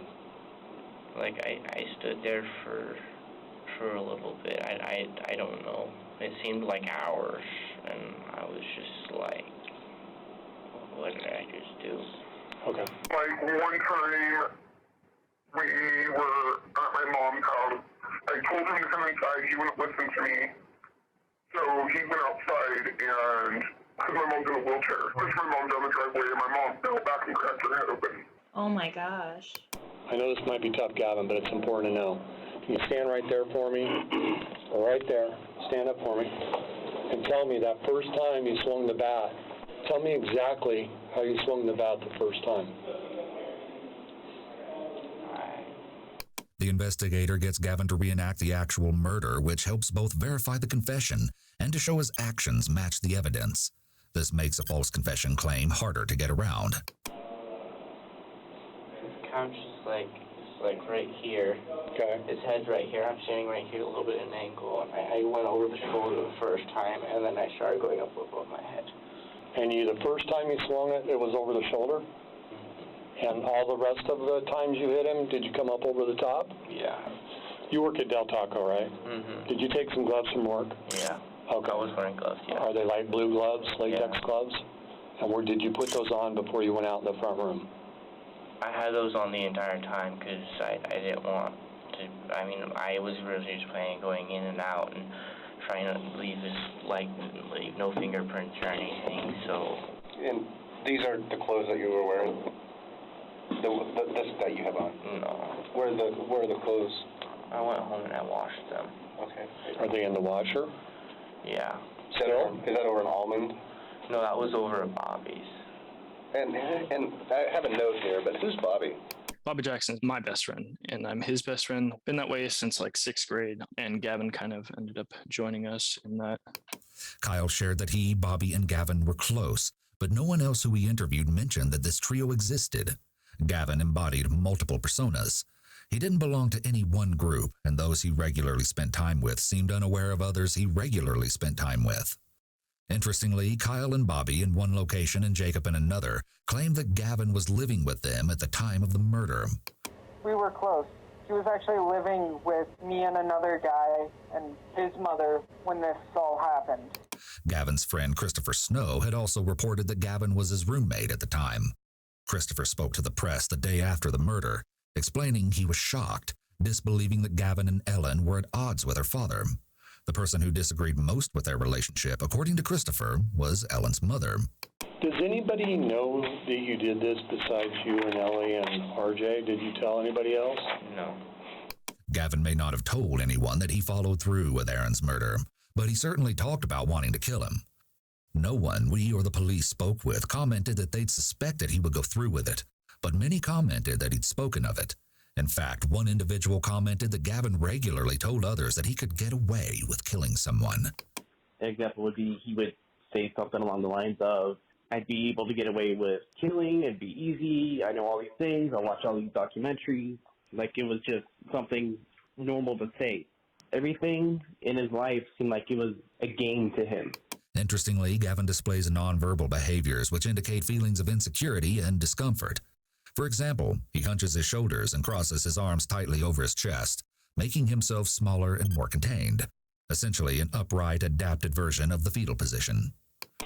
Before you leave the house, are you being 100% honest with me that Ellie was out in the car? Because I'm a bit confused, because when did she come back in to get the dog? She came back in after I hit her dad. Note that Gavin commented, hit her dad, not killed her dad. This is distancing language, or language that places psychological space between the topic under discussion and the speaker. Either Gavin doesn't register the murder, or he cannot stand the thought that he killed someone. Why do you think he hit him? To me, in my eyes, I felt like he was an enemy. Like he was out to hurt me. Okay. So. What do you think happens when you hit somebody in the head with an aluminum bat? There's a lot of brain damage. Do you think it could cause somebody to die? Yeah. This is to establish another element of first-degree murder, is that it must be committed with some sort of intent to kill the person. The murderer must therefore have attacked or harmed their victim with the purpose of ending their life. Okay. Did you do anything to try to give him any kind of aid? No. And how does Ellie get in the house? She just comes in through the front door. Hold on. When she comes through the front door, what does she see? She sees her dad laying on the couch. What does she say? Well, she didn't say anything. Did it shock her? Was she upset? Not really, no. Did you tell her what you did? No. Was it obvious? It was obvious, yeah. Okay. This is to show that Ellen knew this was going to happen, and that she was a co-conspirator, so she can't later deny knowing Gavin was planning to kill him. When Ellie comes in, is he making gurgling noises, or has he stopped making those noises? He was still gurgling. Gavin's body language is an extreme show of emotional distress.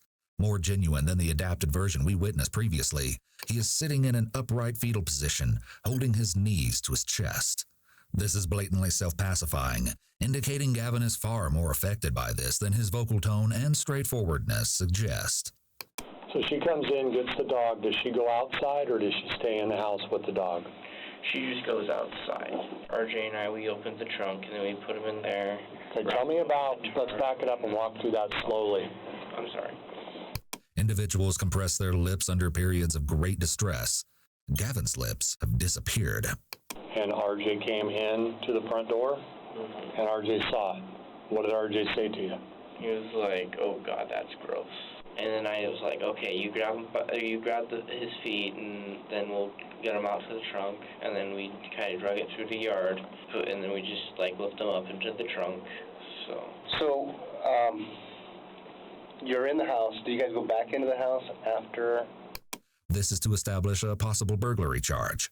It also shows the callousness and lack of remorse after the fact for the crime. Do you remember getting any money in the house? Oh yeah, she went and took some money from her dad's wallet. Yeah. How much cash did she get? She said it was like $40. Okay. From his wallet? Yeah. So he obviously didn't have his wallet on him. Yeah.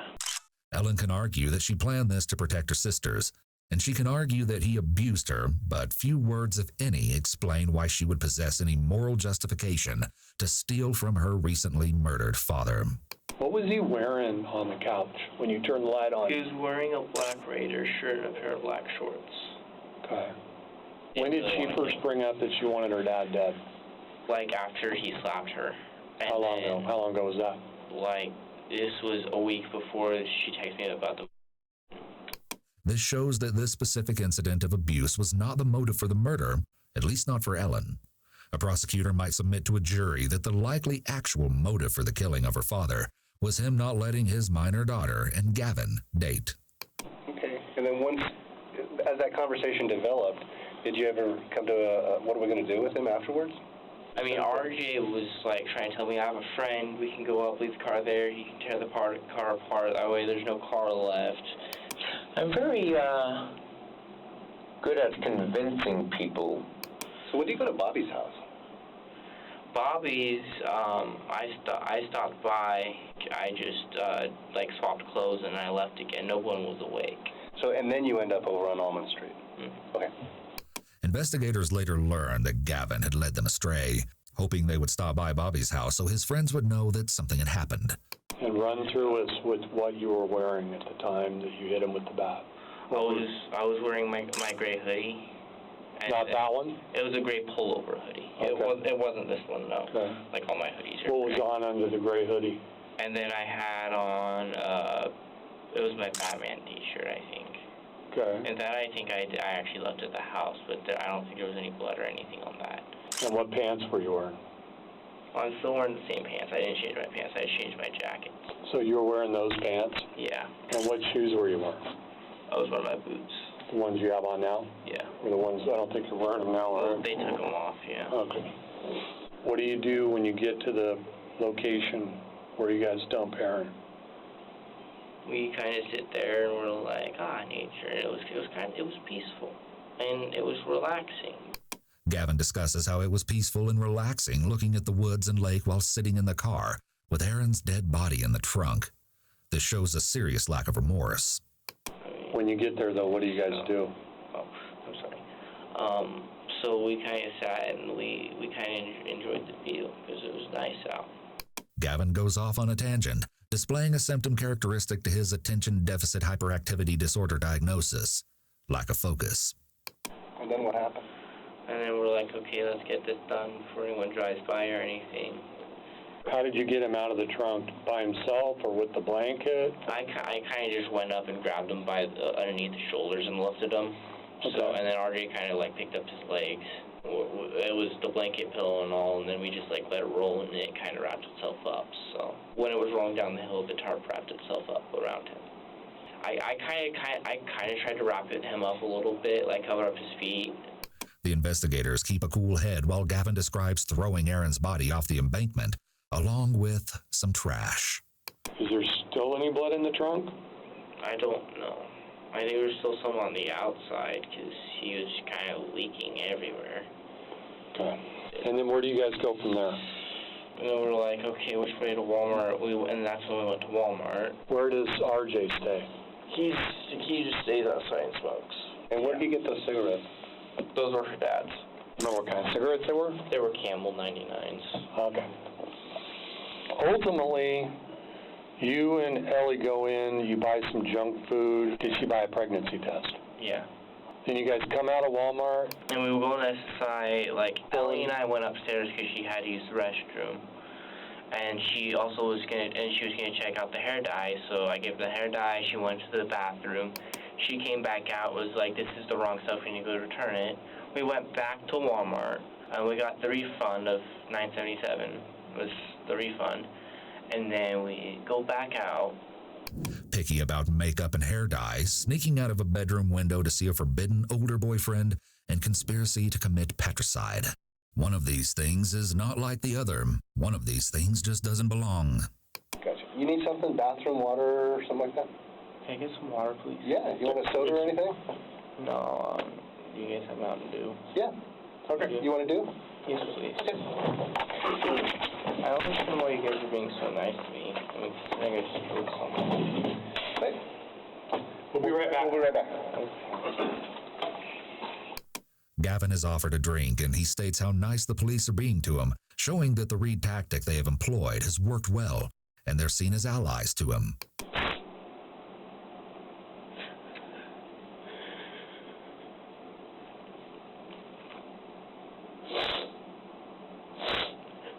It proves difficult to determine whether Gavin is experiencing true remorse over what he's done, or regret over the repercussions, or both. Whatever the case, Gavin's emotionality indicates that he didn't go about this entirely in control and intelligently. Up to this point, we can reasonably speculate that Gavin displays aggressive tendencies, violent behavior, and impulsivity. There's more to this story, but we'll cover that later. Gavin had displayed concerning behavior throughout childhood into adulthood, so much so that he was considered a possible threat to others at South Medford High School. People talk about schools having like a list of kids who are potential threats. I'd say he was like the poster child for that person at our school. It was like an understood thing, you know, about Gavin, that's kind of the person that he was. Kind of a scary person, not someone you would think to mess with. Yeah, it just kind of gave me like an off vibe sometimes. You know, everyone jokes around like, okay, if we had a school shooter, it'd probably be him. Anything concerning with Gavin? Yes, we did a threat assessment, a threat to others assessment. I can't remember when he grabbed a student's breasts and was inappropriate on a few occasions. We also, I believe, did a risk to self assessment on him at least once, like that he'd said he was going to kill himself. Yeah, something split in his head, man. Something he cracked. Like I said, it's like she did help kill her dad, but like I swear to God, she was crazy. From what I heard, you know, she did some crazy shit, but I don't think she would have killed her dad. All right. How you doing? I'm barely awake. You are? I'll tell you, if I was at a police department, I would be wide awake. Detective Smith is consistently direct with Ellen. She implies here that Ellen should be more alert, despite Ellen being sleep-deprived because of the circumstances. This seems rather counterintuitive, considering that Ellen is already displaying high levels of resistance, which interrogators typically counter with empathy and kindness. We talk to everybody that is involved, and then... Okay? Mm-hmm. Okay. I've been under the weather lately. Oh, goodness. Okay. Ellen makes poor attempts at eliciting sympathy in whatever way she can throughout the interrogation, but the investigator pays little mind, often implying that Ellen is, for lack of a better word, dramatic. This is markedly histrionic behavior.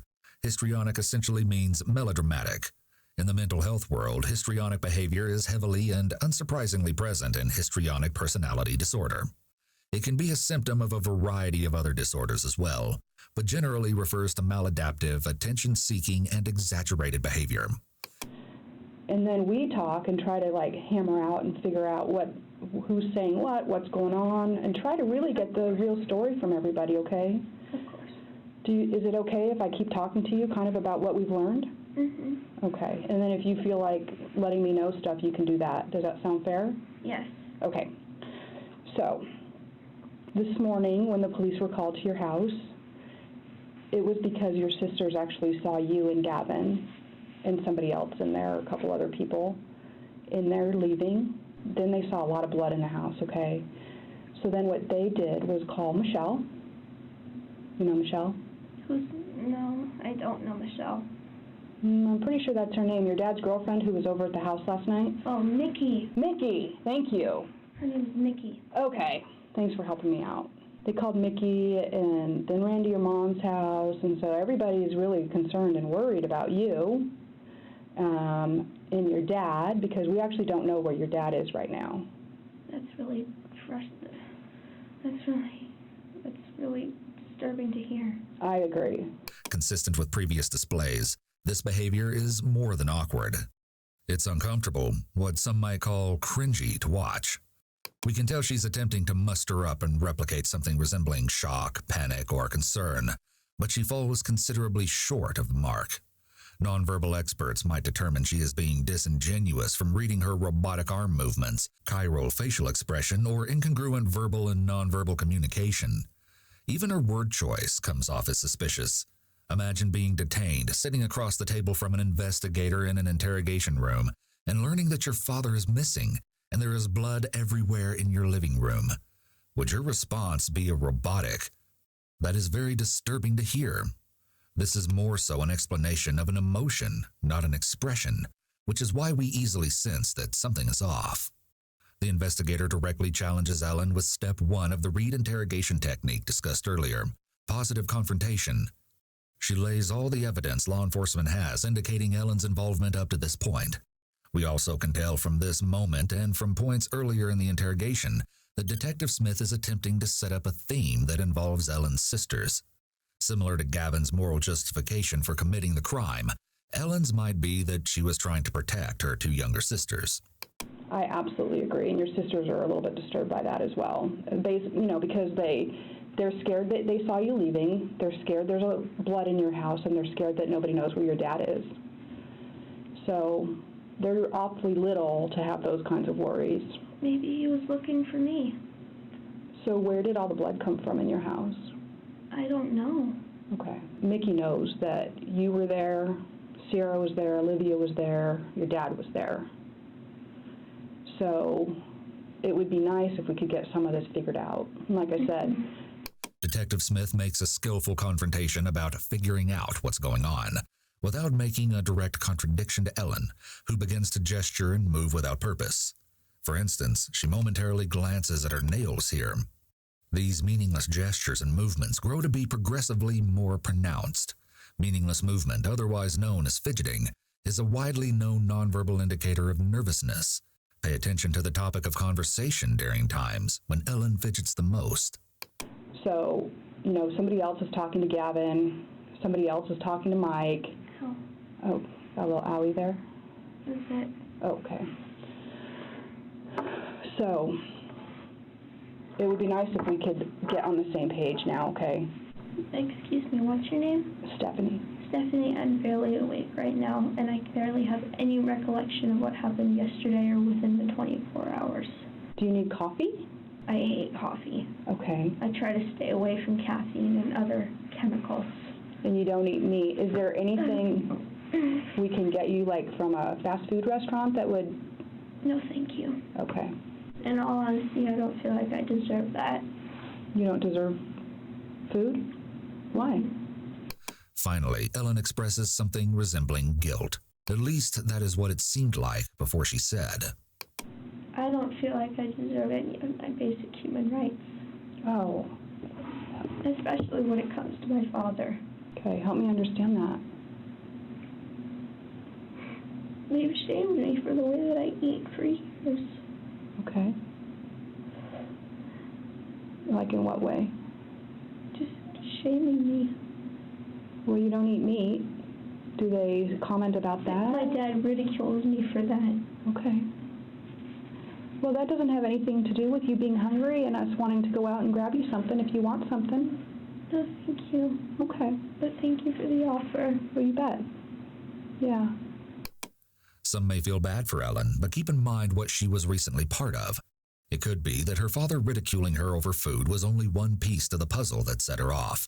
But fixating on this detail in this moment, going so far as to share it with Detective Smith, indicates egocentrism, which involves interpreting life as though it exclusively revolves around the self, and maladaptive self-pity.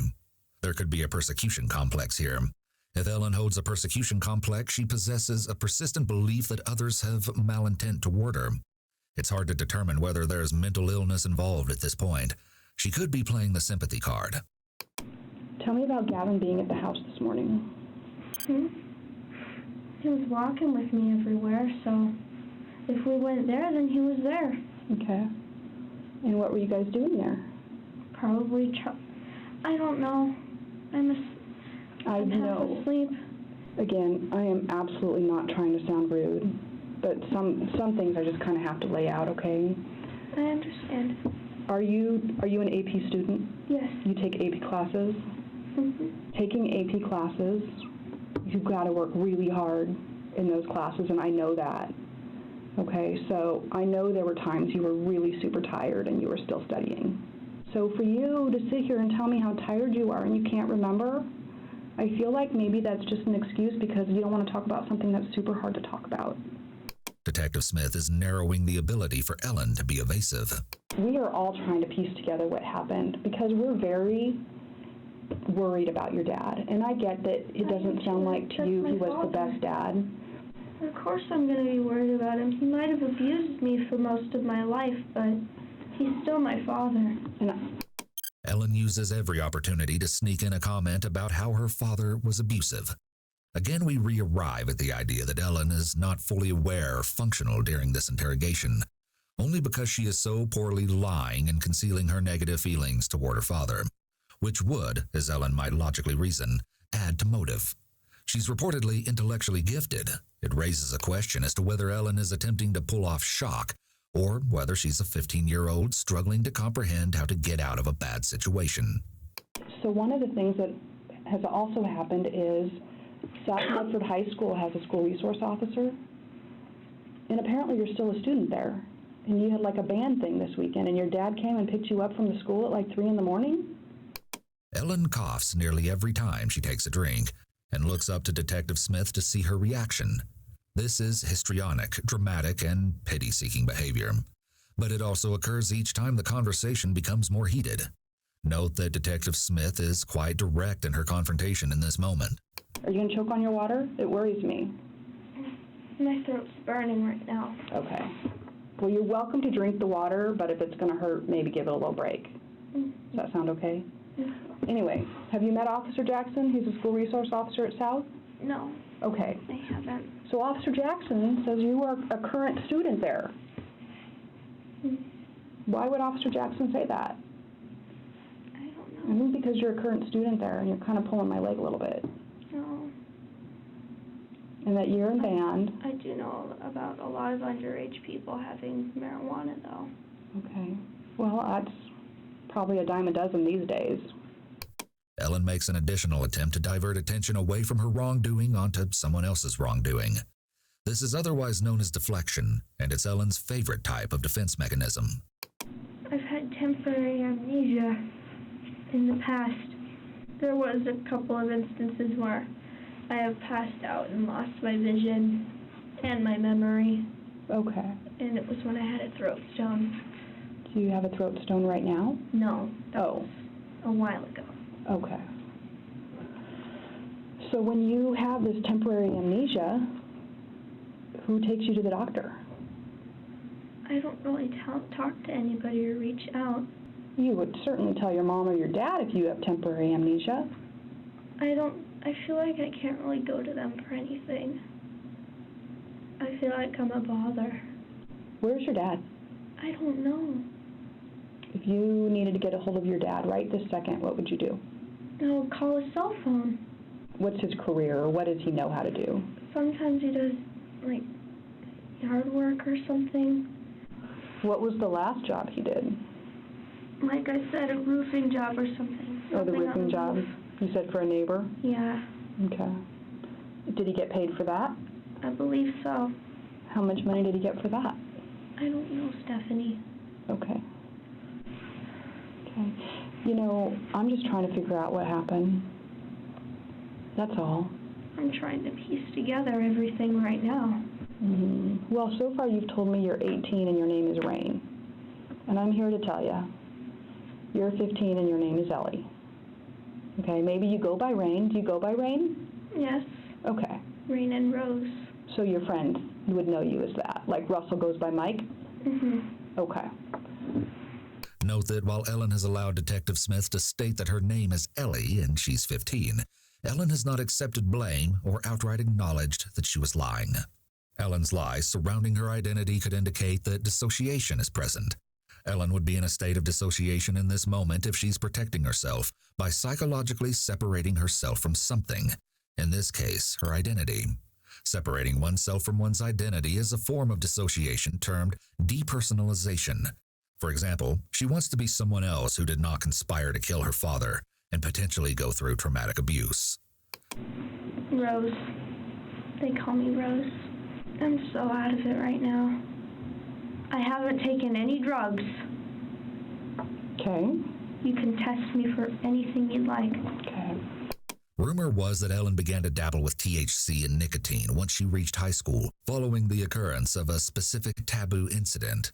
Literally, her and some kid, like, did it on the bus, got, like, in trouble for it. After that, she, like, started, like, smoking and, like, doing bad things.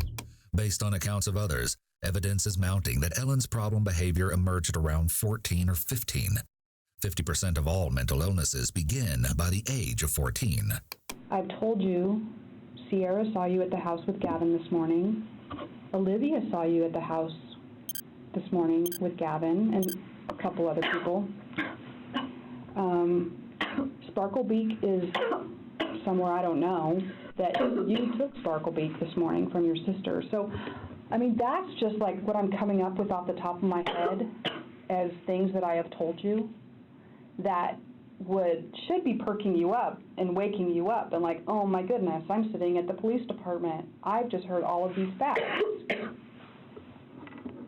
I've talked to a lot of people about difficult stuff, and the things you're doing right now are not unusual for people to do when they don't want to talk about something, or it's hard for them to talk about something. Okay, I don't want you to... This is phlegm. Oh, it's phlegm? Okay. I don't want to take your water away, because if you want it, you need it. Mm-hmm. But you also keep worrying me about every time you drink it. It's all back in my throat now. Okay, you're good then? Okay. All right. What was Gavin doing at your house? Walking around. Whoa, did someone say 2-hour sleep session? What, though? Walking around. So what was Gavin doing in there then? Give me a second. If he was there, then and my dad let him in, I wouldn't have let him in without talking to my dad. Well, you were there too, because you were packing up. Packing up? Yeah. We need to get past this tough stuff to talk about. In reference to tough stuff to talk about, this is a passive confrontation made in an effort to appear sympathetic and understanding. Saying I don't remember, saying I'm tired, saying any of that is a cop-out. So the truth is a cop-out. So what's the truth? I don't remember. I'm so out of it. What do you think Gavin and Mike are saying? I don't know. You want to see a magic trick? Hocus pocus. Okay. I have no idea. This is an obvious ploy to play the prisoner's dilemma. Law enforcement regularly utilizes the prisoner's dilemma to coerce drug dealers into ratting each other out. Technically, it occurs when two parties each make self-beneficial decisions, which result in a less than ideal outcome for both. Do you think they're being honest? Yeah, I've known them to be honest people. I know that Gavin knows the police force here. Who's Mike? One of Gavin's and mine friends. Okay. More Gavin's, but... Detective Smith has made a sliver of progress. She's gotten a small foot in the door. The foot-in-the-door technique is used to counter resistance in interrogations. Ellen has acknowledged that the two other detained individuals are in fact Gavin and Russell, and that she does in fact know who they are. This may seem like a small victory, but by way of the foot-in-the-door technique, Detective Smith has greatly increased the chances of Ellen providing more important information. And that was actually the older boyfriend? We were friends with benefits, but never really a relationship. Okay. And did your dad approve of that relationship? I didn't really tell him about it, but he saw us holding hands and he freaked out. It's just dawning on me, and I'm going to point this out to you, that you have a pretty good memory of all of that stuff, but you can't tell me what happened. Of my past? 10 hours ago, not even 10 hours ago. My past is ingrained in me. Okay. Because of how much pain it's brought me. You know what happened 7 hours ago. Do I? Yeah. Like I said, it's been a long time since I've seen a parent act the way your mom was acting this morning. She was literally on the ground, sobbing. On her knees with her head buried into the ground, sobbing. She's worried about you. She's worried about Aaron. I'm worried about my dad, too. From what you've said, there's blood at the house and he's gone? Yes.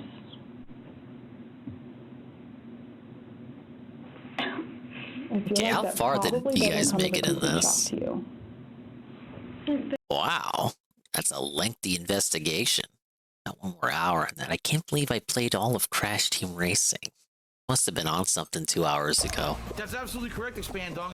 Yeah, that is correct. You guys are on something for being able to withstand the amount of time, the marathon that you have withstood so far. Adventure mode's shorter than I remember it being. Oh well, that still counts as being dog-winning. We gotta put it on the list. Now, what do I play? Choices are infinite. You believe it, Dingus? GPM got unbanned from Twitch? No way. In a 2-hour span? The 2 hour? I've been gone literally 2 hours. You're telling me within that 2-hour span, he came back and it was a miraculous miracle.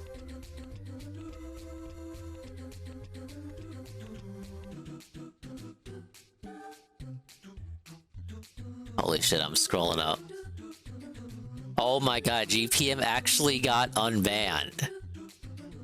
I got a sound. What? How? I was gone 2 hours. I'm gone 2 hours and Frank Castle is unbanned from Twitch? How? What the fuck? We gotta sound the alarms. We gotta let everyone know. You better thank me for shilling this fucking link out there. GPM is unbanned.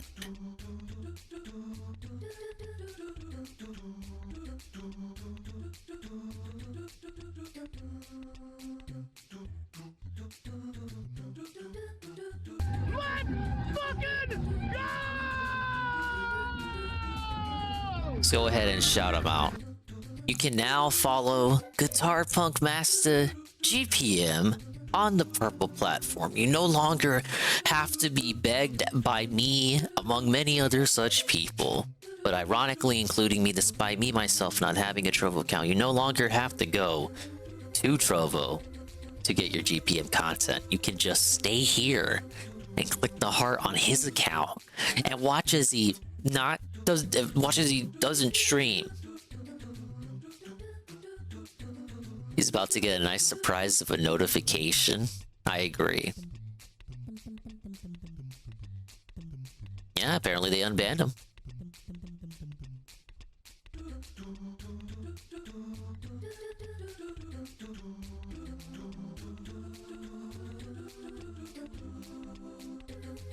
How would he be banned of it? That's the old account. That's the classic GPM account right there. Like one of his clips, if you aren't scared. Sure.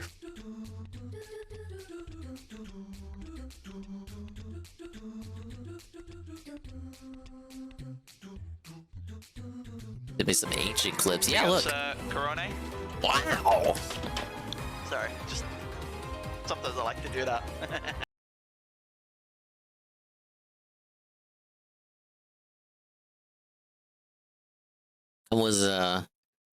That was a clip.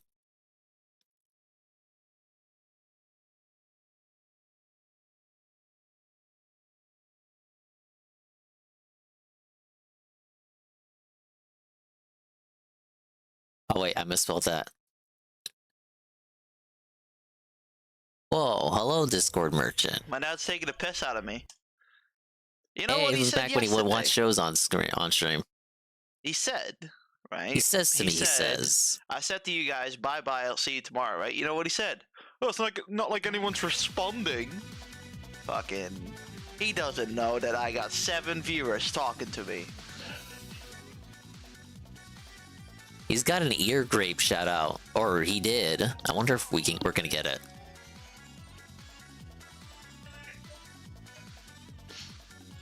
Dad, one day those seven viewers will be 70 viewers, and I'll make 40K a year.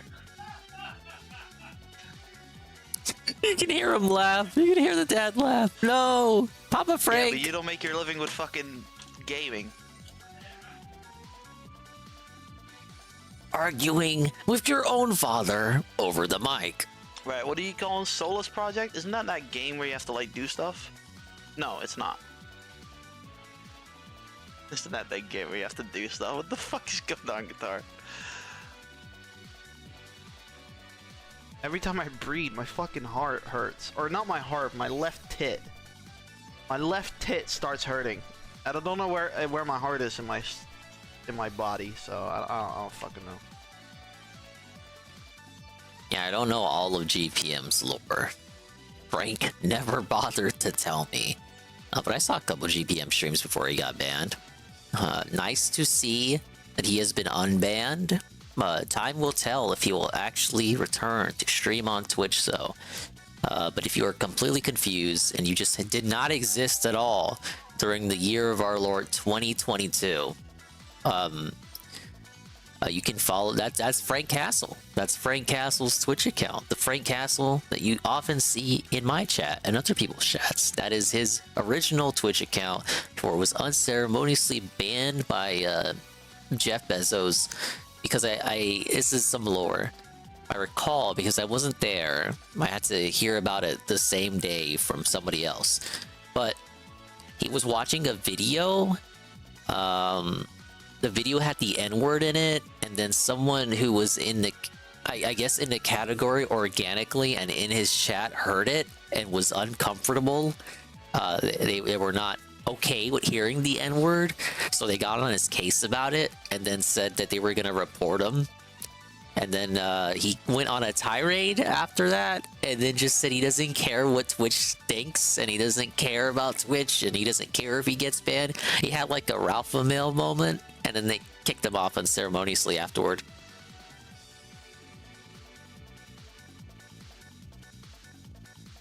But Frank tried to install a shelf on this weirdly powdery plaster wall and didn't affix it to any sort of stud or beam.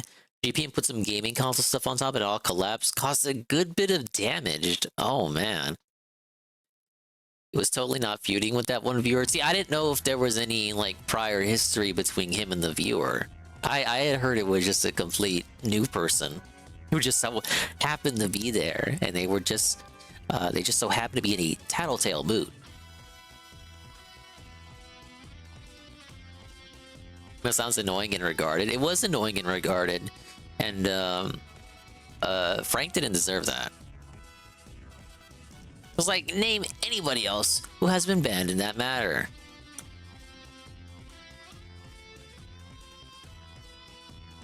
I think he appealed twice already. He's appealed twice now, and it got rejected. He got rejected twice. So someone actually like read through Frank's appeal, and the first few appeals were wasted because he basically told Twitch to fuck off and like, I don't care. I did nothing wrong, guys. I did nothing wrong. But please unban me. So it's like, okay, but I'm looking through your case and it says here in your case that you don't care if you get banned, but now you do care if you are unbanned.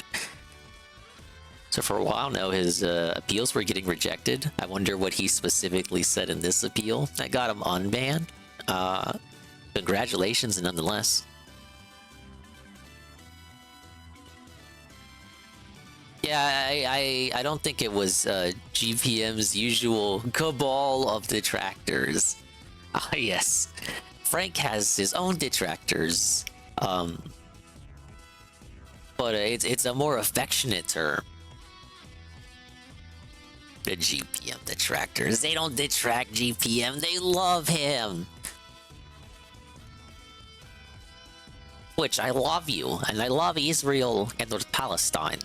Depending on which one you love, please take me back. I need you. Now, his initial appeals were like, I did nothing wrong, but please unban me because this is bullshit. Essentially, that's what they were, and so they got understandably tossed out the room.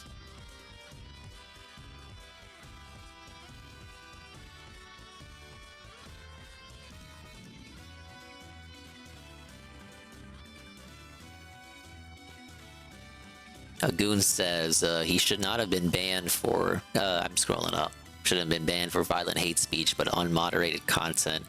So are they admitting that they had banned him for, they banned him for a reason, but they didn't actually look into it, and upon looking at it, presumably because of another appeal, they realized that they had banned him for, the ban was too harsh, or they banned him for a completely different reason than what was he should have actually been banned for?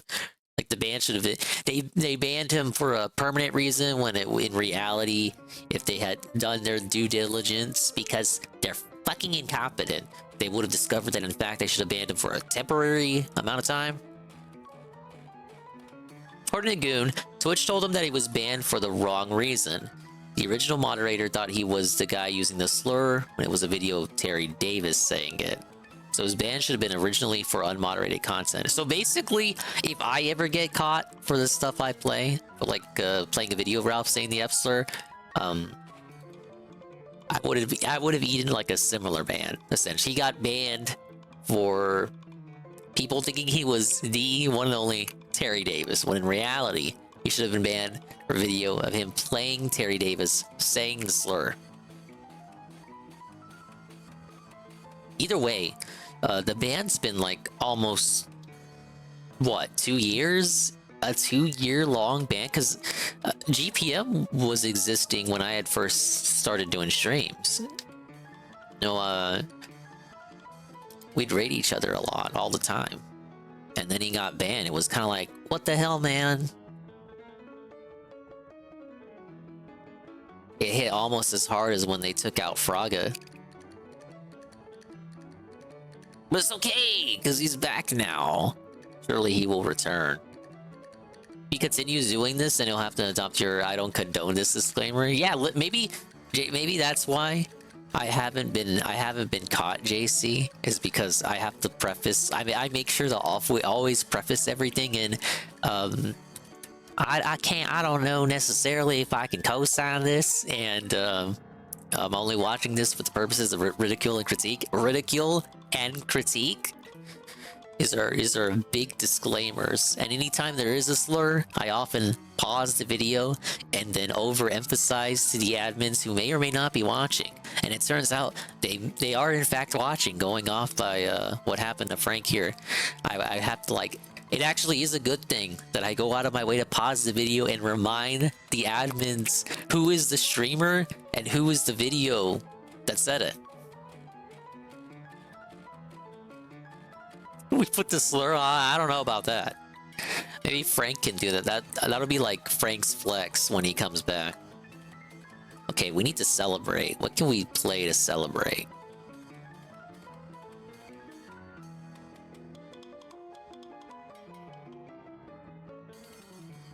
Pac-Man 2? We're not playing Pac-Man 2 to celebrate Frank getting unbanned.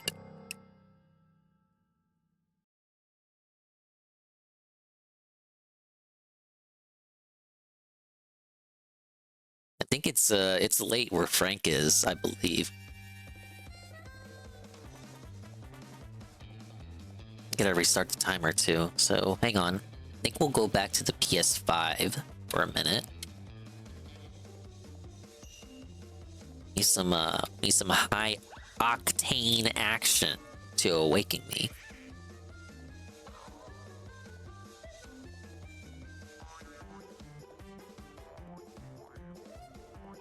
Wait until he wakes up and let him request a quick game. If he wakes up and comes over here, I think he'd be bursting at the seams with hype and excitement to inform me of the good news of his re-existence. Zinger, you will not believe this. I was cleared. I did not in fact say the N-word. They just thought I did. Wow. Frank, I'm glad to hear the news you're not racist.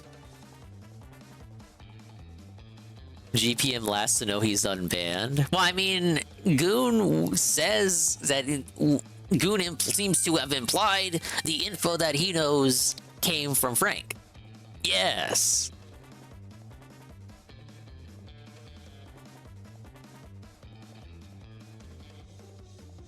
Okay, we're gonna go back to the PS quintuple.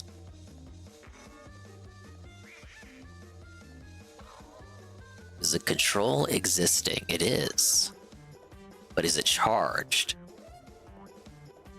Wow, by plugging it into the laptop, the MSI, and by playing all of Crash Team Racing, I have actually, by consequence, I have charged the DualSense. Whoa.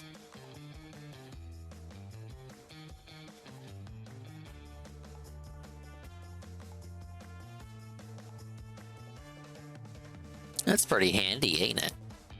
Okay, let me put this away. Very good at hiding my emotions. I have to be strong for my little sisters. Well, yeah, I mean, there's a lot at this point you owe your little sisters. What if your dad can still be helped? Then let's find him. Detective Smith is gauging Ellen's response. Were you at a band thing up in Salem? PCI. What's that? Pacific Coast Invitational. What instrument do you play? Okay, I got my copy ready. I need to play something like quick, fun, and short. Actually, I feel like maybe like in a marathon for a bunch of quick, fun, short games I can like shoot at in a row. Yeah, this will be the quick, fun segment. Ah yes, the quick and fun morning time segment.